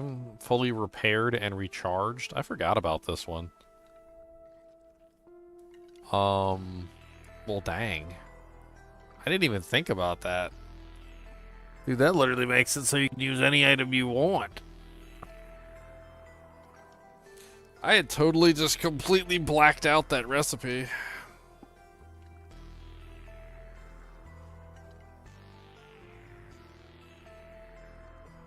So you could pretty much just Ral Rune or Ort Rune anything that you wanted, repairing it, and then now it's accessible. Well, that just completely bricks the run. That makes it easy to use anything that I want then. Like literally anything could be used at that point. All I need is a Ral Rune, not even a flawed gem. I just need a Ral or an Ort Rune, and I can repair anything I want and put it in my character. That makes it so that there's like no challenge whatsoever. All I gotta do is repair it. But wait a minute. I don't think you can use the recipe on something that's not broken. Hold on. Hold on. Hold on. It's not as foolproof as it seems. Okay? If the item's durability is already at maximum, then it cannot be equipped. And if it cannot be repaired, then it cannot be requipped. And if it cannot be equipped, then it cannot be broken. And therefore, then it cannot be repaired. Does that make any sense? So if the item already has maximum durability for whatever reason, like for instance this wand already has maximum durability, it cannot be repaired. So there's no way to actually put that in the cube and repair it because you can't repair it. This Rezot's Keen, however, is at 21 out of 24 durability, so it could potentially be repaired and add that to the list. That still doesn't work for anything that doesn't have durability. So phase blades, ethereal items, rings, amulets, anything that's already fully repaired. Like this wand is already fully repaired. Some of these items are not repaired. So if they have durability for whatever reason, I can't use the effect on them.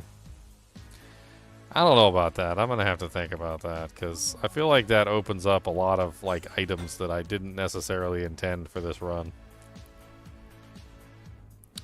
We might have to veto that one. That one might have to be vetoed. I don't know. That opens up way too many loopholes for us to use whatever pieces of equipment we want.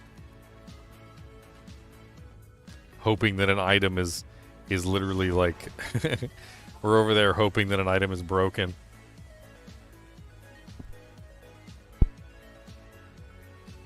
Javs have quantity. I believe you can repair javelins because they have quantity.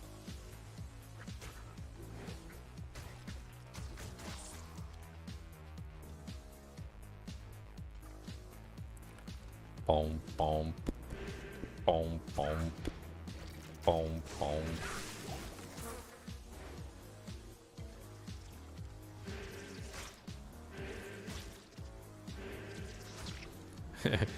That would suck. You find like a Viper Magi or something and it's fully repaired and you're like, dang it. Gotta keep going until we find a broken Viper Magi.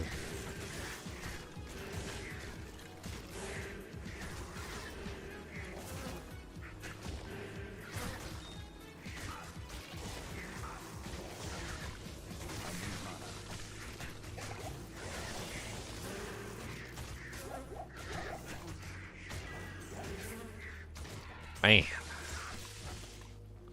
Well, this run is silly now. I found a workaround, and now I'm upset because I found a workaround. I found a workaround the do jank.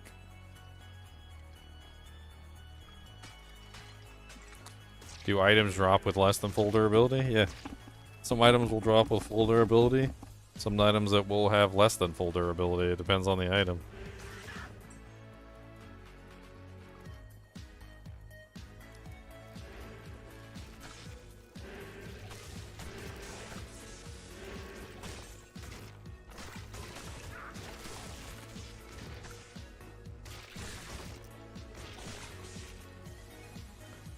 I mean, it has to be processed through the cube. That's the general gist of the idea. It has to be processed through the cube. Otherwise, we eliminate a large number of recipes that are not technically creating a new item.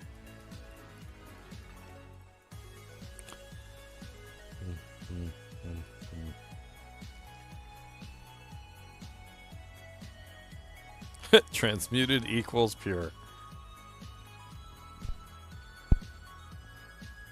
We disinfect it through the disinfecting machine.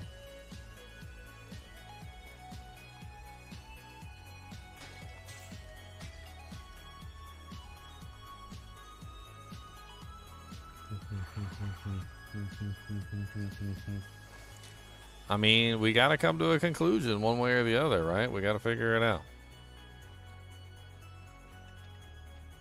This is the first time we've ever done a run of this type, so we're still trying to figure out the rules. I do feel like that rule pretty much just like completely negates any challenge at all.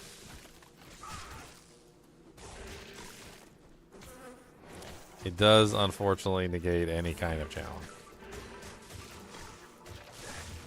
I feel like no matter what you look at, like most of the items that you're going to find on the ground are going to be broken in some way. Like that's 13 out of 20 durability, so I could use that crystal sword. Like that low quality kite shield, I could use that, and so forth and so on.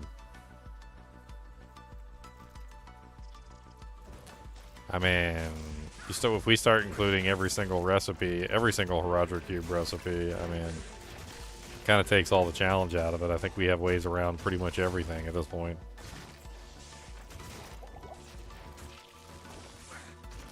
Unless we want to have ways around everything. No, you can't damage the item to repair it because you can't equip the item. So the thing about that is, and that is very specific, is that you can't put the item on unless it's been sanctified. So if it hasn't been sanctified, you can't equip it, and if you can't equip it, then you can't break it, and if you can't break it, then it cannot be repaired. So at least in that particular situation, like if you find an item that's already been perfectly repaired, you're not going to be able to repair it because the recipe doesn't work on items that are fully repaired. So in that small way, like there are going to be items that will fall that I cannot potentially repair.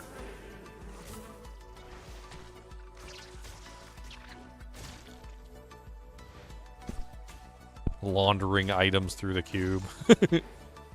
Yes, cube laundering. Exactly.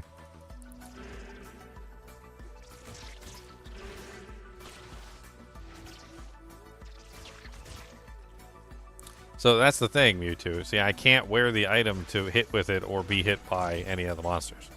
So because say for instance I found an item. So let's take an item as an example. So like this skull cap, right? So let's say I found a skull cap. Skull cap was perfect durability, and I can't repair it, right? I can't put that item on without it going through the cube. So it has to go through the cube before I can put it on, which means that if it drops with perfect durability, I cannot use it. There's no way for me to equip the item and get hit with it, so I can't bring the durability down below perfect, which means I can't repair it, which means it's not useful. I cannot use it. So it would have to fall with less than perfect durability for me to repair it in the first place. There's no way for me to damage an item because I can't equip it to damage it. It's not sanctified by the cube, so I can't do that. Mercenary's following the same rules I am this run. So her Herodric Cube only, and also Mercenary doesn't take any damage. So you can't get damaged items on a Mercenary. Yep. So you can't equip it to the Mercenary either, and also Mercenaries don't damage equipment. So both of those.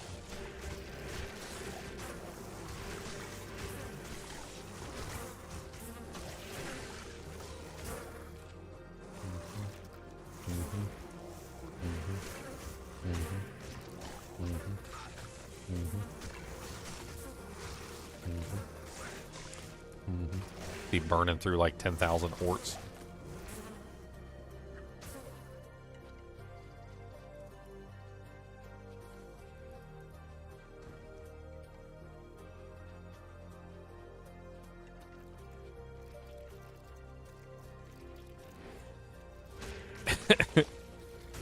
Oh, the silliness of this. It's very silly. It is a very silliness.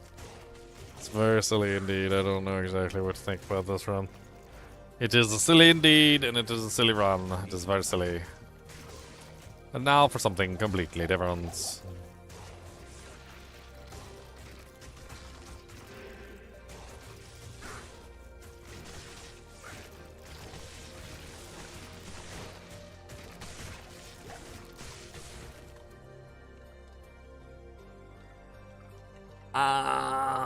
I think I have an idea. Okay, I have an idea for an additional rule that could be added to eliminate. It's a very simple rule, and it would eliminate a lot of the recipes from the list. Okay, so just an idea. So everything equipped has to be processed through the Herodric Cube. And then we could add an additional rule. So what do you guys think about this additional rule? So the rule is basically this. A new item must be created. So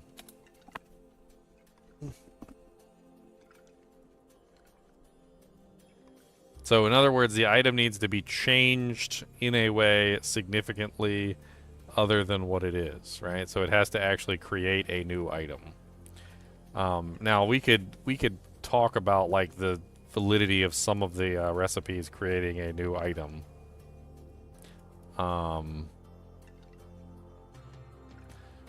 A new version. You want to use the word version?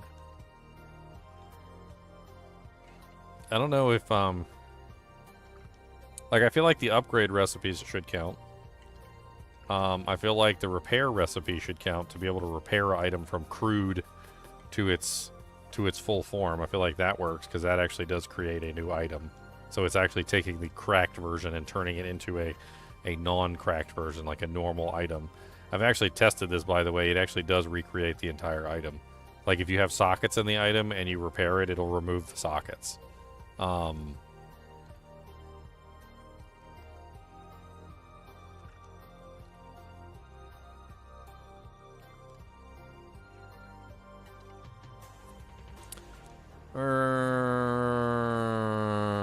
still thinking about it. I do feel like the repair recipe just inordinately like ruins any kind of challenge on there. So I think we might remove the repair recipe from the list.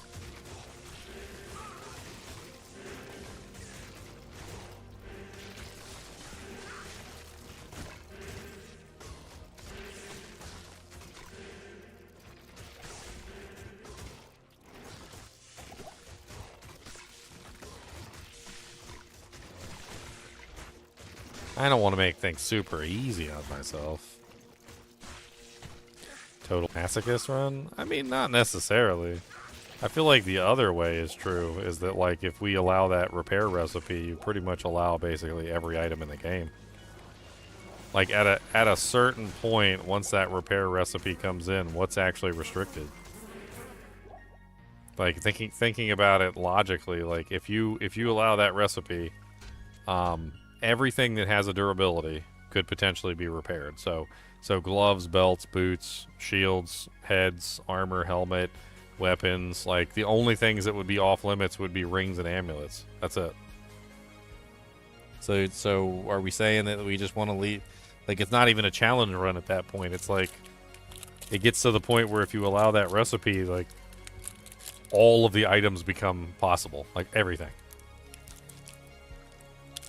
So I say we remove that one from the list. That's not allowed because that one just seems like it breaks the entire like purpose of the run. It's too much.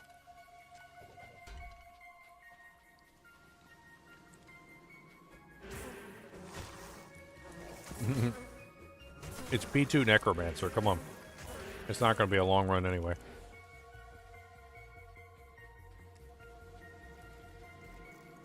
What I was really hoping for was unique item paladin. That's what I was hoping for. I wanted unique item paladin run. That's what I wanted.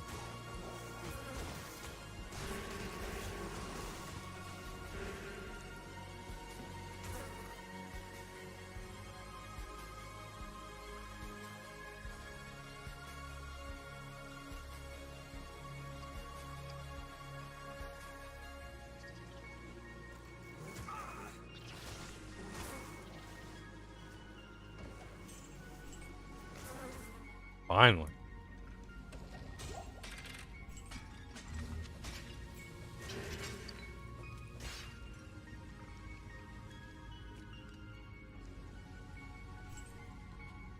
What are you doing, Boogums? You heard me snacking over here and you came over to check and see if I had anything good? Yeah, I know you too well. I know that's what you was doing. He said, well, you got a crinkle wrapper, and I hear that from a mile away. He said, I know you was eating some crinkle wrapper stuff. Here, have a Tums for your tummy.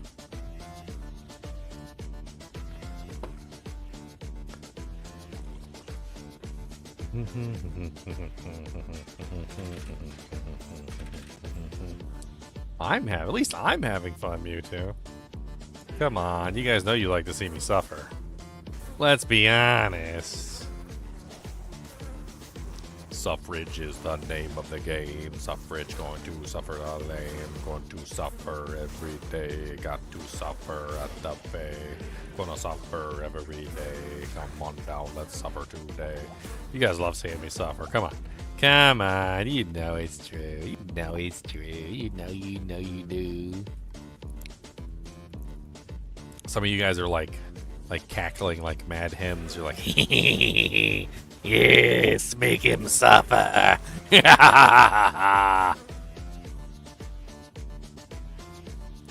Be honest.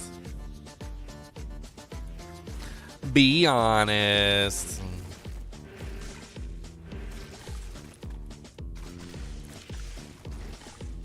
I set up for Maggot Layer. I got really beefy skeletons so I could do Maggot Layer easy. Beefy boy skeletons got the way. Beefy boy skeletons come today. Beefy boy skeletons every way. Beefy boy skeletons on the play. We got a beefy boy skeletons, come on down. The beefy boy skeletons in the ground. Beefy boy skeletons going to let everybody know that we got the jet. Gonna take it all the way. Gonna go straight down today. Got the beefy boy skeletons, yay. Come on down, get some beefy boys, yay. Beefy, beefy, beefy boy. Beefy, beefy, beefy boy. Got them beefy, beefy boys. That little skeleton toys. Beefy, beefy, beefy, beefy, beefy boy. Beefy, beefy, beefy boy. Cube only? Yeah. Kind of like this. Boom, boom, boom. Cody, I need some like actual food. Could you go get me some foods? Like I need like some tacos and some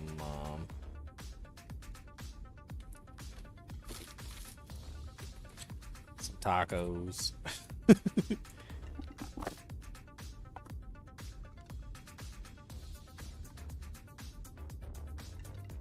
Got some gummy worms.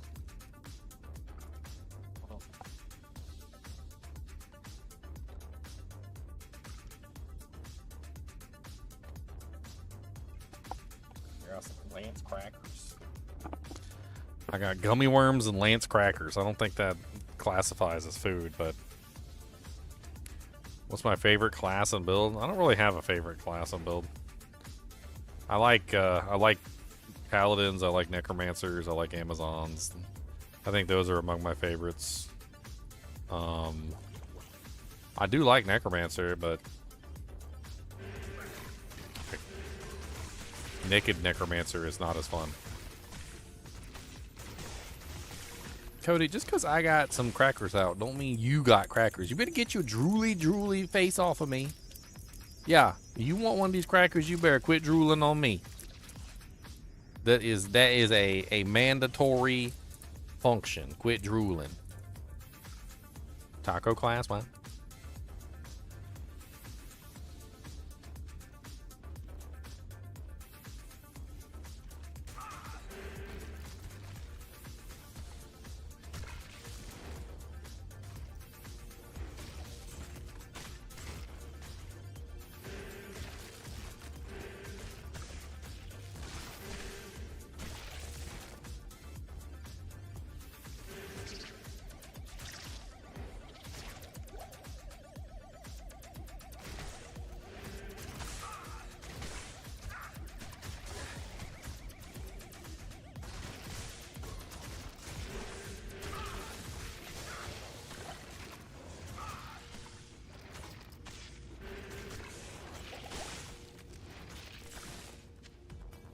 Oh my god.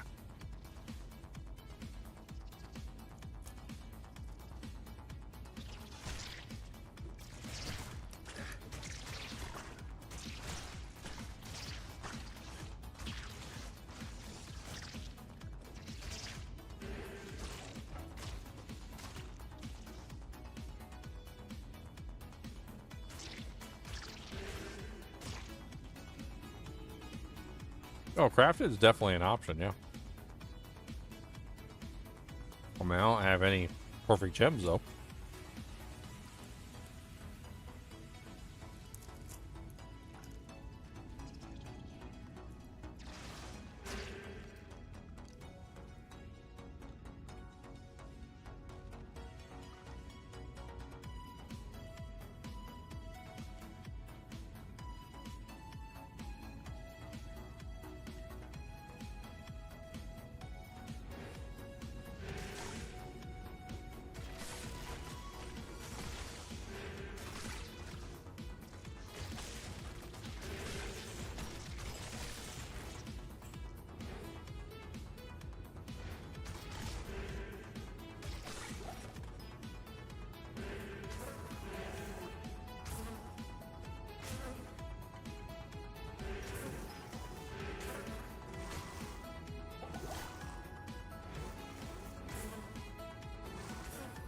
Gummy worms.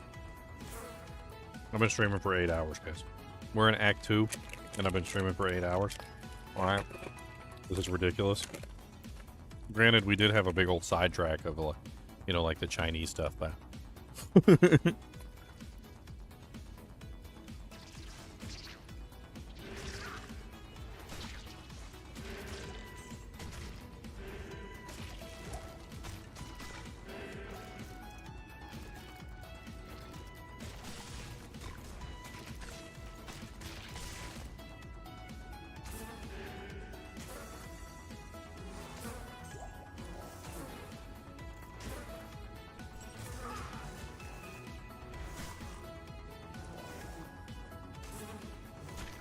I wish I could find some better pictures of the Chinese version. But, unfortunately, all we have is those blurry images.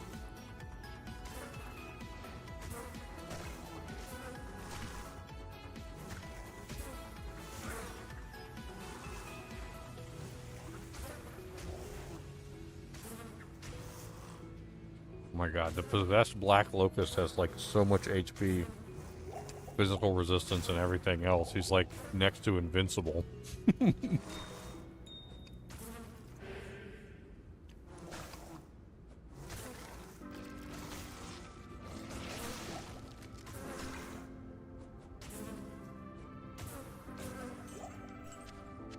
was ridiculous.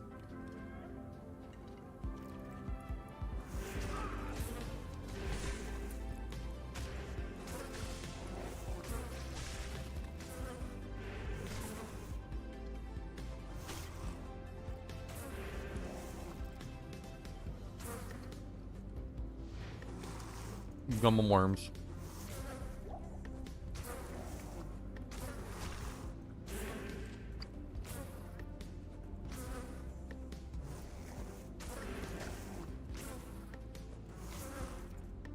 Level 19 now.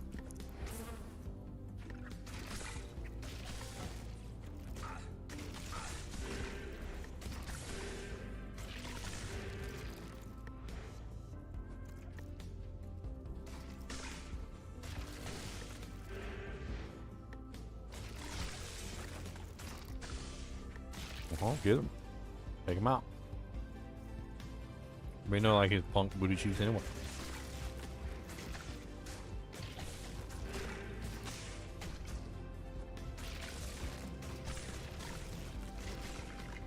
So, pro necromancer tip. You guys listen? This is a pro necromancer tip. You guys really need to listen to this one. Alright? If you are going through Maggot Lair, do not summon your golem. If you do summon your golem, cast your golem on the other side of the monsters. Okay? Your golem will block your skeletons from being able to get through. Your skeletons do damage. Your golem does not. Okay? Most golems are actually pretty pathetic damage-wise. And if you have your golem out, your golem will block your skeletons from being able to hit the target and basically bring your damage to 0. Also, you can pass through your skeletons, but your skeletons cannot pass through you. Okay? This is another interesting thing. So if you are standing in the way of your skeletons, they cannot go through you, but you can, in fact, go through them. So, for instance, if I'm standing here and I'm trying to fight the monsters, see my skeletons just, like, running in circles, trying to get to the monster like little crazy crackheads, right? They can't get through me. So another thing that you have to remember is that you are able to pass through them, but they are not able to pass through you. So you have to micromanage them, and you have to constantly let them through so that they can get to the front of the line so that they can actually attack the target. There's a lot of various things that you can potentially do to optimize your travel through Maggot Lair. Obviously, Maggot Lair is a very bad place for the Necromancer. But if you do stupid things like let your golem stay at the front, block your minions, and just in general, like, don't micromanage them properly, you can turn what is a painful experience into an excruciatingly painful experience.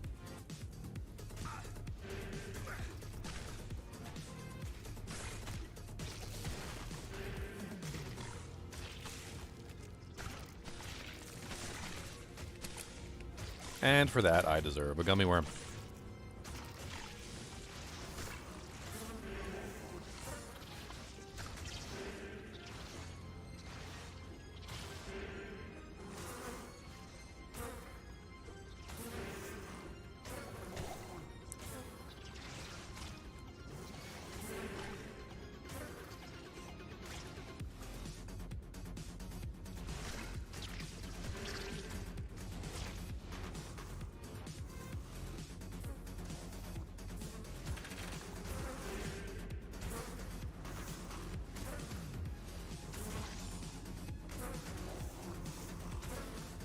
Dude, those crackers were fire. I kind of want some more. Those were firecrackers. Ah, get it? Firecrackers. I'm so stupid.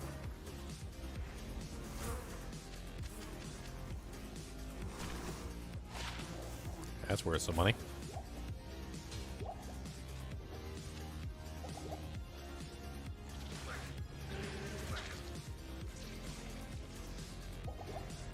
Oh, and likewise. So let's say you're another part of the pro tip. You can also block your minions in deliberately. So in this particular case, I want my minions to stay here. I don't want them to back away. So another thing that you can potentially do is you can force your minions forward by basically staying in front of them and not letting them pass you. If you do this, then they're basically stuck. See how he's like spazzing out because he's stuck? He has nowhere to go. He can't pass me and he can't pass the other minions.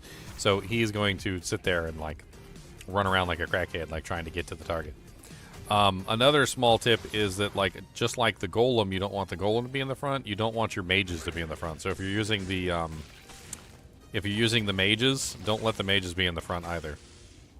But they're generally just going to block your skeletons from getting to the front and actually dishing out damage. So definitely watch out for your mages blocking as well as your golem blocking.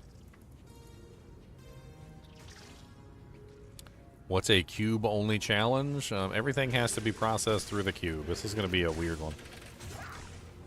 I'm definitely not even mad like that 1,000 people are asking about it because like I generally don't even really know myself exactly what it's going to be at this point. We're still trying to like solidify the rules as we speak, but generally it has to be processed through the cube, and the general understanding is that it needs to create a new item.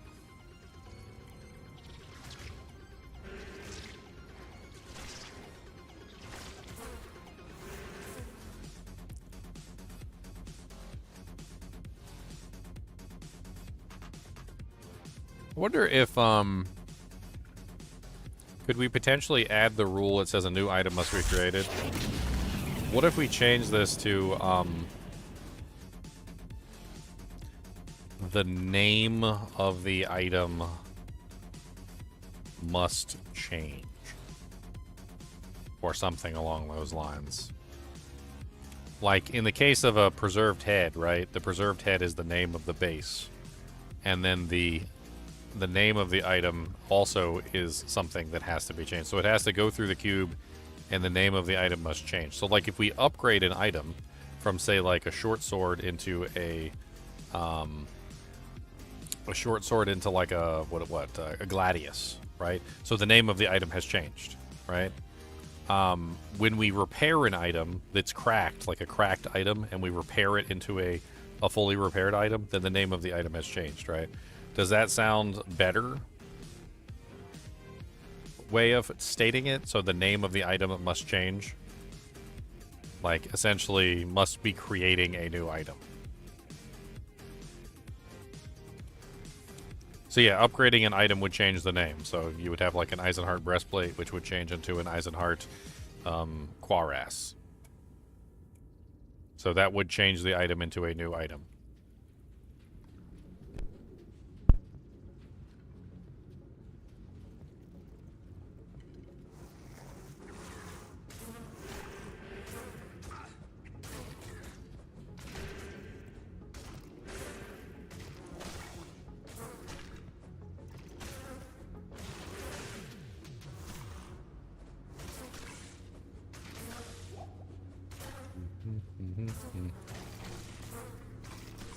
Man, there are a lot of elites over here, and I don't like this at all. I'm going to end up getting stuck In between a rock and a hard place. I think we're gonna have to whip out the golem, whether we want to or not.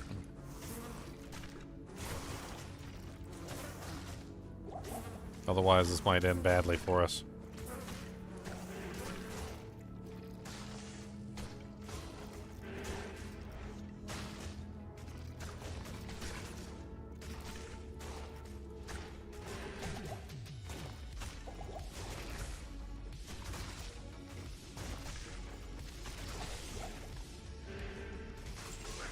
What's up, Ambient? We're doing a challenge mode today. Oh good, the golem died anyway. Nice.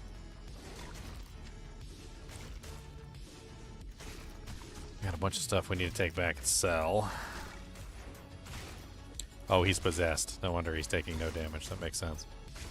Possessed can't be cursed, and they also have really high physical resistance, which explains the entire thing, actually.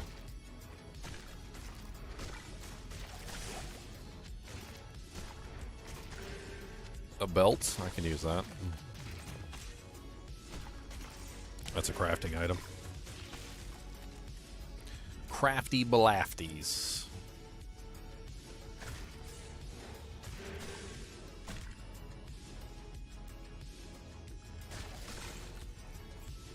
You know, after we get this staff, maybe we will actually theory craft a little character real quick just for fun to see how it plays. I have a couple ideas for like a very odd melee character, and I don't know how it's gonna run, but like it could be fun to like theory craft out a melee character real quick just to see what we could potentially do with a melee character.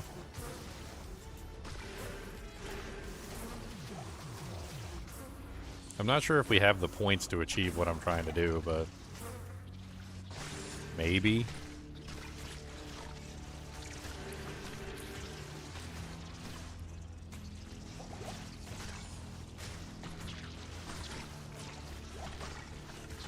What about a weapon specific for the wheel? I mean, for what character, what class? Like, I mean, I don't think that would apply to everybody, right? Like, weapon specific wouldn't really matter for a sorceress, for instance.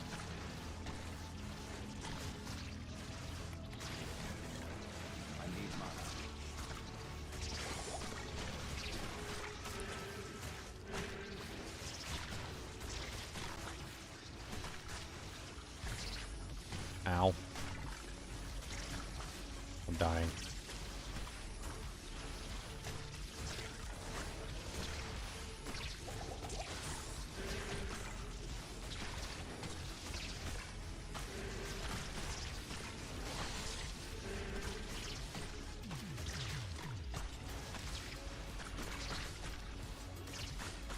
The rules are in the top left-hand corner of the screen, and I just flashed the specifics of the rules in on the chat there for you. I'm trying not to die though, so there you go. There's the specifics of the rules right there.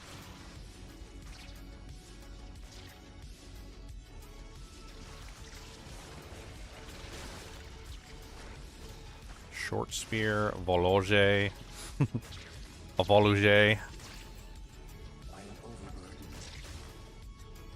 A Voluge.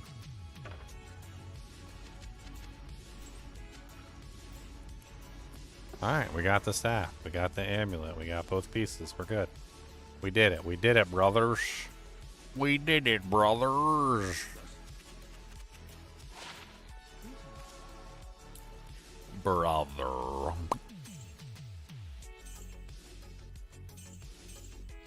We did it, brother.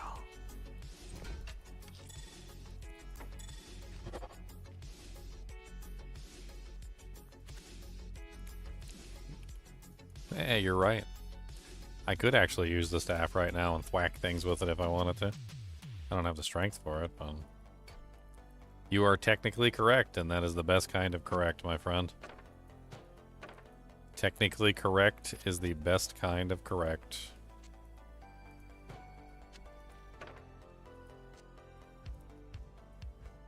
Technically correct. We can run around and thwack stuff with our frickin' staff. We can run around and thwack things. We gonna thwack them right in their face. Technically, cause it got transmuted in its place, we gonna thwack, thwack, thwack away everything you see today. Thwack, thwack, thwack 'em, yeah, with the staff in they head. Thwacking, thwacking, thwacking, yeah.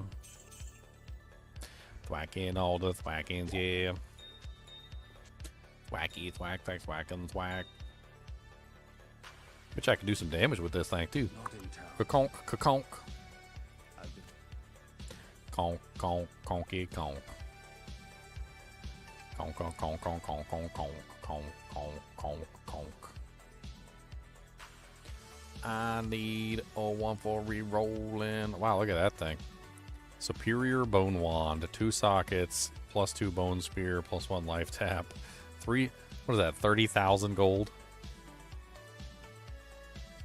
No, 300,000 gold. 300,000 gold. Couldn't even afford it even if I wanted to buy it.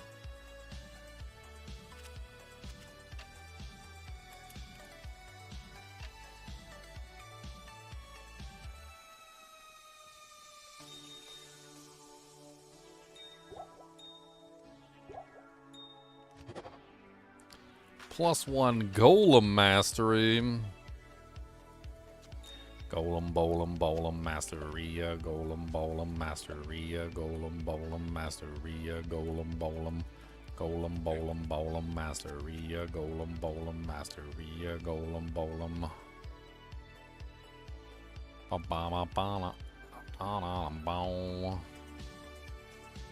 We can do another one. Let's do another one.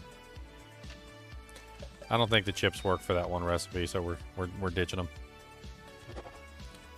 Another +1, +2 Bone Spear. It's got Bone Spear charges on it. Hang it. Golem Mastery is like meh. We're not having any luck. We're getting lots of gold, but we're not having any luck getting actually anything good.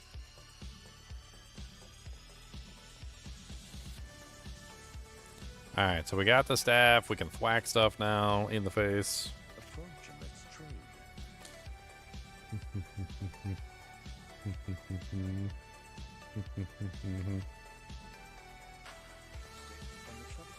Stay out of trouble. Where's all the dead hoochies at? Where all the dead hoochies at? Hoochies at? Where all the dead hoochies? Where the hoochies at? Oh, that guy's missing his head. That don't look pleasant at all. I will beat you with my staff. I don't even have the attack rating to hit you, do I? I will still beat you with my staff. Come over here. Ow. I will punch and kick and bite. This thing's got pretty fast attack speed on it. Look at it.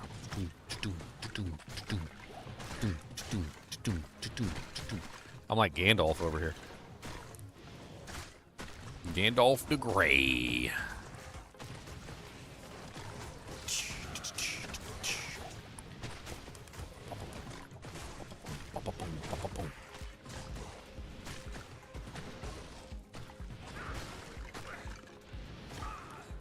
I got 137 attack rating. Okay.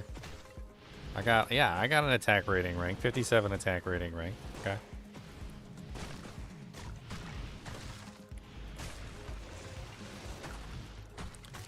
Stop beating the crap out of my minions.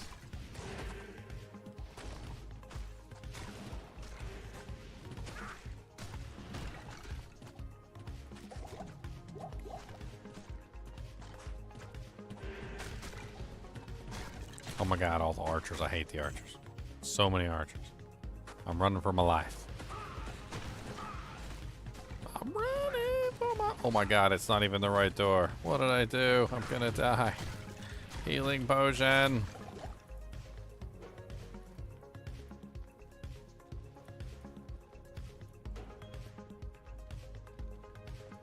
How long have I been playing Diablo 2?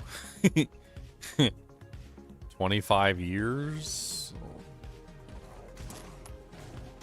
Actually, probably more, technically. Because I also played Diablo 1 when Diablo 1 launched. Like back when Diablo 1 was like brand new. A long time.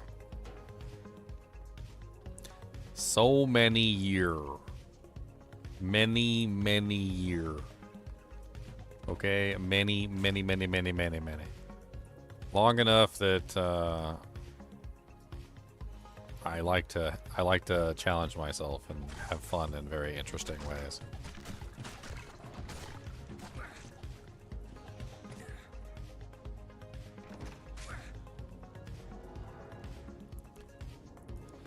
All right, we're here. This is fantastic. I wish I had time to study this bizarre dimension. Is it my favorite game of all time? No, I have some better ones. But I do rather enjoy Diablo 2's infinite fun. I think Diablo 2 is definitely one of the few games out there that I like to play infinitely, that like never seems to get old no matter how much I play. Even though I do like to imbibe in other games as well.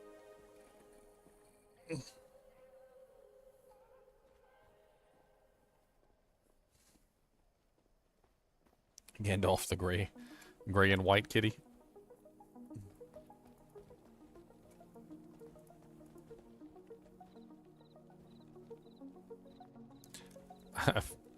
I've been playing long enough that my playtime is old enough to get car insurance now. The discount on car insurance. Wow, that's amazing. World of Warcraft wasn't really my jam. I played a lot of Final Fantasy 14, Final Fantasy 11, Lord of the Rings Online, EVE Online. I never really got into World of Warcraft. I tried it. It didn't really appeal to me. And the graphics were just so, still are very yuck, disgusting. And then those graphics leaked over into Diablo 3 and I hated it even more. Like, keep your nasty graphics to yourself. I mean, it wasn't the graphics specifically that turned me away from WoW, but like, I actually was a big fan of the Warcraft series. I loved Warcraft 1, 2, Battle.net edition where you could go online and PvP other people. Warcraft 3 was okay. Like, it wasn't my greatest. It was starting to transform into World of Warcraft around Warcraft 3, and I think I pretty much realized that.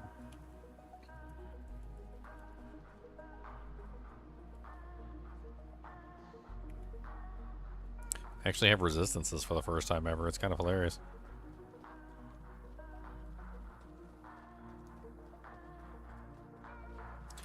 I also just don't really play a lot of MMOs anymore.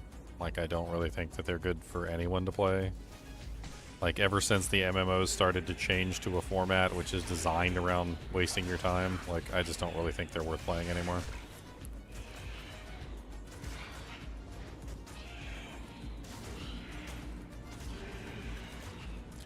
I mean, the only way that I could explain it is to use an analogy. Imagine you went out to work on your car, right? And you're working on your car trying to repair it and get it in good condition so you can one day drive it. And every single day you work on it, you're a little closer to your goal. And sure, it's taking you a long time, but eventually you'll finish. Now, an MMO is very similar to repairing your car, except for in the middle of the night, a gremlin comes out and starts unscrewing random parts from your car, and when you wake up, you have more to repair than when you went to bed. And every single time you go to sleep, it's like, you know, bolts keep disappearing and like things keep disappearing from your car. Like the muffler goes away and you gotta like put a new muffler on there. Like, MMOs are designed in a way to waste your time more than something that actually wastes your time. Like, they're designed to essentially elongate anything that you do to a degree of ridiculousness. And then even when you've finished that, you know, technically, there's other things that you can do as well because they're not going to let you just finish. You know, like reputation grinds and daily logins and like bonus chests for logging in a certain number of days. And like, all of it is just designed specifically to waste your time. I'd rather waste my time on a game that's not deliberately trying to get me to waste time. Like, I mean, yeah, I waste lots of time on this game. But this game isn't designed specifically in a way to force me to, like, complete a task or, like, grind reputation 10,000 times. And it's not going to punish me if I don't log in every day. Oh, you missed a login. Well, you know, that's, you know, if you missed a login, you're not going to get your daily login bonus. So I'll roll. I could not roll my eyes back into my head hard enough. Like, they pop back around the other side. And no, I've never heard of repels. Never heard of that game. Clay Golem's in the way, so we're going to cast the Clay Golem to the back so that the skeletons can get forward and do damage.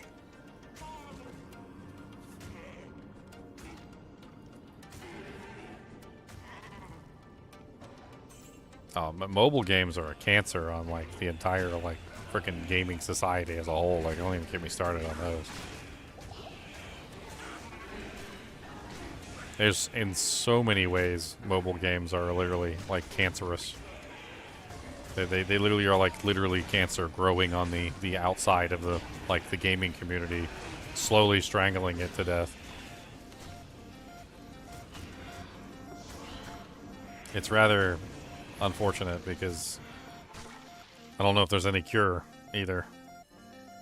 It seems like instant gratification is a very powerful thing, and some people that get addicted to instant gratification machines like Candy Crush, yeah, where they're literally spending like $1 per life or something, and they're spending like thousands of dollars a week, and they don't seem to care. They're just like, you know what, let's just keep dropping money on this game, thousands and thousands of dollars. And the funny thing is games like Candy Crush, like, you can literally just go buy, like, if you really wanted to, you could buy a physical representation of Candy Crush, like, on something. Like, I'm pretty sure that if I pulled up Steam right now and I just, like, typed in, like, Candy Crush or, like, Candy Crush look-alike game or something like that, I could probably come up with some type of game that you could just purchase for, like, 10 or 15 bucks and have, like, infinite fun with.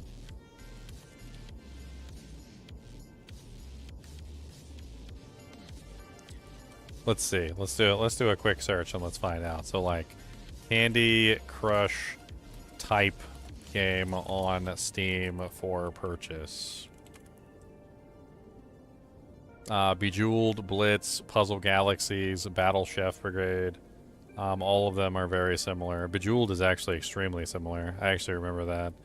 So, like, let's take a look and see. Like, if you wanted to be a Candy Crush champion.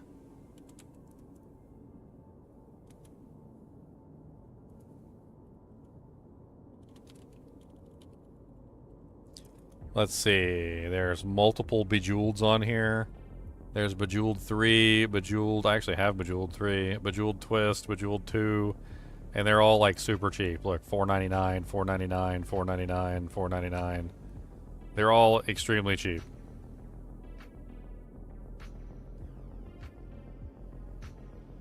I never really understood the whole thing, especially with even mobile games. Like, if you're just trying to get something on your cell phone, usually if you search hard enough, there's an option that you can just simply purchase for like 5 or 10 bucks, and that's it, and then you're done, and there's no in-app purchases or anything.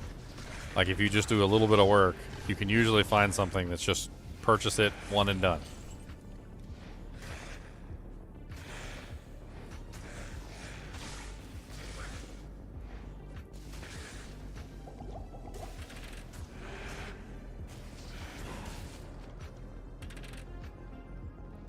I mean, maybe one day computers will get strong enough that we can actually have, like, full-featured games on a cell phone, and maybe mobile games won't be a thing anymore. Maybe you'll just pull up your cell phone and just, like, play Diablo 2 on it. Not streaming or anything, just, like, running on your cell phone. If computers actually advance to that point.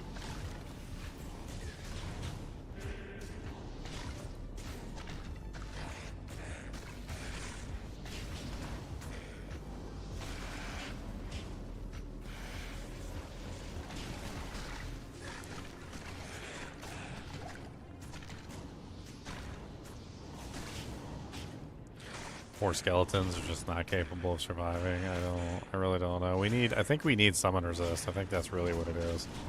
I think without summon resist, we're just not going to be able to keep them alive versus most elemental damage.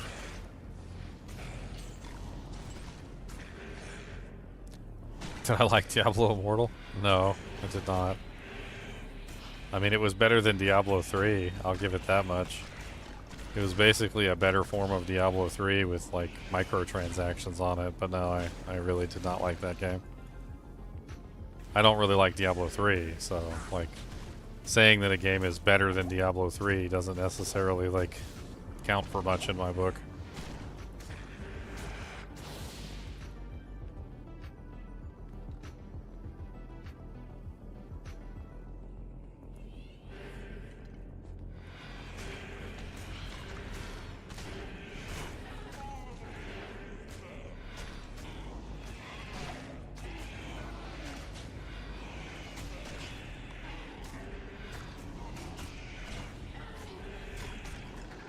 I mean, it really was better than Diablo 3, though. Like, other than the microtransactions, which don't get me wrong, the microtransactions hurt it a lot. One of the things about the Diablo, like, Immortal is that it had better online multiplayer. Like, the graphics were actually better, in my opinion. And, which is silly, because the Diablo 3 graphics were terrible, but, like, it was actually better graphics than the Diablo 3 graphics. And, you could have more people in a group. It had raids, and it had a bunch of other stuff in it.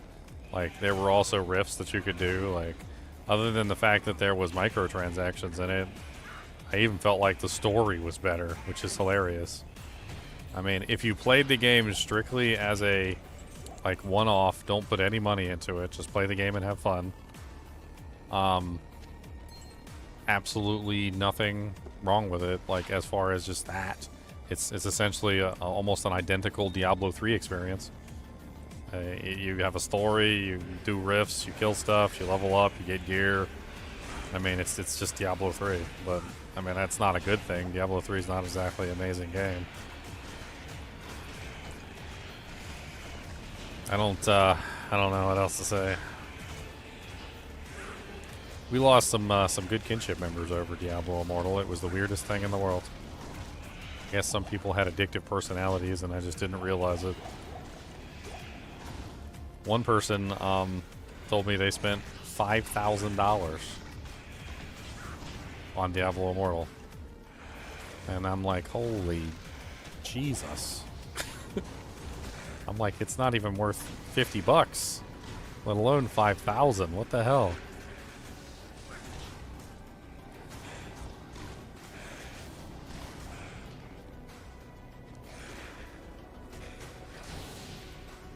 I don't know. I mean, you can spend money on a lot of things in that game.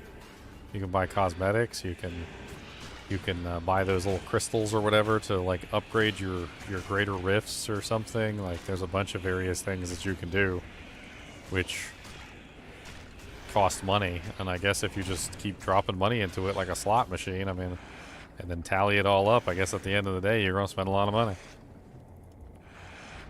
I spent I don't remember what it was, like $10 or $15 or something. I got like some sort of cosmetic set.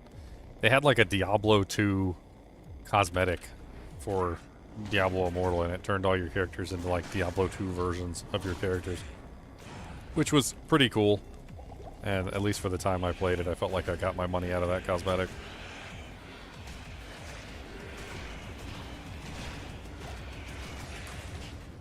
Don't you guys have phones?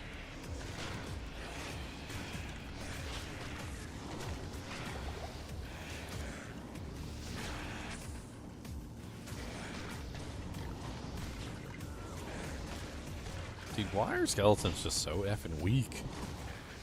I mean, I even have pretty high level of mastery here. The next point I'll put into skeletons. Let me see if their life goes up. But I don't think their life goes up when I put points into the skeleton itself. I'm pretty sure that doesn't do anything. The life only goes up, I think, when you level up skeleton mastery, which gives them, what is it, 112 life right now via skeleton mastery is what they're getting.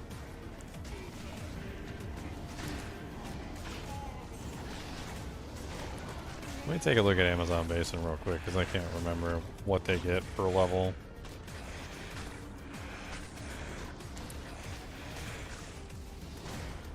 Okay, so raised skeleton. Oh god. I need mana. Life from skeleton mastery is applied before % life from raised skeleton itself. Skill description incorrectly calculates total life by applying plus life from skeleton mastery after plus % life from raised skeleton. What? So the life that's written on the panel is wrong? So how much life percentage are they getting per skeleton skill? Ah, I see. So the reason why it looked like they were getting nothing is because they do get nothing. So according to this, it says that raised skeleton gets 0% life increase at level 1, 0% life increase at level 2, 0% life increase at level 3, and it's not until level 4 that they get a 50% bonus to life. So in that case, one more level into the raised skeletons will increase their life by 50%. Now, according to this, it says that the life bonus from this raised skeleton is applied after the life bonus for the raised skeleton mastery, so they get a double bonus from skeleton mastery through the raised skeleton, even though it doesn't say that. And it starts to scale up pretty quickly past level 4. So once you get to level 4, it's 50%, 5 is 100, 6 is 150, and so forth and so on. So now that we have some points built in skeleton mastery, every point in skeleton will be enhancing the HP total by a relatively large margin. Looks like it goes up by 50% every level forever. So they get 50% more HP every level up until a certain point. Won't you do revives here or just skellies? I mean, revives are useful if you can kill stuff. I've always found revives to be mostly useless if you are having trouble killing things. Like if you're doing well, revives are great. If you're doing horrible, revives are horrible. Like it's kind of like a catch-22.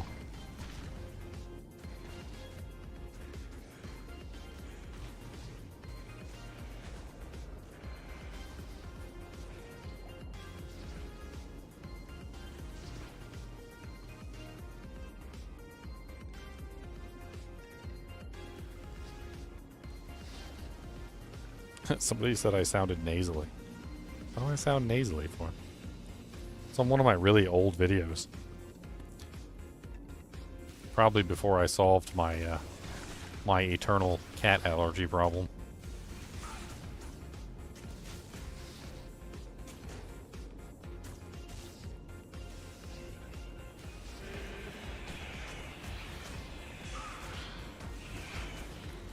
Smack, smack, smack, smack. 58% chance to hit.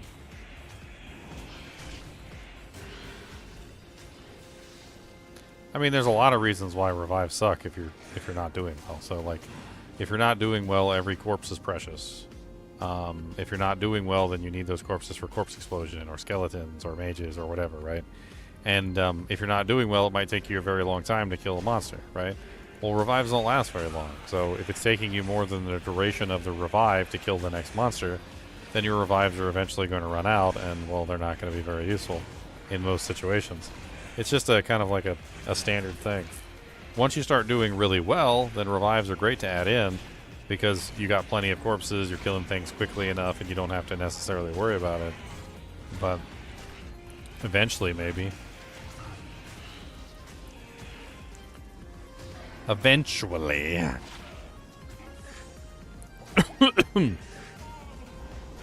Dying. What's up, Lightning Spire? Get thwacked with a doojank. Actually did damage to that guy.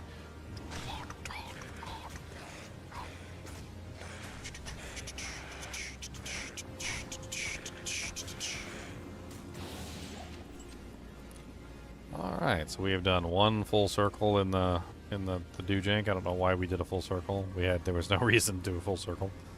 I think we might be broken inside.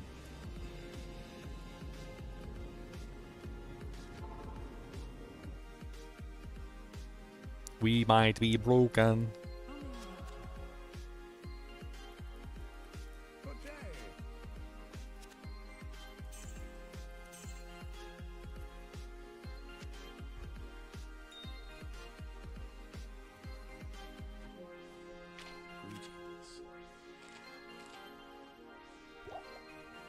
I got another ring. Can I make another amulet?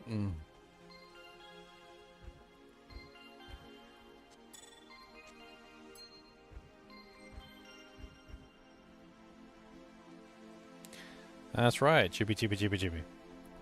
Chippy, bippy, bippy boy. Chippy, bippy, bippy toy. Chippy, bippy, bippy, yeah. Chippy, bippy, bippy cam. Got a chippy, bippy boy. Got a chippy, bippy doy. Oh, man. Some of these are just, like, absolutely a pain in the butt for necromancers. Like, I hope it's not that way. I really don't want to have to go that way, to be perfectly honest.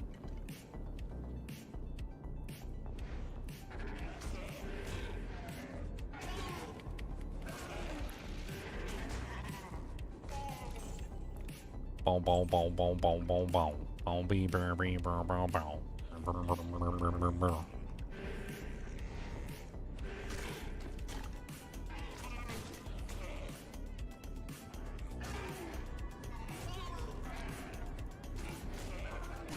I think a lot of people would be interested in a gem breakdown recipe, even if it, like, potentially sacrificed a gem or something. Like, you know how it takes 3 flawlesses to make a perfect? Like, maybe there was a recipe where you could break a perfect gem down into, like, 2 flawlesses or something. So you're sacrificing 1 flawless to get 2 back, you know, like, or something like that. I think a lot of people would be interested in something like that, yeah. As long as there's some kind of penalty to it, I think it would work. I don't see any reason why not. There'd have to be a penalty, though. I think without a penalty, it wouldn't be very effective.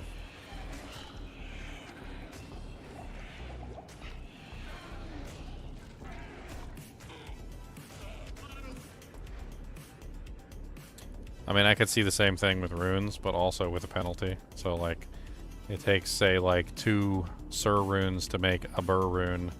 But if you tried to break down a Burr rune into Sur runes, you would only get 1 Sur rune back or something.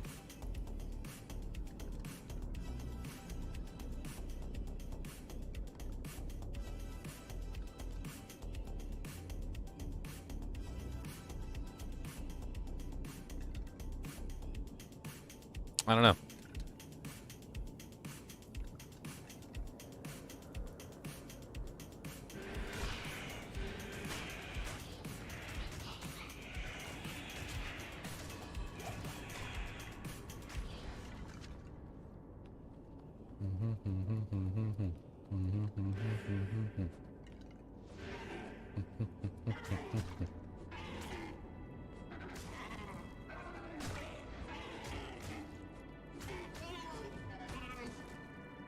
Come on, baby, let's go, maybe. Chop a choppy chop chop. Chop chop. Choppy choppy chop chop. Chop chop.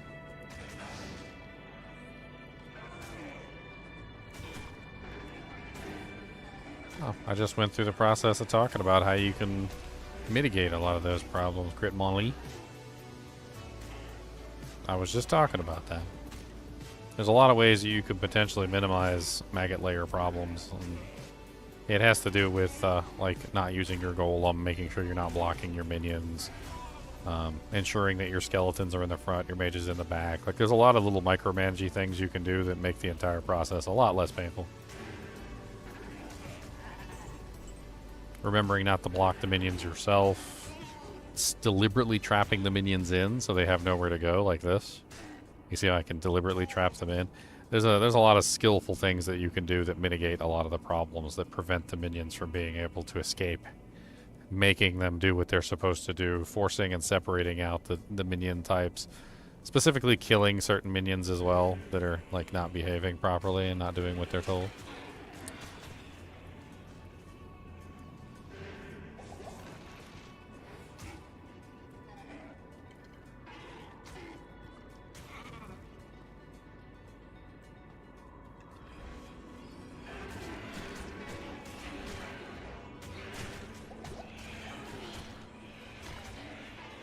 I've successfully gone through Maggot Layer on many necromancers without too much of an issue. It's really just a matter of being skillful and knowing what you're doing. Summon necromancers at that. I've had much more horrible experiences on other characters actually going through Maggot Layer. Some of the more like crazy runs I've had where literally the Maggot Layer was like the worst possible thing in existence, and it was like really dumb characters like a poison Amazon, or I can't remember, there was another one too, like the barbarian was pretty bad in there because of all the physical immunes. It's a pretty awful place for certain classes and a pretty amazing place for others. Like if you ever go through on a freezing arrow Amazon, for instance, dude, freezing arrow just laughs at that place. Like absolutely just laughs at that place. You're like, oh, Maggot Layer? That's one of my favorite farming spots.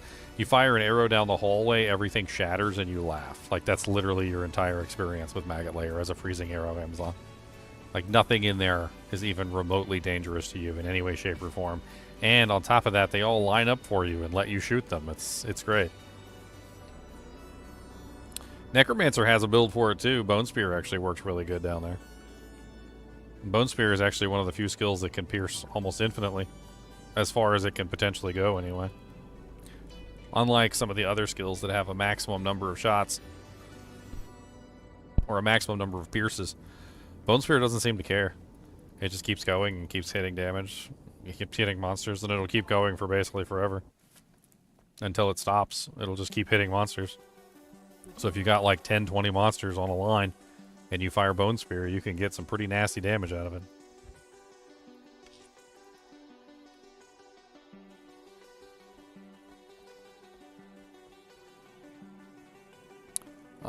Why did I go back to town? Oh, I went back to town just to... let's do the teleport side. Watch it be the stupid stair side. I really don't want it to be the stair side.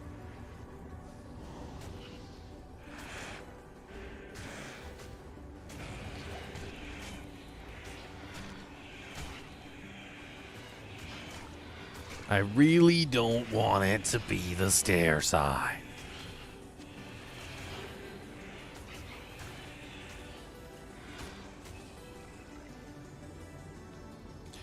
Lightning Javazon's okay down there. It's not as amazing because the lightning bolts kind of shoot out sideways and stuff and do all sorts of weird things.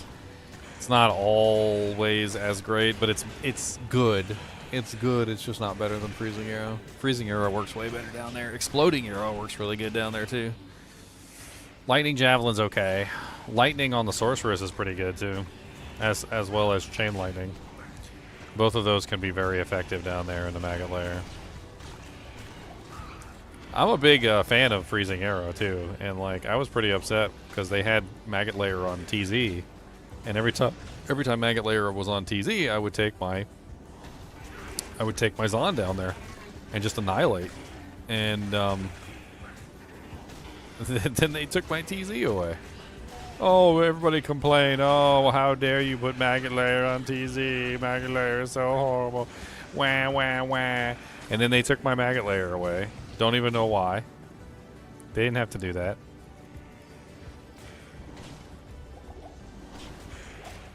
Big babies. Big cry tear babies. Just because you guys don't know how to play Maggot Layer doesn't mean Maggot Layer is a bad place, okay?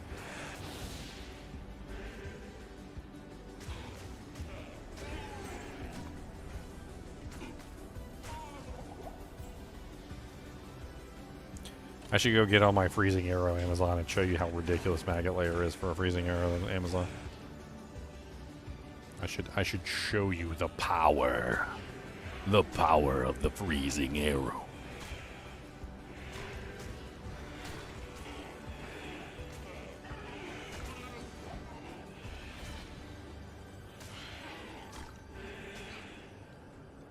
Heard there was some big news coming for the 25th anniversary. Well, you're a little late. 25th anniversary was like a month ago.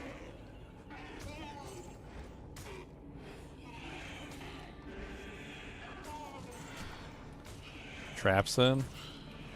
To each his own. Not my particular favorite class, but or build. Too much kiting for me. I don't really like the kiting. Like, you spend most of your time kiting all the monsters around, and really annoying. It does have nice damage, and, like, you can off-screen stuff, which is kind of cool, I guess. Overall, though, not really my cup of tea with the whole, like, constantly kiting and, like, running for your life jazz.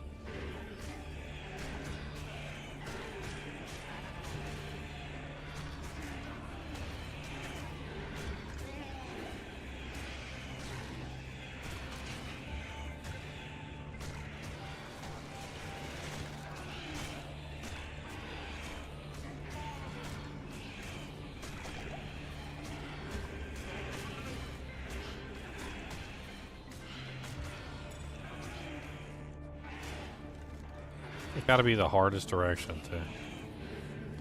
This is so annoying.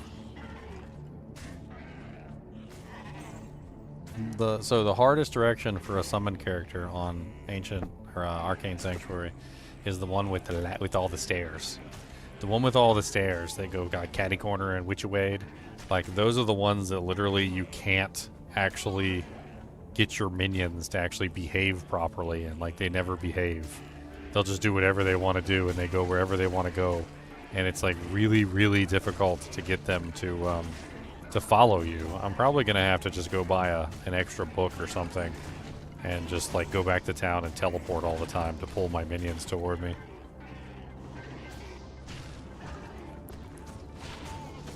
Only 2 builds you've never tried? How is that? There's like hundreds and hundreds of builds, Voodoo. Ow. Easily hundreds and hundreds of builds. Have you ever tried my Hurricane Gilbert build, or my North Star Smiter Paladin, or my Proca Smiter Paladin, or the Godzilla Paladin, or the Valkazon, or... I mean, have you done a Wake of Fire, Wake of Inferno assassin with the new like changes to the fire traps? Have you tried? I mean, I could give you like a list of builds, probably like a mile long. There's so many fun builds out there. Like I've created all sorts of unique things these days. Native Holy Fire, Holy Shock, and Holy Freeze Paladins are on the table ever since Sunders were added, which is really powerful. Mechanics, U Wand of the Apprentice. Meta builds.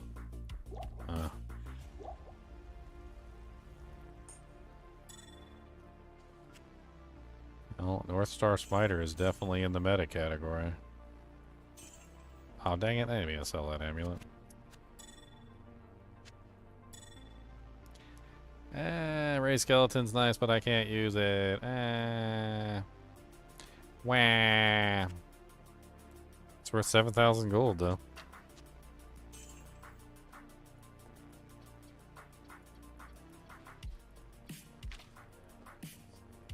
Oh, that two-handed axe paladin was beast. I mean, I really doubt that a two-handed axe paladin would be considered meta, but, like, extremely fun to play, that's for sure. Extremely fun to play. Absolutely adore that character.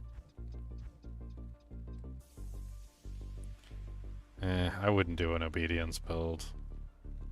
I think you can use obedience for, like, Wake of Fire and stuff for the negative res, but obedience's main problem is it has like no actual durability. It's a good weapon. It's very strong for mercenaries and stuff, and I would highly recommend it for mercenaries. It's one of the best mercenary weapons in the game, but for a player, its main drawback is that it essentially has 0 durability. I mean, it might as well be 0. It's like, what, 20 or something? It's like 20 durability. It breaks in like 2 seconds.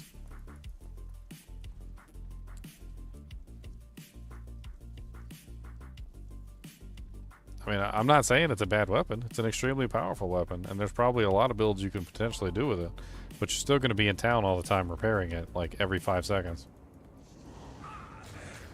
Like, unless you put it on a mercenary, and like I said, it's one of the best mercenary, like, weapons, pretty much bar none. Like, it's an extremely powerful mercenary item.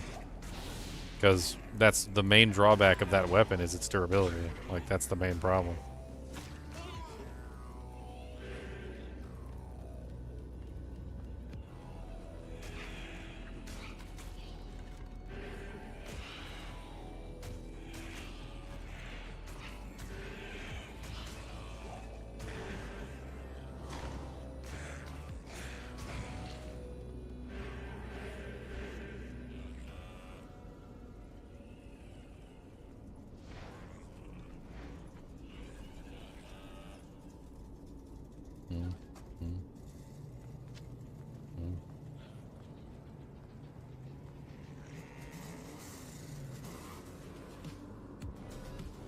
I don't know how you're gonna fit a phoenix on there. I mean, I guess no. Yeah, I don't see how you can fit a phoenix on there.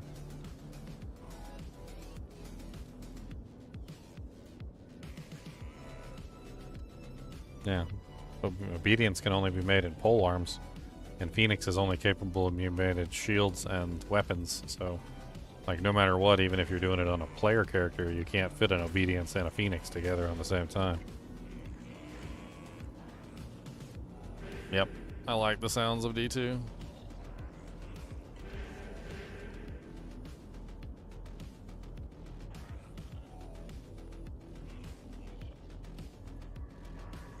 I mean, yeah, I've heard of, like, trying to make a mercenary your main character, but it's pretty difficult. I actually just did a whole theory craft yesterday on trying to make a mercenary that could stay alive versus something like Uber Diablo, for example. And the moral of the story is that, well, it's pretty dang hard to get a mercenary to stay alive through Uber Diablo. And the equipment that you need to make it work is pretty highly specialized. And it's not going to be something that you're going to be able to do while also using damage equipment. Like, you can make a mercenary invincible, or mostly invincible, and you can make a mercenary with really high damage, but you can't really do both, unfortunately.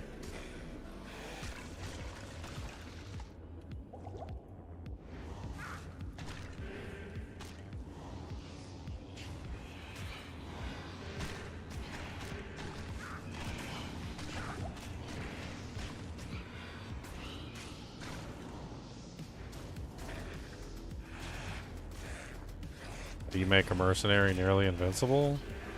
I mean, we did testing on it yesterday. We literally played around with setups until we were able to get a mercenary to survive Players 8 Uber Diablo, and he could just sit there and just tank Players 8 Uber Diablo and never die.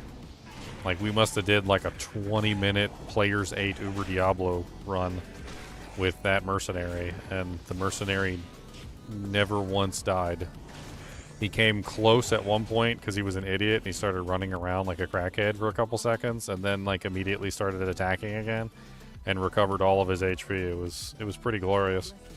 The combination of items that we used was very specific, and it was the only thing that really seemed to work to keep him alive. It ended up being an ethereal phoenix sword, an ethereal fortitude weapon, a gladiator's bane ethereal upgraded with a soul rune in it, and a vampire gaze ethereal upgraded with a soul rune in it. That was what we ended up coming up with.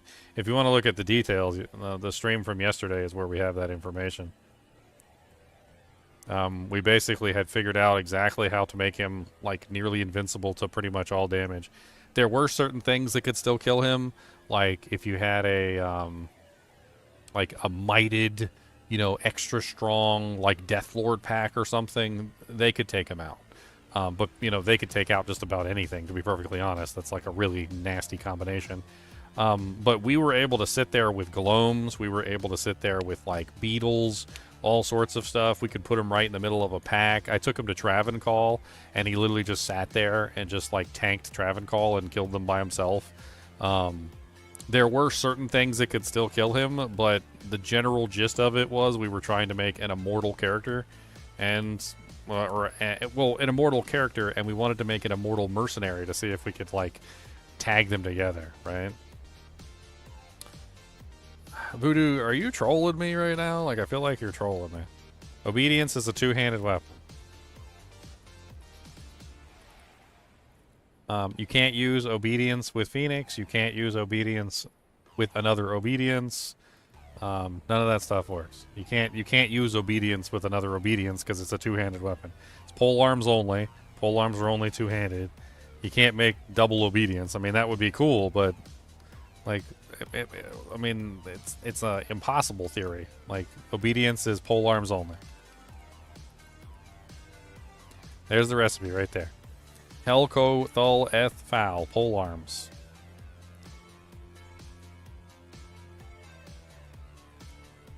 What was the damage with the Merc setup? I mean, it was okay. He had ethereal weapons that were pretty high damage. They were no griefs, but I mean, they worked.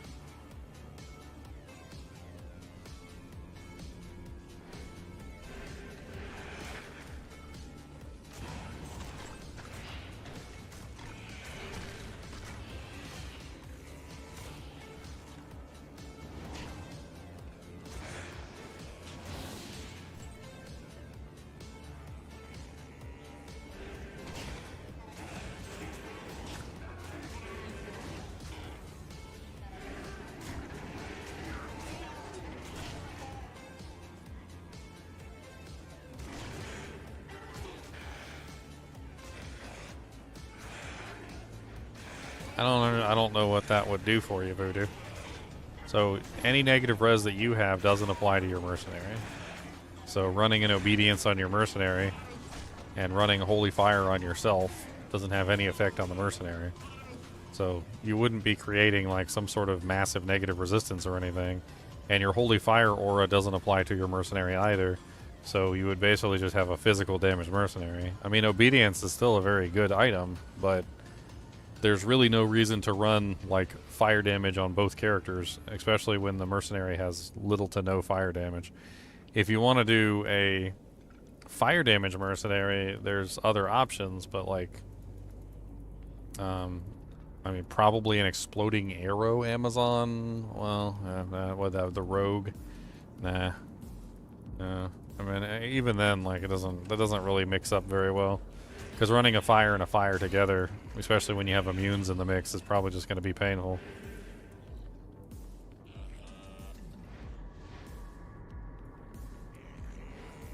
Boom, boom, boom, boom, boom, boom, boom, boom.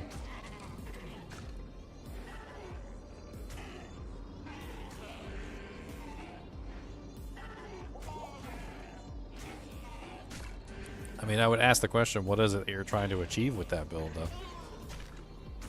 I'm not trying to be critical of the build, but, like, usually you want a specific purpose of what you're trying to design. Like, Mancatcher has some fire damage, yes, and it also has some negative res, but for the most part, the Mercenary doesn't have any fire damage natively of their own, and the amount of fire damage that you get from a Obedience isn't really enough.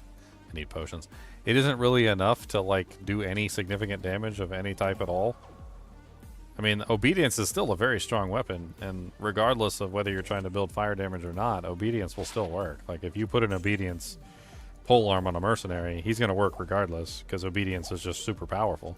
But he's not going to do any significant level of fire damage at all. It's not a matter of it failing, because I don't think it will fail, because Obedience is amazing. But if you're trying to achieve, like, fire damage with a character, like you said, putting, like, a fire helmet on him and having, like, the Obedience and then throwing, like, a Phoenix in the mix and stuff like that, you're trying to, like, prioritize fire damage. But there's no fire damage on a Mercenary, and even Obedience doesn't really add much fire damage either. Like, if you take a look at Enchant as an example, because Obedience does have Enchant, which is kind of nice. Enchant, even at level 25 or level 20, I think it's 21 on Obedience, only does like a tiny bit of damage. It's only 74 to 97 damage, right? So you're only gonna get a tiny little itty bitty little baby little bitty damage, like for fire damage. Like the fire damage bonus from unsynergized enchant is little bitty baby, little bitty baby damage. Now, if you did a sorceress, on the other hand, and you leveled up enchant and you synergize it and you get fire mastery and you get warmth synergy and you grab full enchant and then you level up enchant with your plus to skills and stuff and you get like level 40 or some odd enchant with full synergies, it'll do like 4,000, 5,000 damage a swing. So like your build would probably be better. Instead of a paladin, you could potentially try and build a fire mercenary and then enchant him so that he actually has a significant amount of fire damage. If you don't use like a full version of enchant, then it doesn't really function right. Otherwise you're just kind of like throwing spit at the wind. But the other problem is that he can't use sunders or anything, so you're going to have to find a way to break his resistance, the fire resistance. He doesn't have any way of applying any kind of like break of immunity, and fire immunity is one of like the biggest problems in Diablo 2, because like that's like the majority of the monsters are immune to fire, it feels like. So he's going to basically do 0 damage to the majority of the monsters in the game unless you can find a way to break the immunity for him. I mean, maybe a self-wheeled infinity sorceress or something. No, mercenaries do not get this under.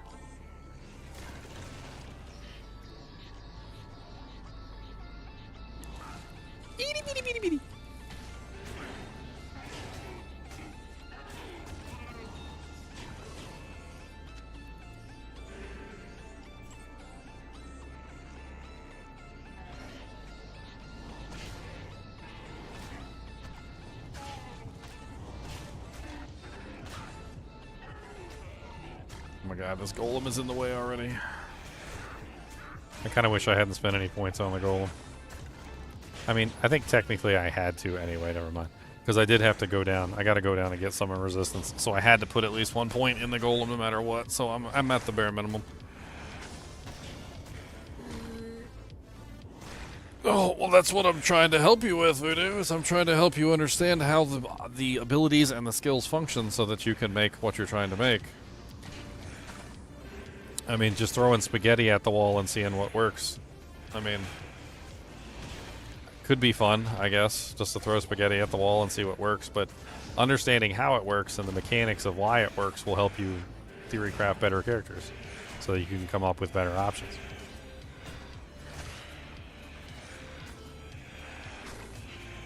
There's actually a whole character devoted around making a enchant mercenary, which is already like out there.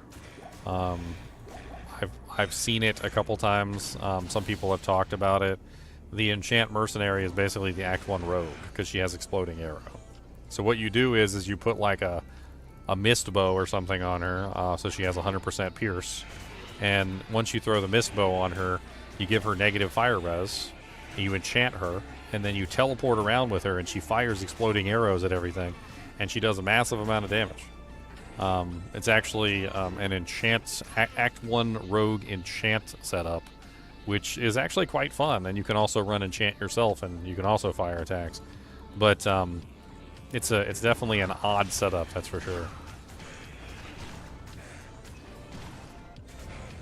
It is definitely an odd one.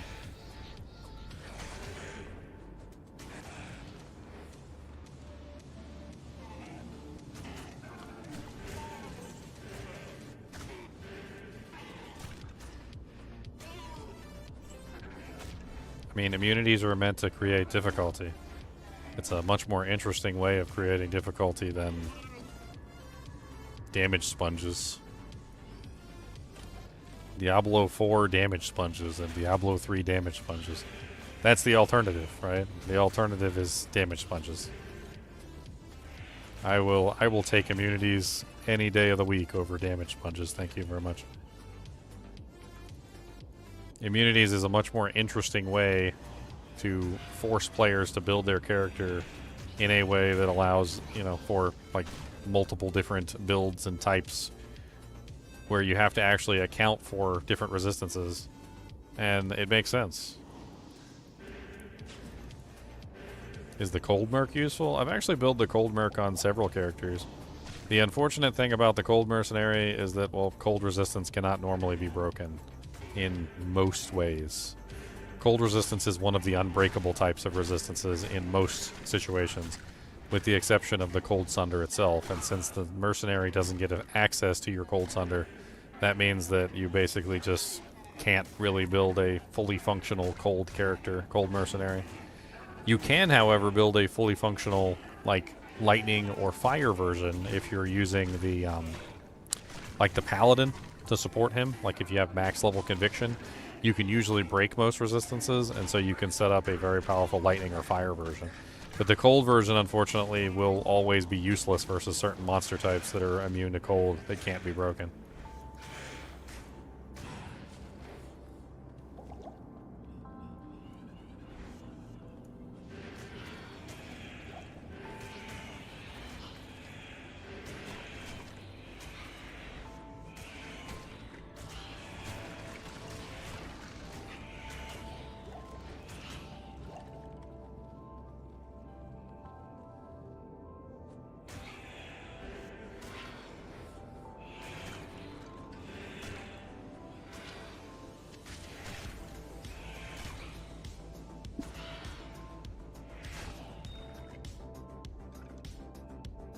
%95 is the highest you can go, Sean. With specific pieces of equipment assisting you. It's 95%. That's the cap. The specific pieces of equipment are things like Guardian Angel Templar coats, Errata's sets. There are some specific pieces of equipment that have small amounts, like 5% or whatever, to specific elements, like maximum resistance to specific elements. There's also some runes that give you like maximum resistance to specific elements, and the paladin also has the ability to raise his maximum resistance up to 10% to a specific element or multiple elements, depending on how many skill points you want to waste. Oh my god, stop casting fire at me for like a half a second.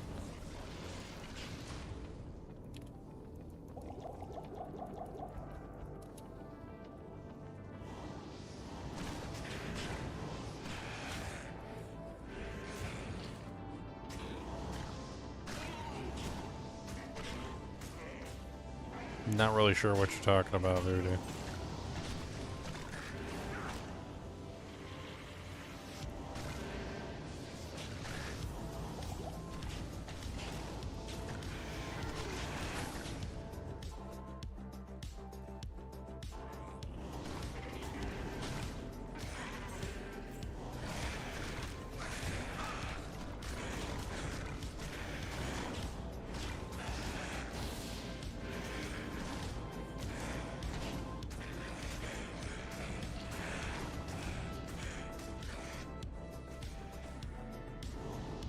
Ugh, it's gotta be this one. Yes, you can get all the elements to 95%, Sean. I literally just did it yesterday. I set up a character called the Immortal Paladin and literally set him up with 75% resistances, Templar coat, and 5% from his max, and got him to 95% all resistances. Except for poison, which I didn't really care about, but that one was at 90. It's not really that hard.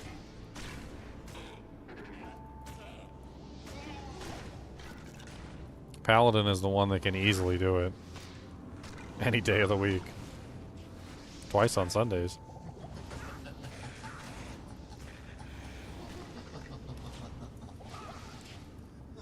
Oh my god. Freaking Fireball King over here. He is just wrecking.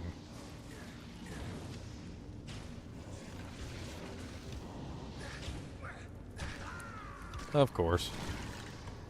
I got no resistances, which is pretty much what I figured was going to happen.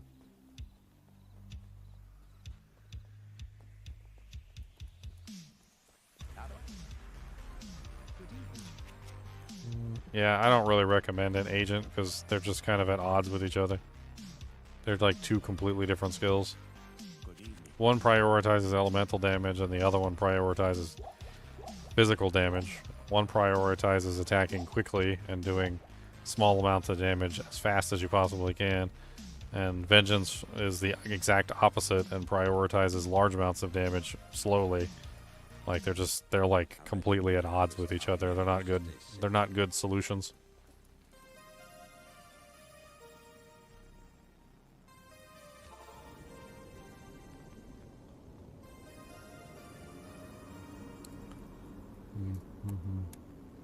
I mean, are you playing hardcore difficulty, Sean?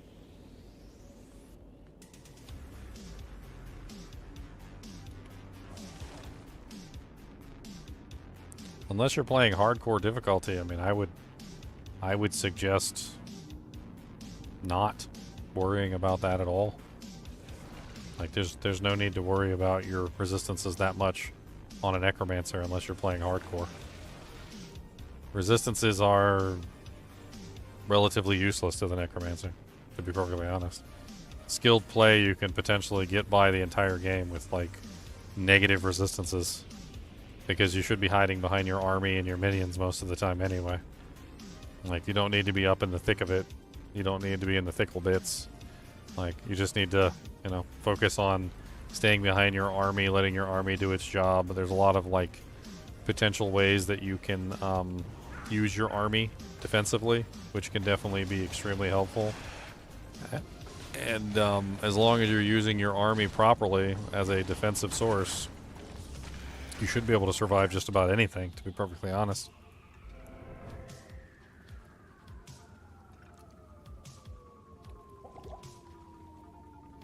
But if you are on hardcore, I think you said yes, then, I mean, yeah, resistances are important.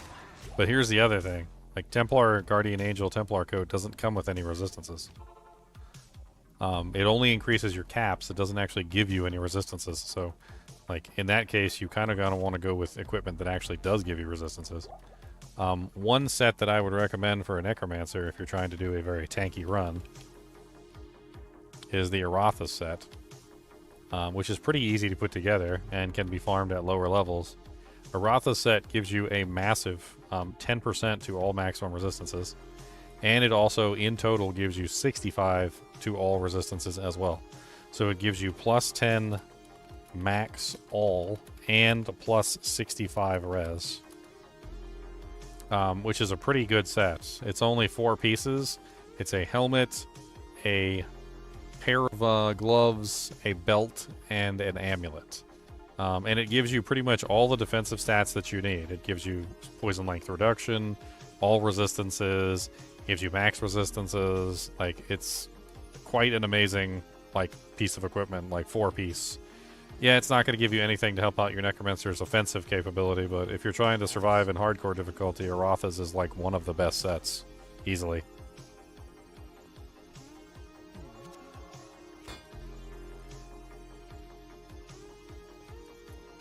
What's the most effective dual sorceress build before grabbing Sunders?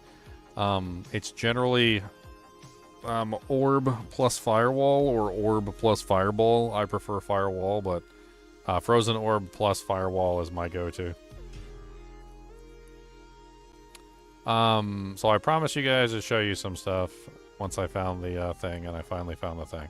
So first off, let me show you what it's like to run a freezing arrows on in a freezing arrows on inside of Maggot Lair, just for fun. Let's go show you what it's like to run a freezing arrows on in her favorite zone.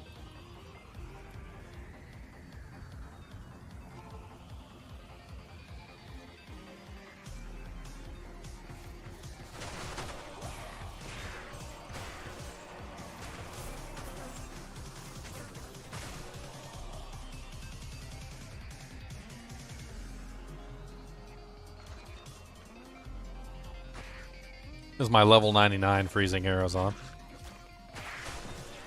This is online, by the way. This is an actual legitimate level 99 character.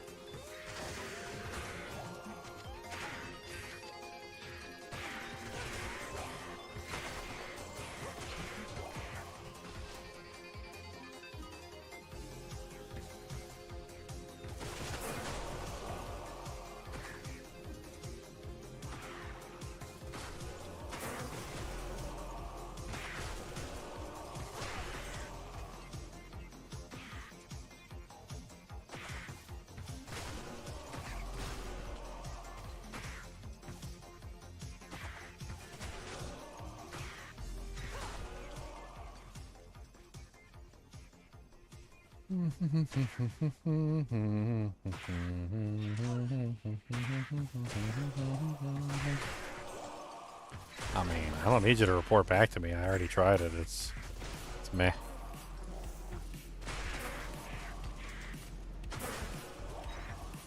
It's too many points. You can't really max out the synergies. Like, it just doesn't really work very well. Vengeance is too slow of ability. You really can't do very much damage. The pulse damage doesn't really do very good. Like, that's what I was trying to tell you. It's not really a good combination. There's too many synergies involved for basically all of the auras, and then on top of that, like, you can't really max out Vengeance, and you need like 20 points to max out every single one. That's 20, 40, 60, just to do the actual like resist auras, and then it's another 20 points, which is 80, to max out Salvation, and then it's another 20 points to max out Vengeance, and then it's another 20 points to max out Conviction. Like, you're talking about 20, 40, 60, 80, 100, and that's not counting everything you need to travel to those specific points. Like, it just doesn't really work very well. It's too synergistic heavy, and then you're also going to run into tons of other problems. Like, Vengeance is really slow. You're going to have like no attack speed. The Doom weapon has like no durability also, which is awful. It's just not a very good setup.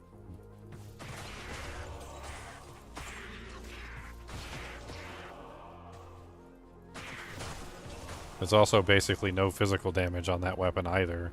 So, like, the Vengeance attack actually does like no damage, and most of your damage is going to come from the auras themselves. It's a bad combination of two different things.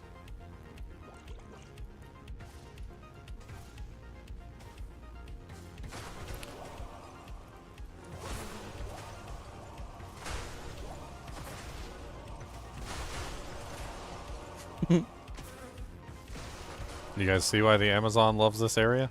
Have you guys already seen it yet? Why the Amazon can literally just come in here and just literally annihilate everything in her sight? Has absolutely no issues with anything in this zone. Like, walks in, murders everything, laughs. Oh, you guys are all standing in a straight line? Oh, that's so kind of you. That is so kind of you. I love it when you guys all stand in a straight line. This is great. Did you guys coordinate this, or like, is this a birthday gift? That's an early birthday gift, isn't it? What's up, giant pack of monsters? Pop, pop, pop, pop, pop, pop, pop, pop, pop, pop, pop, pop, dead. Da da da da da da ba ba la la la la ba ba ba ba la la la choo choo. Oh yeah, Freezing Arizon is one of my favorite builds. The main downside to the Freezing Arizon is that she's not a good boss killer, but like, not everybody has to do everything. She is an extremely fast clear build, extremely satisfying. I mean, what she does do, she is exceedingly good at it. She even out damages the Javazon in specific scenarios. So like, the Javazon is amazing, don't get me wrong, and the Javazon is best in like certain areas, but she doesn't beat, the Javazon does not beat the Freezing Arrowzon in areas where the monsters are tightly packed. So the more tightly packed the monsters are, the better the damage of Freezing Arrow, to almost in like a exponential route, till it gets to the point where literally the Freezing Arrow is doing exceedingly more damage than Javelin could even hope for. And it has to do with how Freezing Arrow spreads its damage comparatively to how Javazon spreads its damage. So in close proximity, because it's an explosion that hits all targets within range, if you have a tightly, densely packed monsters, you can potentially hit all of them with every explosion, getting like 6 explosions like per shot and doing like an absolutely insane amount of damage. On top of that, it shatters everything too, which is really fun. It's just overly satisfying. I love it. You become the enemy of every item find barbarian though.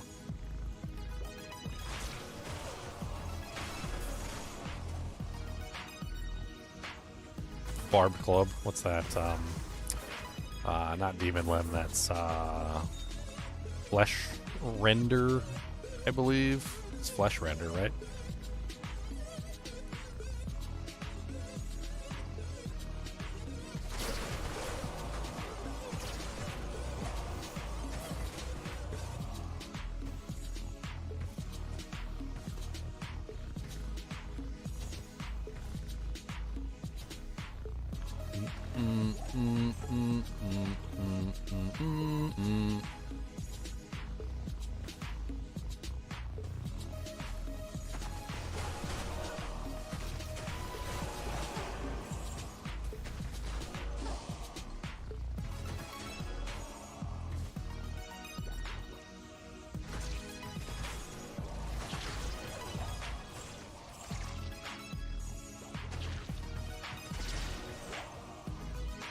Hard leather armor. The Centurion! Haven't seen a Centurion in a little while.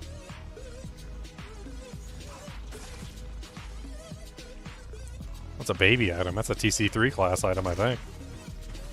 The hell's that doing and dropping in hell difficulty?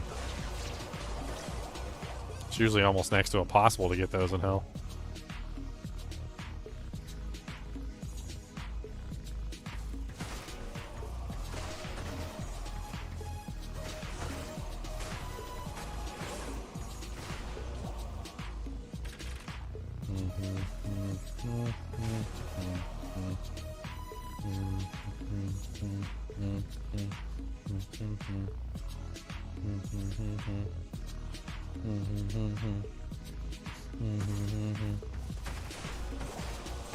Those were champions, by the way, just got melted into oblivion.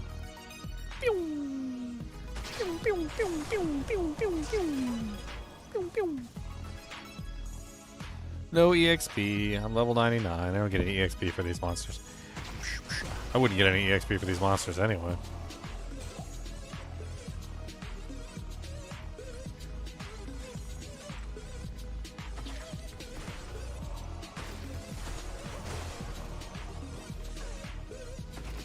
Oh, what's up, guys?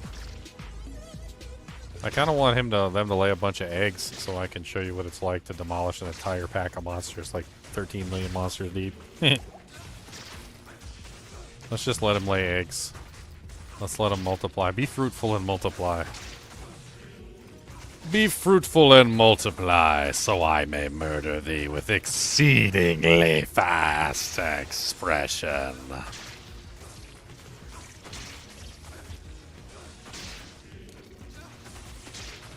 I mean, I usually don't have that many problems with arrows.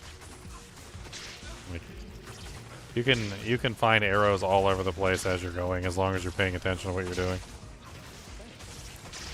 Alright, we got enough monsters in there now? Okay, you ready? 3, 2, 1, let's jam. Oh no, what happened to all the monsters? They're all dead. Oh no. Bom, bom, bom, bom, bom, bom, bom, bom. She's immune to cold. I don't even have my cold thunder on me, do we? No, I don't even have my cold thunder on me. Yep, she's dead. Oh no, the mercenary died. So sad. So sad. I don't have any town portal scrolls on me, do I? No, I don't. It's terrible. I'm not leaving my mercenary dead. I mean, if you want to see my gear on this character, my character's kind of been mutilated a little bit, and I've bogarted pieces of her equipment. She's currently using Ethereals, which is obviously not her real piece of equipment. So if you want to see, like, her gear, like, I'm not going to show you her, like, butchered equipment that doesn't necessarily equal her best in slot gear.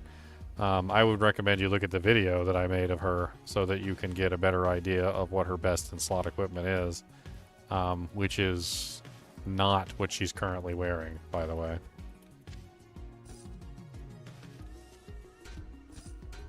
She does have this pretty white plate of armor.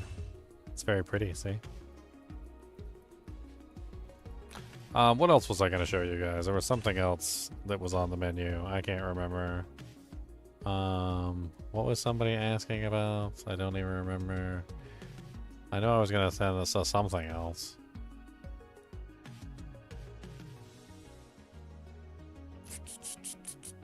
What the hell was I? I'm just going to link you the video, Ambient.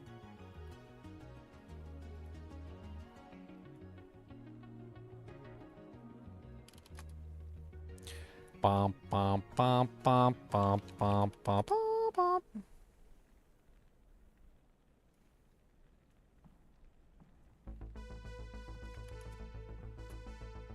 Was it a trap sin? No, it's not a trap sin. It's a Amazon. What else was I gonna show you guys? I can't remember. I got so many stupid fun builds here. All over the place. Lots of really cool stuff.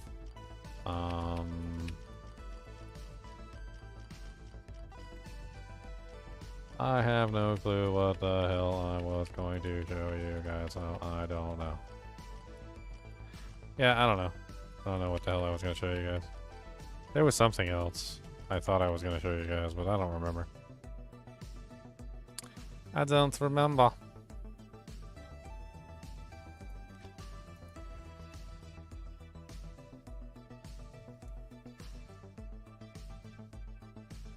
A trap sin? Probably not. I don't build trap sins. Not my favorite type of character. I don't really like the kitey flighty thing. I don't like the running away and doing all of that stuff. Now you can do a fire arrow damage build. It's just as good as the freezing arrow build, except it doesn't have any crowd control. And it's a different element, so you build different items for the fire. It's fine. There's nothing wrong with it. It's just as good as the freezing arrow version. My unblockable's on. That's a pretty powerful one too. Bam, bam, bam, bam. The Electron. They're all pretty powerful characters, honestly.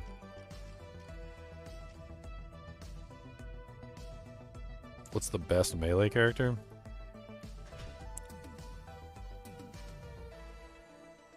I mean, you got me. I think melee characters are just generally worse than spellcasters in general. I think that was actually what I was going to show, like Trader. This is an example of a melee character that I designed.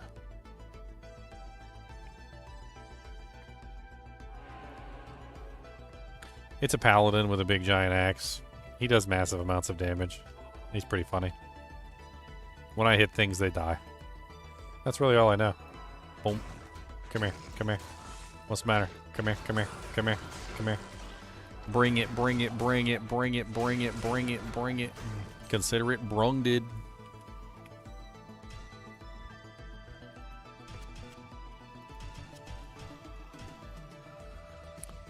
What's up, buddy? Chop, chop. What's up? Chop, chop. Chop, chop, chop, chop.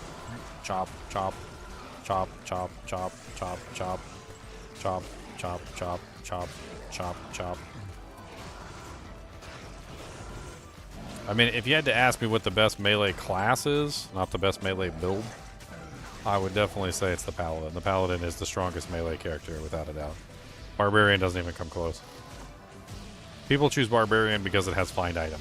That's why they choose Barbarian. Like, other than the fact that Barbarian has find item, it is one of the weaker melee classes, without a doubt. Quite a bit weaker than the Paladin in pretty much every way. Because the Paladin has 1,000 different ways that they can build melee characters, and all of them can be extremely powerful. And the Barbarian just doesn't have the same capability.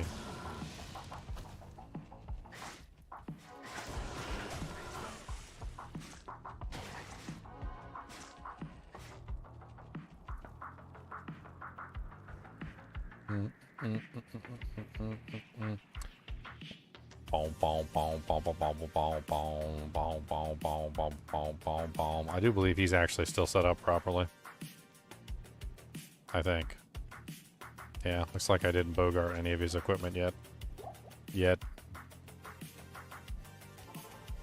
I have a video up on him somewhere, I'm sure.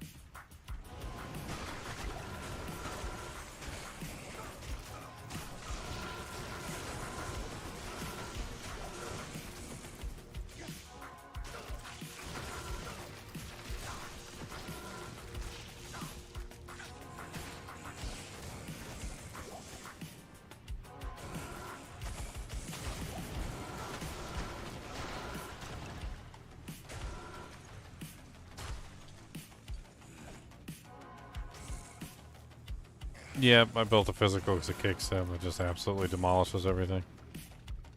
Well, I mean, technically it's physical and fire together. That's just the way that ability works. Also a very fun build. I don't know if I ever did a video on her. I probably should.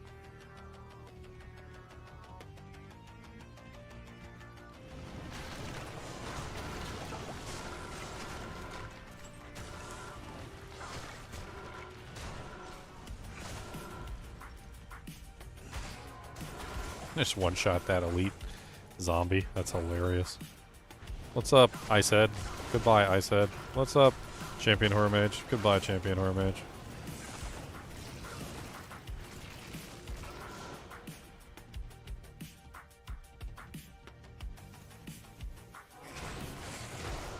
I like Necromancer. I don't think the challenge is very difficult, though. I mean, it takes a long time. But, I mean, you know, it's not really the same thing.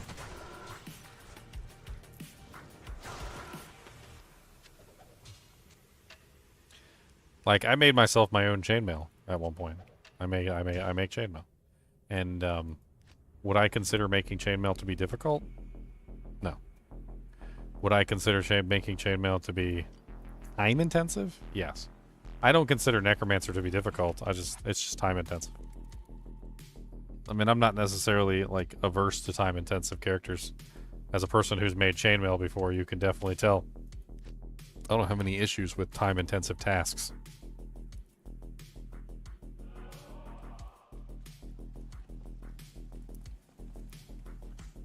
The Paladin smokes Uber Diablo. He can handle Bale no problem.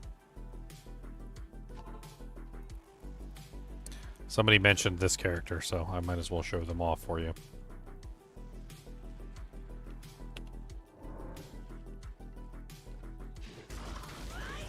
Alright, you guys ready for the boom?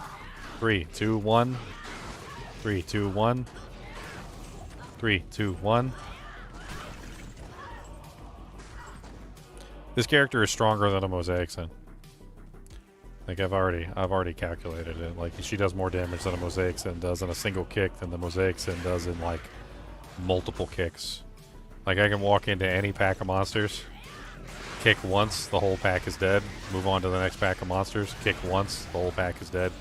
And I can teleport too, which is definitely something that can be done. I don't know why my teleport buttons are all gone on every single character, but whatever. I'll just rebind them.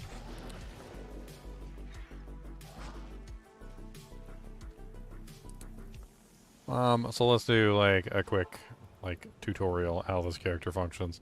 You basically build up 3 Tiger Strike charges. It's pretty easy to do. Doesn't really take a lot of effort. So 1, 2, 3.